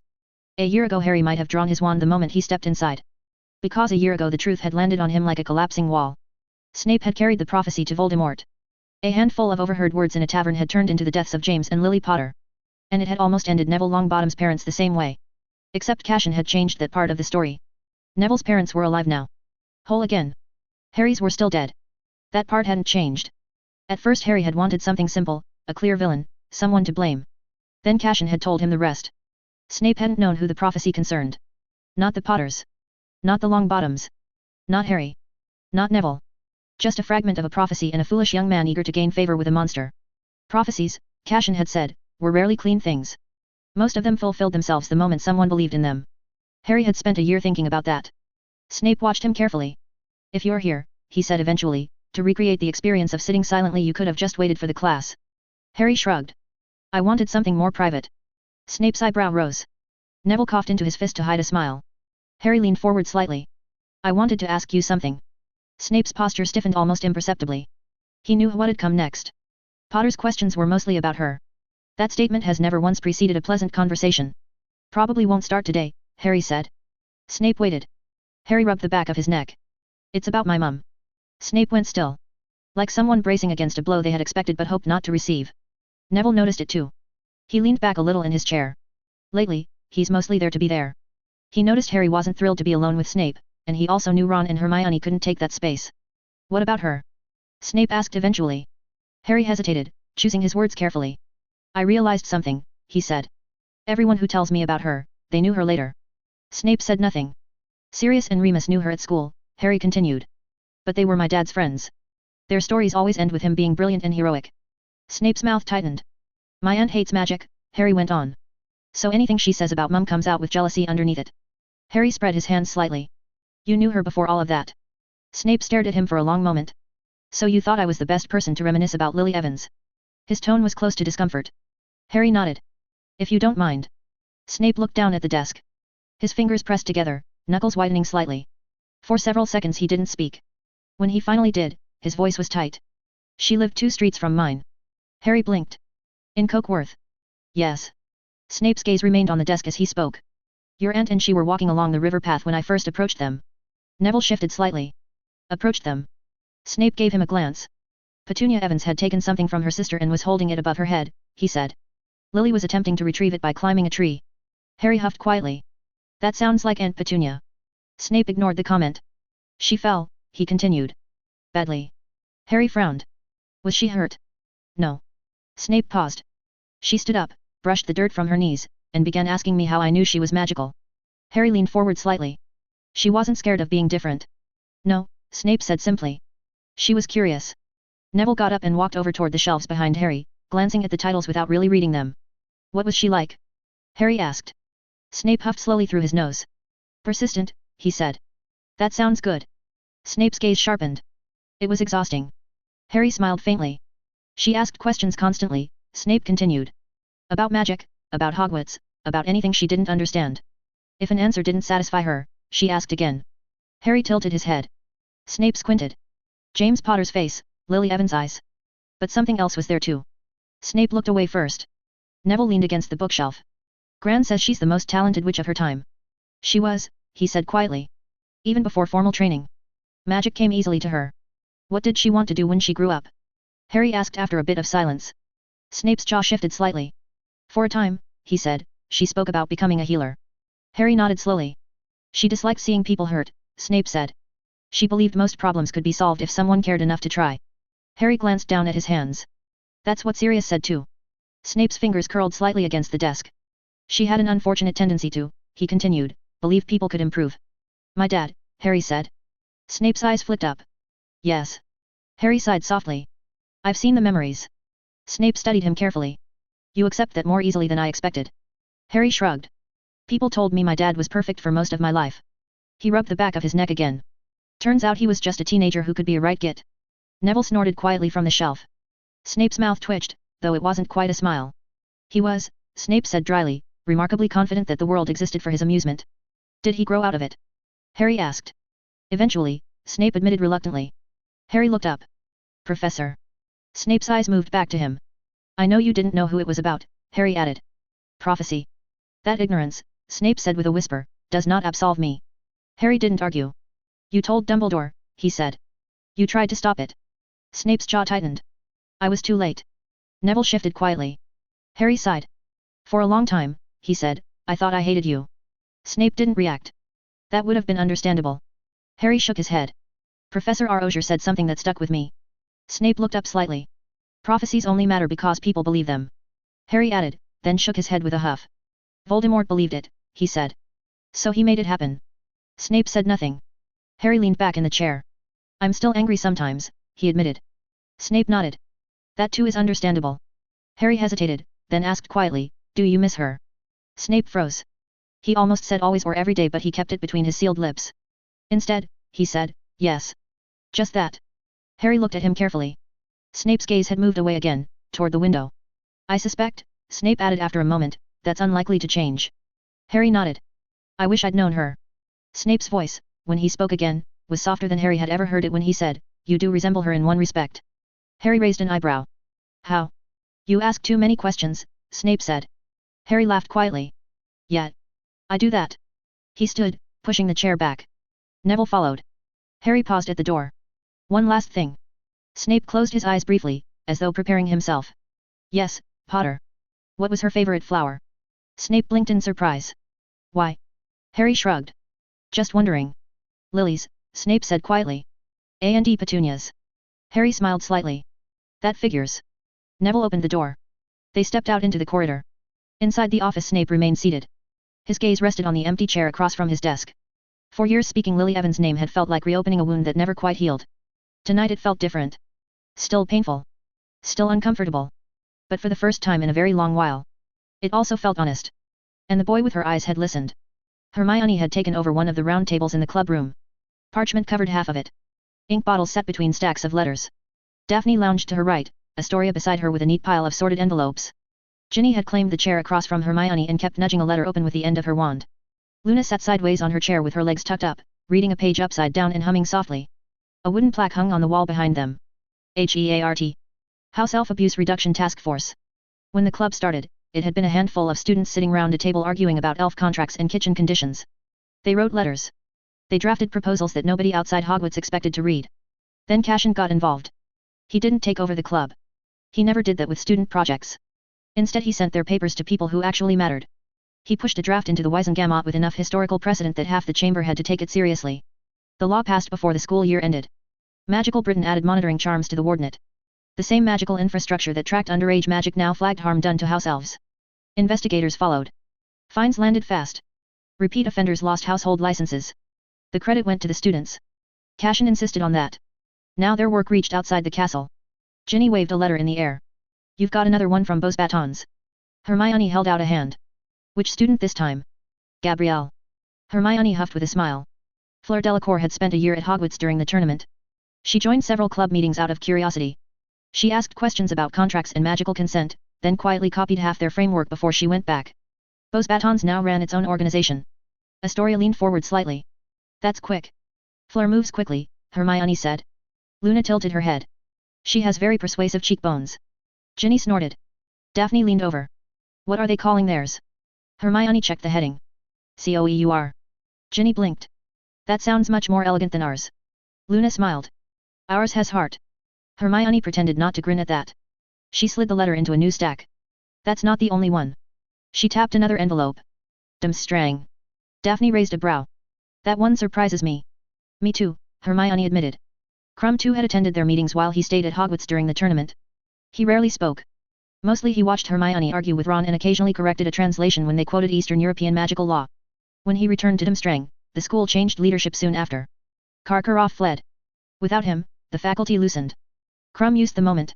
"He started a student council committee," Hermione said, scanning the letter. "Focus on servant contracts and magical labor ethics." Ginny blinked. "Dumstrang has a labor ethics committee." "Apparently." Astoria smiled faintly. "The world does change." Hermione opened another envelope. "Master G," she said. Master G had welcomed the reforms with interest. The magical academies in China already treated magical creatures differently from Britain. When Hermione sent her research notes, he responded with a series of revisions written in elegant calligraphy. "He says they're implementing new contract standards in 2 provinces, Hermione said. "And translating the ward detection system." Ginny blinked. "That fast?" "He's connected to every part of the nation. Unlike our headmaster, Master G can be quite fearsome," Hermione said. "Speed isn't a problem." Luna turned a letter over in her hands. "This one smells like pine." Hermione leaned over. "That's from Uagadou." Astoria glanced up. "They didn't need reforms," Hermione said. "Their magical culture already teaches coexistence with magical creatures. Abusing house elves is considered disgusting there." Ginny shrugged. "Good place." Hermione schemed the letter. "They're writing to support the international framework. Apparently they want to help draft shared guidelines." Daphne tapped the table thoughtfully. "It started with a student club. Now the ideas moved across schools. Across countries. Across languages. Letters arrived every week. Students from other academies asked questions. Professors requested copies of their research papers. Some schools proposed joint publications." Astoria slid another letter across the table. "This one's from Salem." Hermione opened it. "American Academy wants to replicate the ward detection network. Like I could authorize that on my own." "Daphne, pass it to your father please." Daphne chuckled quietly. He's probably as helpless but, will do. Hermione shook her head. She stacked the letters carefully, organizing them into neat groups. International contacts. School initiatives. Ministry responses. And it kept growing. Luna looked around the table. We should publish another paper. Hermione blinked. Another one. Yes, Luna said. The first one explained the problem. The second one explained the law. The third one should explain how to change minds. Ginny leaned forward. That's actually a good idea. Astoria nodded. Culture matters as much as policy. Hermione tapped her quill against the parchment, already thinking ahead. Joint research. International collaboration. Student authors from 5 different schools. She looked up at the others. All right, she said. We'll write it together. Daphne smirked. HEART goes international. Hermione rolled her eyes. The work carried on. As Cashin often said, love was the light that dispersed all darkness. That winter brought something Hogwarts had not seen in decades. For the first time anyone could remember, not a single student wanted to go home for Christmas. Normally the castle emptied the moment the holidays began. Even during the tournament, 3rd years and below had been sent home while the older students stayed for the ball and the chaos that followed. This year, nobody left. Dumbledore watched the castle fill with life and made the sort of decision only Dumbledore would make. If the school insisted on staying together for Christmas, then Hogwarts would host the largest celebration it had ever seen. Invitations flew across the world. And people actually came. The Flamels arrived first. Behind them came Maxime. Fleur walked beside her, while Gabrielle hurried several steps ahead, already scanning the hall for Cashin so she could annoy him. Master G strode in soon after, wearing an enormous smile. He spread his arms wide. Cashin. Several students flinched. Cashin broke into a dramatic run. G ignored the theatrics and dragged him into a crushing embrace. You look thinner, G declared. That's because you're here. G laughed so loudly the fake ceiling rattled. Bath's Haida walked over, laughing. Master G. He pulled her into the hug as well. Bath's Haida. The headmistress of Uagadu, A. Quincy, arrived not long after. 2 guests came with her. Amara, the Uagadu champion. Kenneth followed behind her, carrying a suitcase that looked far too heavy. He waved cheerfully at anyone who glanced his way. Sabine entered with Coriolanus. The moment he stepped into the hall, he leaned toward Cashin and whispered loudly. Did you see Dragonheart? Cashin shook his head. Any good? Coriolanus beamed. Not bad at all. Tonks came with a grin. Of course she did. Moments later the Weasley twins burst through the doors with their usual disaster energy. Fred had Angelina on one arm. George walked beside Alicia, eyes shining already. Lee Jordan followed behind them, narrating his own entrance. And the legendary alumni returned to Hogwarts, looking suspiciously like trouble. McGonagall closed her eyes briefly. Marcus Flint arrived later that evening. He stepped through the doors wearing a proper coat. The job Cashin had recommended for him had turned out well. Flint now worked on historical digs, often taking notes and documenting sites. Most people had no idea he enjoyed studying dig sites and uncovering the habits of long-extinct cultures. Cashin had noticed that over the years, so he recommended him to one of Bagshot's friends, who had been happy to mentor the boy. His grandfather's betrayal of Voldemort 2 years earlier had been largely because of that. The Flint patriarch was grateful his grandson had found a passion. Cashin's recommendation had fixed more than just a career. Clearwater had been far less certain about her own path. The idea of working at the ministry had never sat right with her. In the end, she accepted a post as a master spell tester in South Asia. The work suited her far better than the ministry ever would have. Every few months she wrote to Cashin about strange spell work, curious cases, and the occasional frustration. It was her way of keeping him in the loop. Lupin entered with Septima. Kingsley arrived not long after, joining Charity. Families gathered along one side of the Great Hall, where parents and relatives talked over drinks and plates of food. Ginny sat stiffly away from her parents, arms folded, staring down at the table. Ron did not look much better. He slouched in his chair and kept glancing around the hall, hoping nobody noticed that Arthur Weasley was currently explaining the inner workings of a Muggle toaster to 2 fascinated Ravenclaws. Dad, Ron muttered under his breath, please stop talking about plugs. Arthur waved a cheerful hand. But it's brilliant magic. Ginny buried her face in her hands. Blaise Zabinai had problems of his own. His mother had arrived dressed like the castle existed purely to admire her. Elisabetta Zabinai drifted from group to group with a glass in hand, smiling warmly at anyone within 3 steps. Sirius had already been caught in conversation. He looked truly startled when she laughed and touched his arm. Aurora nearly drew her wand before Septima stopped her. A few minutes later Elisabetta had moved on to Kingsley, who fortunately only smiled politely. Charity watched the interaction with a narrow squint. Marcus Flint nearly dropped a plate when she greeted him with a kiss on the cheek.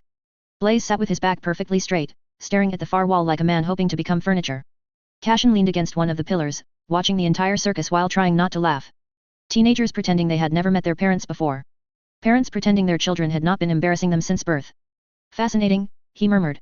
Dumbledore stood among the visitors, speaking with Nicholas, Pernell, G, Coriolanus, and Sabine. From a distance he looked entirely respectable. but every so often his gaze flicked toward the chaos around the room. Toward the twins demonstrating a product to Tonks that fizzed bright green. Toward Gabrielle chasing Fox. Each time the corners of Dumbledore's mouth twitched under his beard before he carefully smoothed his expression again. Cashin chuckled softly. That old man had grown the beard to hide the chaos-loving grin. Snape stood in his usual place along the wall, arms folded, looking like the entire celebration had personally offended him. Gabrielle darted past him at that exact moment. Professor Snap. She chirped, waving a biscuit. Snape blinked. The girl ran off before he could answer.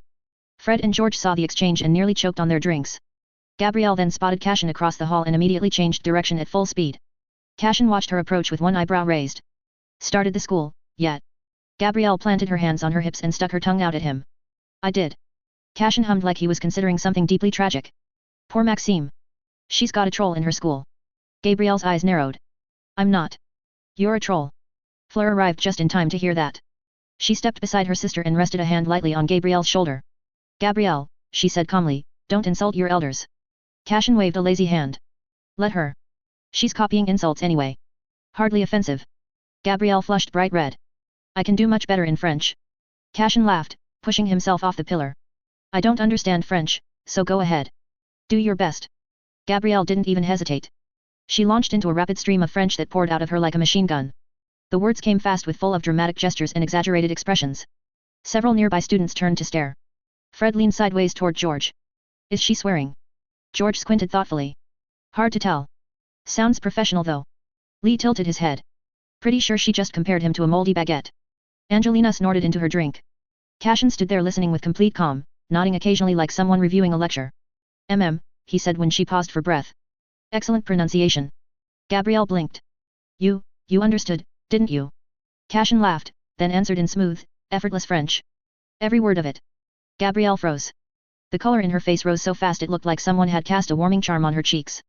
Her eyes snapped to Cashin, wide with betrayal. Then she whipped her head toward Fleur. Fleur was giggling. Not even trying to hide it. Gabrielle's mouth opened. Closed. Opened again.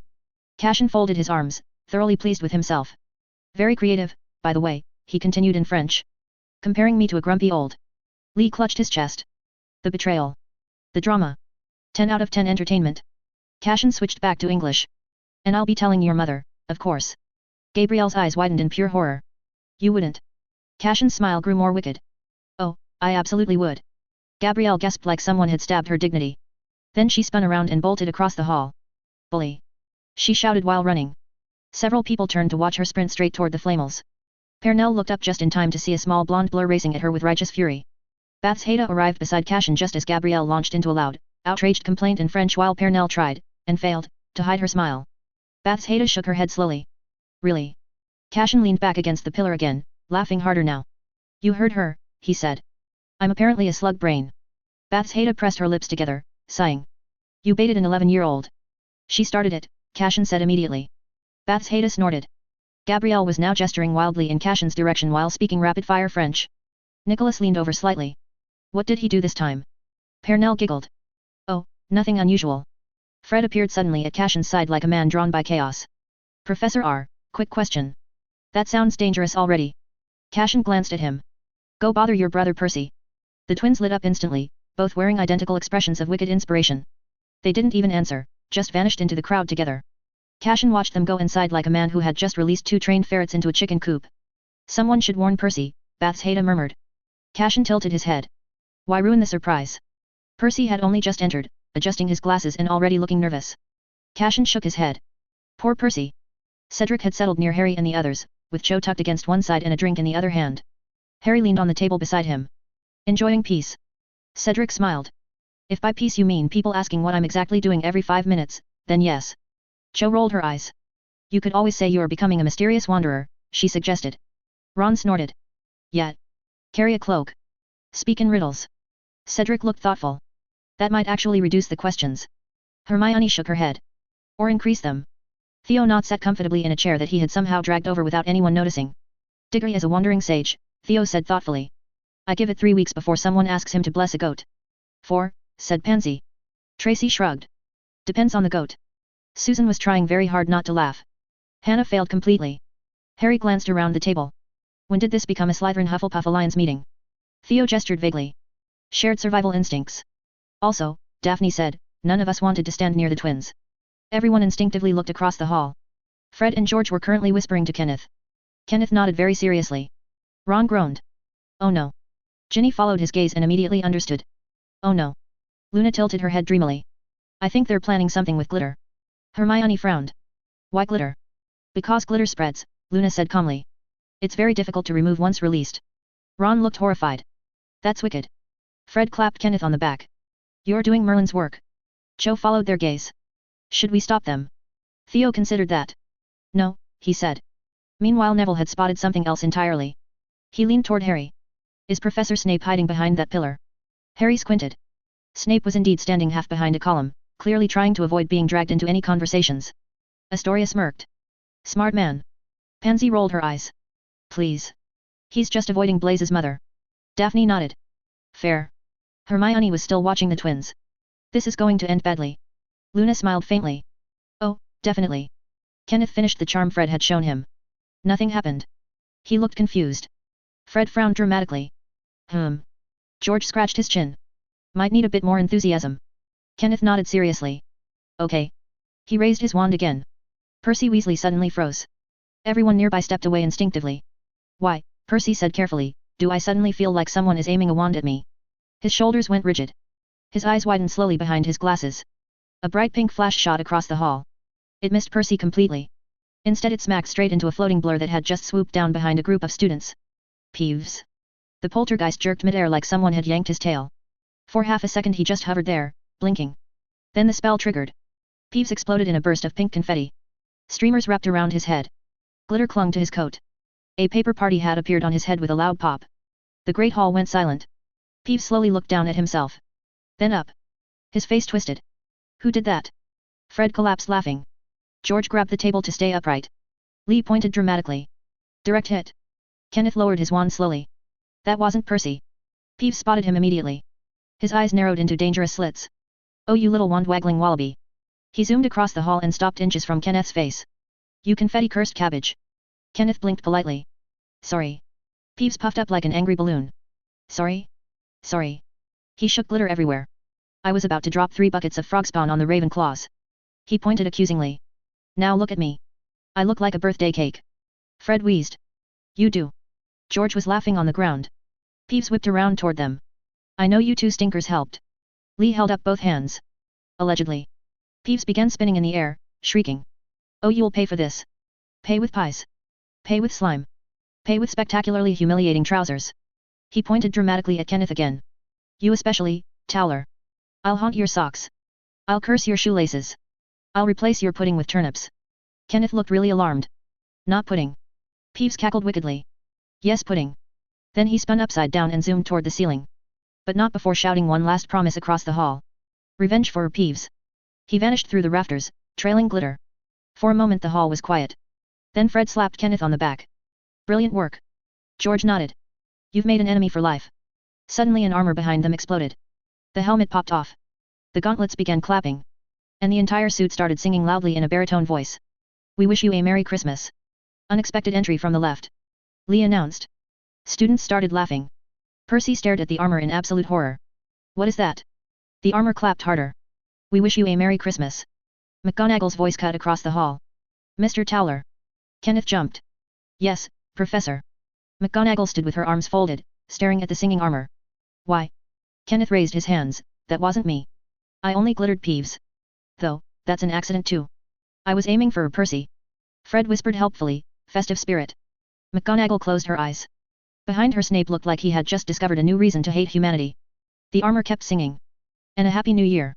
With a sharp flick of her wand McGonagall silenced it. The armor froze mid-clap. Confetti drifted slowly to the floor. McGonagall opened her eyes and looked directly at Fred. Then George. Then Lee. Then Kenneth. You four, she said calmly, will be cleaning this mess. Fred raised a finger. Worth it. George nodded.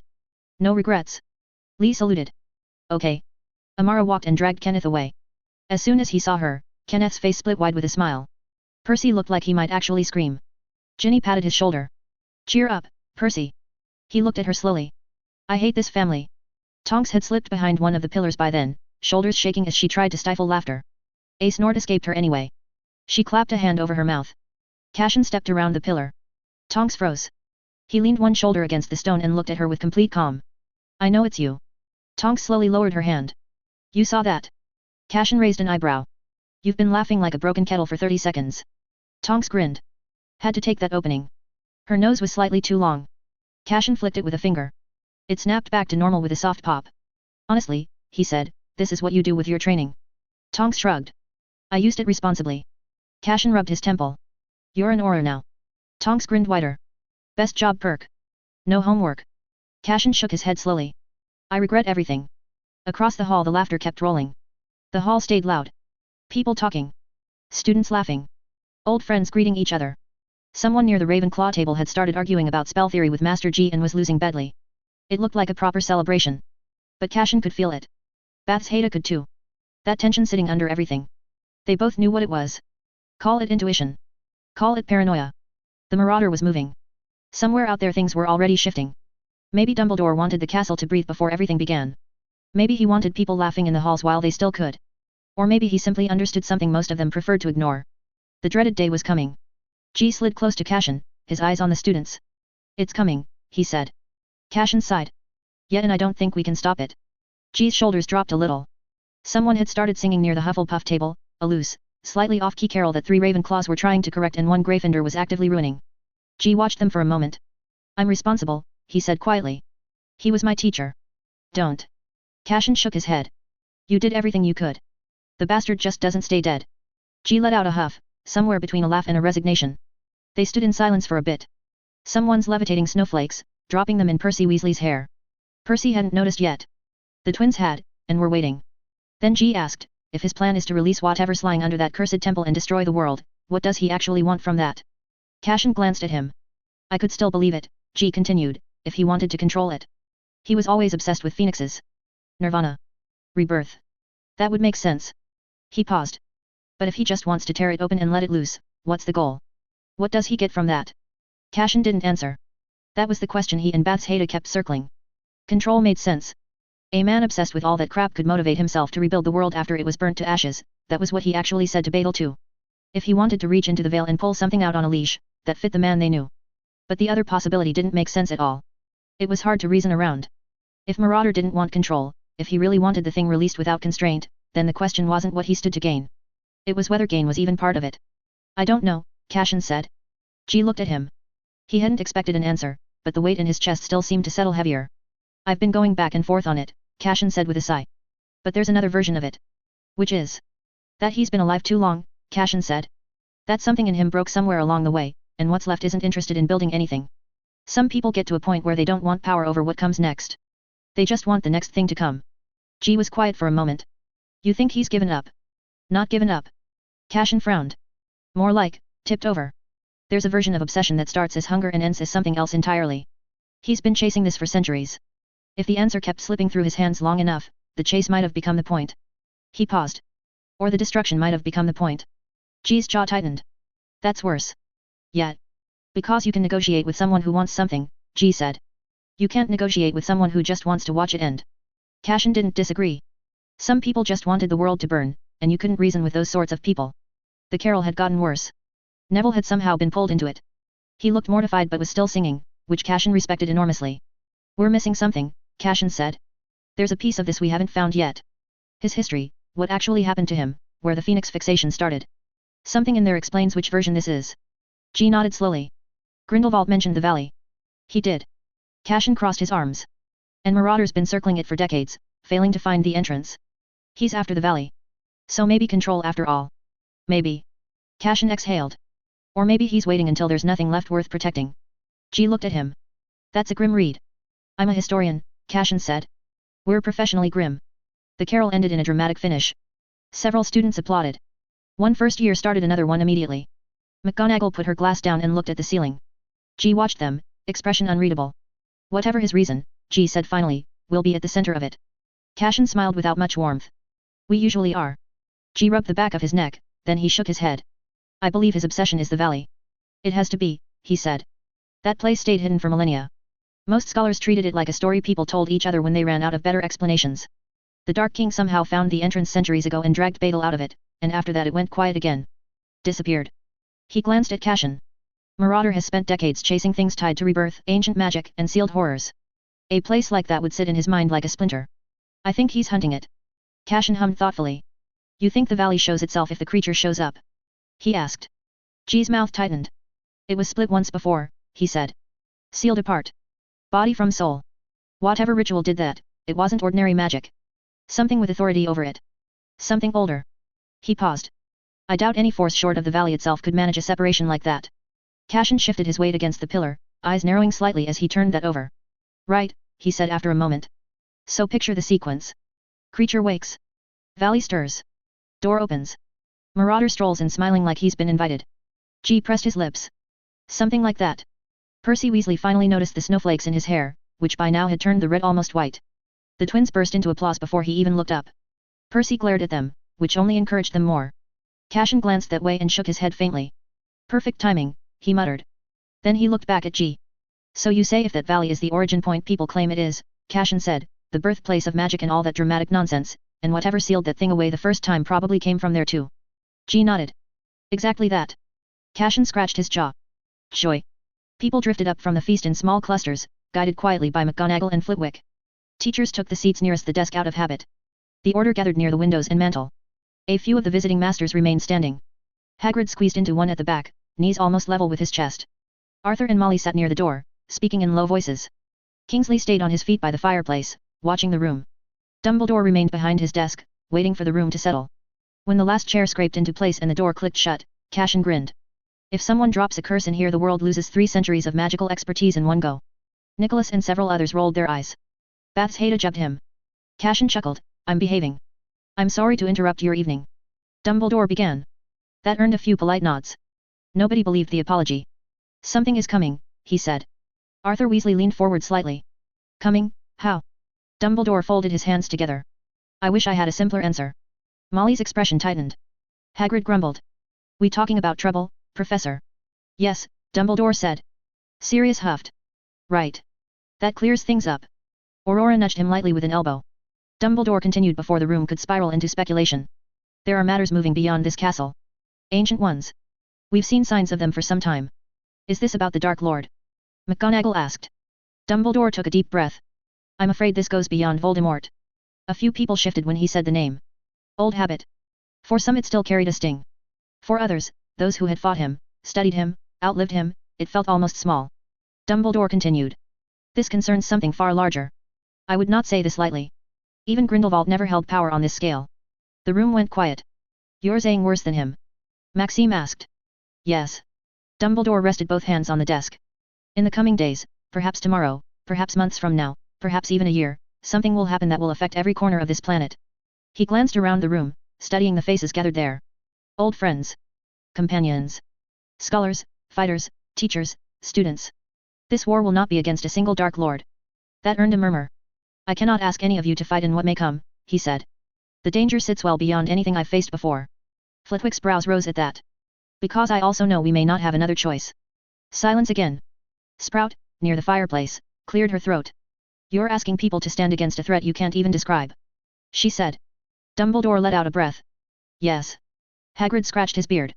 Well, what are we meant to do about something like that? Nicholas Flamel shifted slightly in his chair. We prepare, he said. Several heads turned toward him. Nicholas Flamel had lived long enough that when he spoke about storms, it meant it'd rain. Pernell rested a hand over his wrist. Preparation is all anyone can do when the shape of the storm remains hidden. Maxime leaned back in her chair. If you believe the threat is global, she said, then secrecy will not hold long. Dumbledore nodded grimly. I expect it will not. He pushed his chair back and rose slowly, drawing every eye in the room. I would prefer every one of you somewhere quiet and well out of harm's reach, he said. A cottage by the sea would suit me nicely. Unfortunately, I suspect none of us will be granted that luxury. A few quiet chuckles moved through the room. This evening was meant to celebrate, Dumbledore said. To gather people who rarely stand in the same room anymore. He rested his hands on the desk. For tonight, the world remains unchanged. Hogwarts stands. Our friends are here. Food is still warm in the Great Hall, and someone is almost certainly setting Percy Weasley on fire with festive enthusiasm. Cashin snorted under his breath. So I suggest we take advantage of that, Dumbledore continued. Eat well. Speak with one another. Enjoy the company gathered under this roof. Whatever tomorrow brings, we will face it together. He glanced toward Nicholas and Pernell. Moments like this rarely come twice. Nicholas nodded with a smile. Pernell squeezed his arm. Dumbledore stepped away from the desk. That is all for now. Spring settled over Hogwarts the way it always did, quiet at first, then all at once. The lake thawed. Windows stayed open longer. Students stopped wearing scarves indoors and started pretending they had studied all year. Classes rolled on. Quidditch matches filled the weekends with shouting and questionable flying. Clubs met after dinner. Essays piled up on desks like stubborn weeds. Life at Hogwarts. And before anyone noticed the shift, the castle had reached that familiar stretch of the year when 7th years stopped laughing quite as easily. N.E.W.T.S were coming. Dozens of students spent their evenings buried in books, pacing corridors, muttering incantations under their breath, or attempting last-minute brilliance that usually ended with smoke or embarrassment. The library stayed full long after curfew. Even the common rooms had gone strangely quiet. One of those days, Cashin was standing in Dumbledore's office when the moment arrived. The headmaster sat behind his desk, fingers laced together. Bathsheba stood near the window with her arms folded, watching the grounds without really seeing them. Harry stood in the center of the room, shoulders tight, trying not to look as nervous as he felt. Cashin studied Harry for a moment, then grinned. I told you I wouldn't let you take your N.E.W.T.S with Tommy's soul within you, Potter. That's cheating. Harry gave an uneasy laugh. Yeah, he said. Can't have you getting coaching from a Tommy mid-exam. Standards would collapse. Harry rubbed the back of his neck. Didn't think of it like that. Cashin stopped in front of him. The grin faded. I'm going to kill the Horcrux now. But it will hurt. A lot. Harry's shoulders stiffened. Cashin patted his shoulder. I worked over the months to come up with a better way, but it's not possible. I'm sorry. You'll have to hang in there. Harry looked down at the floor for a second. Then he nodded. I figured it wouldn't be pleasant. Dumbledore watched them both carefully but didn't interrupt. Bathsheba turned from the window and stepped closer. The fragment inside you isn't anchored the way the others were. It's fused. That means I can't just break it like a cursed trinket. Cashin tapped his temple. I've got to reach in, isolate it, and tear it free without taking pieces of you along for the ride. Harry swallowed. Right. Cashin glanced at him. You're allowed to be worried. I am, Harry admitted. Cashin nodded approvingly. Good. Means you're paying attention. He turned toward the desk and began clearing space. Books slid aside. Ink bottles drifted to the edge and settled there. Then he looked back at Harry. Sit. Harry pulled a chair forward. Bathsheba moved to stand behind him, one hand resting lightly on the back of the chair. Dumbledore remained still, watching carefully. He had been off fighting the Marauder when Cashin used it on Voldemort. Although he heard screams. He knew it'd be painful. Important rule, Cashin said. When it starts hurting, don't fight the magic. Fighting makes the fragment cling harder. Harry raised an eyebrow. That's comforting. Cashin shrugged. Truth rarely is. He raised both hands. White light spilled over his fingers. Harry felt it straight away. Heat rolled off Cashin's hands. It felt closer to standing near a fire on a cold evening. Something else came with it too, a strange lift in his chest that he couldn't quite place, gentle, almost comforting. For a moment it felt strange standing there waiting for something painful while the air around Cashin felt calm. Cashin watched his expression. You noticed? He asked. Harry nodded. It feels like a patronus. Cashin hummed under his breath. It is. Kinda. He flexed his fingers slightly. A variation of it. Patronus magic runs on a very specific fuel. Memory tied to identity. Something bright enough that your magic anchors around it. That's why Dementors hate it. Harry tried to smile. Yet. I remember that part. Right. Cashin lifted his hands slowly, bringing them level with Harry's temples. The glow brightened as the distance closed. What I'm doing here uses the same foundation. Positive alignment. Soul resonance. Think of it like, using Patronus light as a torch inside a dark cave. Bathsheba moved closer behind the chair. Before he starts, she said, we're putting precautions in place. Harry turned slightly. Precautions. Bathsheba lifted her hand. Silver light flashed. Chains formed out of thin air and wrapped around the chair. They tightened across Harry's arms, waist, and legs before locking into place. Harry blinked down at them. Is this really necessary? Cashin shrugged. Last time I did this the patient tried to bite me. Bathsheba gave him a look. Cashin raised a hand. He failed. Harry shifted experimentally. The chains held firm. Bathsheba leaned forward slightly so Harry could see her. When the pain starts your body will try to fight. The fragment inside you will do the same. These keep both of you from doing anything stupid. Harry nodded. Fair enough. Cashin let out a breath. Here we go. He brought his hands closer. The white light brushed Harry's temples. Harry flinched slightly. The warmth deepened. It spread through his skull like sunlight moving through water. For half a second Harry thought maybe this wouldn't be so bad. Then Cashin's fingers moved. The warmth twisted. Harry felt something tug deep inside his mind. Then the pain hit. His hands clenched against the chains. Bloody hell. He squeezed his eyes shut. The pain sharpened instantly, digging deeper, like someone had reached into his skull and grabbed something with hooks. Bath's Haida rested one hand on his shoulder. Breathe, she said. Slow breaths. Harry tried. The first breath came out ragged. Cashin's eyes narrowed as the light tightened around his hands. Found it. Harry felt something shift in his mind. A cold presence. Something that had always been there, lurking just out of sight. A weight he'd carried so long he'd stopped noticing it. Now Cashin's magic had wrapped around it. The thing recoiled. Harry gasped as the pain doubled. Focus, Cashin said. Harry forced his eyes open. On what? On you, Cashin said. Inside Harry's head something began to move. Listen carefully, Cashin said. That thing's tangled through your thoughts. It's borrowed space inside you for years. If you panic, the lines blur. Makes my job harder. Harry's breath came fast now. Bath's Haida leaned closer. Think about what's yours, she said quietly. Your memories. Your choices. The parts of you that belong here. Harry clenched his teeth. All right. Cashin's fingers shifted slightly. Harry screamed. The sound ripped out of him before he could stop it. The fragment fought. It clawed against Cashin's magic, twisting through Harry's mind like a snake trying to burrow deeper. Harry's body jerked violently against the chains.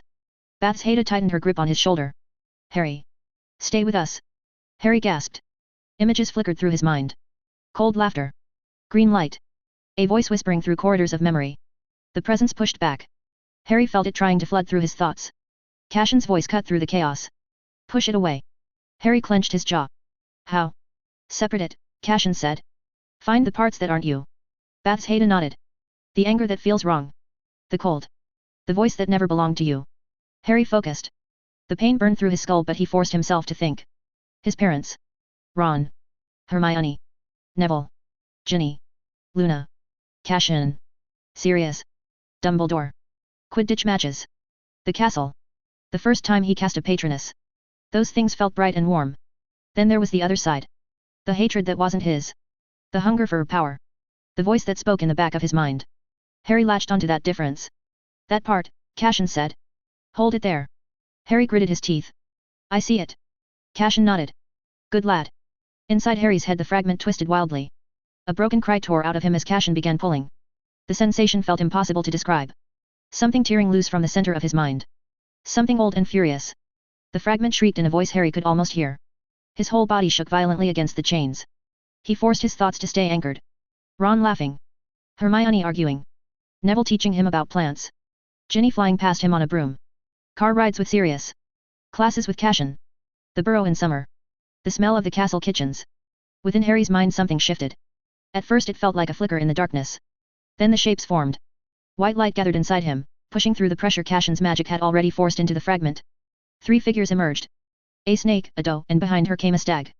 Cashin's eyes widened. Well, I'll be. The 3 Patronuses moved without hesitation. The serpent tightened its coil around the fragment's edge, pressing inward. The doe lowered her head, light pouring from her form as she pushed against the shadow. The stag stepped forward beside her, bracing like a wall. The darkness recoiled. Bath's Haida looked sharply between Harry and Cashin. What? Cashin didn't take his eyes off the magic. He's got help. Inside Harry's mind the Patronuses pressed together, their light blending with Cashin's magic. The fragment shrieked in agony, twisting, trying to slip through the pressure. It couldn't. Harry gasped. The pain didn't vanish, but it lessened a lot. Harry, Bath's Haida said. You're almost there. Harry nodded weakly, sweat running down his face. Cashin adjusted his grip, white light tightening around the fragment. The fragment screamed. His magic wrapped around it like a net. He dragged the fragment upward. Harry shouted as the final resistance broke loose. For a moment the thing clung to the edges of his mind, clawing desperately for purchase. Then Cashin yanked it free. A jagged shard of black light burst out from Harry's temples into Cashin's waiting hands. The fragment writhed inside the white glow, twisting and snapping like a trapped animal. Harry collapsed forward against the chains, breath ragged. The serpent, doe, and stag faded slowly, their work done. Bath's Haida leaned forward slightly. You have it. Cashin held up the fragment in answer. The fragment hissed silently, black smoke curling against the white magic holding it tight. He studied it for half a second. Then he closed his hands. White light snapped inward. The fragment shattered. Harry slumped back in the chair, eyes half closed. The chains loosened immediately and slipped away into nothing. Bath's Haida crouched beside him. You all right? Harry blinked slowly. His head felt quiet. For the first time in years. He touched his forehead carefully. It's gone, he said. Cashin shook his hands, vanishing the last bits of light. Yeah, he replied. That parasite's officially evicted. He glanced at Dumbledore. Your brain is now 100% Dark Lord free. Congratulations. Harry let out a weak laugh. Then he leaned back in the chair, breathing hard while the tension drained out of him. Cashin stepped back from the chair and stretched his shoulders. Those three showing up helped a lot. What happened? Dumbledore asked. Cashin was still staring at Harry with a frown. A doe and a stag patroness showed up, he said. And a snake. All three piled in and helped pin the soul piece down. Dumbledore's eyes widened behind his glasses. Lily, and James. Cashin nodded. When he replayed the moment in his head, it almost made sense. Almost. He'd seen something like it before. The day in the forest with Snape. His patroness did strange things when it brushed against someone else's happiest memory. If someone stood close enough to that tree of light while thinking about the memory that formed their own patroness, the magic sometimes tugged it out on its own. That was how he'd discovered Snape's doe. So the snake made sense. Harry had been separating his own thoughts from Voldemort's during the poll. Sorting memories. Clinging to what was his and pushing the rest away. That fit. But the stag and the doe. Cashin scratched his jaw. Harry had been thinking about his parents, sure. They sat right at the center of most of his brighter memories. Still, a magic only produced one patroness. Well, mostly. Harry wasn't James. He wasn't Lily. Their Patronuses appearing alongside his didn't make much sense. Bath's Haida followed Cashin's line of thought for a moment before shrugging lightly. Maybe the fragment tried to cling to memories tied to them, she said. Your magic pushed against it and their Patronuses surfaced through the link. Cashin tilted his head. Possible, he admitted. Harry blinked between them. You're both talking about my brain like it's a museum exhibit. Cashin gave him a grin. It sort of is today. Dumbledore stepped closer, studying Harry's face. How are you feeling, Harry? He asked. Lighter, Harry said. That's the best way I can explain it. Cashin pointed vaguely at Harry's scar. Do you want that healed? Harry blinked. What? Dumbledore's head snapped up just as quickly. Can it be healed? Cashin shrugged. Now it can, he said. Before today the scar was tied into the Horcrux. Healing it would have meant tugging on the fragment too. He gestured toward Harry. But the soul piece is gone. What's left is a scar. Harry stared at him. You're serious? Yet. Without the fragment it's nothing mystical anymore. Just damaged skin and some messy magical residue. Cashin tilted his head. Ugly one too, if we're being honest. Harry lifted a hand and traced the shape lightly. Unless you're attached to it for branding purposes. Cashin said. Harry lowered his hand. His eyes drifted briefly to the floor before lifting again. I used to wonder what it actually was, he said. When I was younger I thought it might have been the killing curse. That it hit me and left a mark. He shook his head. Then later I thought maybe it was the Horcrux. That the soul piece did something when it attached. He glanced at Dumbledore, then back to Cashin. But it never really felt like that. He took a slow breath. My mum died protecting me, he said. That's what stopped Voldemort. Her magic. So I started to think that, maybe this is that. Maybe it's the mark left behind when the curse hit her protection and bounced off. He gave a small shrug. I don't know if that's how it works. But I've had this since I was a baby. It's the only thing I have from that night. Cashin studied him, then shrugged. Fair enough. Harry blinked. That's it. Your face, mate. If you fancy keeping the lightning bolt, that's your call. Harry laughed softly. Cashin pointed lazily at him as he turned away. If you change your mind later, drop by. I'll patch it up in 5 minutes. Harry nodded. Thanks. Cashin waved a hand. Don't mention it. The N.E.W.T.S eventually arrived and brought dread with it. Cashin was sprawled on the stone bench outside the main entrance with a bag of popcorn balanced on his knee, doing absolutely nothing that resembled work. Since Bathilda had stopped arguing with him about exam difficulty roughly 2 years ago, after the Ministry's little scheme to make his papers harder had backfired spectacularly, he was quite free. Every 5th and 7th year had walked out with an outstanding. After that, Bathilda looked at his syllabus, looked at the results, and had a quiet word with herself about picking battles. Luna was seated beside him with her legs folded, watching the garden which she apparently found perfectly acceptable, because she was humming. Ginny sprawled on the grass just below them, chin resting on her arms. Astoria sat cross-legged a few feet away with a small smile she was clearly trying to suppress. The 7th years were scattered across the garden. Some were pacing. Some had books open on their laps and were staring at them without reading. Cashin reached into the popcorn bag. You know what's lovely about this time of year? The flowers. Luna offered. The panic, Cashin said. Look at them. Beautiful. Ginny turned her head. You're horrible. I know. Seamus pointed at Cashin with his quill. Are you eating popcorn?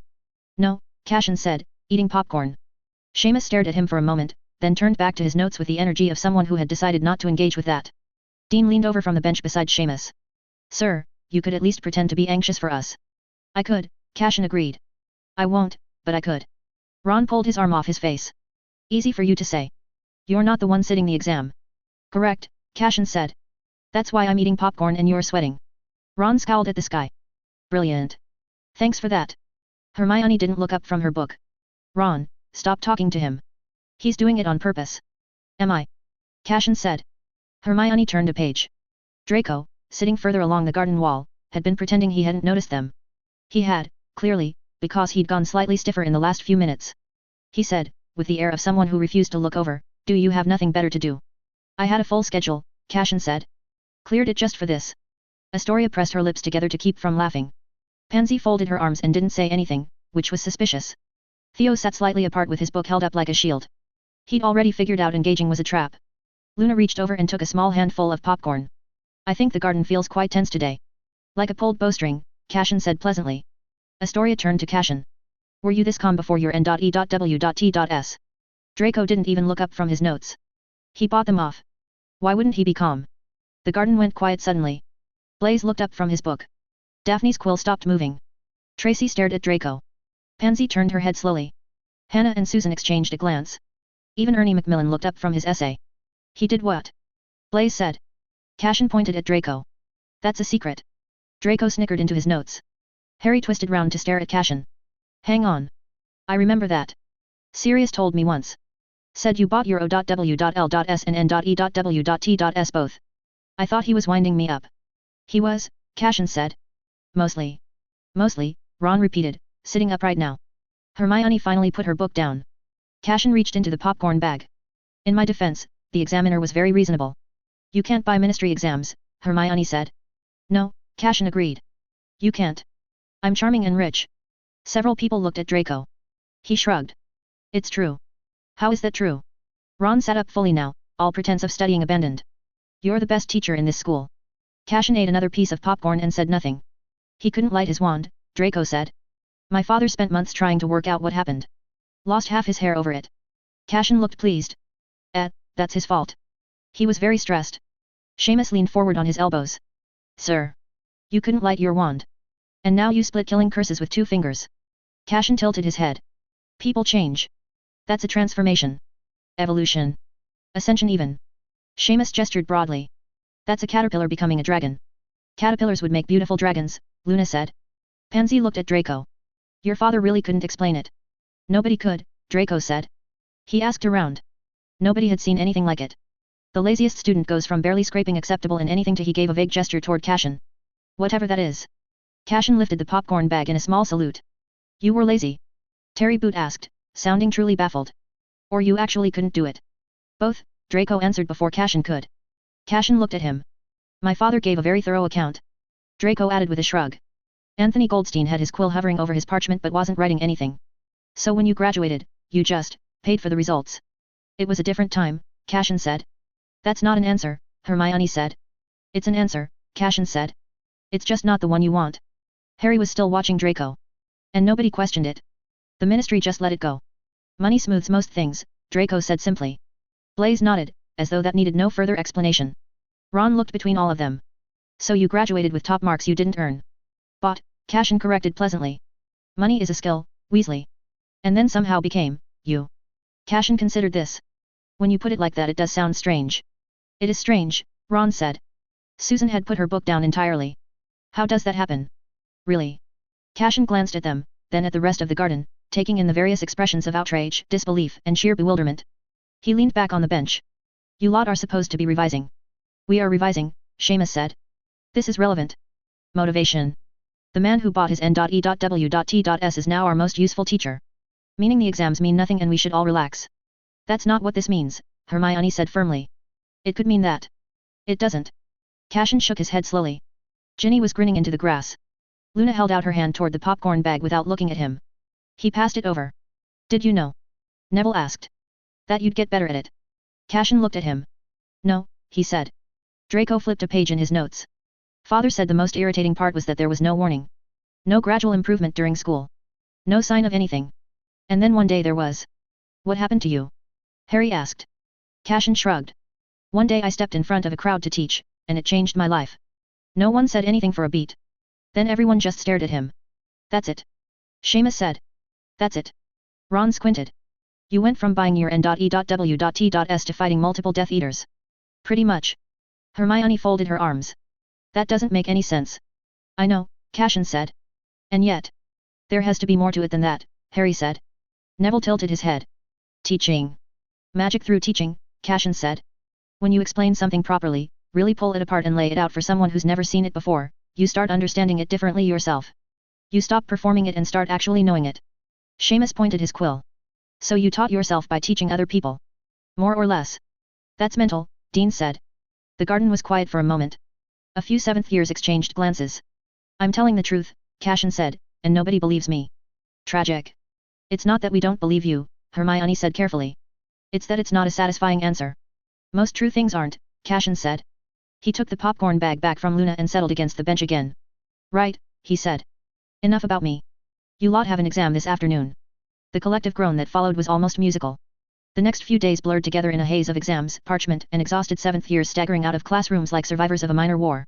For Cashin, it carried a strange feeling. This was the third class he'd seen through to graduation, the first that had trained in his dueling club for 6 straight years. Watching them sit there and.e.w.t.s felt oddly similar to watching apprentices finish a craft. And their results, well, they spoke for themselves. He was seated at a long table in one of the examination review rooms, the kind of room with no windows and too many scrolls. Parchment was stacked across every inch of the surface. The NEWT committee had arranged themselves around it. Miranda sat to his left, quill tucked behind one ear, already on her third cup of tea. Bathilda had claimed the chair at the far end, reading glasses pushed to the end of her nose. 2 other witches from the committee, Rosalind Hetty and Eugenia Fawcett, were sorting through the charms results. An older wizard named Edmund Crowley had the defense parchments in front of him and kept making small sounds under his breath. Bathilda sat beside Cashin. Crowley set down a scroll and looked up. Incredible, he said. Potter summoned 3 corporeal Patronuses. 3. In a single exam sitting. He pushed the parchment across the table like he wanted someone else to deal with it. How do you even grade that? Cashin glanced at Bathilda. She raised an eyebrow. Since the night Cashin had ripped Tommy's soul fragment out of Harry's head, the boy had discovered something unexpected. He could call either of the 3 whenever he wished now. It was, Cashin thought, quite something. That's not all, Rosalind said, tapping her own stack of parchments. Every single one of them produced a corporeal patroness. She looked around the table. I thought last year's group was impressive. This is a different thing altogether. Bathilda peered over her glasses at Cashin. You're doing, I assume. I taught them, Cashin said. They did the hard part. Don't be modest, Eugenia said. It doesn't suit you. Bathilda didn't look up from her notes. It really doesn't. Cashin pointed at her. Rude. Goshawk was flipping through the defense practical reports, making occasional appreciative noises. The formation work is what gets me. The committee observer's notes from the practical examination said they moved like orators. She set the scroll down. The club, Bathilda said. They've been training together for years. Goshawk pressed on. The charm's practical. She slid a parchment across to him. Granger's spell work in the advanced section. The committee observer awarded her outstanding with supplementary notation. That means she exceeded the top grading bracket. Cashin looked at the paper. She always does. Green grass and long bottom. Goshawk found another scroll. The herbology crossover work they submitted, the integration of magical plants into barrier spells, Sprout and the charms examiner had a disagreement about which discipline it belonged to. Cashin snorted. They're not wrong to argue, Bathilda said. It's really both. Goyle, Crowley said, and several people looked up. Gregory Goyle passed his defense practical with flying colors. A few looked up with squints. He passed, Crowley confirmed, holding the parchment up slightly. Outstanding. Clean casting, consistent shielding. The observer said he didn't flinch once under pressure casting. Bathilda set down her quill. Cashin. What does this year's cohort do with their results, in your experience? Do they go abroad? Ministry? Research? Some of them no, Cashin said. Some of them don't yet. And the ones who don't? He picked up his tea. They'll figure it out. They've all grown into fine witches and wizards. Astoria stepped through the door and took a deep breath.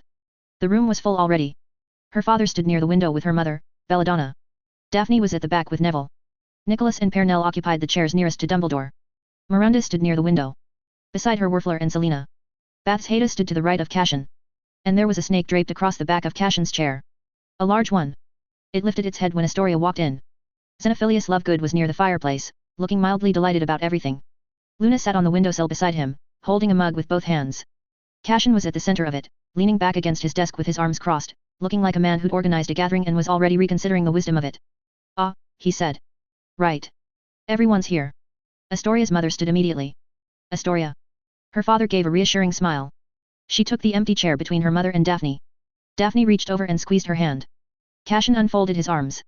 Before we start, he said, I want to explain something. About Miss Lovegood. Xenophilius looked up from the fireplace. Luna tilted her head over her mug. Is that all right? Cashin asked, looking at them both. Luna nodded without hesitation. Zeno beamed. Oh, absolutely. I've been waiting years for someone to take her seriously in a room like this. Cashin turned back to the room. Miss Lovegood has an ability most of you haven't encountered. She reads magic. Not thoughts or intentions per se, but the shape magic makes. The way it moves through a person, the places it sits, the places it doesn't. Most magical abilities like this get diagnosed wrong or explained away. Miss Lovegood's was no different. Nargles, Rackspurts, all the rest of it, those weren't nonsense. They were her framework. A child trying to make sense of something she felt before she had the words for it. Pernell leaned forward slightly. Nicholas's mouth opened. A living seer? Pernell asked. Not quite. Cashin shook his head. Seers get images, fragments, impressions of what will happen. Luna doesn't predict anything. She perceives the present state of magic itself. The difference is he paused, trying to find the right analogy. A seer reads the river. Miss Lovegood reads the water. Pernell sat back, eyes bright. Nicholas said quietly, we've read accounts of it. Very rare throughout history. Very, Cashin agreed. It's been rare for centuries. Luna's mother had something similar. Different expression, same root. Cyrus cleared his throat. And this is relevant to Astoria because she's going to do most of the heavy lifting today, Cashin said, nodding toward Luna. The blood malefication Astoria carries isn't structural. It moves with her magic, not through her blood as a fixed object. Standard diagnostic spells catch the edges but miss the shape. Luna sees the shape. Her mother's hand was still in her lap, looking worried. Astoria herself hadn't said anything yet. She was looking at the snake on the back of Cashin's chair. The snake looked back. Right, Cashin said, following her gaze. That. Yes. I should explain Najini. He walked near her. She's a male Dictus. Born human. The curse runs in her blood, not placed there by someone, born with it. Over time it overwhelms the human form. The transformation eventually becomes permanent. He said it plainly, the way he said most things that were uncomfortable. She came to us a few months ago. She's been helping Bathsheba and me understand how blood-based curses interact with the magic and gradually alters the reality of a person. Her experience is specific. Neville stared at the snake with wide eyes. Astoria's mother gasped softly, she's conscious? She understands us. Every word, Cashin said. Najini lifted her head and looked at her. Now, Cashin said, looking around the room. Bathsheba and I have something that can actually help Astoria today. He let that settle for a moment before continuing. As for Najini. He glanced toward the snake. That's a different matter. Her situation's already permanent. We'll need a great deal more study before we can even think about reversing it. But she helped us understand what we were dealing with. We couldn't have gotten this far without her. Belladonna was on her feet before he'd finished the sentence. Her eyes were wet. She crossed toward the chair, looked at the snake, and said simply, thank you. She looked like she might actually hug it. Najini looked at her for a moment. Then she dipped her head. Bathsheba looked around the room. We'd like your help testing a theory, she said, and assisting with a ritual for Miss Greengrass. Nicholas leaned forward. What kind of ritual? Cashin scratched his cheek. That's the interesting part. Bathsheba pulled a roll of parchment from the desk and spread it flat. The diagrams on it were dense, annotated in two different hands, her neat script alongside Cashin's, which looked as though it had been written in a hurry during some late night that probably involved cold tea and an argument. The malefication isn't sitting on top of her magic, Bathsheba said. It's not an external curse you can peel away. It's woven into the magic itself. Into every part of what she is. Perinel's eyes moved to the parchment. You mean it replicates? Yes, Bathsheba said. Every time her magic regenerates, the malefication regenerates with it. It doesn't weaken over time. Doesn't stagnate. It adapts. Miranda turned slightly from the window. Then extractions off the table. Completely, Cashin said. Dumbledore's fingers pressed together. And you've found a way around that. We think so, Bathsheba said carefully. The methods, unconventional at best. How unconventional? Nicholas asked. Cashin tilted his head. Depends how you feel about Muggle science. That got a reaction. A few of them looked at him with a frown. Miranda looked at him. Go on. Right. Cashin crossed his arms. Blood curses pass through families. Sometimes they skip a generation. Sometimes they don't. But the pattern's consistent, it travels through bloodlines the way inherited traits do. He paused. Which means it's genetic. Perinel's brow creased. Genetic. Magic isn't biology, Cashin, Miranda said flatly. It overlaps more than you think, Cashin replied. We've just never had the language for it. He gave a look at others making sure they're following. Muggles figured this out a few decades ago, Cashin said.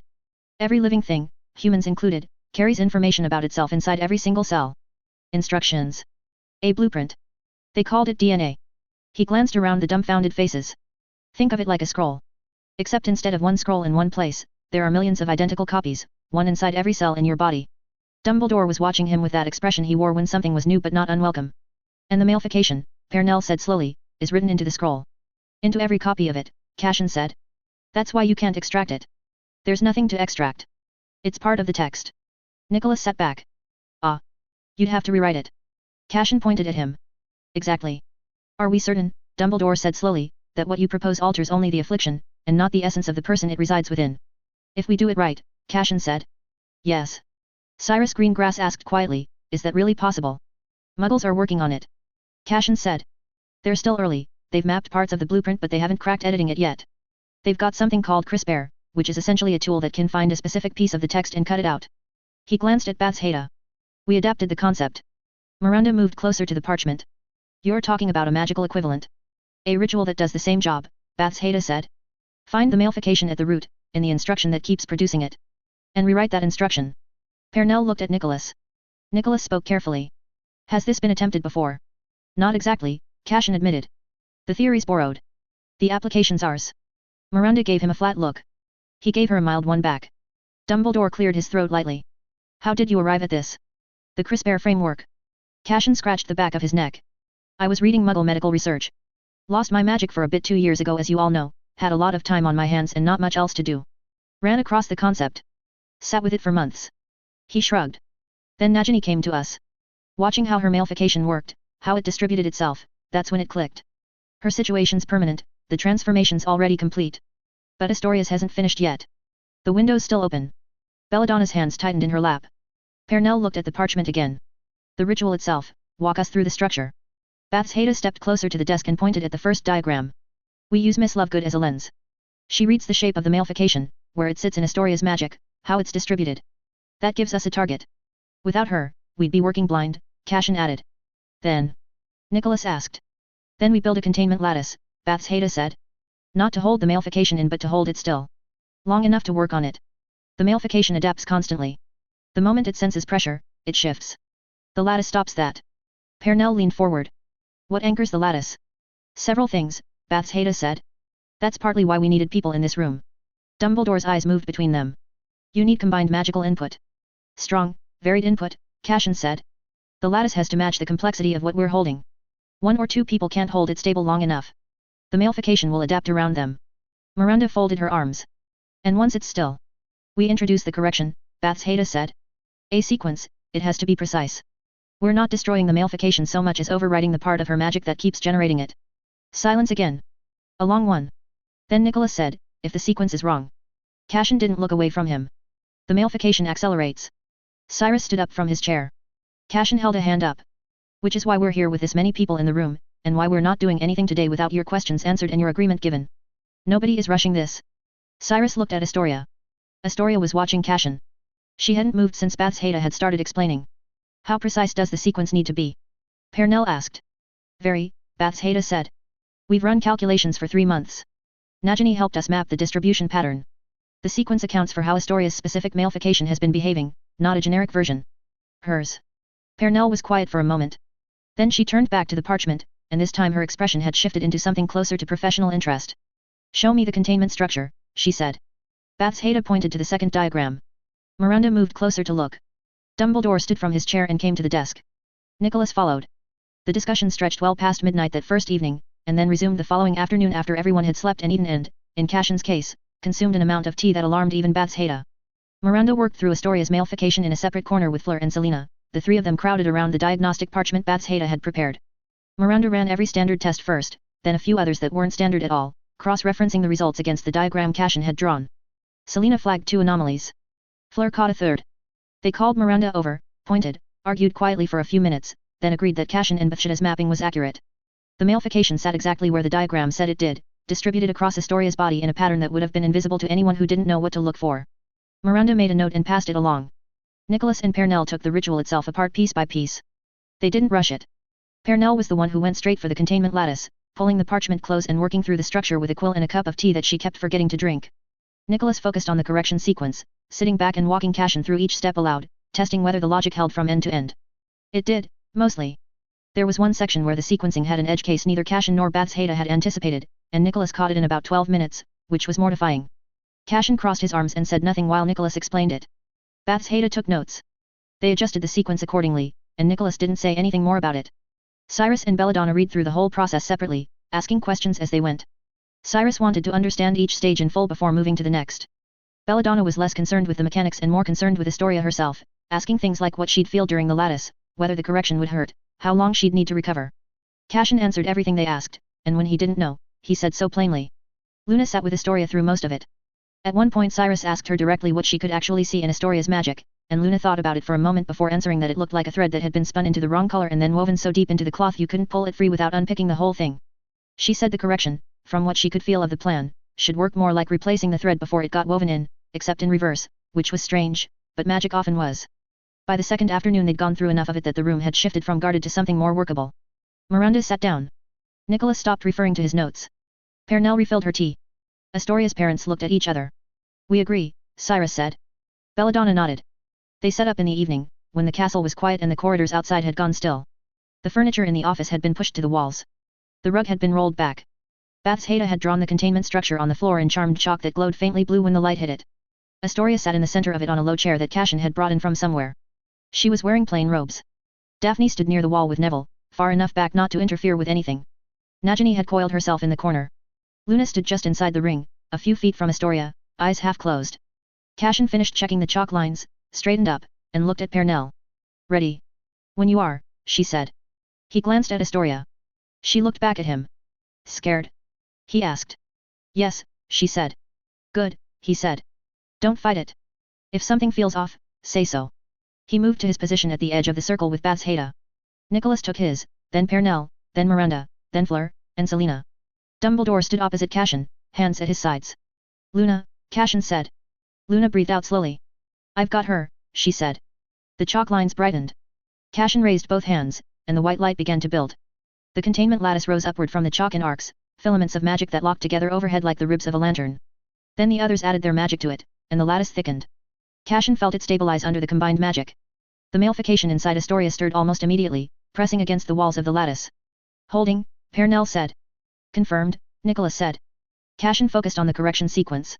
He'd gone through it so many times by now that it felt like muscle memory, except it wasn't, because there was nothing routine about this. He found the edge of the malefication where Luna had marked it and began. Astoria gripped the arms of the chair hard. The malefication pushed back the way it always did, adapting, trying to shift. The lattice held it. Luna kept her eyes on it, adjusting, telling Cashin which direction it was trying to move. He followed her. The correction sequence moved through the malefication the way a needle moves through cloth, finding the structure underneath. Astoria made a sound through her teeth. Stay with it, Bathsheba said, supporting Cashin, correcting when he fumbled. Luna's brow furrowed slightly. It's louder than I expected, she murmured. Then something changed. The resistance shifted sharply, folding in on itself, slipping sideways in a way that made no sense. Luna, Cashin said. It's moving faster now, she said quietly. It knows what you're doing. The lattice trembled, the arcs overhead flickering unevenly. Reinforce, Pernell said, sharper now. The others pushed more magic into the structure. It held, but only just. Cashin adjusted, following Luna's voice, but the pattern kept trying to rewrite itself ahead of him. For a moment, he lost the edge of it. Astoria gasped, her back arching in the chair. There, Luna said quickly. Left, no, not left, through. Cashin caught it again. Taking a deep breath. He didn't stop. He pushed the correction through it. Astoria cried out sharply, her whole body going rigid in the chair. Daphne took a step forward from the wall. Neville caught her arm. Daphne went still. The lattice trembled. Steady, Cashin said. Everyone steadied. He held the correction in place, threading it through the last of the root, and then finished the sequence. The malefication went quiet. Cashin lowered his hands. The white light faded. The lattice came down slowly, the chalk lines dimming as it dissolved. Astoria sat slumped in the chair, head bowed, breathing hard. Luna crouched beside her and put a hand on her arm. It's still, Luna said. The thread's gone. Belladonna crossed into the circle before anyone said anything and went straight to her daughter. Cashin stepped back. He let out a long breath and looked at Bathsheba. Well, he said finally, that worked. Pernell pressed her lips together, eyes bright. Nicholas sat down heavily in the nearest chair. Astoria looked up. Her eyes were wet, but her expression was something between exhausted and disbelieving. It's gone? She asked. Cashin glanced at Luna. Luna nodded. It's gone, she said. Astoria made a small, disbelieving sound. Daphne let out a breath she'd clearly been holding and pressed her hand to her mouth. Neville closed his eyes briefly. Astoria made a sound that broke into laughter, and buried her face in her mother's shoulder. Cashin and Bathsheba lingered by the entrance, watching the steady stream of students flood down the steps toward the carriages and the train beyond. Trunks thumped against stone, pets complained from cages, and someone had already started arguing about seat reservations like it was a life or death matter. Cashin folded his arms. Every year they act like the train's going to leave without them if they don't sprint. Bathsheba glanced at a group of third years nearly tripping over each other. It might, if they keep that up. A first-year boy skidded to a halt in front of them, nearly dropping his trunk. Professor. Professor Rosier, bye. Cashin looked him over. You survived the year. That's already an achievement. The boy grinned, then bolted before he could be assigned homework out of habit. Alice passed, dragging her case with grim folly walking beside her. She gave Bathsheba a quick hug without breaking stride. Bathsheba had helped her more than once that year. Thank you, she said, already moving. Bathsheba smiled after her. Right if you need anything. Cashin tilted his head. No hug for me? I'm wounded. Grim gave him a look. You assigned 3 extra essays in the last week. Cashin grinned. Have to earn the surname somehow. Grim rolled his eyes. They moved on. Luna drifted through like she wasn't in a rush at all. She stopped in front of Cashin and held out a small folded paper. I made a list of spoon formations that might improve message delivery, she said. Cashin took it. I'm both concerned and impressed. You should be both, Luna said cheerfully, then leaned in and hugged him lightly before wandering off toward the carriages. Cashin watched her go. That one's going to rewrite something important and not tell anyone. Bathsheba smiled. She already has. Colin came barreling in from somewhere behind them like a misplaced explosion. Professor. He crashed into Cashin again, arms tight. All right, Cashin said, patting his back. You'll knock me off the steps at this rate. Worth it, Colin said, beaming as he pulled back. Ron was mid-roundabout luggage space as their group climbed down the stairs, arms moving like he could argue the trunk into expanding. It's not fitting. I've tried angles. I've tried force. It refuses. That's because you packed without drafting a blueprint first. I told you to draw at least 3 drafts, Hermione said, not looking up from the parchment she'd somehow still found time to read on. It's called trusting fate. It's called believing miracles, Dean cut in. They ended up clustering near Cashin and Bathsheba. You lot arguing about luggage again. He said. Fascinating. Truly the final lesson of Hogwarts. Ron pointed at the trunk with a huff. Can you expand it, sir? Of course he can't.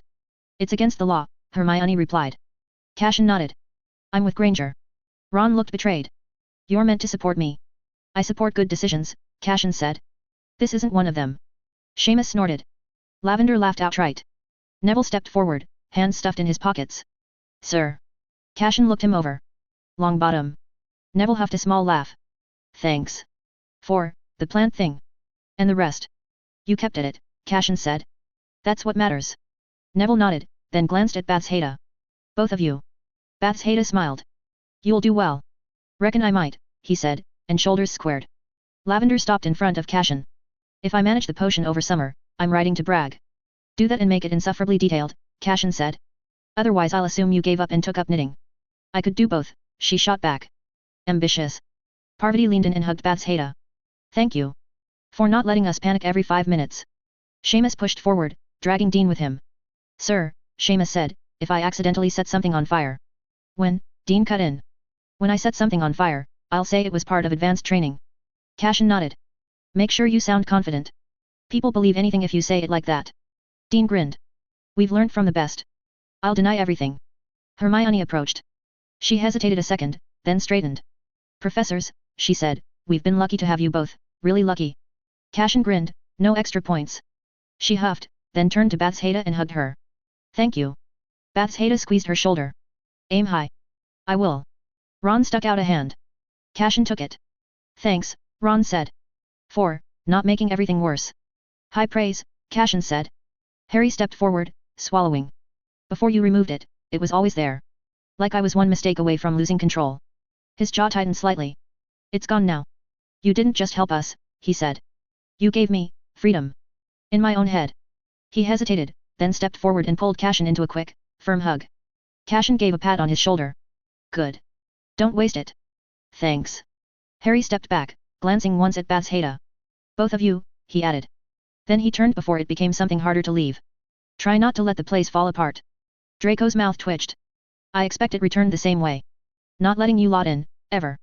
Theo stood beside him. If anything goes wrong, I'll assume you caused it. Rude, Cashin said. Pansy rolled her eyes.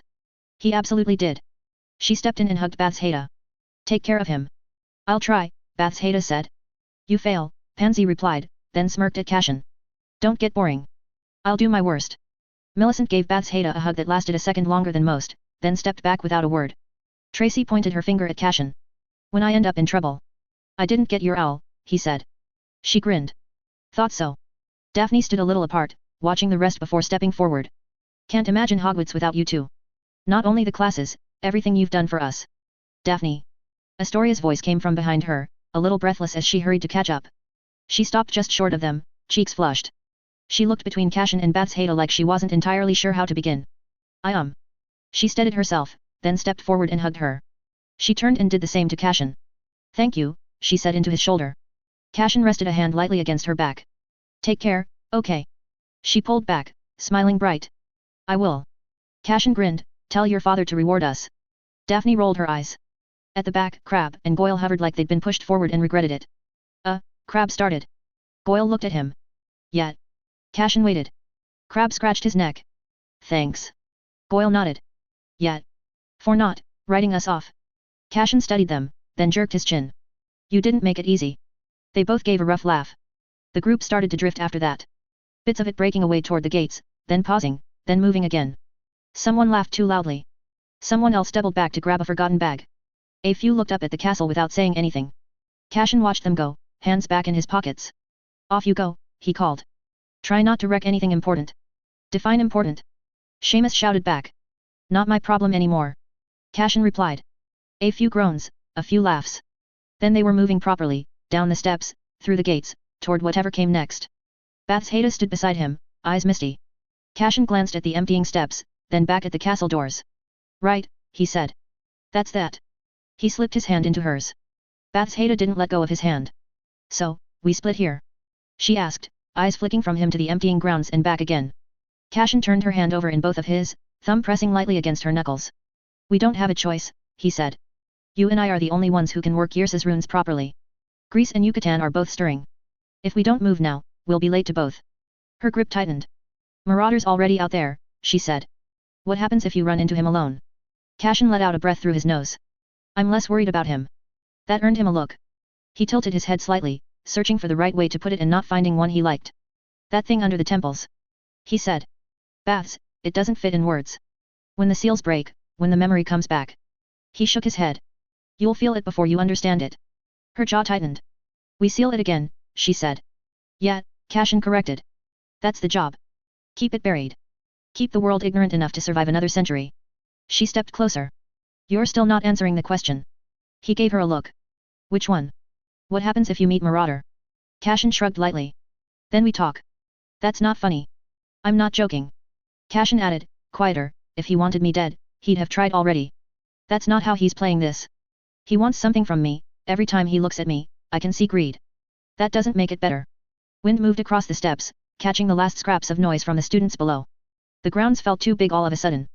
Bathsheba sighed slowly. I don't like this. Neither do I, Cashin said. But we've been dancing around it for years. 2 sites. 2 seals. 2 of us. It was always going to split. She didn't argue that. Instead, she reached up and adjusted his collar slightly, fingers brushing the edge of his coat like she needed something to do with them. You'll send word, she said. Obviously. Regularly. I'll write you essays. That's worse. Exactly. You'll want me to stop. She almost smiled, but it didn't quite land. Cashin squeezed her hand once more, then let go before either of them stalled the moment further. She didn't move immediately. Neither did he. For a moment, it felt like if either of them spoke again, it would undo the decision entirely. Greece, he said eventually. Yucatan, she replied. He nodded. For a second, neither of them moved. Then Bathsheba stepped in, pulling him into a kiss. He returned it just as tight. Don't be stupid, she murmured. Can't fix that now. She pulled back, gave him one last look, then turned. Cashin watched her until she disappeared beyond the gates. He turned the other way. He rolled his shoulders, sighed, and started walking. Right, he muttered under his breath. Ancient horrors, buried souls, and questionable architectural decisions. Let's see what you've been hiding. The air shifted as he reached the edge of the grounds. Space folded. And Cashin vanished. When Cashin appeared in Greece, the dread hit him before anything else did. The temple had surfaced again. After 6 years there it was again, half emerged from the hillside like it had been waiting for him specifically. 6 years ago, he and Bathsheba had come here on G's request. A quiet check, G had said. Just have a look, he'd said. They'd spent 2 days here before everything went sideways, and now the place that had started it all was staring back at him. Master Rosier. Leontes walked toward him from the side entrance. The man looked older although still with a killer stature. He'd always been serious, but this was different. This was the face of someone who'd had a bad few weeks and expected worse ahead. Cashin grinned at him anyway. Leontes. Leontes didn't smile back, but he gave a solemn nod that was as close to warmth as he probably got these days. He turned and gestured toward the wide stretch of people assembled along the trilene to the right. There were dozens of them. Hit wizards, curse breakers, rune specialists. Proper kit. We're all ready for your command, Master Cashin, Leontes said. We've received direct orders to follow all of your instructions. Cashin raised an eyebrow. Last time he'd been here, the locals had practically laughed him off. He and Bathsheba had warned them not to touch anything, had tried to explain what the site was capable of, and been met with polite nods that meant absolutely nothing. Then someone had poked something they shouldn't have and the whole situation had collapsed around them faster than anyone wanted to admit. He'd spent half that trip arguing with people who'd been excavating things their whole careers and weren't about to be told otherwise by 2 visiting professors from Britain. Now they were standing in a line waiting for his word. He looked at them, then back at Leontes. It seemed someone had given them a proper briefing this time. Nicholas had wiped their memories of the real events. As far as Leontes remembered, an earthquake had buried the site not long after their initial survey, and it had stayed buried until now. The 2 days Cashin and Bathsheba had spent here before things went wrong existed in Leontes' head as a fairly unremarkable working visit that ended with geological bad luck. He didn't say any of that to Leontes. There wasn't a version of that conversation that ended well. All right, he said. Let's go have a look at it. Leontes walked him to the entrance without much ceremony, which Cashin appreciated. The assembled crew stayed back at a respectful distance, which he appreciated even more. The closer he got, the more the sight pressed on him. Not physically. More like the air had a memory of its own and wasn't particularly happy to see him again. He crouched at the threshold. The runes were still there. Faint, worn down by 6 years of soil pressing against them, but intact. He could see Bathsheba's hand in the work immediately. He'd watched her carve variations of those same structures dozens of times since.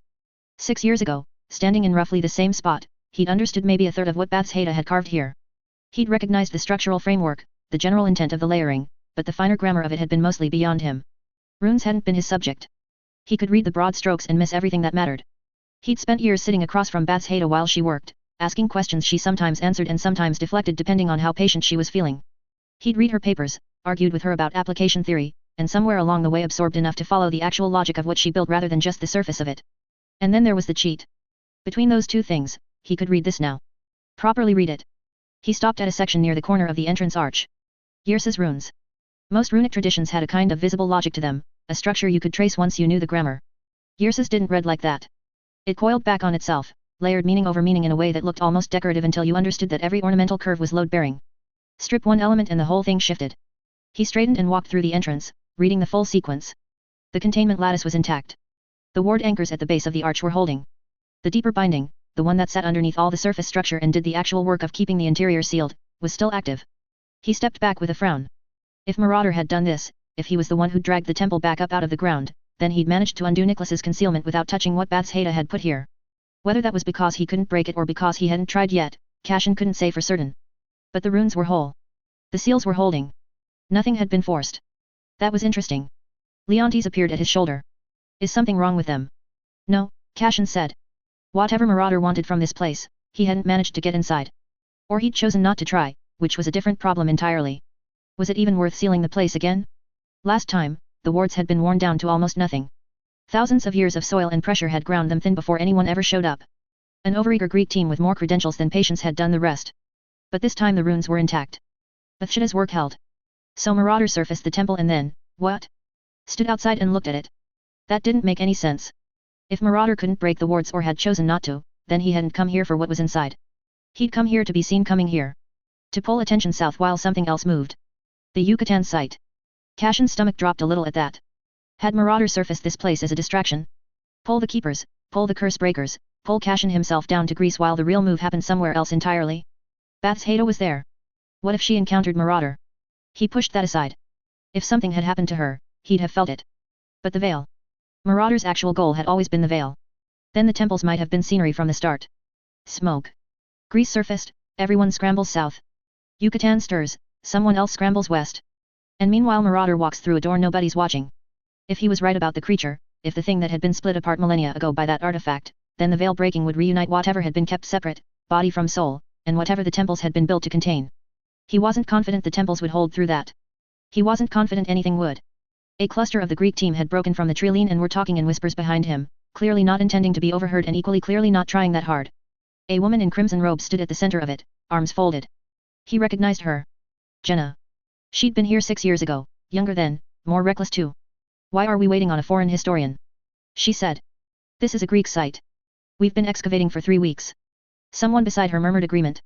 He walked the entrance for 10 minutes and didn't touch anything. What exactly is he contributing? Leontes, standing a few feet apart with his hands clasped behind his back, turned to face them. Enough. The murmuring cut off. You've had your orders, Leontes said. They came directly from the ministry. Master Rosier has full authority on this site. If he tells you to stand back, you stand back. If he tells you to move, you move. He looked at Jenna specifically. That's not a discussion. Jenna's jaw tightened, but she didn't push it. Cashin had half listened to the whole exchange and mostly ignored it. 6 years ago he might have turned around and said something. Now, he had bigger worries. 2 figures were coming down the hillside from the east.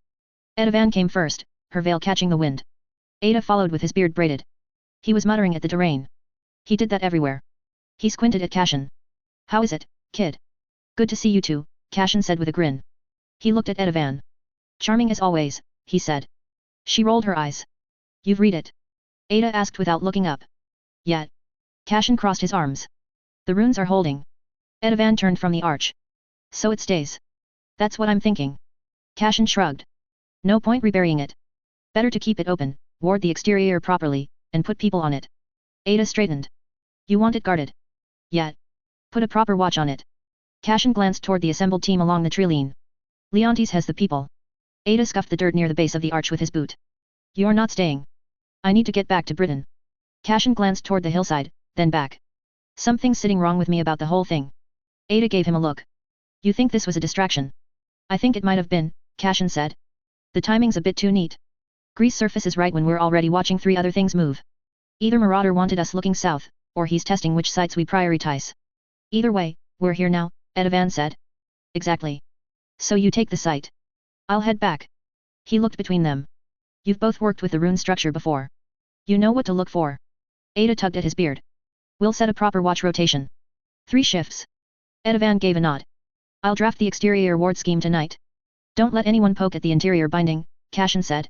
No matter what, no matter who says so. Even if you see me crying about it. We weren't planning to, Edavan said dryly. Good. He stepped back from the arch. I'll be in contact. He turned toward Leontes. Leontes. The man walked over. Edavan and Ada are taking the lead from here. Give them full access and keep your team at the perimeter unless they say otherwise. Cashin glanced briefly at the site. And nobody goes inside. I don't care who asks. Leontes nodded. Understood. The Department of Mysteries was quieter than usual. A few unspeakables moved past without acknowledging Cashin when he appeared, which was standard. The corridor leading to the Veil Chamber had 2 guards stationed at the far end who clocked him the moment he turned the corner. He was halfway down the hall when a voice stopped him. Cashin. He looked up. Nicholas stood in the doorway to one of the side rooms. Pernell was beside him. Coriolanus leaned against the wall with his arms folded. Sabine stood near the window, hands clasped. Goshawk and Bagshot sat in the corner with a cup of tea. Dumbledore was closest to the door. Cashin stared at the assembly. You're supposed to be in Greece, Nicholas said. Everyone in the room was watching him, hands on their wands. The temple surfaced, Cashin said. I left Edavan and Ada in charge. Why did you come back? Goshawk asked. I wanted to see the veil, Cashin said. Perinel's eyes sharpened. Coriolanus straightened off the wall. Bagshot set her cup down. Why? Nicholas asked. Cashin didn't have a clean answer that wouldn't sound insane, so he settled for the honest one. I think I'll understand something when I see it. Or you're not you, Goshawk said flatly. Cashin turned to her. I said the same thing in Greece. If even I showed up asking for something suspicious, the right response is to be alert. He spread his hands. So. Be alert. They were thorough. He stood in the middle of the room and let them run through it. Goshawk cast the detection charm twice. Bagshot did a polyjuice trace from 3 angles. Pernell used something Cashin didn't recognize that left a faint cold tingle down his spine. Nothing came back. Cashin pointed at the ceiling and flicked his wand. Lumos Noctis. The room went dark. Cashin let it hold for a few seconds, then cancelled it. Then he raised his wand again. The tree came out slowly, white light threading upward from the floor, branches filling the room, leaves settling in the air above their heads. He looked at Nicholas. Nicholas looked at Pernell. All right, she said. Nicholas and Pernell walked him out of the side room and down the corridor. Nobody else came. The chamber was circular, high-ceilinged, with stone tiers dropping down toward the center like an amphitheater that had seen better centuries. The light was dim and sourceless. It came from everywhere and nowhere. The veil hung at the bottom. It didn't look like much. A stone arch, weathered and ancient, with a tattered curtain hanging from it that drifted faintly even though there wasn't any wind. The fabric was thin enough to see through, almost, but not quite. Like gauze over a window at night. Something pulled at him. That was the only word for it. It was more like remembering a word you'd been trying to think of all day, a tug at the back of the mind that said here. He'd walked into cursed temples, into rooms full of things that wanted him dead, into a chamber with a jinn that thought highly of itself, and his instincts had always been practical about those. This was different. This wasn't his survival instinct talking. This was something else, deeper. He started walking down the stone steps. Pernell caught his arm. Be careful, she said. Anyone who passes through it dies. I know. He glanced at her. I'm not planning to step through it. She held his gaze for a moment, then let go. He walked the rest of the way down alone. The veil was bigger up close. The arch rose several feet above his head. The closer he got the more he could hear it. A whisper. Not words exactly, more like the sound of words being spoken in a room on the other side of a thick wall. He couldn't make any of it out.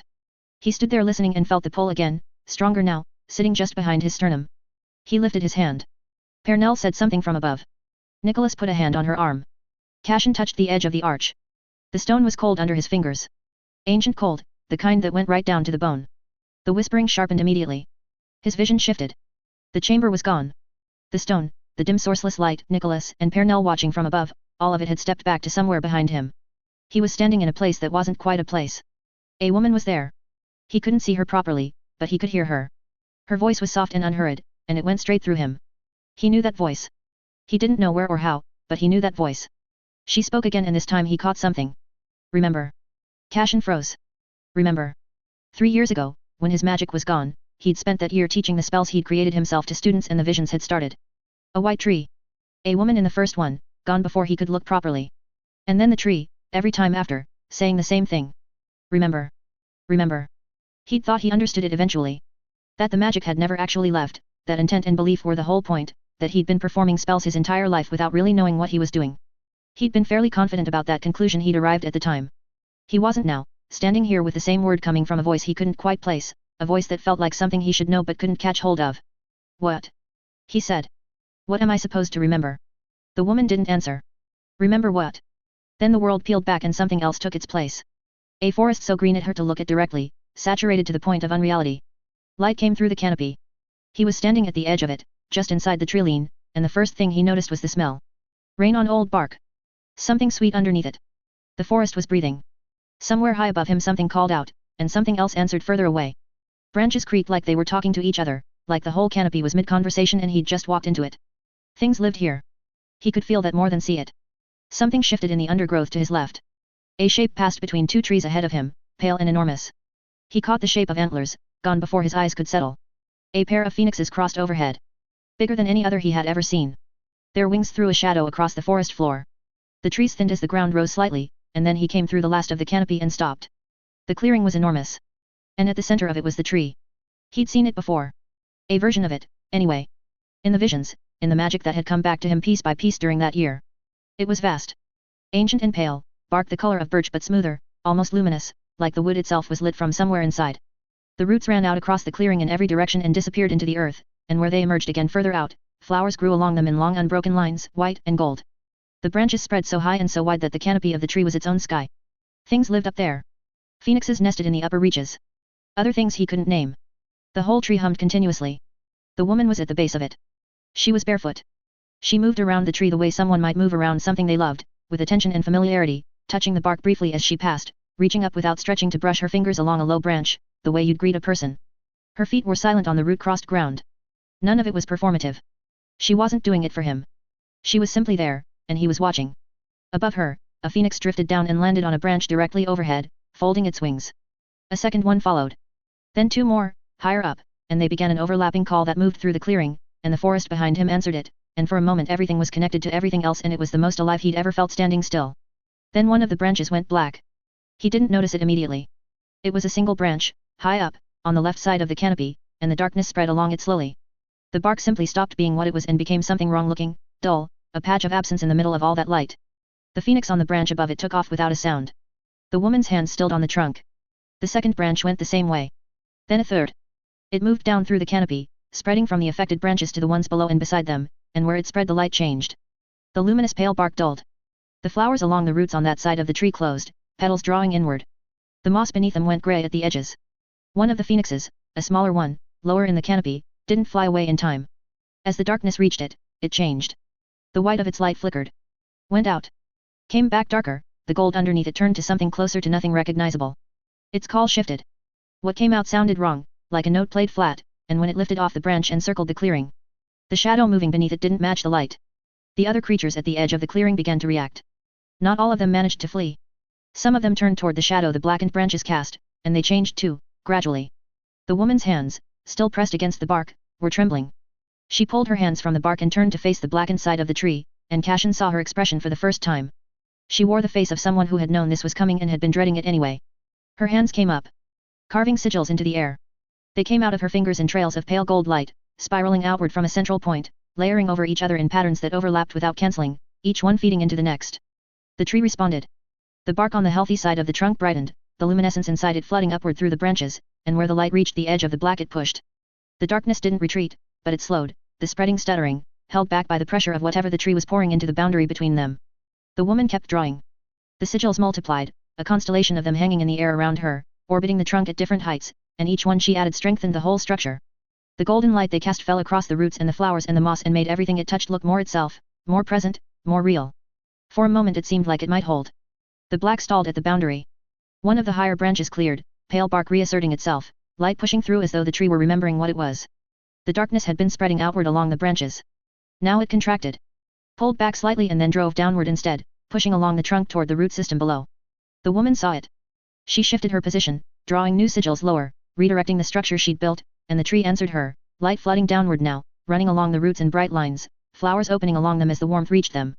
Cashin stood at the edge of the clearing with his hands at his sides, watching what was essentially a war happening in slow motion, and felt the helplessness of someone witnessing something that had already happened, that was over long before he arrived, that he was being shown rather than invited into. Above, in the canopy, the two phoenixes that had changed were circling. Their calls came down in irregular intervals, that flat wrong note repeating, and where the sound landed the light flinched. One of the spiraling sigils she'd drawn detached from the formation and expanded, reshaping itself into something broader, a flat plane of light that swept upward and caught both birds on its edge. The contact slowed them but failed to destroy them, pushed them back up into the higher branches, and they went, reluctantly, their circling becoming more agitated. That green had dimmed on the left side of the clearing, the undergrowth there gone grey and still. The line between the two halves was visible from where Cashin stood. A photograph torn down the middle. The woman's sigils shone brighter. The black retreated from two of the upper branches. The woman sighed. Then the darkness took a shape. It happened on the corrupted side, where the trees had gone grey and the ground was black. It coalesced, shadow pulling together from the undergrowth, from the dimmed canopy above, drawing in from the surrounding dark. The shape that emerged was tall. Vast, actually. The body was wrong in its proportions, limbs too long. A crown, thorns, and shadow, sitting at the top of the figure's shape, and where it caught what little light remained on that side of the clearing it threw it back distorted. The woman went still.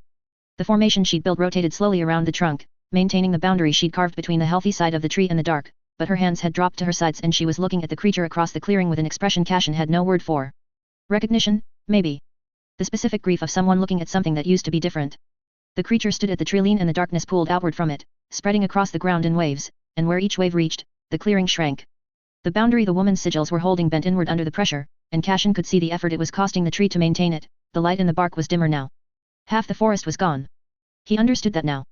The left side of the clearing, the corrupted trees beyond it, the whole quadrant of the forest that had been full of noise and life and movement, quiet. Still. Swallowed. The woman turned back to the tree. She pressed her hands to the trunk again. The bark under her hands blazed white. The light ran upward, flooding the remaining branches, and for a moment the clearing was brilliant, painfully bright, the creature at the tree lean flinching back into the darkness it had made.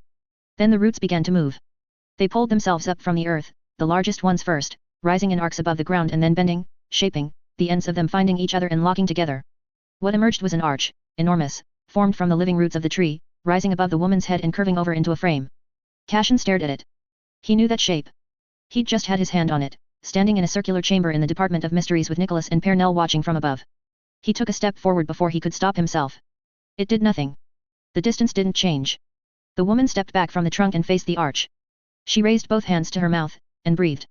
What came out of her hit the arch and spread across it the way smoke spread across glass, filling the frame, and where it settled the air inside the arch shimmered and thinned and became something that was and wasn't there at the same time.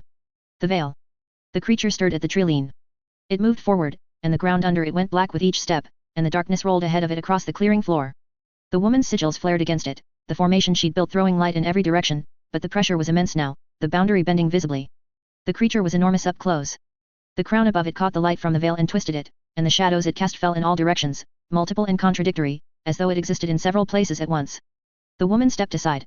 She moved to the left of the veil, and the space between the creature and the arch opened up, and the darkness surged forward, rushing toward it, and the veil blazed as it hit, brilliant, white, the same light that lived in the tree's bark turned outward, violent, and the creature hit it and screamed. The sound shook the clearing. Shook the vision. Shook whatever thin place Cashin was standing in. Cashin flinched, the edge of the vision warping around him like something about to tear. The darkness poured into the veil and kept pouring, pulled in and through, and the creature went with it, the crown and the shadow. The veil blazed and then went still. The forest was half ruin. The woman stood beside the arch with her hands at her sides and her head bowed, and the tree above her was scarred and dimmed. Cashin came back to himself to find Nicholas with one hand on his arm and Pernell had both of hers on his shoulders and they were both looking at him. "Sit down," Pernell said. "I'm fine." "You were touching the veil for 4 minutes and then you went completely still," Nicholas said. "Sit down." Cashin sat down on the nearest stone step. Nicholas crouched in front of him. "What happened?" Cashin rubbed a hand over his face. The vision was still vivid, the green, the white bark, the woman's hands on the trunk, the darkness spreading branch by branch. He could still hear the creature's scream when it hit the veil. "I saw a forest," he said. "Vast. Alive, the way places aren't anymore. Phoenixes, creatures I don't know, the whole thing humming." He paused. "And a tree at the center of it. White bark, enormous roots spreading across the whole clearing. The branches covering the sky." Nicholas went very still. A woman was there. Barefoot. She was tending to the tree, touching the branches, like she knew it. Like she'd always known it. He frowned. Then part of the tree went black. A single branch first, then more, spreading downward. The darkness corrupted everything it reached, phoenixes, other creatures, the ground. The woman tried to hold it back. She drew sigils into the air, layered, and the tree pushed light back against it. They held it for a while. He looked at his hands. Then something formed from the darkness. At the tree lean. A creature. The creature. Half the forest was already gone by the time it moved into the clearing. Perinel's hands went to her mouth. "The tree built the veil," Cashin said. The woman breathed into it, and the veil formed in the frame. She used it to draw the creature through. He looked up at Nicholas. That place was the valley. Nicholas and Pernell looked at each other, and it was the kind of look that carried a whole conversation in it. Cashin caught it. "You know it, don't you?" Nicholas straightened. "We know of it," he said carefully. "The valley appears in very old accounts. Most scholars treat it as mythological, the kind of origin story every tradition eventually builds for itself. But," Cashin said. "But the accounts agree on certain details, across cultures that had no contact with each other." Nicholas turned and walked a few paces, then stopped. "A place of extraordinary life. Magic in its purest form. And at the center of it, a tree. White bark," Pernell said quietly. "Called different things in different traditions," Nicholas continued. "The tree of life is the most common translation, though that loses something. Some texts call it the first source. Some just call it the origin." He shook his head with a sigh. It was believed to be the point from which magic itself grew. That all living things, all magical creatures, perhaps all life, came from it in some form. "Believed," Cashin said. "It was never proven," Pernell said. "The only clue to the valley's existence is hearsays. What remains is fragment and lineage." Cashin sat with that for a moment. "What do you know about the creature?" Another look between them. "The accounts mention a corruption," Nicholas said. "Something that appeared in the valley and changed it. The details vary. Some say it came from outside. Some say it grew from within." His voice was hesitant. "Most accounts end at the point the valley was gone. What caused it or what was within, that's where the records stop." "Or were stopped," Pernell said, half to herself. Cashin leaned forward, elbows on knees. "Marauder had been chasing the valley for centuries. I think the creature is a means to an end." Cashin rubbed the back of his neck. G said he believed the goal was the valley. That Marauder had spent too long circling it, too carefully, for someone who just wanted to burn things down. Nicholas's brows furrowed. "Marauder isn't a nihilist," Cashin continued. "He's unhinged, yes, and he's done really terrible things, but every terrible thing he's done has pointed somewhere. The Elder Wand. Bethel." He paused. "They're connected to the same origin." "The valley," Nicholas said. "The valley." Cashin sighed. "G's theory is that Marauder doesn't want to destroy the world. He wants to reach the valley. And if the valley truly is the source, it won't stay dormant while the world above it collapses. It'll respond." "You're saying he's trying to force it to surface," Pernell said. "It's hypothetical," Cashin said. G was clear about that. "But he knows Marauder better than any of us. Better than he'd probably like to. And his read is that whatever Marauder actually wants, it lives at the bottom of all of this, and the valley is the only thing with the authority to give it to him." Nicholas folded his arms. "That's an enormous risk to run on a theory." "It is," Cashin agreed. "But look at the pattern." He held up a hand and started counting. "The Elder Wand." Marauder recognized it the moment he saw it on Grindelwald. Said it resonated with his phoenix magic, that it matched something in him. Grindelwald told us that. And the Elder Wand was crafted in the valley, according to what Grindelwald knew. Nicholas gave a nod. Beidel. Cashin moved to the next finger. Marauder kept Beidel close. Tried to use him, yes, but there was something else there too. Something that looked almost like interest. Beidel's origins trace back to the valley. Marauder would have known that. He'd have felt it the same way he felt the wand. The vision showed me the original separation. He glanced toward the arch at the bottom of the chamber. This veil. The one sitting down there. If that's what it is, if it's the same structure the tree made, then breaking it doesn't just release the creature. It undoes the separation entirely. And the valley would have to answer that, Nicholas said quietly. That's what we are thinking. Nicholas turned away and stood with his back to them, looking at nothing in particular. Pernell spoke first. What does Marauder want from it? If it surfaces, if it responds, what does he actually gain? Cashin clenched his fist against his knee. Marauder merged with a phoenix, he said. Gained immortality, immense power, the whole package. But I doubt that's all there is to it. When I was in the vision, those creatures flying around the tree looked like phoenixes. Bigger. Purer, somehow. The light they gave off was different. The way they moved around the tree, the way they responded to it. He stopped. It reminded me of something I've been looking at for years without connecting it. Nicholas squinted. What? Cashin took a slow breath. He raised his wand. The tree came out, white light threading upward from the floor, the trunk thickening, branches spreading outward and upward until the canopy brushed the high ceiling of the chamber. Fox, Cashin said. Every time I cast this around him, Fox would circle it. Like something recognizing something else. He watched the tree shine in the dim of the chamber. I thought it was just Fox being Fox. But the phoenixes in that vision moved around the tree the same way. He looked at Nicholas. Fox isn't circling my patroness because it's bright or warm. He's circling it because something in him recognizes what it's connected to. Nicholas's expression had shifted into something Cashin couldn't quite read, not surprise exactly, more like a man watching a piece of evidence confirm a suspicion he'd held for a long time and wasn't sure how he felt about being right. The phoenixes in the valley weren't just creatures living there, Cashin continued. They were part of it, connected to the tree more directly than anything else. Marauder didn't just gain immortality, Cashin said. He gained a connection to whatever those phoenixes were connected to. Whatever lived in them that came from the tree. He looked at Nicholas. If that's true, then he's been carrying something from the valley inside him. For centuries, and I don't think he fully understands what it is. Or maybe he does, and that's the whole point. Nicholas opened his mouth. Then the veil moved. The fabric of it, hanging inside the ancient arch at the bottom of the chamber, had been drifting faintly since Cashin had arrived, the way it always did, that sourceless, restless movement with no wind behind it. But now it shifted differently, toward the patroness, the whole curtain drawing forward in the arch as if something on the other side had leaned toward a window. Cashin's hand tightened on his wand. The tree's light brightened. Cashin hadn't done anything. He was holding the spell, nothing more, but the patroness was responding to something he wasn't controlling, the branches lifting slightly, the leaves catching a light that wasn't coming from him. The roots spread a little further across the stone floor, reaching toward the arch. Cashin, Pernell said carefully. I see it. The tree leaned toward it. That was the only way to describe it. The branches on the side facing the arch curved downward and forward. Nicholas stepped back without meaning to. Pernell stayed where she was, her eyes moving between the veil and the patroness with an expression Cashin had never seen on her face before. They know each other, she said. The veil's fabric went still for one complete second, which was more unsettling than all the movement had been. Then the veil drifted back behind its arch. Cashin let out a breath he'd been holding for what felt like a long time. He lowered his wand. The tree dissolved slowly. The chamber went quiet. Nicholas stood with his hand clenched to his sides, staring at the arch. Pernell turned to Cashin. Her composure was back, mostly, but her eyes were bright and she was breathing slightly fast, which for Pernell Flamel counted as barely contained astonishment. This veil was built from the tree, she said. Yes, Cashin said. And your patroness carries something of the same origin. He turned the wand over in his hand. I don't fully understand how. I don't know what that means about where the magic comes from, or why it took this form for me specifically. He looked at the arch. But that he nodded toward the veil, just confirmed that the connection is real. Whatever the valley was, whatever the tree was, the veil was made from it and still responds to it. Cashin's eyes sharpened as he looked between them. But you already knew, didn't you? Nicholas and Pernell looked at each other then sighed. Cashin shook his head with a snort. I've never heard the name Beidel before. Not until you two brought it up. And for some reason, you wanted me to pose as him. He looked at them both. Beidel is connected to the valley. And it seems, so am I. Right. Neither of them denied it. Pernell sat down on the stone step beside him. Nicholas stayed standing, his shoulders dropping a bit. We told you about the ashfall before, Nicholas said. 3 days of ash falling. The Dark King was expelled from this plane entirely. Whatever tether kept him here was severed. Cashin looked at the veil. The veil, he said. We believe so, Pernell said quietly.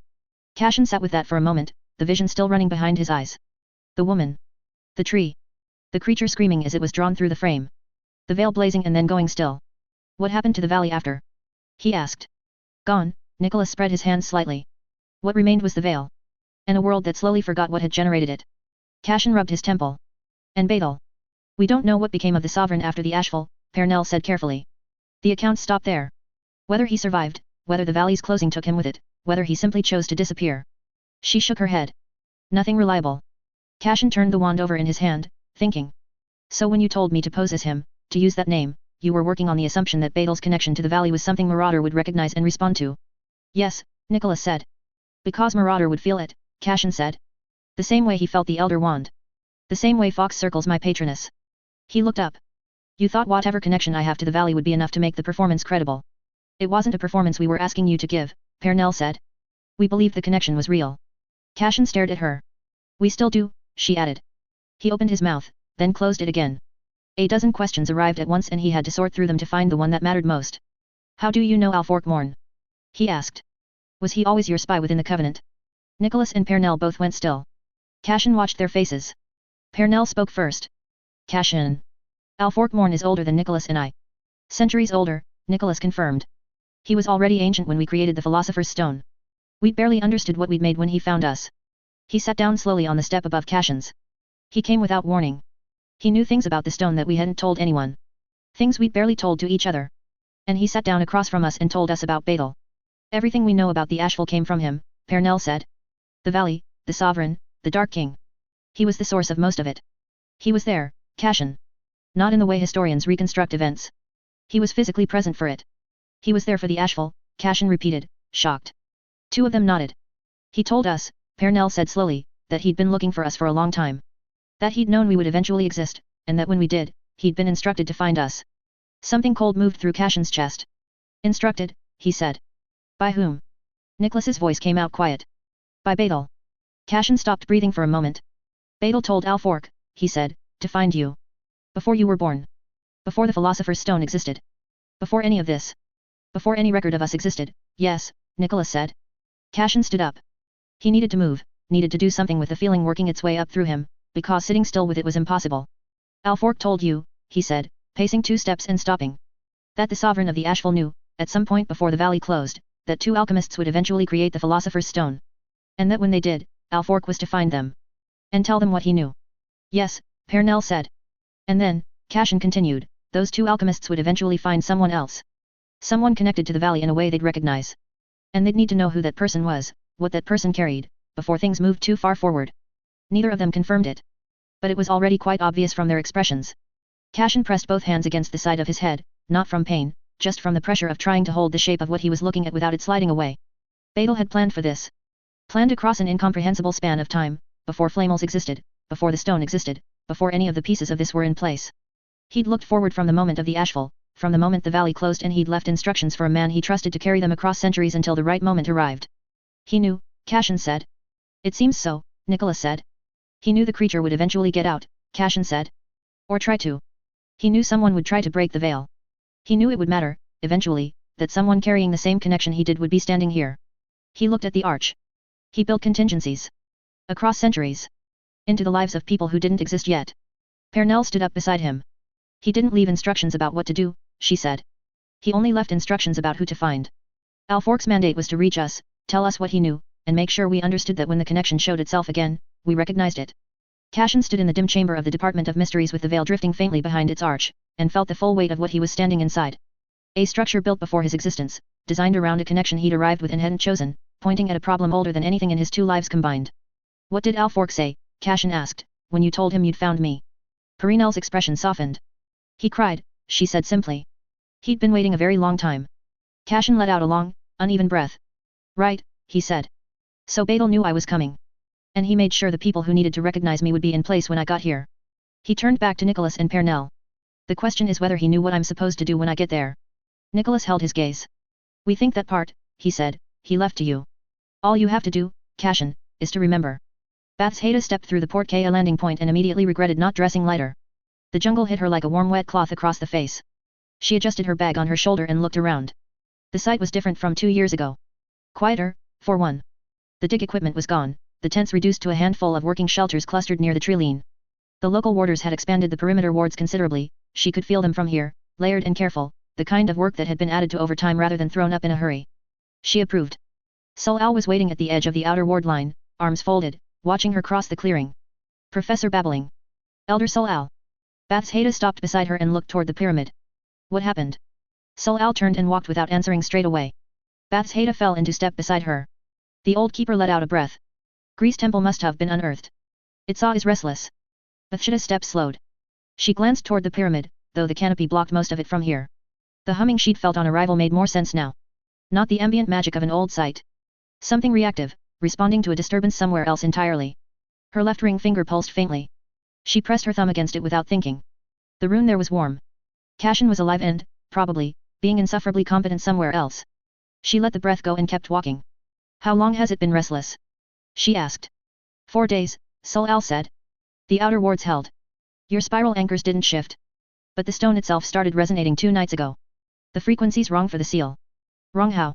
Pulling inward instead of holding flat. Sul-Al paused at the edge of the inner perimeter, where the trilene thinned and the pyramid's lower tiers were visible through the gap. Like something's tugging at it from underneath. Bathsheba looked at the stone. From here she could see the lowest layer of the runic ring she'd laid 2 years ago, pale lines running across the grey surface. At a glance they looked undisturbed. She unshouldered her bag and crouched at the ward boundary, fingers hovering just above the ground. Has anyone touched the formation? She asked. No. Attempted to. Sul-Al hesitated for a second. One of the younger warders thought he could reinforce the outer loop. We stopped him. Good. Bathsheba straightened. Reinforcing it wrong would have made this worse. The spirals aren't independent rings, they're a single continuous structure. You add pressure to one point and the whole thing redistributes the load. Sul-Al nodded, unsurprised. She'd watched Bathsheba build it. She understood more than most. They crossed the inner perimeter and the temperature dropped noticeably, not the cold of shadow but the stillness that came from heavy warding. The warders stationed along the lower layers noticed her immediately. A few straightened. One of the older ones, a man she recognized from 2 years ago, gave a nod. She set her bag down near the base of the first tier and pulled out her notebook. The spiral runes were intact, which was the first thing she checked. No breaks or displacement. There wasn't any sign of the stone shifting beneath them. The lines ran clean and continuous along the surface exactly as she'd left them. Which meant the problem wasn't in the seal. It was below it. She pressed her palm flat to the stone and closed her eyes. The pulse came again, that irregular inward tug, and underneath it something else. Faint, deeply buried, but moving frequency. Rhythm that felt almost like breathing. She pulled her hand back and sat with that for a moment. It's not reacting to grease, she said. Or not only. Something here is waking independently. Sul-Al had settled a few feet away, watching. We thought the same. The seal isn't failing. Bathsheba began sketching the frequency as best she could represent it in rune notation. It's being pressed from the inside. Like something is testing the boundaries without yet trying to break them. Testing, Sul-Al repeated. You think it's aware? Bathsheba considered that. Aware isn't the word I'd use. More like, orienting. Like plants growing toward light even before fully formed. She paused over her notes. It knows something has changed. Somewhere else in the world, something connected to it shifted. And it's starting to respond. She looked at the pyramid. I need to reinforce the anchor points, she said. There are 4 load-bearing points along the base where the original working is sunk deepest into the stone. If I can strengthen those, it will hold the inward pressure from the inside. Sul-Al stepped closer. How long? A few days if nothing complicates it. Bathsheba pulled a piece of chalk from her bag. I'll need the warders kept back from the north face while I work. The frequency here is close enough to the surface that any additional magical interference could muddy the signal. The warders had cleared back. Sul-Al stood at the edge of the perimeter, watching without interrupting. Bathsheba began to draw. She was halfway through the 3rd anchor point when she felt something off. She straightened slowly, chalk still in hand. She turned to look at the eastern trilene. The birds had stopped chirping. Sul-Al had gone very still at the perimeter edge, head slightly tilted, eyes on the same direction. Bathsheba set the chalk down quietly and rose to her feet, her wand already in her hand. 6 shadows emerged from the trilene. Dark robes, hoods drawn, not the rough field gear of researchers or the practical clothing of warders. These were dressed for something entirely different. Each had a wand raised before they'd fully cleared the trees, and the spells that came out weren't diagnostic or warning shots. They were aimed to kill. Bathsheba threw a shield across the north face of the pyramid so fast the chalk lines she'd drawn flared and locked into it automatically. The first volley cracked against it and the stone behind her shuddered but held. Sul-Al shouted something in Mayan. The warders at the perimeter responded immediately, wands drawn, moving to flank positions along the ward boundary. The Covenant. Of course. Ash. The rune on her forearm blazed. The air split open. Ash came out screaming. She uncurled from the air above the pyramid in a sweep of crimson black, wings throwing a shadow across the whole north face, and the 6 robed figures scattered on instinct. 2 of them threw shields up fast. One didn't. Ash's tail clipped him across the chest and sent him spinning into the trilene. He hit a trunk with a sound like a snapping branch and didn't get up immediately. Bath's Haida moved the moment Ash had their attention, dropping low and cutting sideways along the base of the pyramid. One of them recovered fast and sent a curse screaming past her left ear, close enough that the air burned. She pressed her back to the stone and breathed.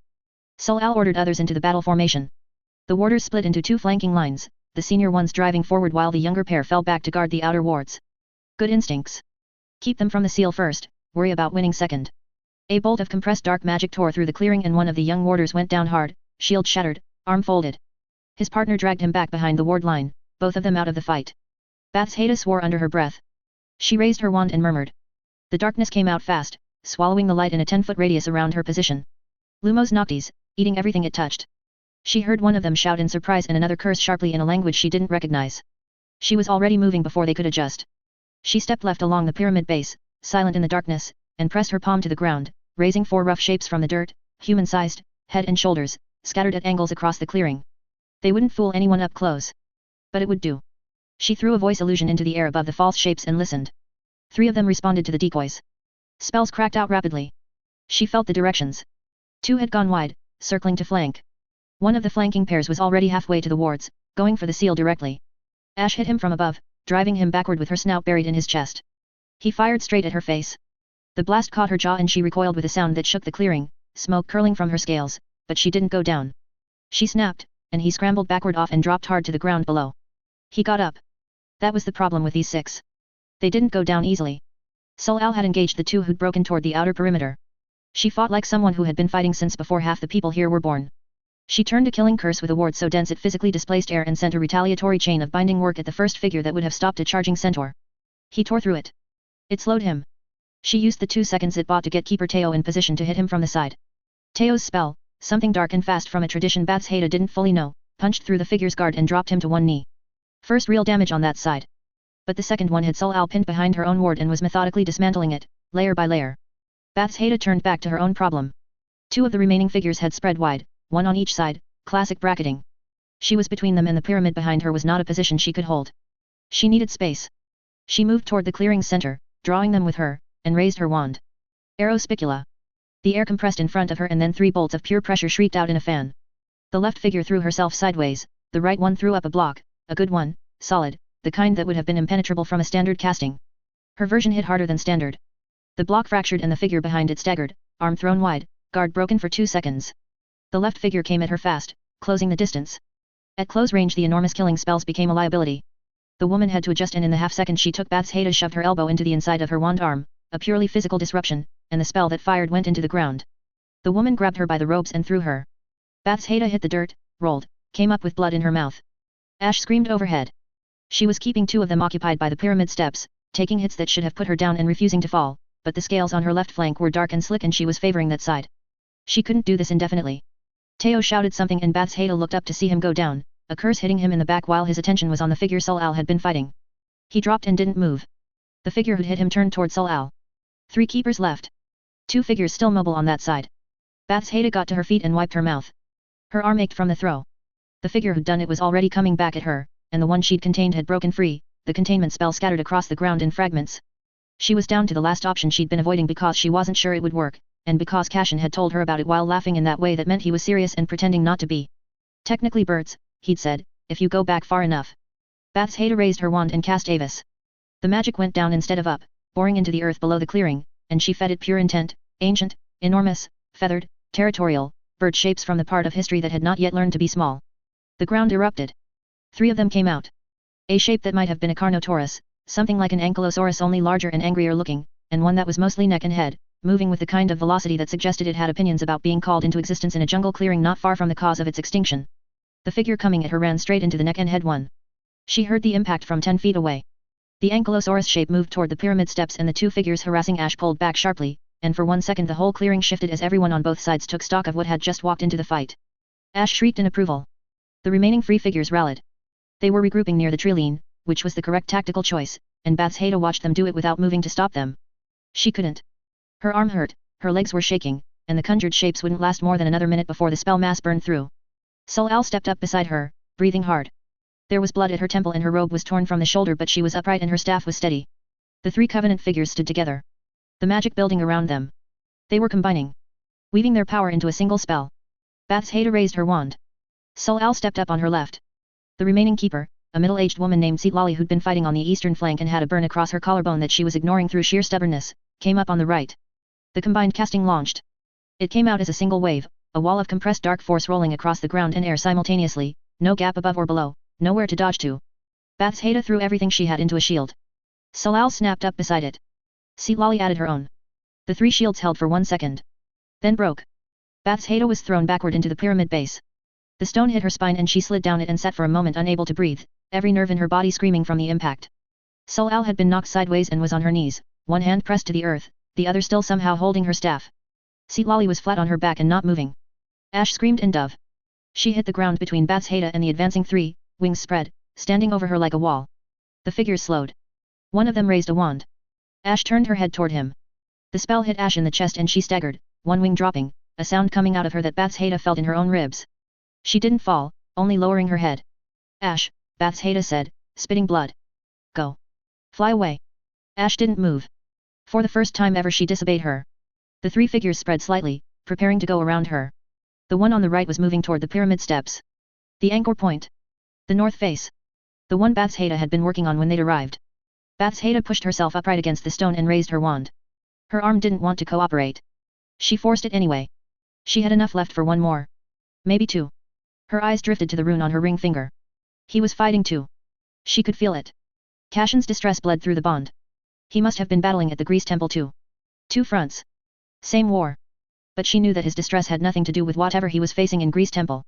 He could feel her blood loss, her slowing, her body beginning to betray her, and that was what was breaking him. She forced a smile. Let the panic down, until her heartbeat evened out. Don't feel it, she told herself. Don't let him feel it. She forced herself upright. This was the last stance. She knew it. Her wand arm shook. She huffed a laugh just as the jungle exploded. The canopy on the western side of the clearing simply came apart, trees bending away from something moving through them. The sound arrived half a second later, sounding like a roar in a bell. Master Ji walked out of the treeline. He came into the clearing and the three covenant figures turned toward him and the one who'd been heading for the pyramid steps stopped walking. Whatever they were, whatever centuries of accumulated power they carried, they recognized what they were looking at. Ji raised one hand. A wave of force rolled outward from him, expanding in every direction from the point where he stood, and every loose object in the clearing, stones, dirt, the scattered remains of conjured shapes, all of it lifted and hung in the air. Then it came back down forcing the three figures to struggle to keep their footing. I apologize for the delay, Ji said, looking regretful as he took the scene and saw Bathsheba's injuries. One of them fired at him. Ji tilted his body only slightly and it passed him and hit a tree and the tree died very quickly. He glanced at it briefly, then back at the figure who'd cast. Get lost, he said. What followed wasn't something Bathsheba could fully track. Ji moved through the space between himself and the three covenant figures. The first figure's wand was gone before the man fully understood Ji had reached him. The second threw up a shield that would have stopped a small army.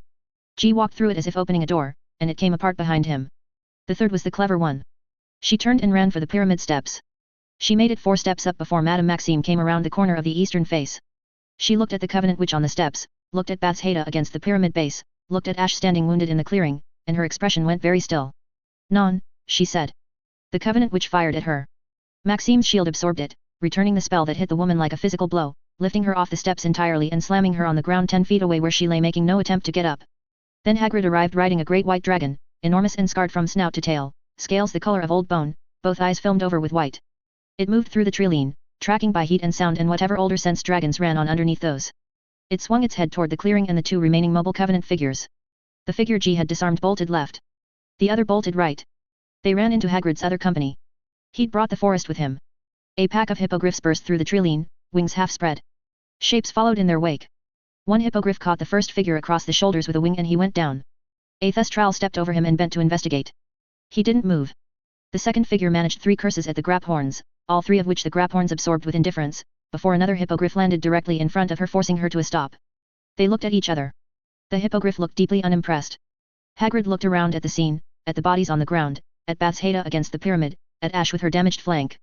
He crossed the clearing without any of the hesitation and crouched next to the dragon, enormous hands gentle. Easy now, he murmured. Easy, girl. Let's have a look at yet. Ash, who had been radiating murderous intent for the last 10 minutes, let him look. She turned her head and watched him with one amber eye and growled. Bathsheba pushed herself upright, using the pyramid wall. Every part of her hurt. Sulal appeared beside her, one hand going under her arm. The seal, Bathsheba said. Intact, Sulal said. I checked the moment the fighting stopped. Bathsheba let out a breath. Ji reached her a moment later. I'm sorry, Bathsheba, he said. We're delayed. You made it just in time, she said, huffing. He didn't look entirely convinced but accepted it for now. He turned to look at the 3 captured figures, then at the 2 the hippogriffs had handled, then at the one Ash had clipped in the first seconds of the battle, who was now sitting against a tree looking like a man profoundly reconsidering his choices. All 6 were down. Seetlali was still on the ground. 2 of Solal's warders were crouched beside her, one casting something rapidly. She was breathing. Whether she'd wake up easily was a different question. Teo was being moved to the shade by the 3rd warder. He was alive. His left side was badly burned and his right arm was bent, but he was alive. Ji folded his hands behind his back and looked at the pyramid. They weren't trying to win, he said. Bathsheba looked at him. They were trying to hold your attention, he said. Long enough for the one on the steps to reach the anchor point. They knew where the anchor was, she said, guessing as much. Yes. Ji nodded. Maxime walked up. She looked at the captured figures, then at Ji, then at Bathsheba. They'll need to be contained properly, she said. Solal stepped forward. We'll hold them. The outer ward line has a containment chamber. It was built for this. Bathsheba sighed in relief. Ji and others save them. But why did she feel dread? Her eyes scanned the surroundings. Then something caught her eyes. One moment the steps were empty, the next, a figure stood at the anchor point with one hand flat to the stone face Bathsheba was going to reinforce. Every wand came up. Ash shrugged Hagrid off and planted herself between the figure and Bathsheba. Ji's hand moved. Maxime raised her wand. Solal her staff. The warders spread on instinct. The figure grinned. Bathsheba's stomach dropped. Down, she said. Everyone down now. The figure pressed both palms flat to the stone. The anchor point detonated. The explosion burst outward in raw magical force so concentrated it displaced the air. The sound arrived a half-second after the impact. The pyramid face split open, the carved runic lines she'd laid fracturing outward from the anchor point in white cracks that spread like ice under pressure, and then she hit the ground and the world went sideways and dark for a moment. When it came back the clearing was chaos. The blast had taken everyone down. Ji was already getting to his feet, hair loose, robes torn at the collar. Maxime was on one knee, one hand pressed to the earth, the other shielding her face from the debris still raining. Hagrid was flat on his back, which was saying something given his mass. The warders were scattered. Ash had taken the full force of it head on trying to protect Bathsheba. She was down on her side, wings splayed, the damaged flank from earlier now worse, the scales cracked and dark. Her chest moved. Barely. The anchor point was gone. The stone where Bathsheba planned to do foundation work was simply absent. Gone. Reduced to powder that was still settling through the air. The pyramid groaned. The sound came from inside the stone, like a ship taking water. The seal above it, the spiral formation she'd anchored 2 years ago, was fractured. The foundation beneath it had just lost a quarter of its load-bearing support. She pushed herself upright. Her vision swam. She ignored it. The figure was gone. What was left of the body was nothing useful, a scatter of dark material across the steps that the blast had already half dispersed. He'd come here entirely to be the explosion. The seal, she said. The pyramid groaned again. Ji appeared beside her. There was a cut above his eye. The pressure hit before the groan finished. It came from everywhere at once, top of the skull, behind the eyes, pressing down through the shoulders and into the chest and through the solace of the feet into the ground. Heavier than pain. Bathsheba's knees buckled. She caught herself on one hand, palm flat to the earth, and felt the pressure running through the stone too. Through everything. Ash was trying to reach her. She could hear the scrape of damaged scales against the ground, the struggling sound of a creature that wouldn't stop moving even when it should. Ash's nose connected with her shoulder and the dragon's breath came in hot across the side of her face. This, Bathsheba managed. She looked at the pyramid. The fractures in the runic lines were spreading. The pale stone of the north face had gone grey at the edges of each break, the color of magic draining out of old work. Ji's hands were shaking. Bathsheba had never seen him like that before. It's awake, he said. The words came out shaky. We need to leave. Bathsheba bit her lip and nodded. Her teeth were chattering slightly and she wasn't cold. We need to evacuate this place. She pushed the words out through the pressure. No. Everywhere. Warn everyone. The weight was on her soul, that was the only word for it. Not body but something deeper, something fundamental, pinned under impossible pressure. Solal was on her knees nearby, staff planted in the earth beside her, both hands wrapped around it. Her eyes were fixed on the temple, full of dread.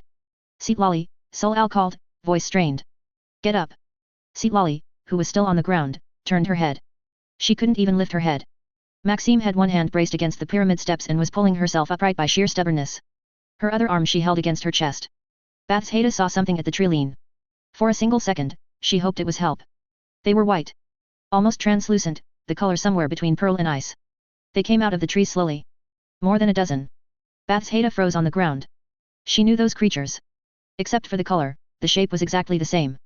The ones in Australia were dark. Deep dark, the kind of dark that drank the light. These were the opposite.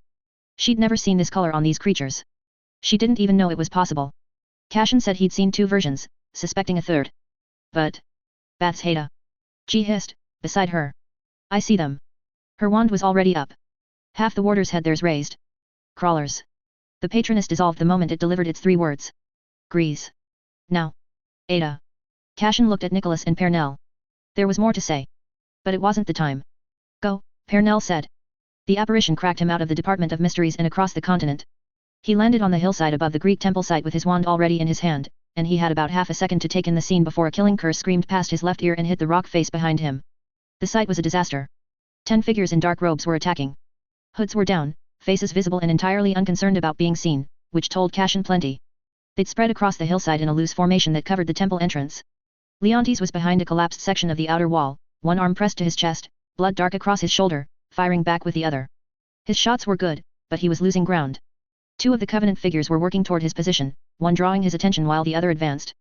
Edavan was flashing, moving between positions with a speed that made her difficult to track, firing from angles that kept changing before anyone could adjust. She'd taken a hit somewhere, one side of her robes was burned.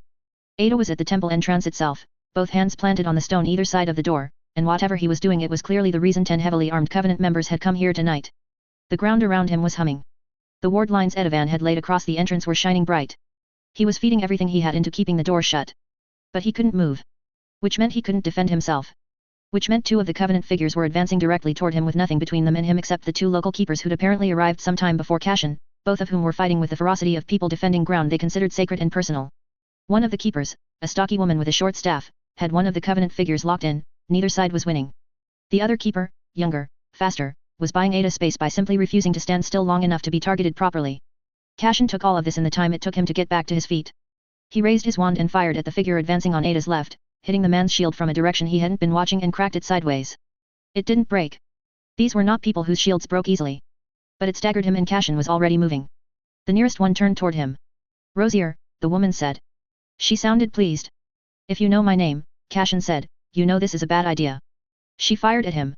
It was an excellent spell. Fast, complex, layered with a secondary curse that would have activated if the first landed. He caught it on a shield and redirected the secondary into the hillside, where it tore a ragged furrow through the rock. He felt the impact through his wand arm all the way to his shoulder. He moved immediately, cutting left, because standing still after a block against these people was how you died. She followed, tracking smoothly, and a second figure swung toward him from the right.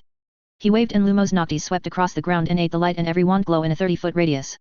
He could hear them adjusting, feel the shift in the air pressure as spells went out blind and hit nothing. He came up behind the nearer one and hit him at close range with a stunner. It caught the man on the back, his feet leaving the ground on a rocky hillside in the dark. The shield stopped being useful very quickly. The man went down the slope in a tangle. We can't see. Some of Leontes' people shouted as the screams grew louder. Cashin clicked his tongue and let the darkness drop. Covenant lot were much better fighters in the dark than Leontes and others. He had no other choice but to drop it. The other woman had already adjusted. She was 3 feet away and she fired the moment the light came back.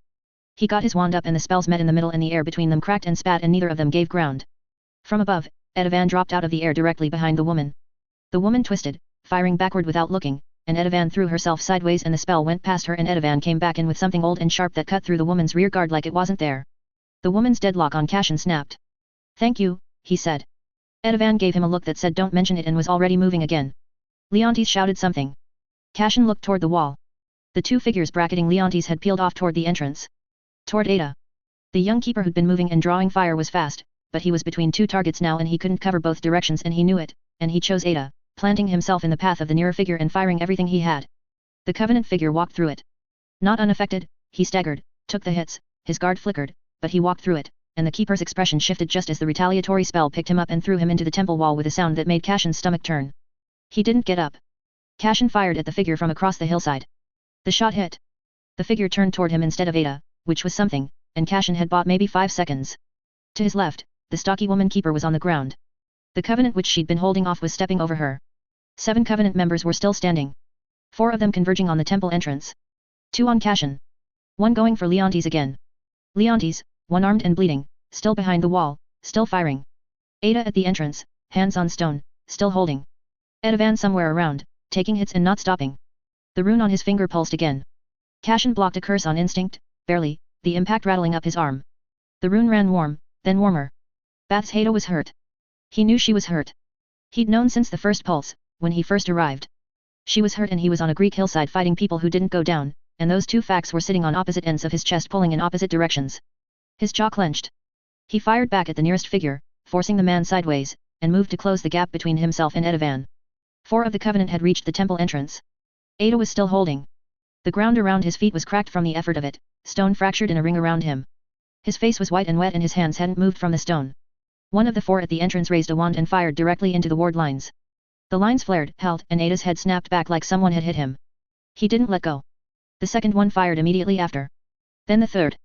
They were taking turns, layering impacts so there was no recovery time between strikes. From the wall, Leontes called out. Can't hold much longer. Cashin looked across the hillside. Leontes was on one knee now. One figure had him pinned against the collapsed wall, just keeping him down and occupied while the real work happened at the entrance. One figure had broken off from the entrance group and was circling toward Etivan's flank. The 2 that had been on Cashin were pressing forward. Still too many standing. The rune heated up, burning against his skin. Cashin's hand closed into a fist. The trunk hit the hillside with a sound, stone shifting and compressing under roots that drove down through the rock like they knew where they were going. The branches spread above the site, canopy filling the air above the temple entrance and the hillside and the wall where Leontes crouched. The warmth came with it, settling into tired muscles and cold stiffened fingers. Leontes looked up from behind the wall. Something in his face changed. Etivan stopped moving for a beat. Her eyes went to the tree. Then she turned back to the figure flanking her and hit him with the hardest spell Cashin had seen from her all day. Clean through the shield. The man went down. Ada's hands tightened on the stone. A sound came out of him that was somewhere between a gasp and a laugh. The 4 at the entrance had stopped their rotation. They were looking at the tree. There was a hesitation in them. The figure flanking Etivan was still on the ground. The 2 pressing Cashin had stopped advancing. Before Cashin could sigh in relief, a cold went through him, from the finger upward, through the wrist, into the chest. He knew that feeling. His stomach dropped. He was running out of time. Bathsheda's signal was getting colder and Ash's distress was getting louder, both of them bleeding through the rune at once. He needed to end this. He needed to end this now and go before. He moved before the thought finished forming. For a second, he almost did. Almost abandoned the hillside entirely. But Bathsheba would spank him if he left his post. The 2 figures pressing him swung back into motion at the same moment, apparently deciding the pause was over, and he hit one of them with the hardest concussive blow he'd thrown all day, and the man's shield shattered, and the man behind it hit the ground and stayed there. The second one fired at him and he took it on a deflection that sent the spell into the hillside and kept moving. Etivan, he said. Entrance. She was already there. She came in from the left, driving 2 of the remaining 4 away from the ward lines. Leontes had somehow gotten himself back to his feet, one arm still pressed to his chest, and he was firing at the 3rd figure. The 4th turned toward Cashin. He and the Covenant figure exchanged 4 spells in rapid succession, each one blocked, each block costing both of them, and on the 5th exchange Cashin didn't block. He stepped into the spell's path, let it graze his shoulder, felt the burn of it through the fabric, and fired at the man's feet. The ground beneath the figure's boots erupted, stone splitting upward. The man lost his footing and in the half-second of imbalance Cashin had enough angle to hit him properly.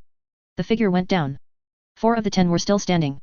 One of them had gotten to the ward lines and was pressing both hands against Ada's working and pulling at it like he was unraveling thread. Ada made a sound that Cashin had never heard from him before. He got to the figure at the ward lines and grabbed him by the robes and physically wrenched him back.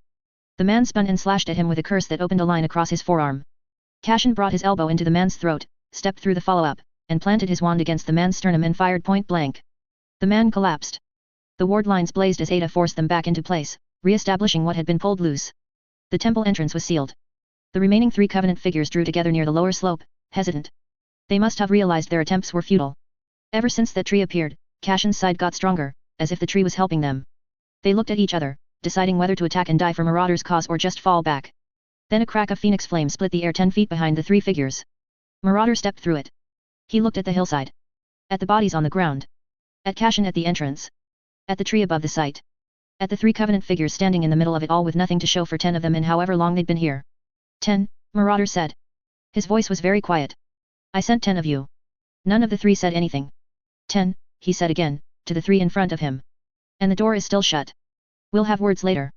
The 3 figures apparently knew what that meant because none of them moved to defend themselves when the phoenix flame flared hot. Marauder's mouth curved when his eyes landed on Cashin. Well. Look who it is. Cashin didn't return it. Didn't think you'd show your face here. Marauder clicked his tongue, glancing at the wrecked hillside. Hard to find reliable help these days. For what it's worth, we cleared Yucatan. His gaze flicked, casual as anything. Heard your girlfriend took a hit. Cashin's grip tightened round his wand. The wood creaked. Marauder caught it and laughed loudly. Don't get sentimental. She stood in the way. That's all. His eyes drifted up, taking in the tree, the canopy stretching over the temple like it had always been there. Don't worry, he added. I'm not killing you. Not yet. I'll need you later. Cashin's brow creased. What the hell you're talking about? The man shrugged. You'll see. He stepped forward. The air changed. Heat pressed in and the phoenix flame that bled off Marauder's shoulders burned darker. It chewed at the air instead of warming it. Cashin moved without thinking, putting himself between Marauder and the entrance. Bad idea, Marauder didn't slow. He lifted his hand. The flame snapped outward in a single arc. Cursed fire struck the ward lines Ada held together and for a heartbeat nothing happened. Then the wards screamed. Ada jerked like someone had driven a spike through his spine. His hand stayed on the stone, but pain was clear on his face. Hold it. Leontes barked. Edavan moved to flank, wand already up, but Marauder flicked his fingers and the ground surged under her feet. She skidded back, boots carving lines in the stone. Cashin stepped in, snapping his wand down. The tree's branches dipped, roots shifted. Marauder pushed again. The cursed flame hit harder. This time the wards cracked. A fracture ran through them, thin as a hair, and that was enough. Something beneath the temple moved. Cashin felt it in his soul. The ground dropped. Pressure slammed into his chest like he'd stepped under deep water. His breath hitched. No, he said. The crack in the wards widened. A sound came up through the stone. It carried hate. Age. Hunger. Rage. Cashin swore. You absolute. Years ago, just the stir of this creature was a nightmare. This was worse. Much worse. The air bent, like something vast was pressing upward from beneath the stone. Every instinct he had screamed at him to run. Edavan staggered, catching herself on one knee. Leontes braced against the wall, teeth bared, blood dripping from his sleeve. Even the tree shuddered. Marauder's smile slipped. Even he landed properly this time, boots hitting stone with a heavy thud. Sweat already beaded along his temple. His shoulders tightened, like something had just doubled the weight of the world on them. Right, he muttered. The thing beneath shifted again. The pressure deepened, spells around the site flickering like they didn't want to exist here anymore. Like they couldn't exist. Cashin's knees threatened to buckle. He forced them straight, jaw clenched hard enough it hurt. Close it. He snapped at Ada. I'm trying. Ada choked, hands wide against the stone. The wards flared, then dipped, then flared again, fighting to seal what had been split. Marauder sighed slowly, eyes fixed on the entrance now. Phoenix flame curled up around him. Before it took him, he looked at Cashin. Oh, he added, almost as an afterthought, you might want to check your school. Tommy fancied picking something up while you were all busy out here. Cashin's head snapped up. What? Too late. Marauder vanished. The pressure didn't. Cashin staggered a step, catching himself. Something echoed at the back of his mind. It felt like a calling. Release us. Voldemort stood at the gates of Hogwarts. The castle rose ahead of him, tall, familiar, and untouched. This wasn't how he had imagined returning. The gates broken. The ground scarred. Dumbledore dead before the doors. Potter dragged out of hiding. Cashin Rosier, annoying, persistent insect, screaming under his feet. A proper return. A statement.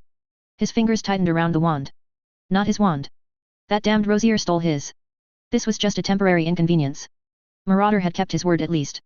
The two who might have complicated this, Dumbledore and Rosier, were occupied. They wouldn't be leaving where they'd gone. Not any time soon. Maybe not at all. And Voldemort hadn't come alone. Behind him, 20 figures waited in a loose line.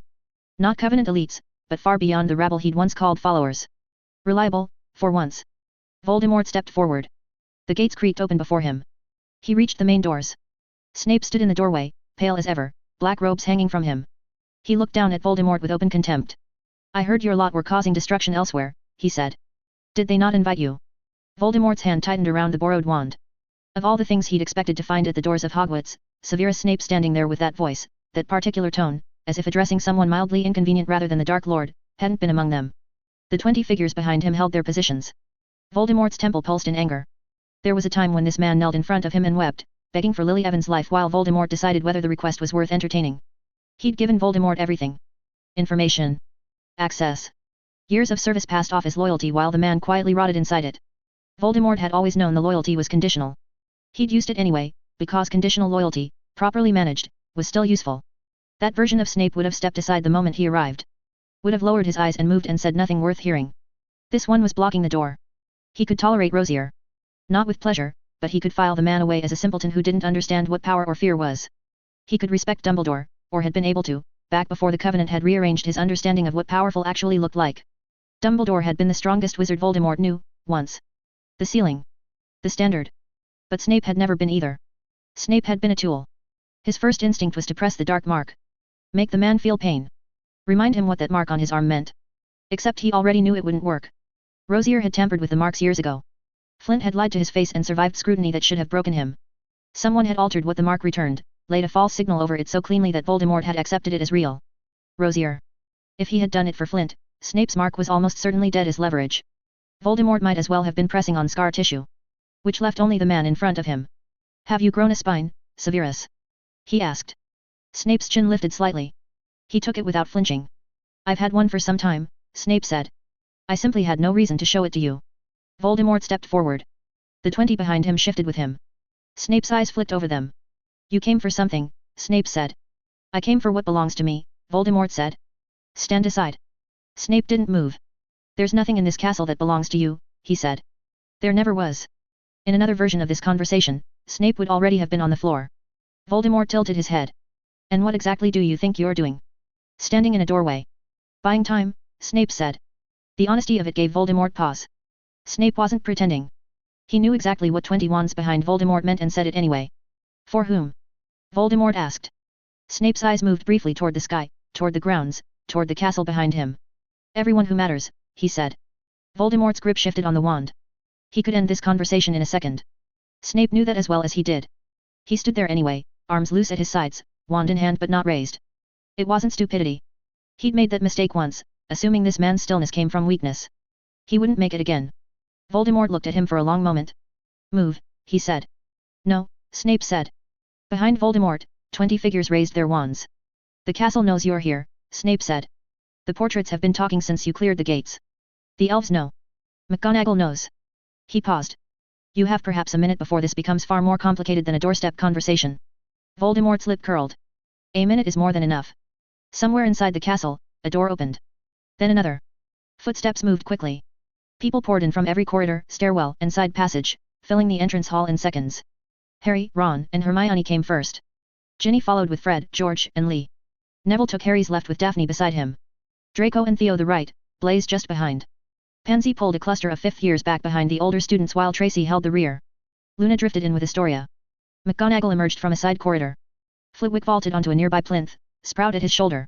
Kingsley strode in with Charity beside him. Lupin came from the left with Septima, Sirius from the opposite stairwell, Aurora just behind. Tonks slipped into line. Amelia Bones followed with a wave of Aurors. The hall filled line by line until Voldemort and his 20 stood facing not a doorway, but a wall of people. Students at the back. Professors layered in front. Aurors and veterans anchoring the sides. The castle had answered. Snape glanced over his shoulder, taking in the formation. Then he looked back at Voldemort. Your minutes are up, he said. Voldemort's gaze swept across them all. Harry met it head-on. Neville didn't look away. Draco smirked, wand aimed. Voldemort's lips curled.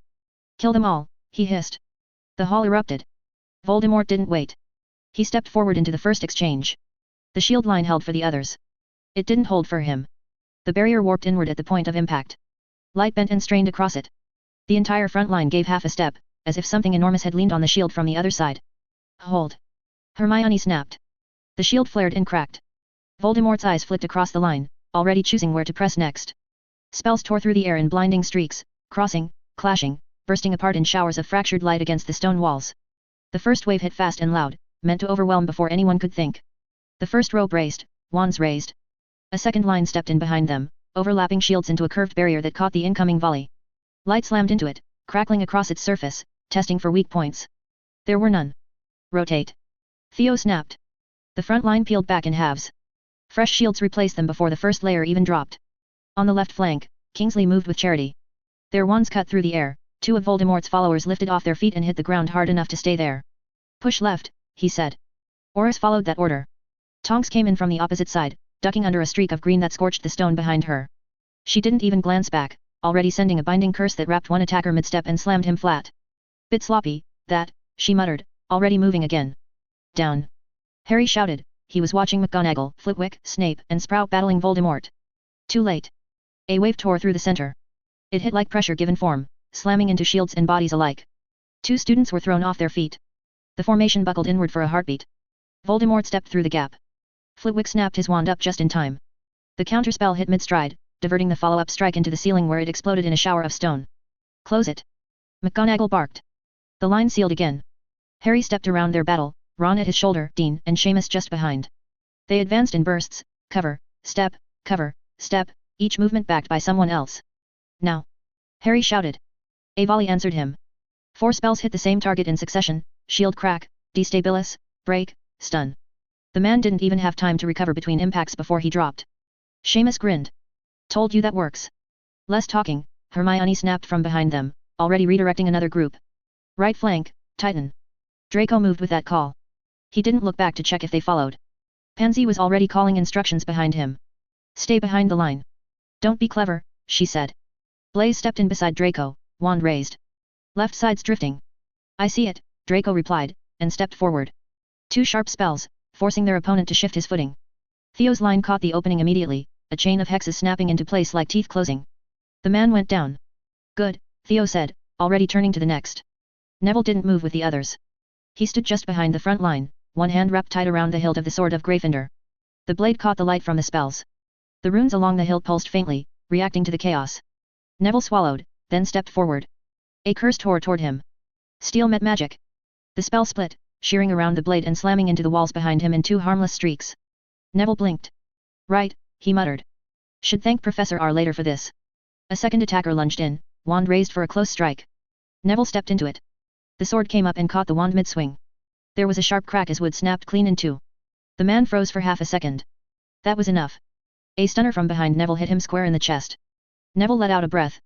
Thanks. Don't mention it. Daphne shot back, already turning to block another spell. Voldemort's followers pushed harder, trying to break through the center, to split the formation. They weren't amateurs. Their spells came layered, chained, forcing responses, looking for gaps. Fire rings, now. Susan called. Red golden circles flared across the floor, overlapping. Left, 3. Hannah added. Before the attackers could adjust, spells met them mid-step. They didn't get the chance to build momentum. Terrain. Hermione called. Neville reacted on instinct this time. His free hand slammed down. The stone floor shifted. Raised ridges, uneven footing, subtle changes that broke clean lines of attack. Daphne followed immediately, vines tearing up through the cracks, weaving between stone and air. Keep them moving, she said. Harry's group answered with blasts, enough to keep the attackers reacting instead of acting. At the rear, Luna tilted her head, watching the flow. They're trying to fold the center, she said. Ginny caught it. Then we don't give them one. She stepped forward. Swedge. The formation shifted again, center thinning as the flanks curved inward, turning the push into a pocket. The attackers walked straight into it. Auras closed from the sides. Professors pressed from the front. There was nowhere left to go. The battle around them was already ending. The last of the 20 hit the ground. Tonks let out a breath. Well, she said, glancing around, that could have gone worse. Don't jinx it, Amelia muttered. Within minutes, the hall settled. Bodies lay across the stone floor, alive, stunned, bound. Auras moved between them, checking, securing, watching for movement. Voldemort shifted again to press the opening. And the castle answered harder. Now. McGonagall snapped. Flitwick's charm snapped tight across Voldemort's casting line, just as Sprout's vines tore through the stone beneath his feet. Snape moved in the same breath, a cutting curse forcing Voldemort to turn, and that was the mistake. Kingsley's spell hit him from the flank. For the first time, Voldemort lost his footing. The vines surged. They didn't give him space to recover. They wrapped, tightened, locked. Voldemort struck back, but he couldn't keep up. The pressure didn't break. The wand fell from his hand. He tried to drag it back wandlessly, but Flitwick cut the attempt off. Voldemort was on his knees, rasping. His wand was gone. Vines had him pinned, wrapped tight round his arms, his chest, his legs. They'd grown from the stone itself, coiling up through the floor and locking him flat against it. Neville stood on one side. Daphne stood on the other. Voldemort strained, trying to free himself. The vines tightened. He stopped. Nagini slid across the stone, cutting through the chaos as if it wasn't there. She stopped at the center of the hall. Voldemort froze. No, he said. Nagini tilted her head. Voldemort's gaze sharpened. You're dead. He stared at her. He knew she was dead. Badal had taken her, looked him in the eye, and said it was done. The Horcrux within her was moved to a coin. Voldemort had believed him. And now she stood there. Alive. How was that possible? How the hell was this possible? Harry stepped forward.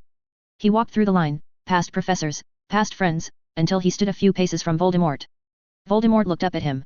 Then he laughed. You think this ends here? He rasped. You think you've won? Harry didn't answer. Voldemort's grin widened. I don't die. I've cut death out of me. I've carved it away.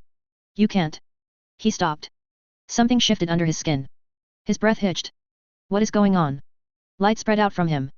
From his chest, thin lines slipping through his veins, crawling outward. Voldemort's body jerked. Eye-catching Nagini again. Has Badal done something to him? No. The light flared brighter. It poured through him, pushing outward, stretching his frame as if something inside him wanted to come out. Professor Rosier told me, Harry said, eyes fixed on the light, he left something behind. Said it'd wake up when you were weak. When you were away from Marauder. The light surged. Voldemort screamed. It tore out of him as branches drilled their way out. They formed from the glow, pushing through him, rising upward, spreading into the air like a tree growing in fast motion. Trunk, limbs, veins of light threading outward, filling the hall. Voldemort's laughter broke. No, I won't. The light tightened. Harry took a step closer. It's not killing you, he said. It's taking back what you shouldn't have kept. Voldemort's eyes snapped to him. For the first time, there was nothing in them but fear. Raw, unfiltered fear. His head jerked, eyes wide, scanning for something that wasn't there. No, I didn't. The light surged again. His body arched. The laughter came back. I won't die, he rasped. I bested death. I won't. The words failed.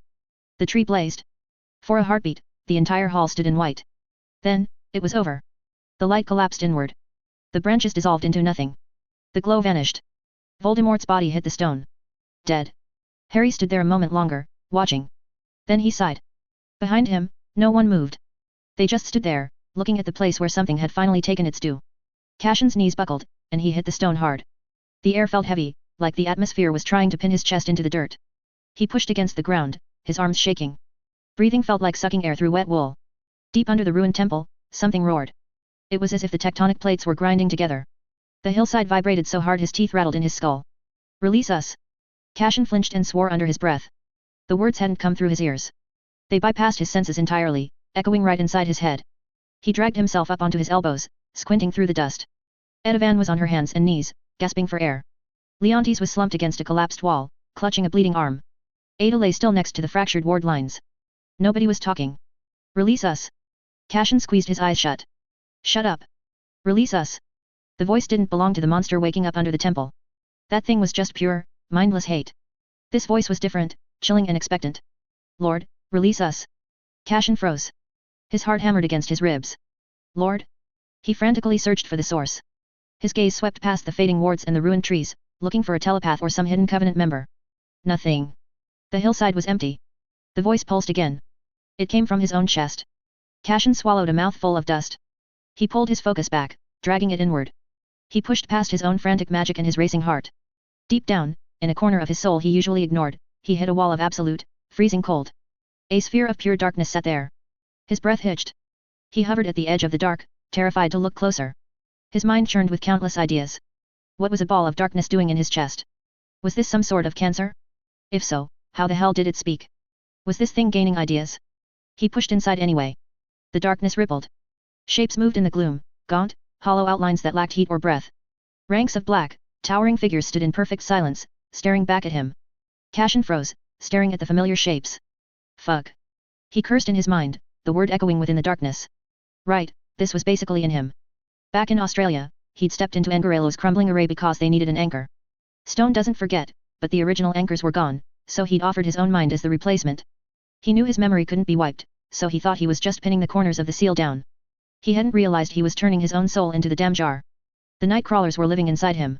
They stood perfectly still in that dark space, waiting. Cashin rubbed his face, trying to wrap his head around how absurd this was. He'd spent months without magic, stumbling around as a mundane historian with a bad back, and these things had just sat there. They hadn't tried to claw their way out or wreck his sanity when his defenses were down. They'd just waited like polite guests. Now, with the earth screaming and a primordial horror waking up, they were finally asking for the door to be opened. He'd told Nicholas and Pernell that they didn't feed like dementors. They erased things. They wiped magic, heat, and memory out of existence. He'd actually wondered if they were the good guys.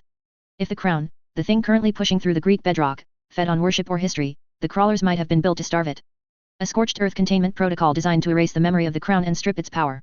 It sounded poetic until he remembered the body count. Night crawlers had slaughtered hundreds in the outback.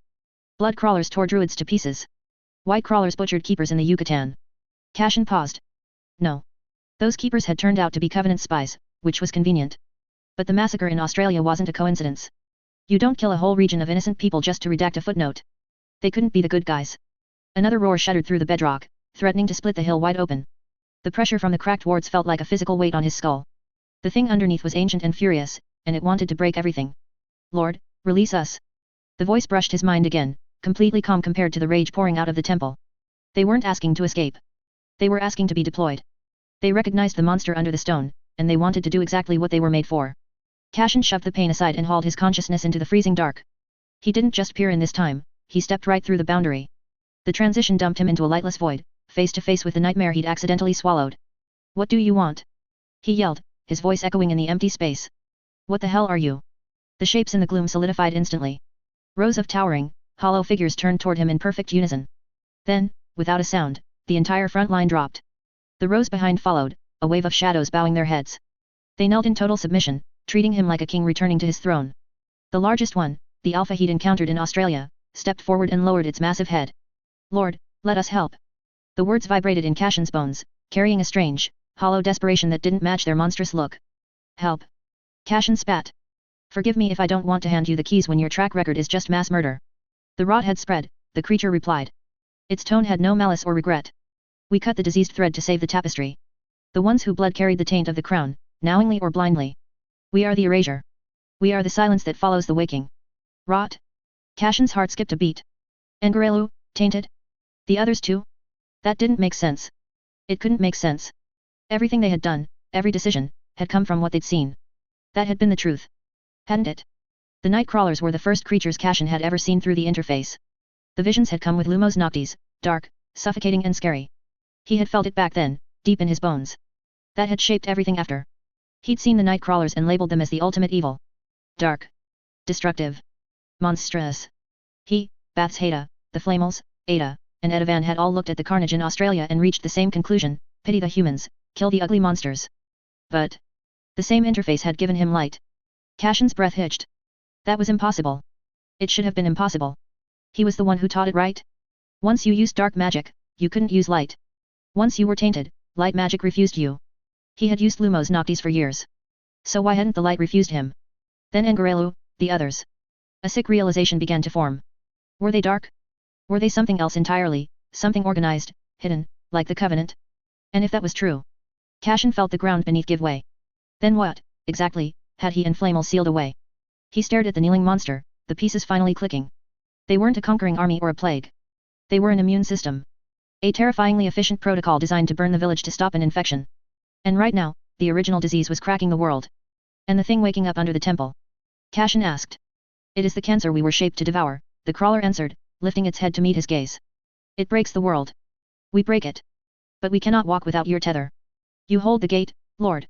Open it. Cashin rubbed his temples, feeling a massive headache coming on.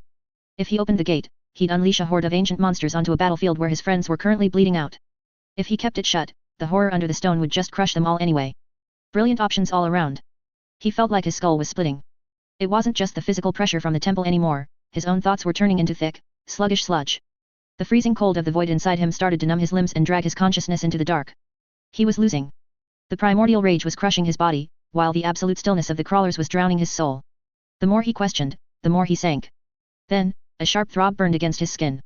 The rune on his finger pulsed, a searing heat that cut through the sub-zero void like a brand. Cass. The voice didn't come from the void or the monster under the temple. It was familiar and sounded like home. Cashin. The crawlers. They're here to help. Baths Haida. The confusion that had been paralyzing him vanished. The heat from the rune surged, spreading from his hand up his arm and exploding into his chest. The oppressive, lightless dark stopped being a tomb and started feeling like a weapon. The strength that had been draining out of him rushed back in a white-hot flood, pinning his soul back into place. Cashin snapped his eyes open within the darkness. On Bathshada's side, the ruined temple was doing its best to crush the life out of them. The air had turned into a physical weight, a suffocating pressure that didn't just target the body but also the soul. Baths Haida was on her knees, her lungs burning as she fought to draw a breath. Around her, the others were in the same state. Seatlali was doubled over, gasping, and Teo looked like he was being pressed into the dirt by an invisible hand. The pyramid groaned again, a deep, tectonic sound that made the ground shudder. We have to go, G managed to choke out, straining just to get his feet under him. Nobody argued, but nobody could move.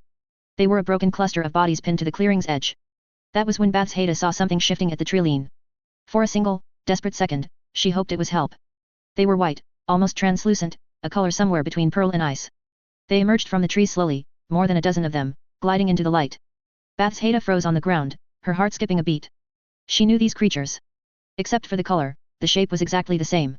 The ones she'd seen in Australia were dark, a deep, hungry void that drank the light. These were the polar opposite. She'd never seen this color on them before, she hadn't even known it was possible. Cashin had mentioned seeing two versions in his visions and suspecting a third, but seeing them in the flesh was different. Baths Hada, Ji hissed beside her.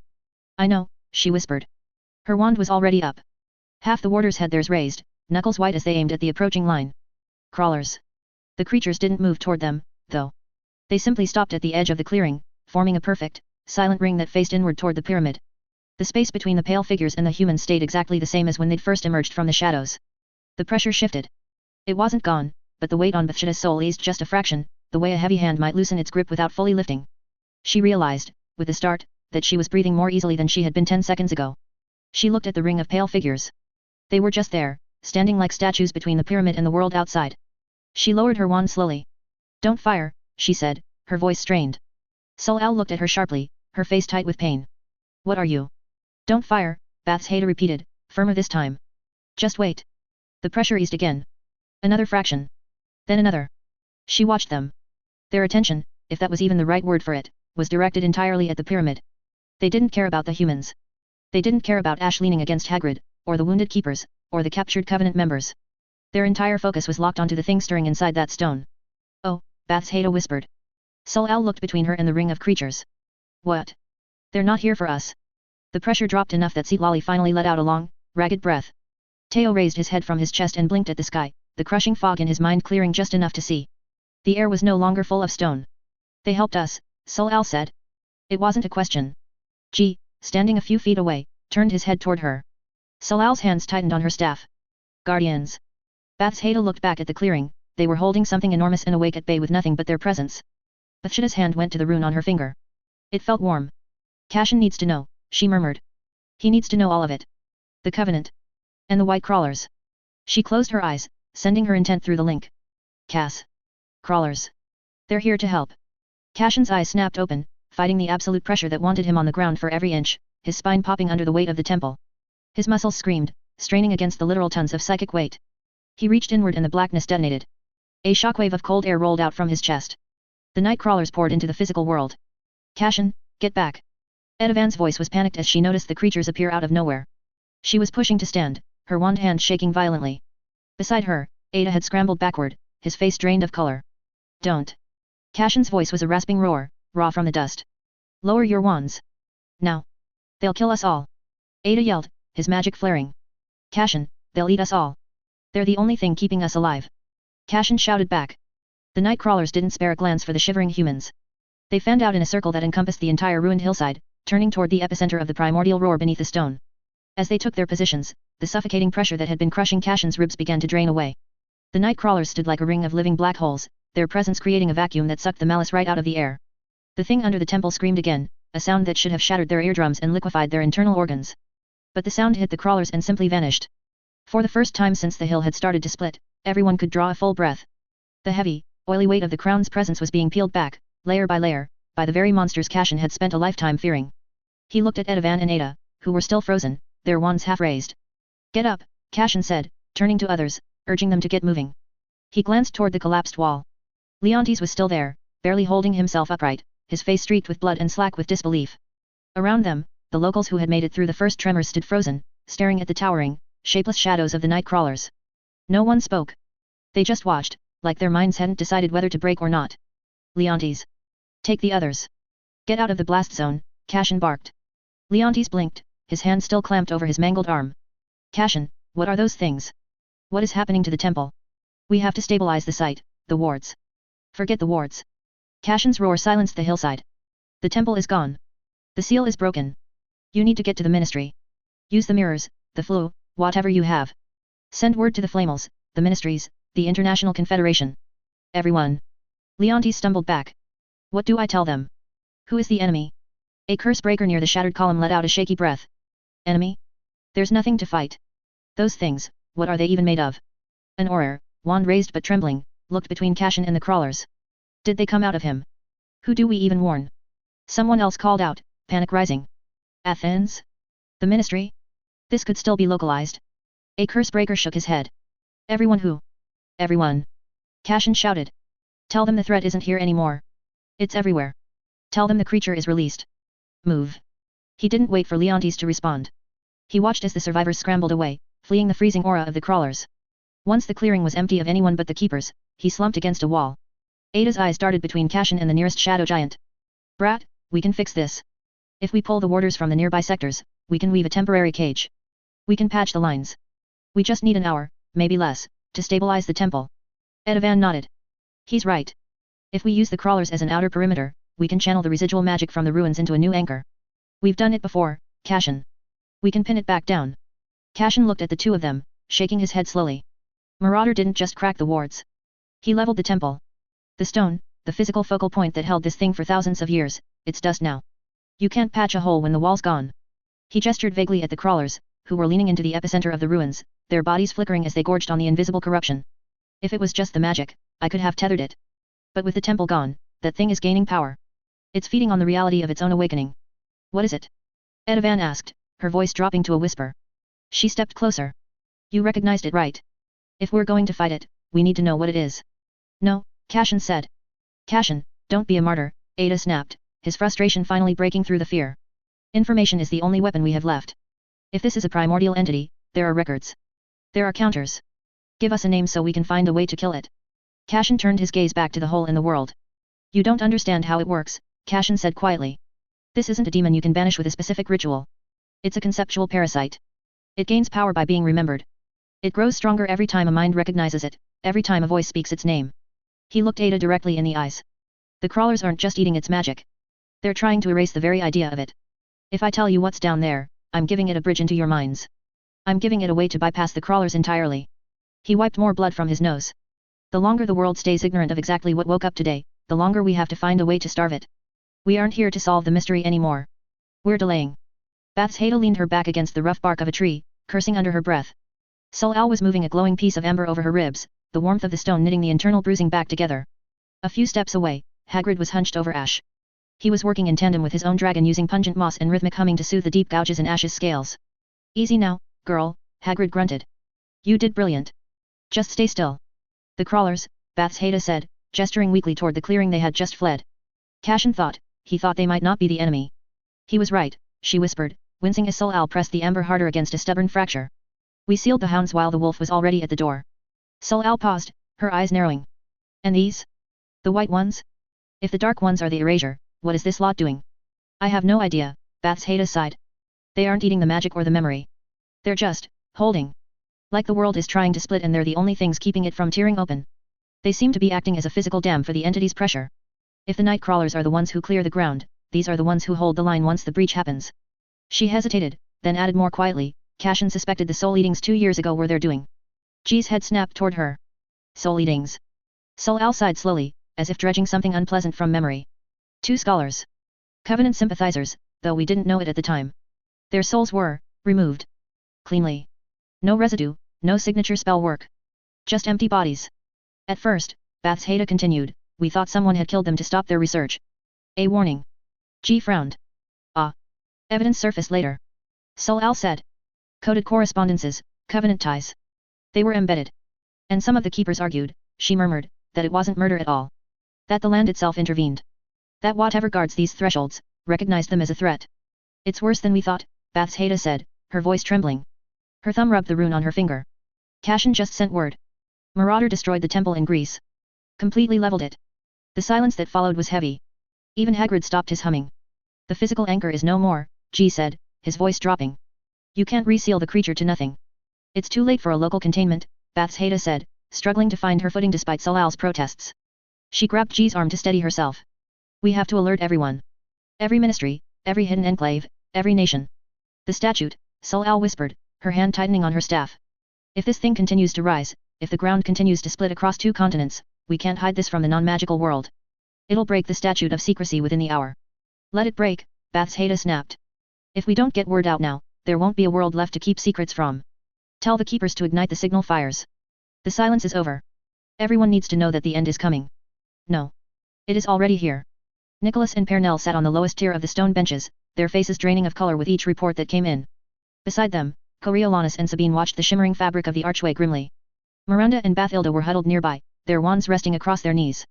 Dumbledore stood a few paces off, his gaze fixed on a series of silver instruments he'd set up on a portable table. The first chime from the instruments stiffened them all. It was followed by a frantic, jagged vibration from the communication mirrors laid out on the bench.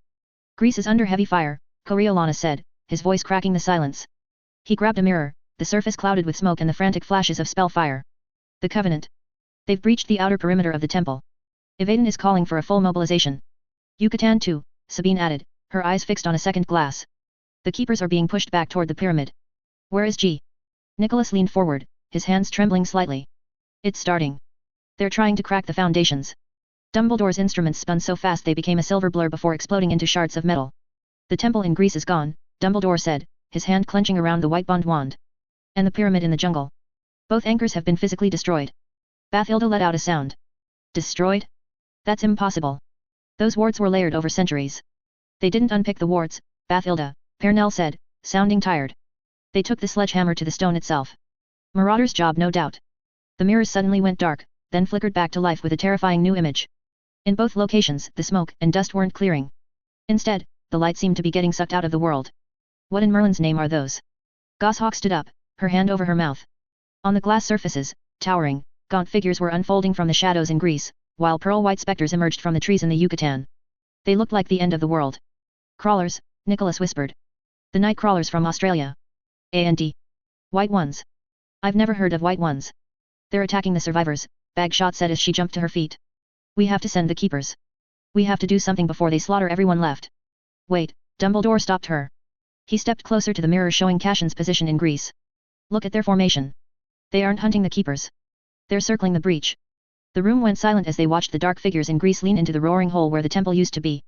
The pressure that had been visible even through the mirror, the way the survivors were pinned to the ground, started to get up. They're eating it, Nicholas said, with a sudden realization on his face. The night crawlers are devouring the magical fallout. And the white ones in the jungle, they're holding the pressure back. Cassion, Pernell murmured. He was right. A silver light erupted in the center of the room. A patroness, a cat, burst through the stone ceiling and landed in front of Dumbledore.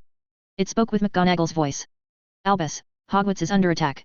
Voldemort has breached the gates. We are engaging them. Of course he chose now, Dumbledore's grip on his wand tightened, his knuckles turning white. He made to move toward the exit, but Nicholas stopped him. Trust your school, Albus. Dumbledore nodded reluctantly, pacing the room. Not long after another patroness flickered in, now sounding breathless but relieved. It's over. Students. The attackers were repelled before they could reach the heart of the castle. The school is secure. Dumbledore sighed, his shoulders dropping. Thank you, Minerva. He turned back to the group. The mirrors were still showing the same scene, a ring of monsters protecting the world from a bigger monster. The school is safe for now, Dumbledore said, but the world isn't. The International Confederation will take weeks to make decisions. And the Muggles. There is no time for decisions, Nicholas said, standing up with a grunt. If these things fail to hold the line, the ground will split from here to the Pacific. The statute of secrecy won't matter if there's no civilization left to keep a secret from. Dumbledore sighed as he looked around the cold, dark chamber at the greatest minds of the century. We need to bypass the ministries. Use the old channels. Tell them the silence has been broken. Tell them the war is here. The familiar globe turned slowly near the veil, carried from the room where it used to reside. Nicholas and the others couldn't leave the veil unattended in case Marauder tried to destroy it, but they also had to coordinate with the other nations. The globe wasn't the partially lit map it used to be. The whole world burned bright now. Greece blazed like a wound. The Yucatan shone in uneven bursts. But it didn't stop there. Lines spread outward. Africa. Asia. The Americas. Points flaring, fading, flaring again, like something underneath was touching every single ward. Every magical nation had opened their wards to it. They didn't have a choice. It's spreading faster than predicted, Nicholas said. Dumbledore stepped closer, face grim. Around the room, unspeakables moved between stone plinths, adjusting runic arrays. Mirrors floated in the air, each showing a different part of the world, cities, forests, coastlines. Some still calm. Some already showing the unrest. One of the unspeakables turned. We've connected with the European ministries. France, Germany, Italy. Scandinavia is patching in now. And outside Europe? Dumbledore asked. Master G already handled China. India responded. Japan as well. North America is chaotic.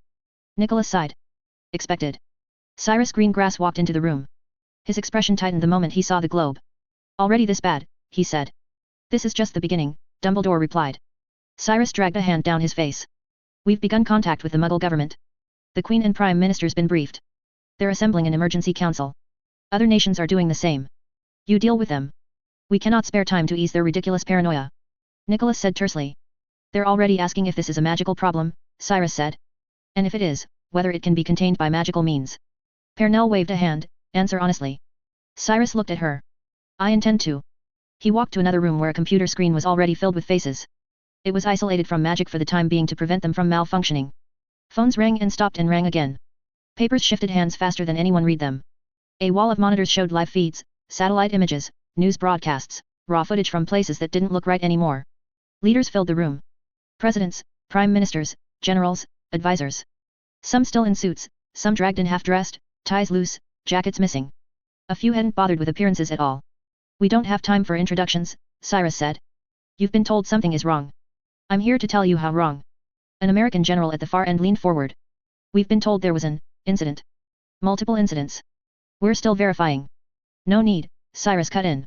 Imagine the worst thing you can think of. Multiply it by 10. That's the incident.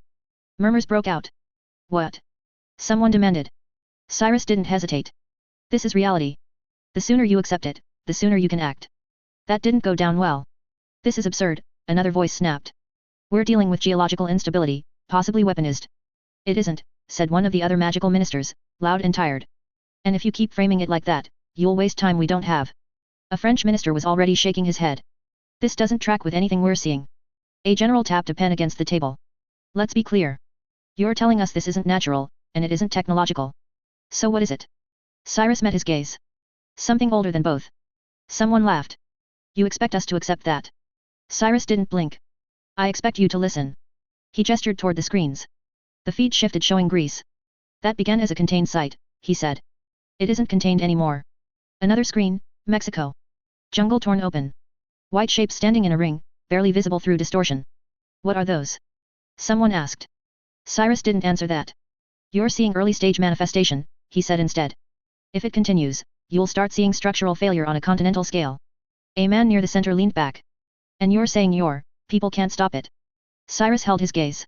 We're delaying it. Muggle leaders grimaced at that. Voices rose. Then what are we supposed to do? Evacuations. Containment strikes. Quarantine zones. Define the threat. Cyrus raised a hand. It didn't quiet them. One of the magical ministers stepped forward from another screen, wand visible at her side. Do not engage, she said. Do not send forces into those regions. Do not attempt to destroy the sites. Why not?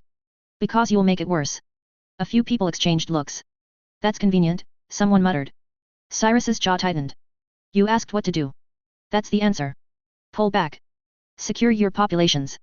Prepare for displacement. And sit on our hands. A general shot back. While whatever this is spreads. Cyrus leaned forward slightly. Yes. That didn't go over well at all. Unacceptable.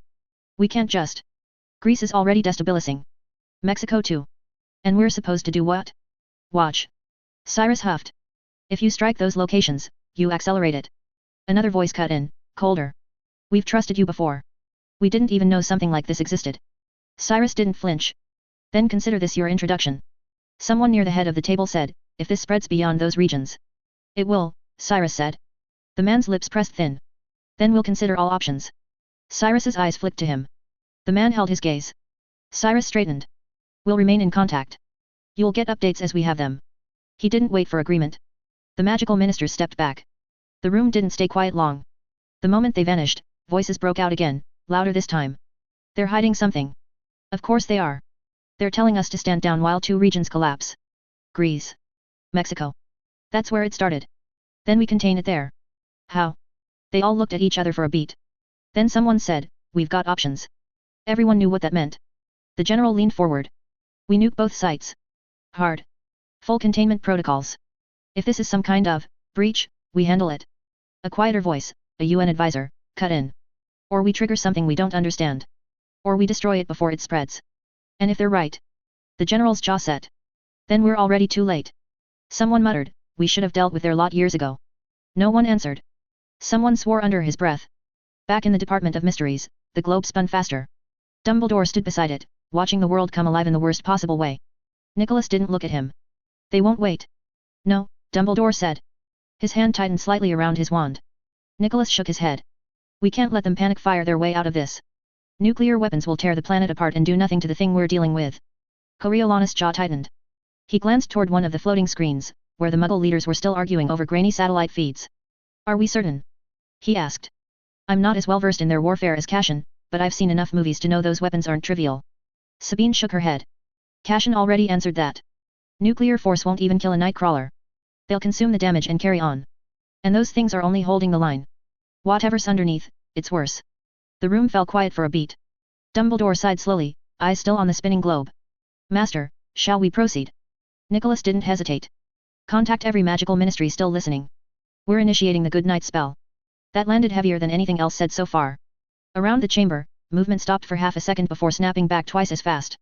Unspeakables turned, hands already moving across runic arrays. Mirrors shifted, aligning to new channels. Messages began firing out. Pernell closed her eyes briefly, then stepped toward one of the central plinths. We'll need full access to the global wardnet, she said. No partial links. If even one region lags, the spell fractures. It won't fracture, Nicholas said. It can't. He turned to Coriolanus. Get confirmations. I want verbal consent from every nation that can still answer. Coriolanus didn't argue. He stepped to the nearest mirror, voice already cutting through the noise on the other side.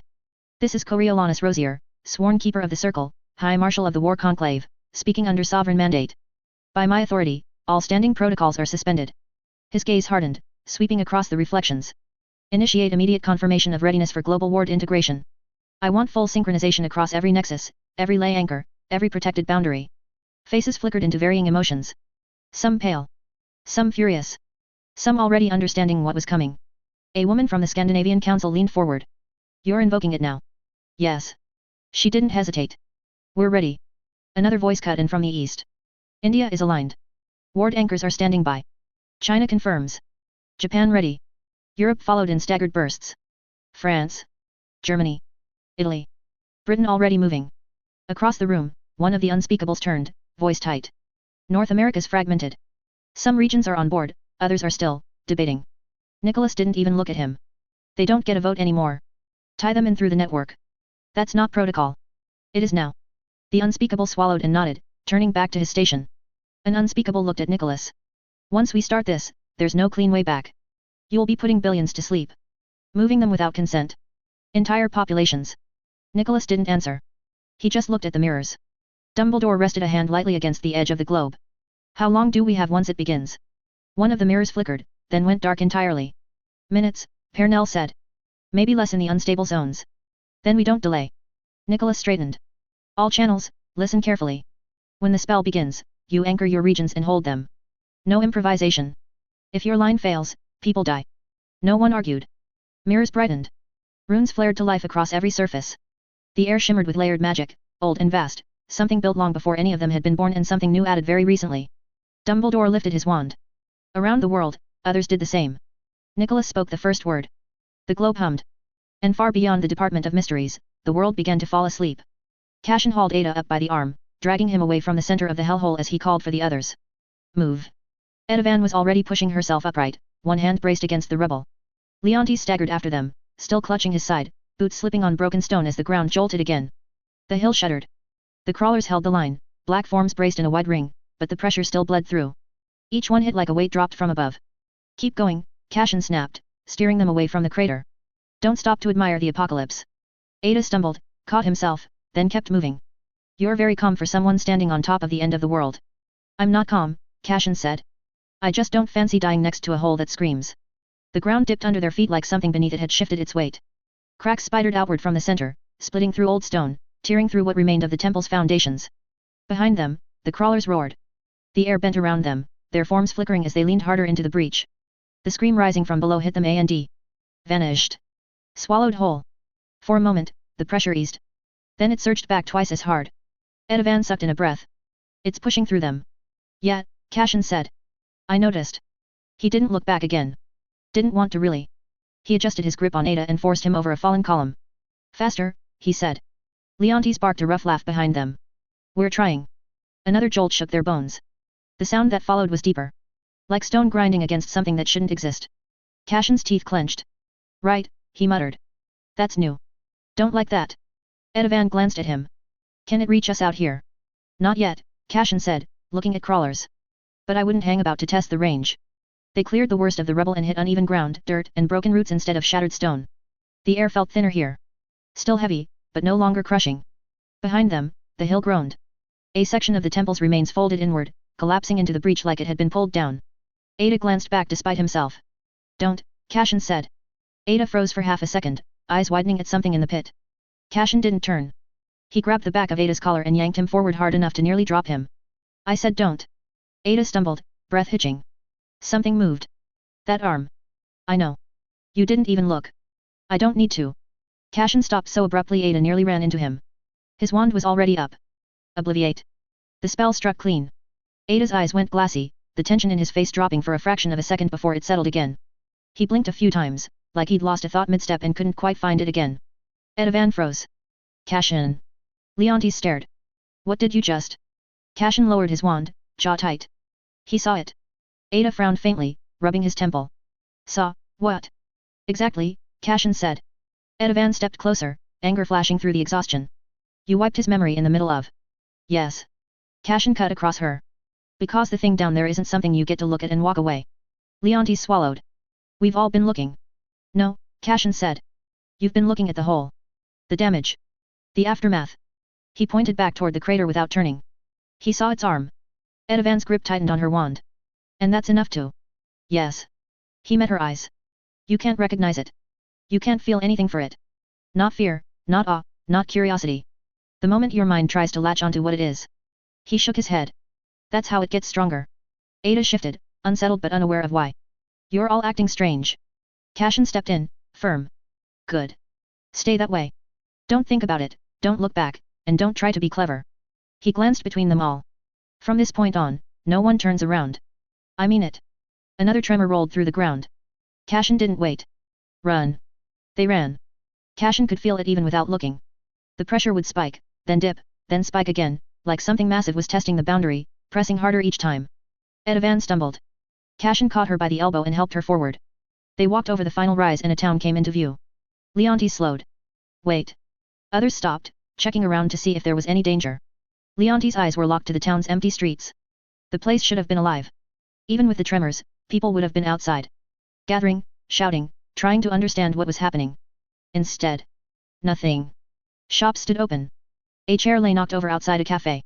A car sat half-parked at an angle, door ajar. But there wasn't a single person in sight. Not one. Leontes whispered. Where is everyone? They're asleep. Cashin said. Edavan and Ada looked at each other. The good night spell, she said. Cashin gave a nod.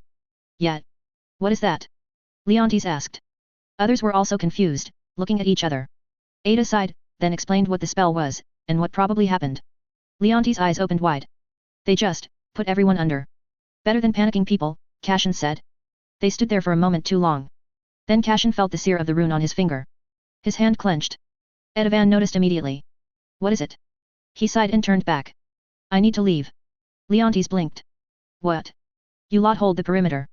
Keep people away from the site. Another distant roar carried through the earth. Cashin squinted at the faraway temple. That thing doesn't care about us being brave. It doesn't care about wards or clever plans. We go near it, we die. Or worse. Leontes swallowed. Then what do we do? Nothing heroic, Cashin said. You keep people out. You don't look at it. You don't study it. You don't try to fix it. Ada let out a frustrated breath. Brilliant plan. It's the only one we've got. Edavan held his gaze. Where are you going? Cashin looked north. To Norway. Cashin landed a few paces from the cave. The air bit sharper here than it had any right to, wind cutting down from the cliffs and carrying that same damp, mineral scent he remembered. Bathsheda stood ahead of him, back turned, gaze fixed on the dark mouth of the cave. Cashin let out a quiet breath of relief at the sight of her standing there. Bruised, patched up in places, but alive. He didn't rush to her side or smother her with questions. She looked too deep in thought. He glanced up at the jagged opening in the rock after a while. Looks smaller, he said. It isn't, Bathsheda replied. You've just gotten stronger. He snorted. Tragic. Ruins the nostalgia. The cave sat quiet, half swallowed by shadow. No wards shimmered over it now or ministry tents. No researchers pacing about with clipboards and bad tempers. Just rock, wind and that same dangerous feeling curling faintly in the air. 8 years. Cashin shoved his hands into his coat pockets and took a few steps forward, stopping beside her. First summer after his first year. He'd barely known how to hold a wand without poking his own eye out, and she'd dragged him across the continent because she'd found something interesting. At the time, interesting had meant a damp cave, questionable food and a group of scholars who looked like they hadn't slept since the 70s. And Bathsheda. They'd still been circling each other back then, neither quite something nor quite nothing.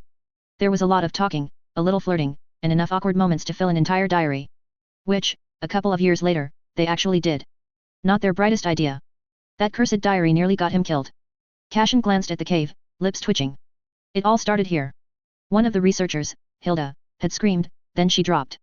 Cashin and Bath's Haida ran in without thinking, following the sound straight into the dark. Then the spiraling runes pulled them in.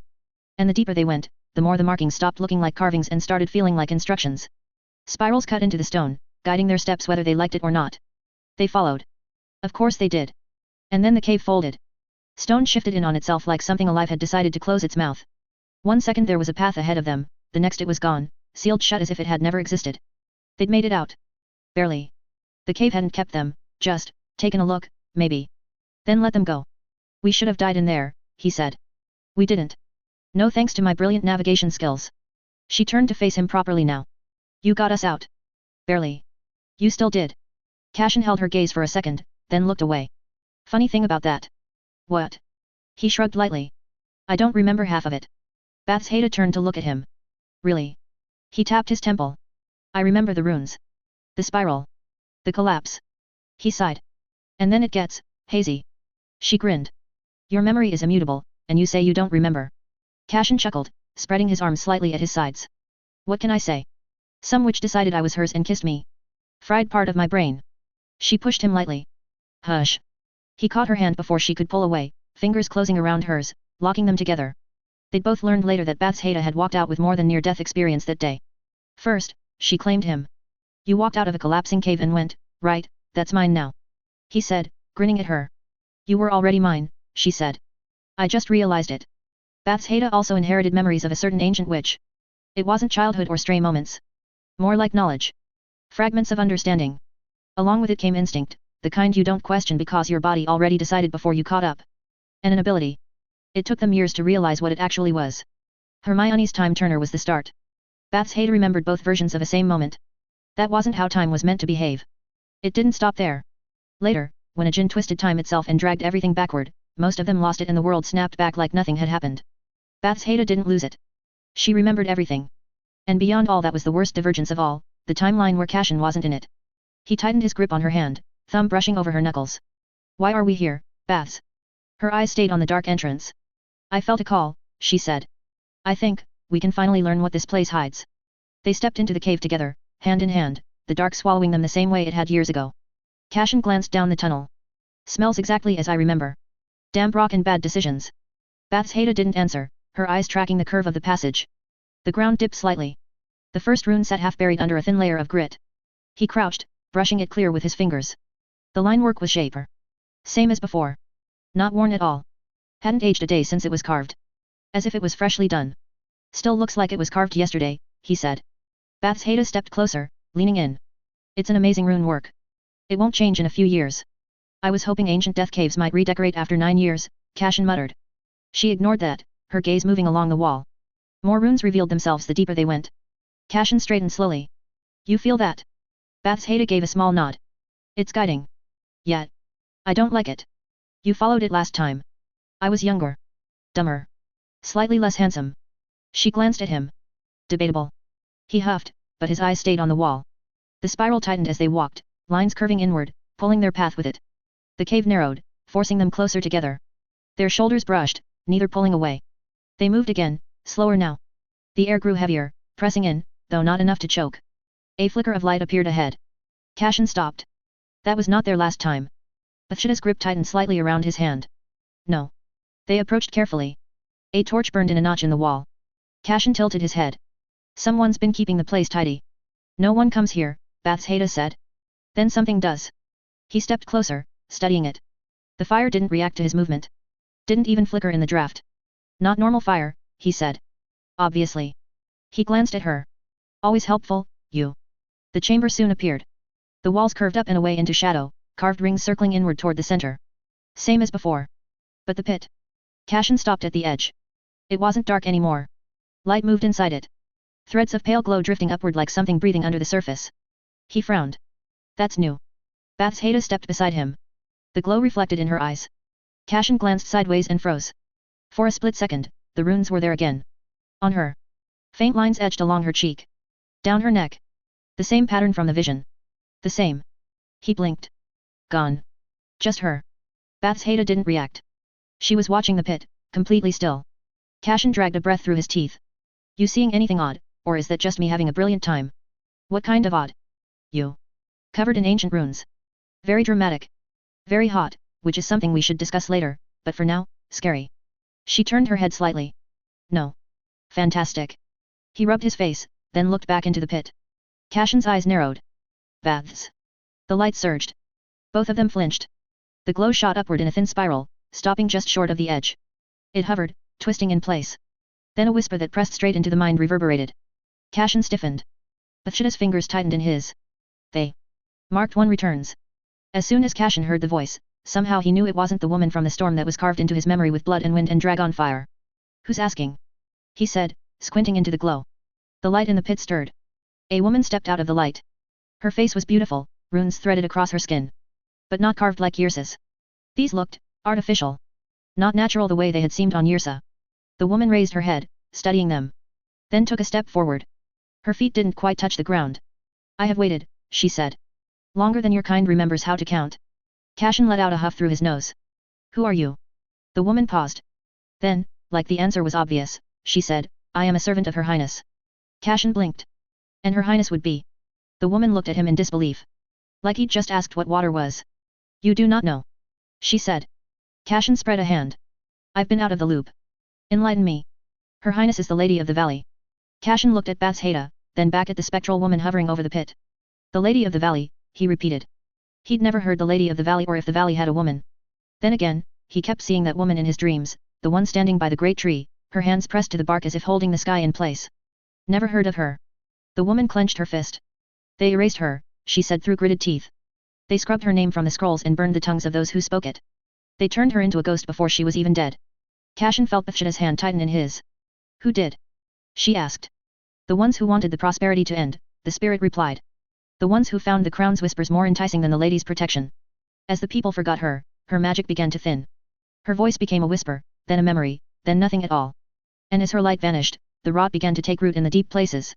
Cashin froze as he heard the word crown. How do you know that name? Why would you name it? You'll give it power. She let out a dismissive snort, her chin lifting. This is Her Highness's domain. The crown's reach ends here. Cashin stared at her, disbelief plain on his face. That's even possible. Her eyes widened as she looked at him. You really don't know? That shouldn't be. I felt the crown awaken. And the one meant to stop it, she faltered, searching his face, knows nothing. Bathsheba stepped closer to the woman, her hand twitching. What do you mean she was erased? The spirit's eyes turned cold, the light within them sharpening. Her Highness and the Lord of the Valley were the ones who sealed the crown. They bled for this world. But after the battle, when the valley entered its long slumber to recover, the crown's rot didn't just vanish. It became a whisper in the ears of the weak and the greedy. She drifted a few inches higher, her feet trailing light over the yawning pit. The crown promised power that didn't require sacrifice. It promised a world where men didn't have to bow to the balance of the valley. People are remarkably quick to forget their saviors when a louder voice offers them a shortcut. They banded together, fueled by that whispered malice, and they turned on the very things meant to keep them safe. They sealed away the valley's guardians. The crawlers, Cashin blurted out. The woman nodded, her expression grim. Yes. They were the hounds sent out to patrol the borders, to protect the world while the Lord and Lady slept. But the humans rose against them. They called them monsters. They used the very magic the valley provided to build cages for the silence. The woman spat out in hatred. The worst of all were the ones who accepted the benevolence of the forests, the light of the valley, the druids, who even eradicated the blood crawlers. And then, she looked around the damp stone walls of the chamber. They even attacked this place, where Her Highness's avatar resided. Cashin's eyes went wide. The vision from 9 years ago flashed in his mind, the storm, the jagged cliffs of Norway, and the woman with the bleeding runes carved into her skin as men with swords and prayers climbed the path to kill her. She was just an avatar. Cashin asked, his voice sounding thin in the massive chamber. The woman I saw. Yrsa, she wasn't the actual lady. She was a vessel, the spirit replied. A fragment of the lady's will given flesh to watch over this gateway. The people of this land hunted her like an animal. They thought that by killing the voice, they could ignore the warning. They sealed this cave, thinking they'd buried the past. They didn't realize they were just cutting the last tether holding the crown back. Bathsheba looked at Cashin, her face pale. If the crawlers were the immune system, and they were sent by the valley, then everything we did in Australia, everything the Flamels did to protect the world, was just helping the infection. We did exactly what the crown wanted, Cashin muttered, rubbing his face with one hand. We saw something ugly and scary, and we locked it in a box. Meanwhile, the real monster was underneath us the whole time, laughing because we'd just tied up its only predator. They fell into silence. Cashin had already realized what they'd done to the crawlers only served Marauder and the crown. But it wasn't time for the regrets. Cashin looked at the spirit, his brows knitted together. Wait a second. What did you mean by the marked one? I'm not marked. My skin is remarkably clear of ancient graffiti, thanks very much. The woman gave him a look that suggested he was being intentionally thick. It is her, she said, her translucent finger pointing directly at Bathsheba. Not you. Bathsheba took a sharp step back, her hand flying to her mouth. Me? I'm the marked one. The spirit nodded, her glowing form drifting closer. You are marked to carry Her Highness's legacy. Yrsa's spirit didn't just stumble into your mind 9 years ago. She chose you to carry the weight of what was lost. Bathsheba frowned, her eyes darting between the spirit and Cashin. But you just said Cashin was the one meant to stop the crown. Now I'm the one with the mark? That's a bit of a mixed message, isn't it? The spirit let out a long, weary sigh, her shoulders slumping as if the weight of their ignorance was a physical burden. How can you not know anything? Truly, the erasure was more thorough than I feared. The valley's magic isn't a linear thing you can hold in one hand. It is four-dimensional. It doesn't reside in one person or one moment. She looked at both of them, her gaze moving back and forth. You two, together, carry the valley. You are the anchor and the sight. The tether and the blade. Cashin and Bathsheba froze. The words hit like a physical blow, knocking the breath out of them. At the same instant, they both remembered a conversation from 4 years ago, the talk they'd had when the world felt like it was shifting under their feet. It was the year Bathsheba had suddenly started seeing the fractures in time. She'd set Cashin down and told him about the memories that didn't belong to her, 5 years of Hogwarts where he didn't exist. A timeline where he didn't exist at all. And Cashin had finally come clean. He'd told her he wasn't just a rosier who'd hit his head too hard. He'd told her about the interface, the memories of a different life, and the fact that he was an intruder in this history. Cashin carried Bathsheba into his room. She wasn't unconscious exactly, more like her body had simply decided it was done for the day and submitted notice without warning. Her eyes had rolled back mid-sentence, and she'd gone dead weight in his arms before he could catch her properly. He'd managed. Barely. His back was going to file a formal complaint later though. He set her down on the bed with care, pulled the blanket up, and then stood there for a moment doing absolutely nothing useful. Her breathing was normal but face slack. Whatever had hit her, 5 years of a world without him, had wrung her out like a cloth and left her here. Cashin sat down on the ground beside her, and sighed before sleep took him too. His head had dropped to his forearm at some point in the night, cheek pressed against the mattress beside her hand. Drool dripping from her arm. Bathsheba lay still for a moment and just looked at him. His hair was a disaster. Jacket still on. One shoe half off, like he'd started to take it off and then given up. The position he'd folded himself into in order to stay near her was awkward, and she could already tell his neck was going to be brutal when he woke up. She took a look around. The room was quiet. Grey light through the curtains. Early, then. She looked down at herself. He'd pulled the blanket up properly, tucked it in at the side, and she had the distinct impression he'd sat in that uncomfortable posture all night because he hadn't wanted to leave. She watched him breathe. After a while she reached out and pressed 2 fingers lightly to his wrist, not to wake him, just to, she wasn't sure. Check. Reassure herself of something. After 5 years of memories dumped into her mind, she wasn't even sure if this was the reality or the other one. He stirred anyway. His head lifted, eyes blinking open, unfocused. He looked at her hand on his wrist, then up at her face, and the sleep cleared off him fast. Hey, he said, voice rough. Hey. He straightened, wincing at whatever his spine had to say about last night. How do you feel? Strange. She considered. Heavy. Like the inside of my head is still catching up. He nodded like that made sense to him. Reached up and rubbed at the back of his neck. You came back mid-sentence and went down. Scared the hell out of me. I remember going down, she said. I don't remember much of the middle. Good. Some of the middle was me swearing in 3 languages while trying not to drop you. She almost smiled. You managed. Barely. My back is going to hold a grudge. She pushed herself up against the headboard. He watched her do it without reaching over to help, which she appreciated. She wasn't fragile. She'd just had a bad night. You stayed, she said. Obviously. Cashin. I need you to tell me. She said it quietly. Whatever it is. The thing you've been carrying since before Norway. He slumped. Right now? You've been unconscious. I'm conscious now. You literally just woke up. I noticed when I woke up. He looked at the ceiling. She waited. He reached over and cast the privacy wards without saying anything. Then he folded his hands in his lap and looked at her, and she could see him deciding something. I'm going to need you to stay with me on this, he said. Because it's going to sound like I've lost my mind. I already think that, most days. He huffed through his nose. Rude but fair. He was quiet for a moment. I'm not him, he said eventually. She waited. Cashin Rosier. He said the name carefully, like he was handling something that might bite. The one everyone knew before I turned up at Hogwarts as a teacher. The one the Rosier family was furious with. The one who, he gestured vaguely, exists in the ministry records and on the family tree. I'm not him. She didn't answer immediately. For a moment, what she saw wasn't him at all. A castle where history of magic was a joke. Where no one listened. Where students slept through lectures and nothing important ever came from the front of a classroom. Where the adults didn't step in. Her eyes refocused on him. She kept her face still. Go on. Something happened. Before I walked onto that stage at the festival 5 years ago, before I got the position. He paused. I don't know what to call it. A transfer. I don't know. I woke up in his body. In the middle of his crisis. And his memories started pouring in, but they weren't mine. I was just, he made a short, frustrated gesture, receiving them. Like reading someone else's diary. She said nothing. I know how that sounds, he said. I know you know. He kept going. Where I came from, he said, magic wasn't real. This world. It was a book series. Children's boo. You're telling me this is fiction where you're from? She raised an eyebrow. Yes. About a boy with a scar who goes to a school of wizardry. There are 7 of them, and the last one came out when I was. He squinted at the ceiling, calculating, mid-20s, probably. A bit after. My mates talked about them constantly. I never actually read them.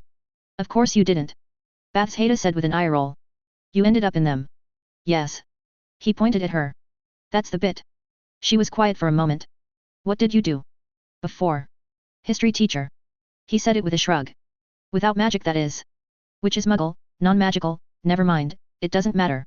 I taught history. Medieval, modern, bits of ancient. I liked it.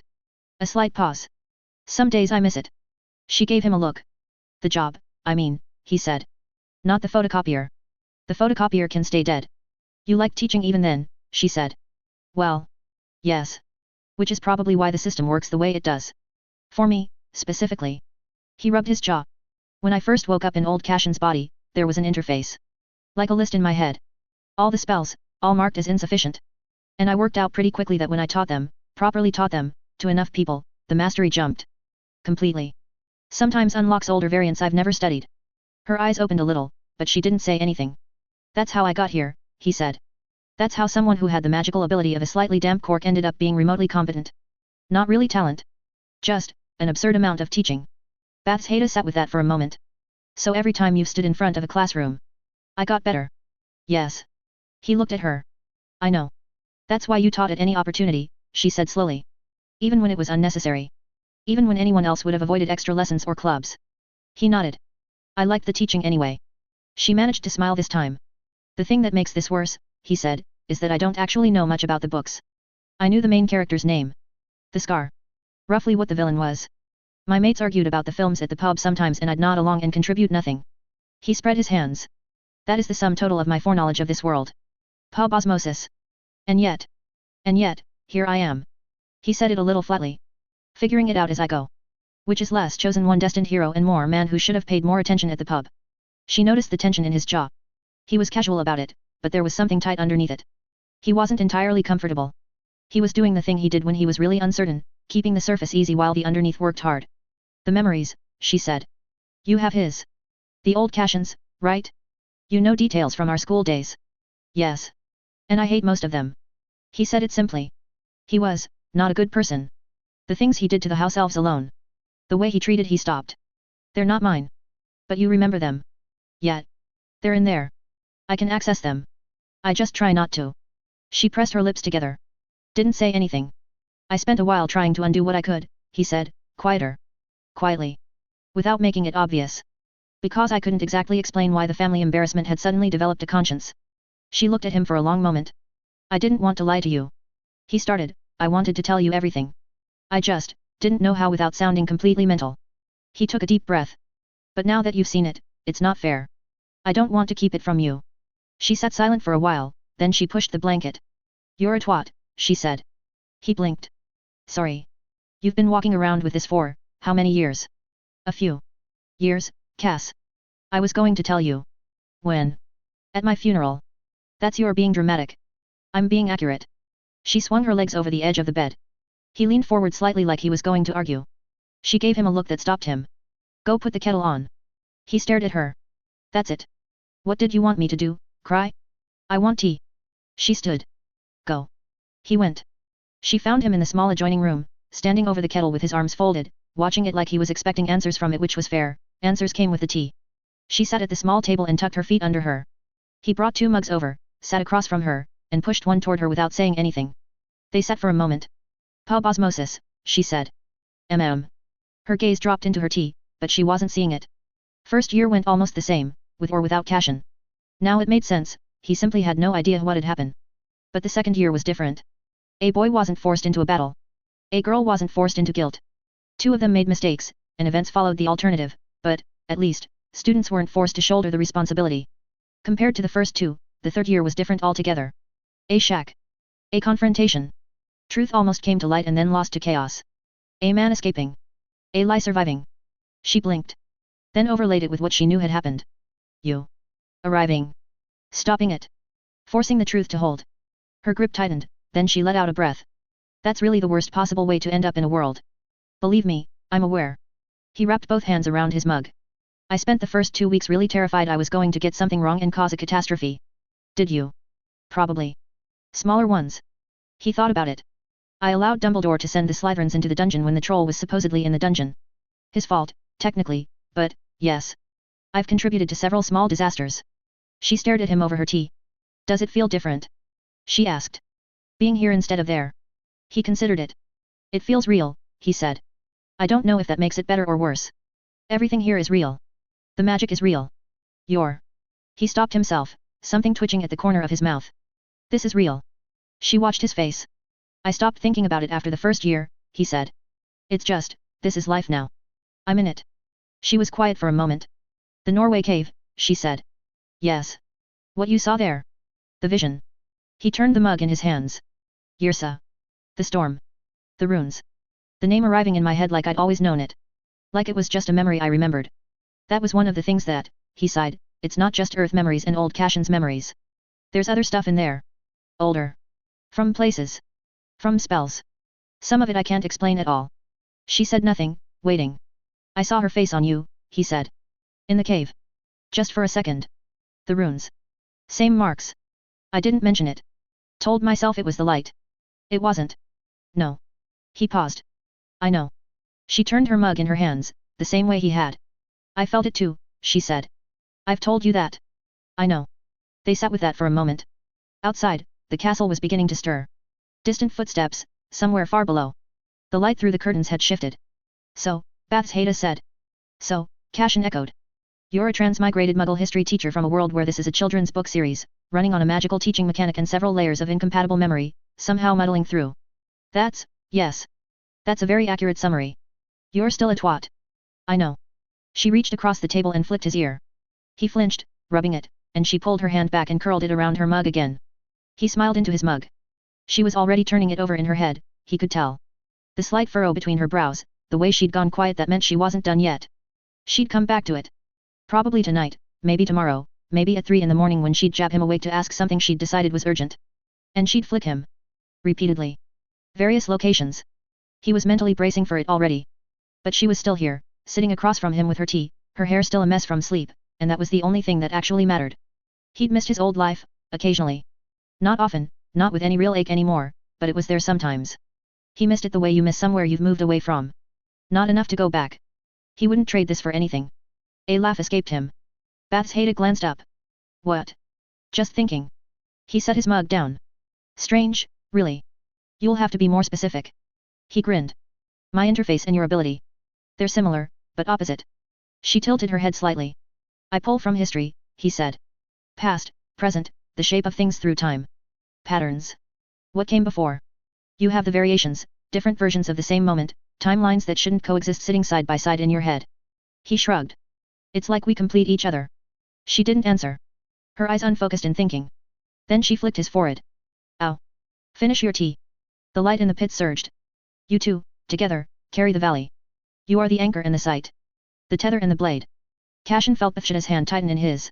He was staring at the spirit, at the pale glow still twisting above the pit, but he wasn't really seeing it. He was hearing his own voice from years ago, in a small room with grey morning light and 2 mugs of tea going cold. It's like we complete each other. He hadn't understood it then. It was just, true, the way that some things are true before you understand them. He still didn't quite have the words for it. What they were. What they carried, each of them. It wasn't something you could set down cleanly, and he suspected that was the point. Just 2 people standing in a cave 9 years after the first time, holding hands, realizing they'd been the answer to each other's question for longer than either of them had known to ask it. The spirit turned her head slightly, as if she were looking through the stone and seeing the past. The crown's servants never stop with one name. They went after every witch, every wizard, every keeper, every guardian who tried to protect the light. Anyone who tried to bury the rot. Anyone who tried to warn the next age. They erased them. Her mouth tightened. They stripped names from records. They burned archives. They broke lineages where they could. They turned protectors into monsters in the telling. They made fools of those who remembered and saints of those who betrayed. Whole legacies were unmade, not because the dead frightened them, but because memory does more than honor. Remembering gives power. Something in Cashin's chest tightened. That is what your world forgot. A legacy isn't ornament. Memory isn't sentiment. When a name is carried, when a deed is spoken, when a life is remembered truthfully, the magic tied to it endures. It thins over time. It changes shape. But it remains. If enough people remember, the light holds. If no one does, it weakens. If a name is erased completely, what that person built begins to starve.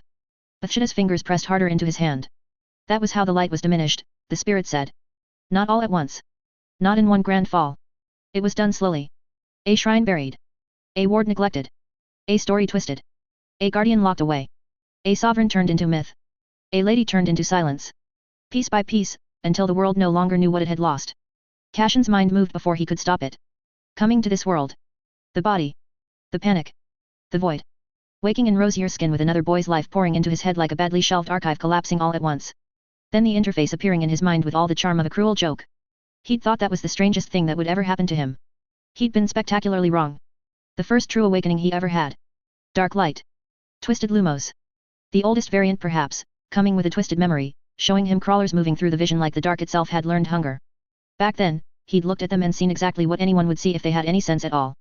Monsters. Ugly things in the dark. Creatures that drained and crawled and moved with all the grace of a bad dream. It had been easy to make the leap. Darkness meant evil. Strange meant dangerous. Anything that looked like that belonged behind 6 locks and a prayer.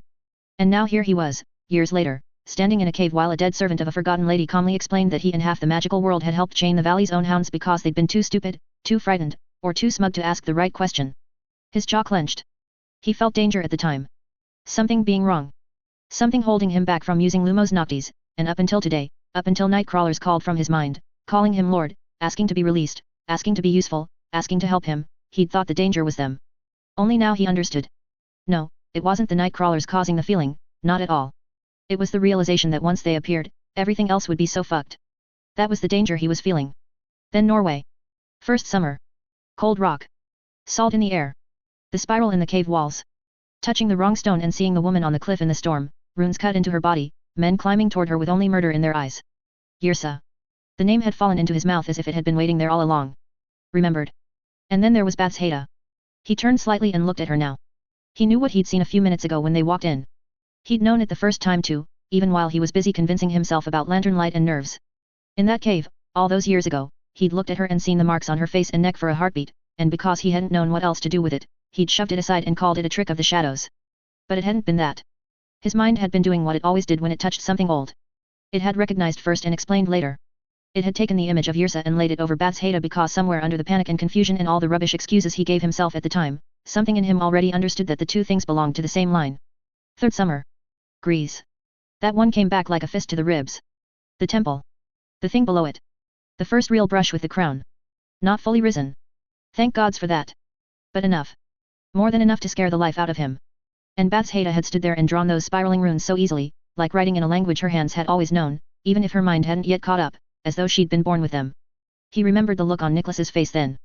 Perinel's too. He remembered the way the old masters had gone quiet.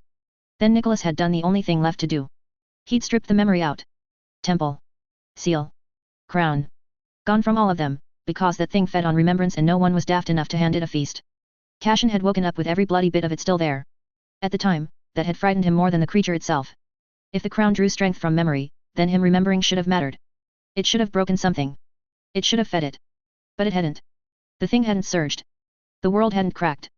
The seal hadn't failed because of him. That had left only one answer, and he hadn't liked it then either. His mind stood outside whatever old law governed the rest of them. Shielded. Insulated. Walled off from the same chain the others were caught in. He'd treated it like a nasty little anomaly. Part of the interface maybe. Now it sat in front of him as part of the design. He dragged a breath through his nose. Then his 6th year. Losing his magic. The tree. Bare feet in dark soil. A woman moving around a white trunk, dancing. Bark pale as moonlit bone. branches rising farther than his eyes could hold. The whole thing alive in a way no ordinary tree had ever been. And the word. Remember. At first he'd thought it was about his magic.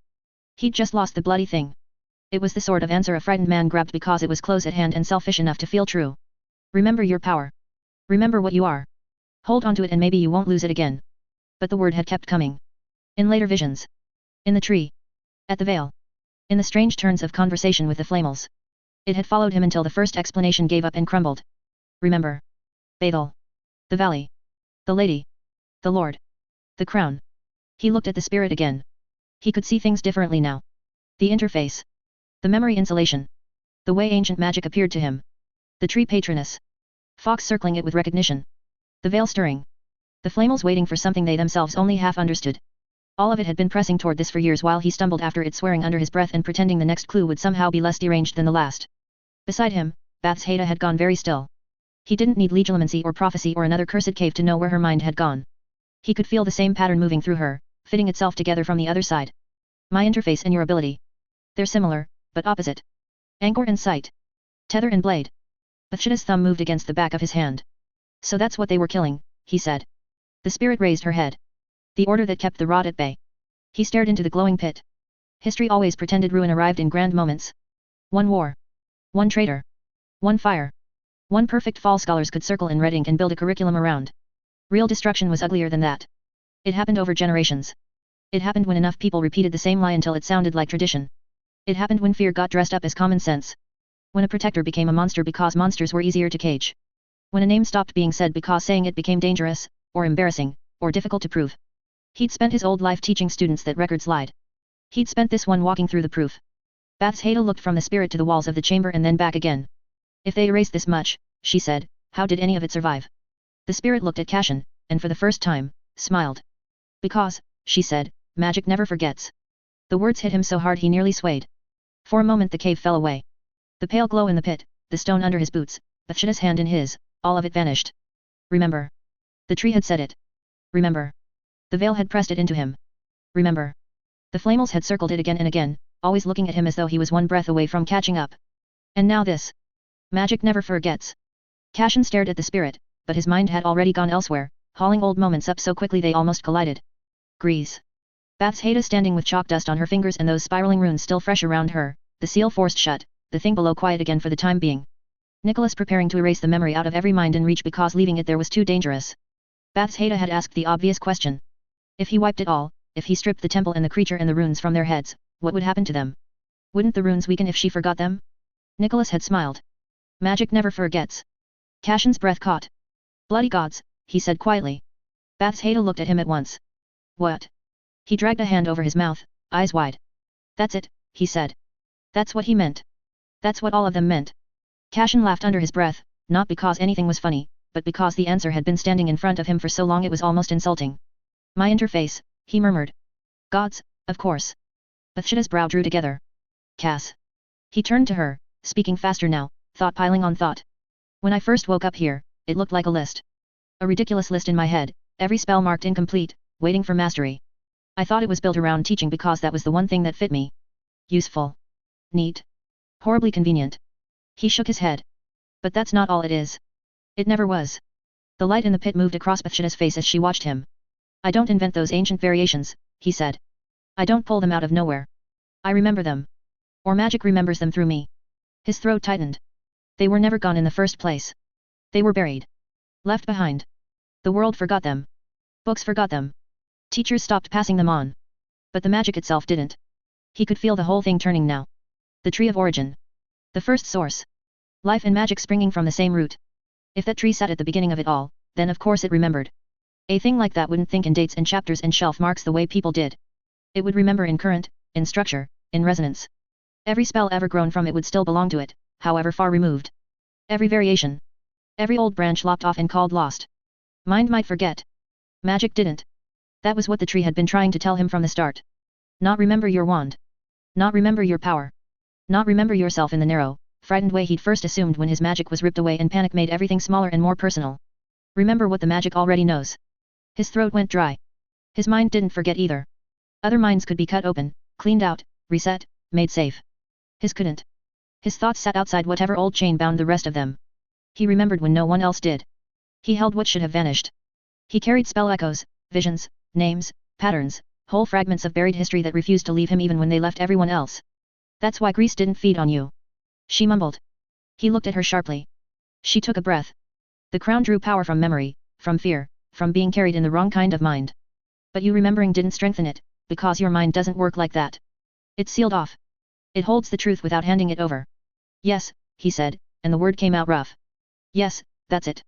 The tree remembers, the spirit said. The world built from it remembers. Even when people do not. Cashin stared at her. The interface had never been a trick. Never a random blessing. Never some convenient mechanism to stop a confused reincarnated teacher from getting himself killed in a wand duel. It was memory.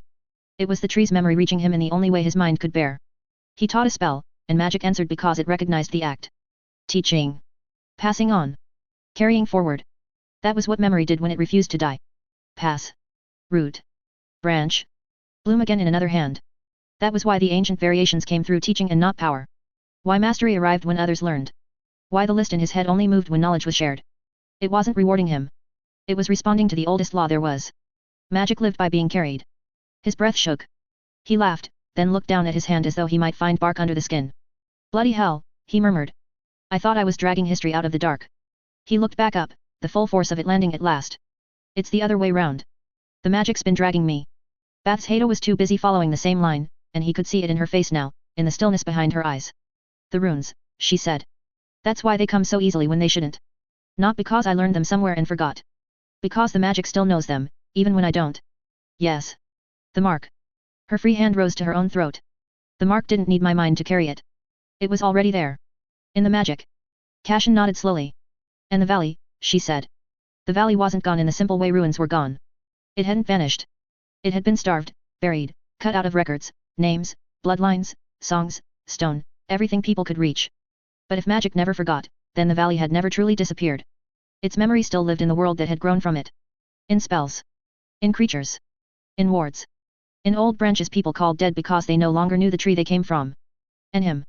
The thought came down hard enough to hollow him out. His mind was isolated. He never forgot. He remembered what the rest of the world lost. The interface translated magic's buried memory into something he could carry, something he could teach, something he could restore to the world. He had spent years thinking he was the odd man out. A foreign soul in the wrong body, clinging to scraps of history and broken visions, trying to make sense of a world that kept opening under his feet. Now it looked different. Not outside it. Part of the mechanism itself. His voice came almost disbelieving. Mind forgets. Magic doesn't. And I. He stopped, because the thought was too large and too strange and still somehow exactly right. The spirit's eyes held his. Yes, she said. The cave went very quiet. Cashin stood there with the old cold pressing through the stone and Bathsheba's hand warm in his, and for the first time since the tree had spoken, since the veil had stirred, since the flamels had looked at him as though they were waiting for him to say the one sentence they could not say for him, the word remember stopped feeling like an order and became what it had always been. An identity. A state of being. He could carry what the world had lost because it had lodged itself in him and refused to die. The thought should have terrified him. Perhaps later it would. Right now it only felt immense. Bathsheba drew a slow breath. Her gaze held his. You're the way back to it. Cashin swallowed. Maybe. Or maybe he wasn't the way back on his own. Maybe that was the part he'd still been too thick to see until now. Because the spirit hadn't said he carried the valley alone. Anchor and sight. Tether and blade. He held continuity. Memory. The buried line of what had been. Bathsheba held variation, fracture, mark, the impossible overlap of what was and what might have been. Where his interface pulled old roots through time, her gift held incompatible branches in the same mind without snapping. The tree remembered. He remembered. And standing beside him, Bathsheba gave that memory shape enough to enter the world again. A tree didn't think like people did. That hit him next. Hard enough to leave him almost laughing at himself again. A tree didn't care for the neat little boxes people built to survive their own lives. Past. Present. Future. Before. After. Then. Now. That was human thinking. Human panic. Human bookkeeping. A tree carried its whole life in one body. Seed in the wood. Spring in the root. Winter in the bark. Every ring it had ever grown still there inside it. Held. Nothing truly lost, only covered by what came after. For a tree, time didn't move in a straight line. It remembered by continuing to be. That was why the visions never came to him like books being read in order. They came sideways. In fragments. In flashes. A druid in one age. A seal in another. A woman by the white tree. A buried chamber. Ancient variants turning up through modern spells like old roots breaking through stone. He'd thought for years that he was collecting pieces from dead history. Cashin looked at Bathsheba and understood in one clean, awful, beautiful rush that the spirit had not been speaking in metaphor to make old truths sound impressive. He was time.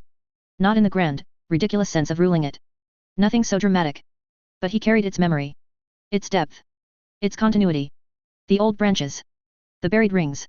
The things magic refused to lose even when minds and empires did their best. And Bathsheba. Bathsheba was space. Not empty distance. Not cold abstraction. The room around the moment. The other paths. The hidden openings. The places where one truth sat beside another and reality had to widen to hold both. She carried variation the way he carried continuity. Where he remembered what had been, she held what else the world could contain. Together. His breath came short. Time and space. History and possibility. Memory and form. We're not carrying separate things, she said. No, he replied. Her eyes held his. We were never separate in the first place. The spirit lowered her head, like a servant in the presence of something finally recognized. Lord. Her Highness. Cashin closed his eyes. The full picture had finally caught up with him. Ah, he said softly. Bathsheba turned to him. She'd caught part of it too. Before either of them could speak, the dread hit. The light in the pit shuddered. The runes in the wall dimmed for a heartbeat, then flared weakly back. Bathsheba's hand clamped round his. The spirit turned toward the mouth of the cave, her whole form tightening. Something in her face changed. The veil, she said. Cashin's stomach dropped. Bathsheba looked from the spirit to him. No. The spirit turned back, and there was fear in her now. Real fear. The veil must have been destroyed.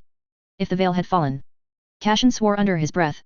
Bathsheba had already gone pale. Nicholas. Pernell. Albus. And everyone else who was there, he said. The spirit looked toward the tunnel again. If it is broken, what was severed will join. Cashin stepped back from the pit and tightened his grip on Bathsheba's hand. We're leaving.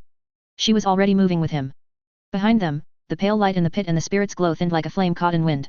If the veil was gone, then the crown was no longer crippled. Soul and body would merge. Greece and Yucatan would stop being separate disasters and become the same catastrophe. And if that had happened, the people standing in the way of it had just been standing at the worst place in the world to be. His jaw clenched. We check them first, Cashin said. Then we move. Bathsheba nodded, lifted a hand, and drew a line through the air. The space in front of them split with a tearing hum. The cave wall opened to a long vertical seam of silver blue light, and then the seam widened into a standing cut through the world. Cashin whistled as he saw the other side. The Department of Mysteries. He stared for half a second. 2 years ago, two of them had nearly driven themselves mad trying to bind two spaces together through vanishing cabinet magic. That had taken weeks, blood, chalk, arguments, and enough failed attempts to make any sensible person give up and take up knitting. Compared to this, that old work looked like children trying to build a bridge out of spoons. Bathsheba's jaw tightened. Go. They stepped through. The cave's cold damp vanished, replaced by smoke, dust, blood, and the stink of broken enchantment. The hall beyond the veil looked as though a storm had been trapped inside it and forced to claw its way back out. The stone floor was split in long dark lines. Chunks of the black archway lay scattered across the ground like broken teeth. The veil itself. Cashin stopped dead. Nothing hung beneath the arch. No shimmer or the ancient whispering beyond the stone anymore. Just absence. A raw, ugly wound in the middle of the chamber where something fundamental had been ripped away. Bathsheba took one look and sucked in a breath through her teeth. Bodies lay across the floor. Unspeakables in dark robes. A few twisted in unnatural angles, others simply down and still, wands loose in dead hands. There were covenant corpses too, scattered across the chamber and the adjoining steps, some half burnt, some cut open, one fused into the wall up to the ribs by a curse that had gone far beyond ordinary dueling. A dozen, at least. The living were easier to spot only because they moved. Dumbledore was on one knee near the shattered dais, one hand braced on the floor, the other still gripping his wand. Blood ran from a cut along his temple into his beard. His spectacles were gone. Coriolanus stood several feet behind him with one sleeve burned clean away and his shoulder blackened underneath, though he was still upright out of what looked like stubbornness and old habit rather than comfort. Sabine had a hand clamped to her side, blood seeping through her fingers, but she was standing guard over two unconscious unspeakables and one very conscious Miranda Goshawk, who looked as if someone had dragged her through a curse storm and then thrown a shelf at her for spite. Her cheek was split, one eye swelling, robe half charred down one side. Bagshot sat against a fallen slab with her back to the stone, breathing slow. There was blood at the corner of her mouth and far too much dust in her hair. One of her hands was shaking, though she was doing her best to pretend otherwise. Nicholas and Pernell were both relatively okay. Cashin let out a relieved huff so hard it almost hurt. As they entered, others looked up. Cashin crossed the chamber fast, stepping over a dead covenant witch whose hand was still clenched round a snapped wand. What happened? Really? Miranda said hoarsely. You can't guess. Marauder, Dumbledore said before Cashin could answer. His voice was rough. Cashin looked round the ruin again. How many? 3 dozen, Coriolanus said. Give or take the bits. Cashin glanced at the dead covenant bodies and did the maths. Marauder had left half his team in here. Bastard came loaded for war, he muttered. He came for the veil, Pernell said. Her voice wasn't shaking, which was impressive under the circumstances. Bathilda had reached Bathilda by then and was already touching her shoulder, frowning. You shouldn't still be standing. She winced. Help me sit before my pride does something irreparable. Bathilda eased her down beside the broken platform. Cashin crouched near Nicholas. How bad? The old alchemist looked at the empty archway. Bad enough, he said. That answered absolutely nothing and far too much. Cashin pushed a hand through his hair and looked again at the missing veil. Tell me he didn't walk in and smash it with his fist like some deranged idiot in a tavern. No, said Bagshot from the floor. That'd have been easier. Sabine let out something that might have been a laugh if blood hadn't been involved. He had a ritual team. Of course he did. Marauder had known exactly what he was doing then. This wasn't a raid that got out of hand. This was the point. 36 Covenant fighters to break the room, pin the defenders, and buy enough time for the arch to go down. He looked at the dead unspeakables. How many of ours? Miranda glanced at the bodies and then away. Too many. 5, Goshawk said flatly. 3 more if help doesn't get here in time. Cashin just nodded, because there wasn't anything useful to say to that. Bathilda stood and turned back to him. The merge. Nicholas answered before he could. It has started. The room went still again. Even the injured looked up at that. Bathilda rose slowly. How long? Pernell wiped blood from her wrist with the heel of her hand. It won't stay apart for long now that the only thing holding it apart is gone. Cashin looked from Nicholas to Dumbledore to the wreck of the chamber. Then we haven't got time to stare at this and swear about it. That was my next idea, Coriolanus said. But do go on. Cashin sighed. Who can still move? Most of us, said Sabine. Depends how much dignity you require from the word. Low bar, Cashin said. I'm traveling with dear Uncle Coriolanus, aren't I? Coriolanus gave him a filthy look. Good. If he had enough strength left for that, he wasn't dying in the next 5 minutes. Cashin huffed through his nose. Then let's move. Miranda pushed off the wall with a pained hiss. Someone tell me we've got a plan. No, Cashin said. But we've got panic, several concussions, and enough old monsters in one room to improvise something nasty. Bagshot coughed out a laugh and regretted it instantly. Dumbledore's hand tightened round his wand. Cashin, he said. He took the elder wand. Several of them looked away. They'd seen Marauder rip one of the oldest weapons in the world out of the middle of a battle already going sideways, and they'd been too badly hit to stop him. Cashin chuckled. It doesn't matter. Every head in the room lifted. What do you mean, it doesn't matter? Sabine asked. Cashin rolled one shoulder. I've already beaten Albus's wand once. That's for starters. He looked at each of them in turn. And more importantly, the elder wand was crafted in the valley. He then grinned. Nothing made there is turning on me. Nicholas went still. Perinel's eyes sharpened. They looked from Cashin to Bathilda and back again, releasing something and both of them changed. Coriolanus blinked. You're going to have to explain that one. Later, Cashin said. He lifted one hand and made a quick motion through the air, pulling it inward as if drawing something through from somewhere just beyond sight. The white staff slid into his grasp as though it had always been there waiting for him to remember where he'd left it.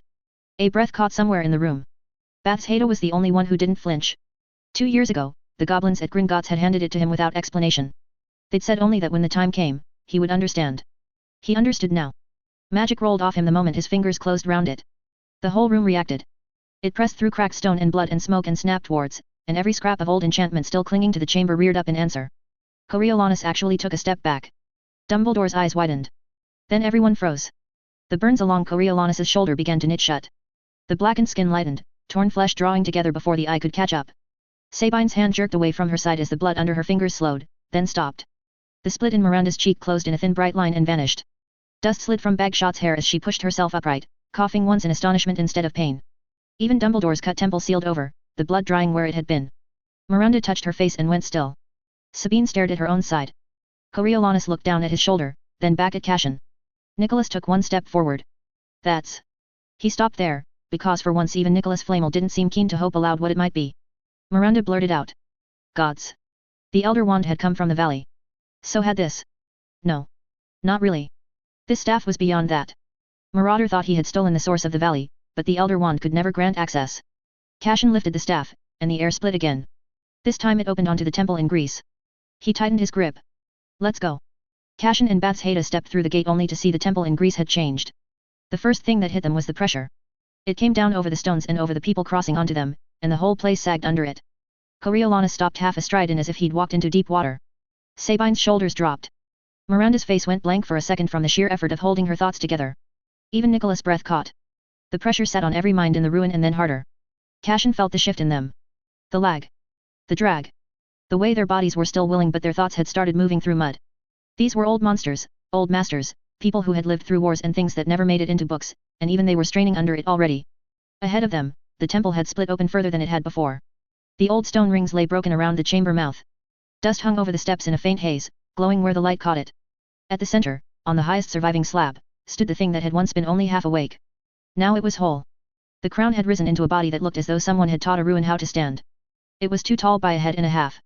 Its limbs were wrong in the old, hateful way ancient things were wrong, not because they were misshapen, but because they seemed to have been built to a rule the rest of the world no longer followed. The frame was lean and long, wrapped in skin that looked like dark stone polished by centuries of prayer and blood. Gold fissures ran beneath it in shifting lines, cracks like veins, lighting and fading as though something vast and awake was moving under the surface. Its face looked worn by worship and hunger and rot, hollowed into something dreadful. The mouth was too still. The eyes were worse. Just black and depthless and alive with a kind of fury so old it had gone beyond rage. Bits of ancient regalia still clung to it. A broken collar at one shoulder. Bands round the arms. Fragments of a crown fused into the skull rather than sitting on it. The metal had sunk into bone or become bone. One couldn't quite tell. Around its feet, old spellwork crawled through the stone in dim red threads, drinking from the temple and feeding it back. And around the temple, in a wide ring, stood the crawlers. Night crawlers, black and hungry looking as ever, crouched in the broken stone. White crawlers, must have arrived while they were gone, stood among them now, taller, pale as frost-burnt bone, their bodies carrying that same unnerving silence. Dark and light together, shoulder to shoulder, circling the temple not as hounds at the mouth of a den. One of the white crawlers turned its head. Then another. Then all of them looked toward Cashin. His hand tightened round the staff, and he stepped forward. The crown's head lifted. Its eyes found him straight away. Bathsheba moved up beside him. Her fingers brushed his sleeve. He drew a breath and cut his free hand through the air. The world opened. Slits of silver-white light tore themselves into being all around the temple, widening into tall standing cuts that showed glimpses of other places. A cliff under rain. A burned plain. Snow and black rock. Deep jungle. The edge of a ruin under a bright foreign sky. Corridors. Towers. Buried chambers. Warded compounds. Old shrines hidden under newer faiths. As keepers looked up, startled, from whatever they had been doing when the slit split open before them. Their faces turned. They saw Cashin. Then they saw what stood on the temple behind him. Move, Cashin said. Now. One by one they came through. Keepers from every corner of the world stepped onto the broken ground and immediately felt the weight of the place. It caught them as soon as their boots crossed the threshold. Shoulders dipped. Breathing shortened. A few staggered. One man dropped to a knee and swore in a language Cashin didn't know but felt in the tone well enough. Another woman came through with a blade already in hand and nearly lost the thought of why she'd drawn it before she saw the thing on the temple and remembered all over again. The air around the ruins filled quickly with old power and old fear. The sight of the creature hit harder than the pressure. Nicholas stopped where he stood. Perinel's hand caught his sleeve, but not before he rocked back a half-step, breath snagging in his throat. Whatever they had forgotten in Greece came back all at once. The chamber below. The slab. The thing straining against its bonds. The old fear. The choice to tear the knowledge out before it could spread. Years of silence split open in a heartbeat, and the memory came rushing back through the gap. Bathsheba went pale beside Cashin. Dumbledore's face changed too. Through the slits of light, Master G stepped into the ruin, saw the figure on the temple, and stopped dead. Edavan came through after him and went still under her veil. Ada made it 2 strides before the same recognition caught him and held him there. They all remembered. They remembered what had nearly woken in Greece, and why Nicholas had ripped the knowledge from their minds. They remembered the terror of standing near it. They remembered how close the world had come to disaster before they had buried the whole thing in forgetting. Then, almost together, they looked at Cashin. Because he had known. Because he had carried the memory when the rest of them could not. Because every warning, every hard stop, every time he had gone cold at the sight of some ancient sight had not been instinct or paranoia or one more bit of Cashin madness. It had been this. It had always been this. And now the thing they had once chosen to forget was standing whole before them, and the full weight of that truth settled over the ruin like another kind of dread. The crown watched them gather. Its face didn't change, still fixed at Cashin. The pressure rolling off it thickened by the second, as if it found the sight of more witnesses deeply agreeable. Cashin's eyes narrowed. Awake, he thought. Not stirring at all. Fully awake. He shifted the staff in his hand. White light poured out of him and took shape above the broken stones. The tree rose in silver-white brilliance, trunk smooth and pale, branches flinging themselves wide overhead in a crown of light. Roots spread through the shattered floor without breaking it, threading between bodies, stones, blood, and dust, and wherever the light reached, the pressure eased. People straightened. Breath came easier. The dragon thought lifted like a hand being pulled off the mind. Crown's black eyes widened in recognition. Fury. Hunger. Something in the gold lines under its skin flared hot enough to hurt to look at. If it had looked ancient before, it now looked personal. The thing knew what it was seeing. And it hated it. A sound came out of it then, rough and scraping. The nearest night crawlers responded, circling tighter. Cashin felt the spirit of the temple shift around him. The old stone, the old seals, the old wounds in the place itself. Everything had gone taut. Even the air seemed to wait. Bathsheba took one look at the creature's face and went cold. It knows you. Cashin didn't take his eyes off it. Wish it didn't. The crown stepped down from the slab. The movement was smooth and horrible. No weakness left in it. Every place it touched darkened as if the temple couldn't decide whether to obey it or recoil from it. Several keepers raised wands. Hold, Cashin said. The tree shone above them and the crown stood below its glow staring up as if it had found, after eons of hunger, the one thing in creation it could neither ignore nor forgive. Mad, Cashin thought. In the proper, ruinous sense. A mind bent so far round one desire that everything else had been ground down into fuel for it. Its gaze slid from the patroness to him again. The hatred there was so absolute. Bathsheba's hand lifted, and silver-white runes began to spiral into being around her fingers. More keepers were still coming through the slits. One of the American keepers swore when he saw the crawlers ringed round the temple. No one attacked. The crown took another step. The night crawlers moved with it. The white crawlers followed. The crown's mouth opened. At first Cashin thought it was trying to speak to the tree. Then he realized it was speaking to him. The sound scraped. A few of the keepers flinched. Cashin, as always, understood every word of it. Hello Light, my old friend. I've come to talk with you again. Cashin deadpanned. Seriously? Bathsheba turned to him. What happened? Cashin didn't answer. Still dumbfounded. Bathsheba's eyes narrowed. Cass. He blinked, dragged a hand over his face, and muttered, It's speaking to me. Her stare sharpened. It's what? The sounds. It kinda makes sense to me. The crown tilted its head. Did you miss me? Cashin let out a snort through his nose. Oh, brilliant. Coriolanus frowned. What is it doing? Chatting, Cashin said. To us. Master G called. No. His eyes stayed on the crown. Looks like I've won some deeply unwanted exclusive rights. Why you? A keeper asked. Cashin laughed coldly. Take a wild guess. The crown's black gaze remained fixed on him, though Cashin had the nasty feeling it was looking through him as much as at him. At the tree above. At the staff in his hand. At whatever it recognized and hated in equal measure. It spoke again. The sound of it made several of the crawlers tense. You wear old bark badly. It suited the last one better. Cashin's grip tightened on the staff. Bathsheba heard only noise, but she read his face well enough. What did it say? He kept watching the thing. That it's a rude bastard. That narrows it down remarkably little. It doesn't like my current presentation. That earned him incredulous looks. Bathsheba let it pass. Fair enough. They were a bit short on time for unpacking whatever personal insult an ancient world-ending horror had decided to open with. The pressure in the ruin climbed. The tree above the stones brightened, and the roots spread wider. That helped a bit. The crown's mouth twitched. It might once have been a smile. Time and malice had not improved it. Do they know what you are? Cashin shrugged. No, he said aloud, and I'd rather keep it that way for at least 5 more minutes. Ada called, hiding behind Dumbledore, what's it saying, lad? It asked whether you lot know what I am. Sabine made a tired sound. Frankly, no one's had a stable answer to that for years. Comforting. The crown added, almost thoughtful this time. I know your shape now. I know hers too. Cashin's eyes narrowed. The crown lifted one hand. Dark lines in the broken temple floor lit beneath its feet. The frame and the breath. Last time, you made the mistake of only sealing me. This time, I won't give you the chance. Bathsheba's fingers brushed Cashin's sleeve. Right, he said softly. That's not ideal.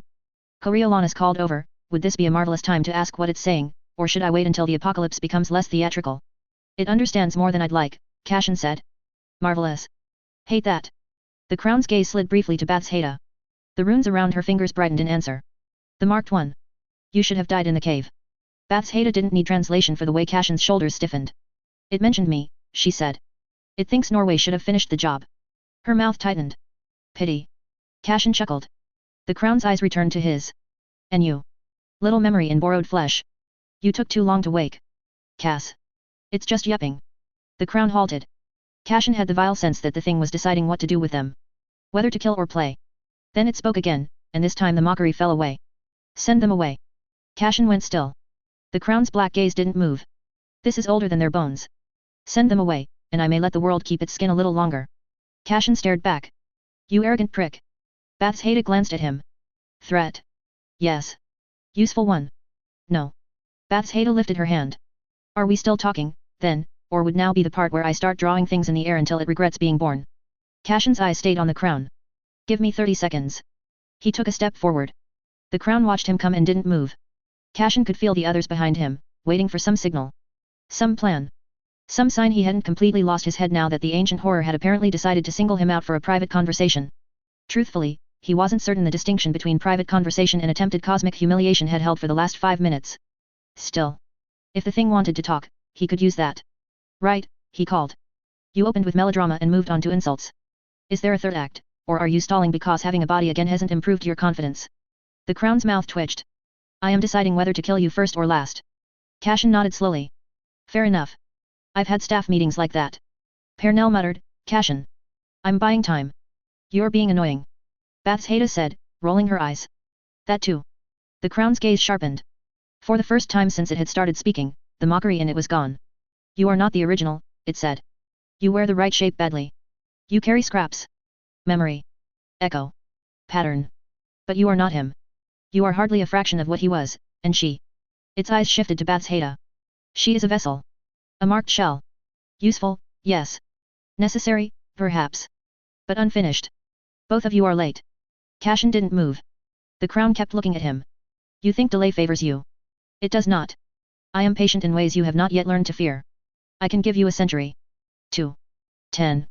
I can wait while you claw at fragments and play at awakening. You have not reached what he was. You have not reached what she was. Another 1,000 years would not mend that failure. Its mouth curved, though there was nothing human in the expression. You are weak. You are late. You are incomplete. And you have already lost. Cashin clicked his tongue at that, turning to Bathsheba. It says I'm not the original. Says you're a vessel. Says we're late, incomplete, and already beaten. Bathsheba's jaw tightened. Charming. The Crown watched them with that same black, depthless stare. Not the original. Late. Incomplete. He knew that already. He wasn't Batel, whatever Batel had been in full. He wasn't the Lord Reborn.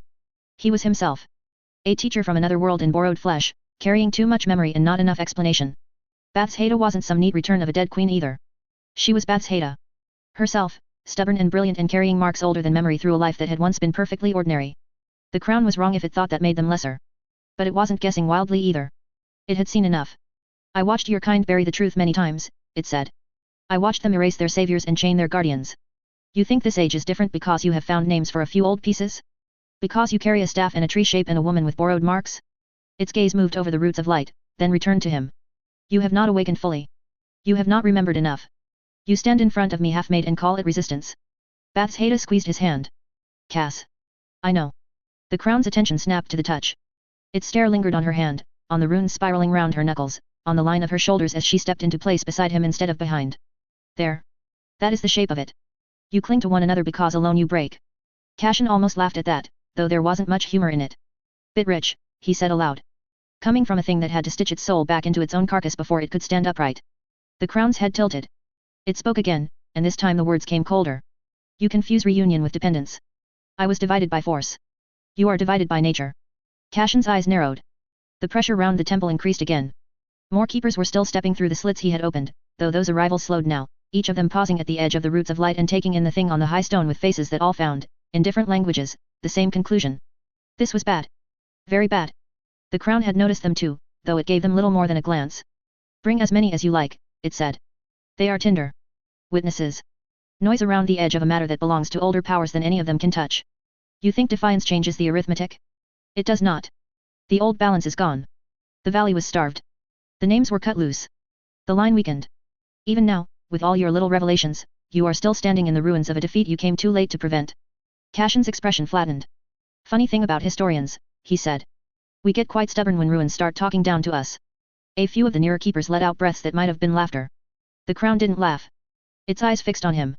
You are buying time because you know you cannot win. Yes, Cashin said. I am buying time. I'm also taking inventory, annoying you, and waiting for the rest of the world to stop arriving one crisis behind. It's called multitasking. The Crown's face didn't change, but the temple stones under its feet darkened. You could still kneel, it said. I would not keep the world whole, but I might let parts of it survive. You have both spent years scraping at buried things. You know what sleep is worth. You know what a sealed age can endure. Submit, and I may bury you gently instead of publicly. Cashin stared at it for a second. Then he barked a laugh. Right, he said. There it is. Bathsheba smiled with him. What now? It started negotiating. With us. With itself, mostly. The Crown took another step. Cashin moved first. He hurled the staff straight at the base of the silver tree blazing above the ruin. For the first time, the Crown lost that cold, hateful stillness. It lunged. Not graceful now. Nowhere regal. Hungry. Desperate. Its arm shot out toward the staff as if snatching it back would undo whatever Cashin had just set in motion. It never reached. The crawlers hit it from both sides. Black bodies crashed into its legs and waist, claws digging into stone, dragging and pulling it offline. A white crawler slammed into its shoulder a heartbeat later with enough force to twist the whole upper half of its body sideways. The crown snarled, a sound so vicious half the nearest keepers flinched, but the ring had already broken inward. The staff struck the ground. It drove itself into the broken earth beneath the patroness with a crack. Then another crack followed. And another. Thin fractures raced through the white wood. Miranda took a step forward before Sabine's hand shot out and caught her sleeve. Nicholas had gone utterly still. Perinel's face had tightened. The staff was breaking. The cracks spread fast. Pale light bled through them in bright veins. For a second, dread rolled through them. They'd come this far, bled this much, and now the one object in Cashin's hand that seemed able to answer the thing on the temple was tearing itself apart in front of them. Nicholas actually whispered, "No." Then the wind changed. A light breeze, soft as breath. It moved across the shattered stones and over the roots of the patroness, through broken columns and blood and dust. It brushed the keepers where they stood, slid through the ruin, and carried a scent so clean and impossible that the whole opening seemed to stop and listen. Green things after rain. Sun-warmed bark. Blossom. Fresh water over a stone. The smell of something living so completely it made the ruin around it feel embarrassed. The weight that had been pressing on every thought began to lift. The fear still existed, the danger still stood there clawing at crawlers and trying to wrench itself free, but the old choking drag of it started to thin. Breathing came easier. Light brightened. Colors deepened. The grey dust hanging over the temple vanished. Someone behind them laughed, startled by the sound of it coming out of his own mouth. Bath's Haida stared at the staff. Light poured out, white at first, then richer than white, fuller than anything a wand usually made. It spilled upward and outward, wrapping round the silver tree above them. The nearest roots changed first. They stopped looking like light shaped into roots and became roots that happened to shine. Bark gathered over them in pale ridges. Texture followed. Grain. Real depth. The thick trunk of the patroness began to clothe itself in substance, the silver-white outline filling, hardening, taking on the smooth, luminous body of something that had once lived at the start of the world and never truly stopped. A murmur went through the gathered keepers. Leaves spread above them, countless pale leaves, each one holding a sheen like sunlight caught on water. Branches thickened and stretched wider. The roots ran deeper through the broken temple floor, and wherever they passed, the cracked stone stopped looking dead. Dust stirred off it. Old carved lines brightened. The very air felt younger. Coriolanus lowered his wand, others following. Bagshot had one hand over her mouth. Even Nicholas had no words. He was staring like a man who'd chased rumors for so long he no longer trusted his eyes when they finally found the thing itself. The crown threw one of the crawlers off its arm and nearly tore free. A white crawler leapt straight at its chest and drove it back a step. The thing hissed, black gaze ripping away from Cashin at last and fixing on the tree now rising over the temple. For the first time since it had stood whole, its face didn't look superior. It looked rattled. Almost afraid. The staff was gone now. What remained of the white wood had split open completely and spread itself along the trunk like veins of light under living bark. It had never been a separate thing, not really. Not a weapon in the way Marauder thought of weapons. Or some prize to steal and swing about like a clever bastard in an old tomb. A key, perhaps. Or a memory returning to the place it had always belonged. The crown slammed a hand through the shoulder of one black crawler and flung the body aside, but two more were on it at once. Pale claws locked round its arm. Dark bodies dragged at its legs. The ring had become a pack now, and the pack had finally remembered what it had been made to hunt. Above them, the tree kept forming. The leaves stirred in the new wind. Cashin looked at it and grinned. Not because they were safe. They weren't. The crown was still there, whole and furious and very much interested in making all of their lives shorter and much worse. Then he looked back at the crown. His grin sharpened. Welcome back to the valley. Bastard.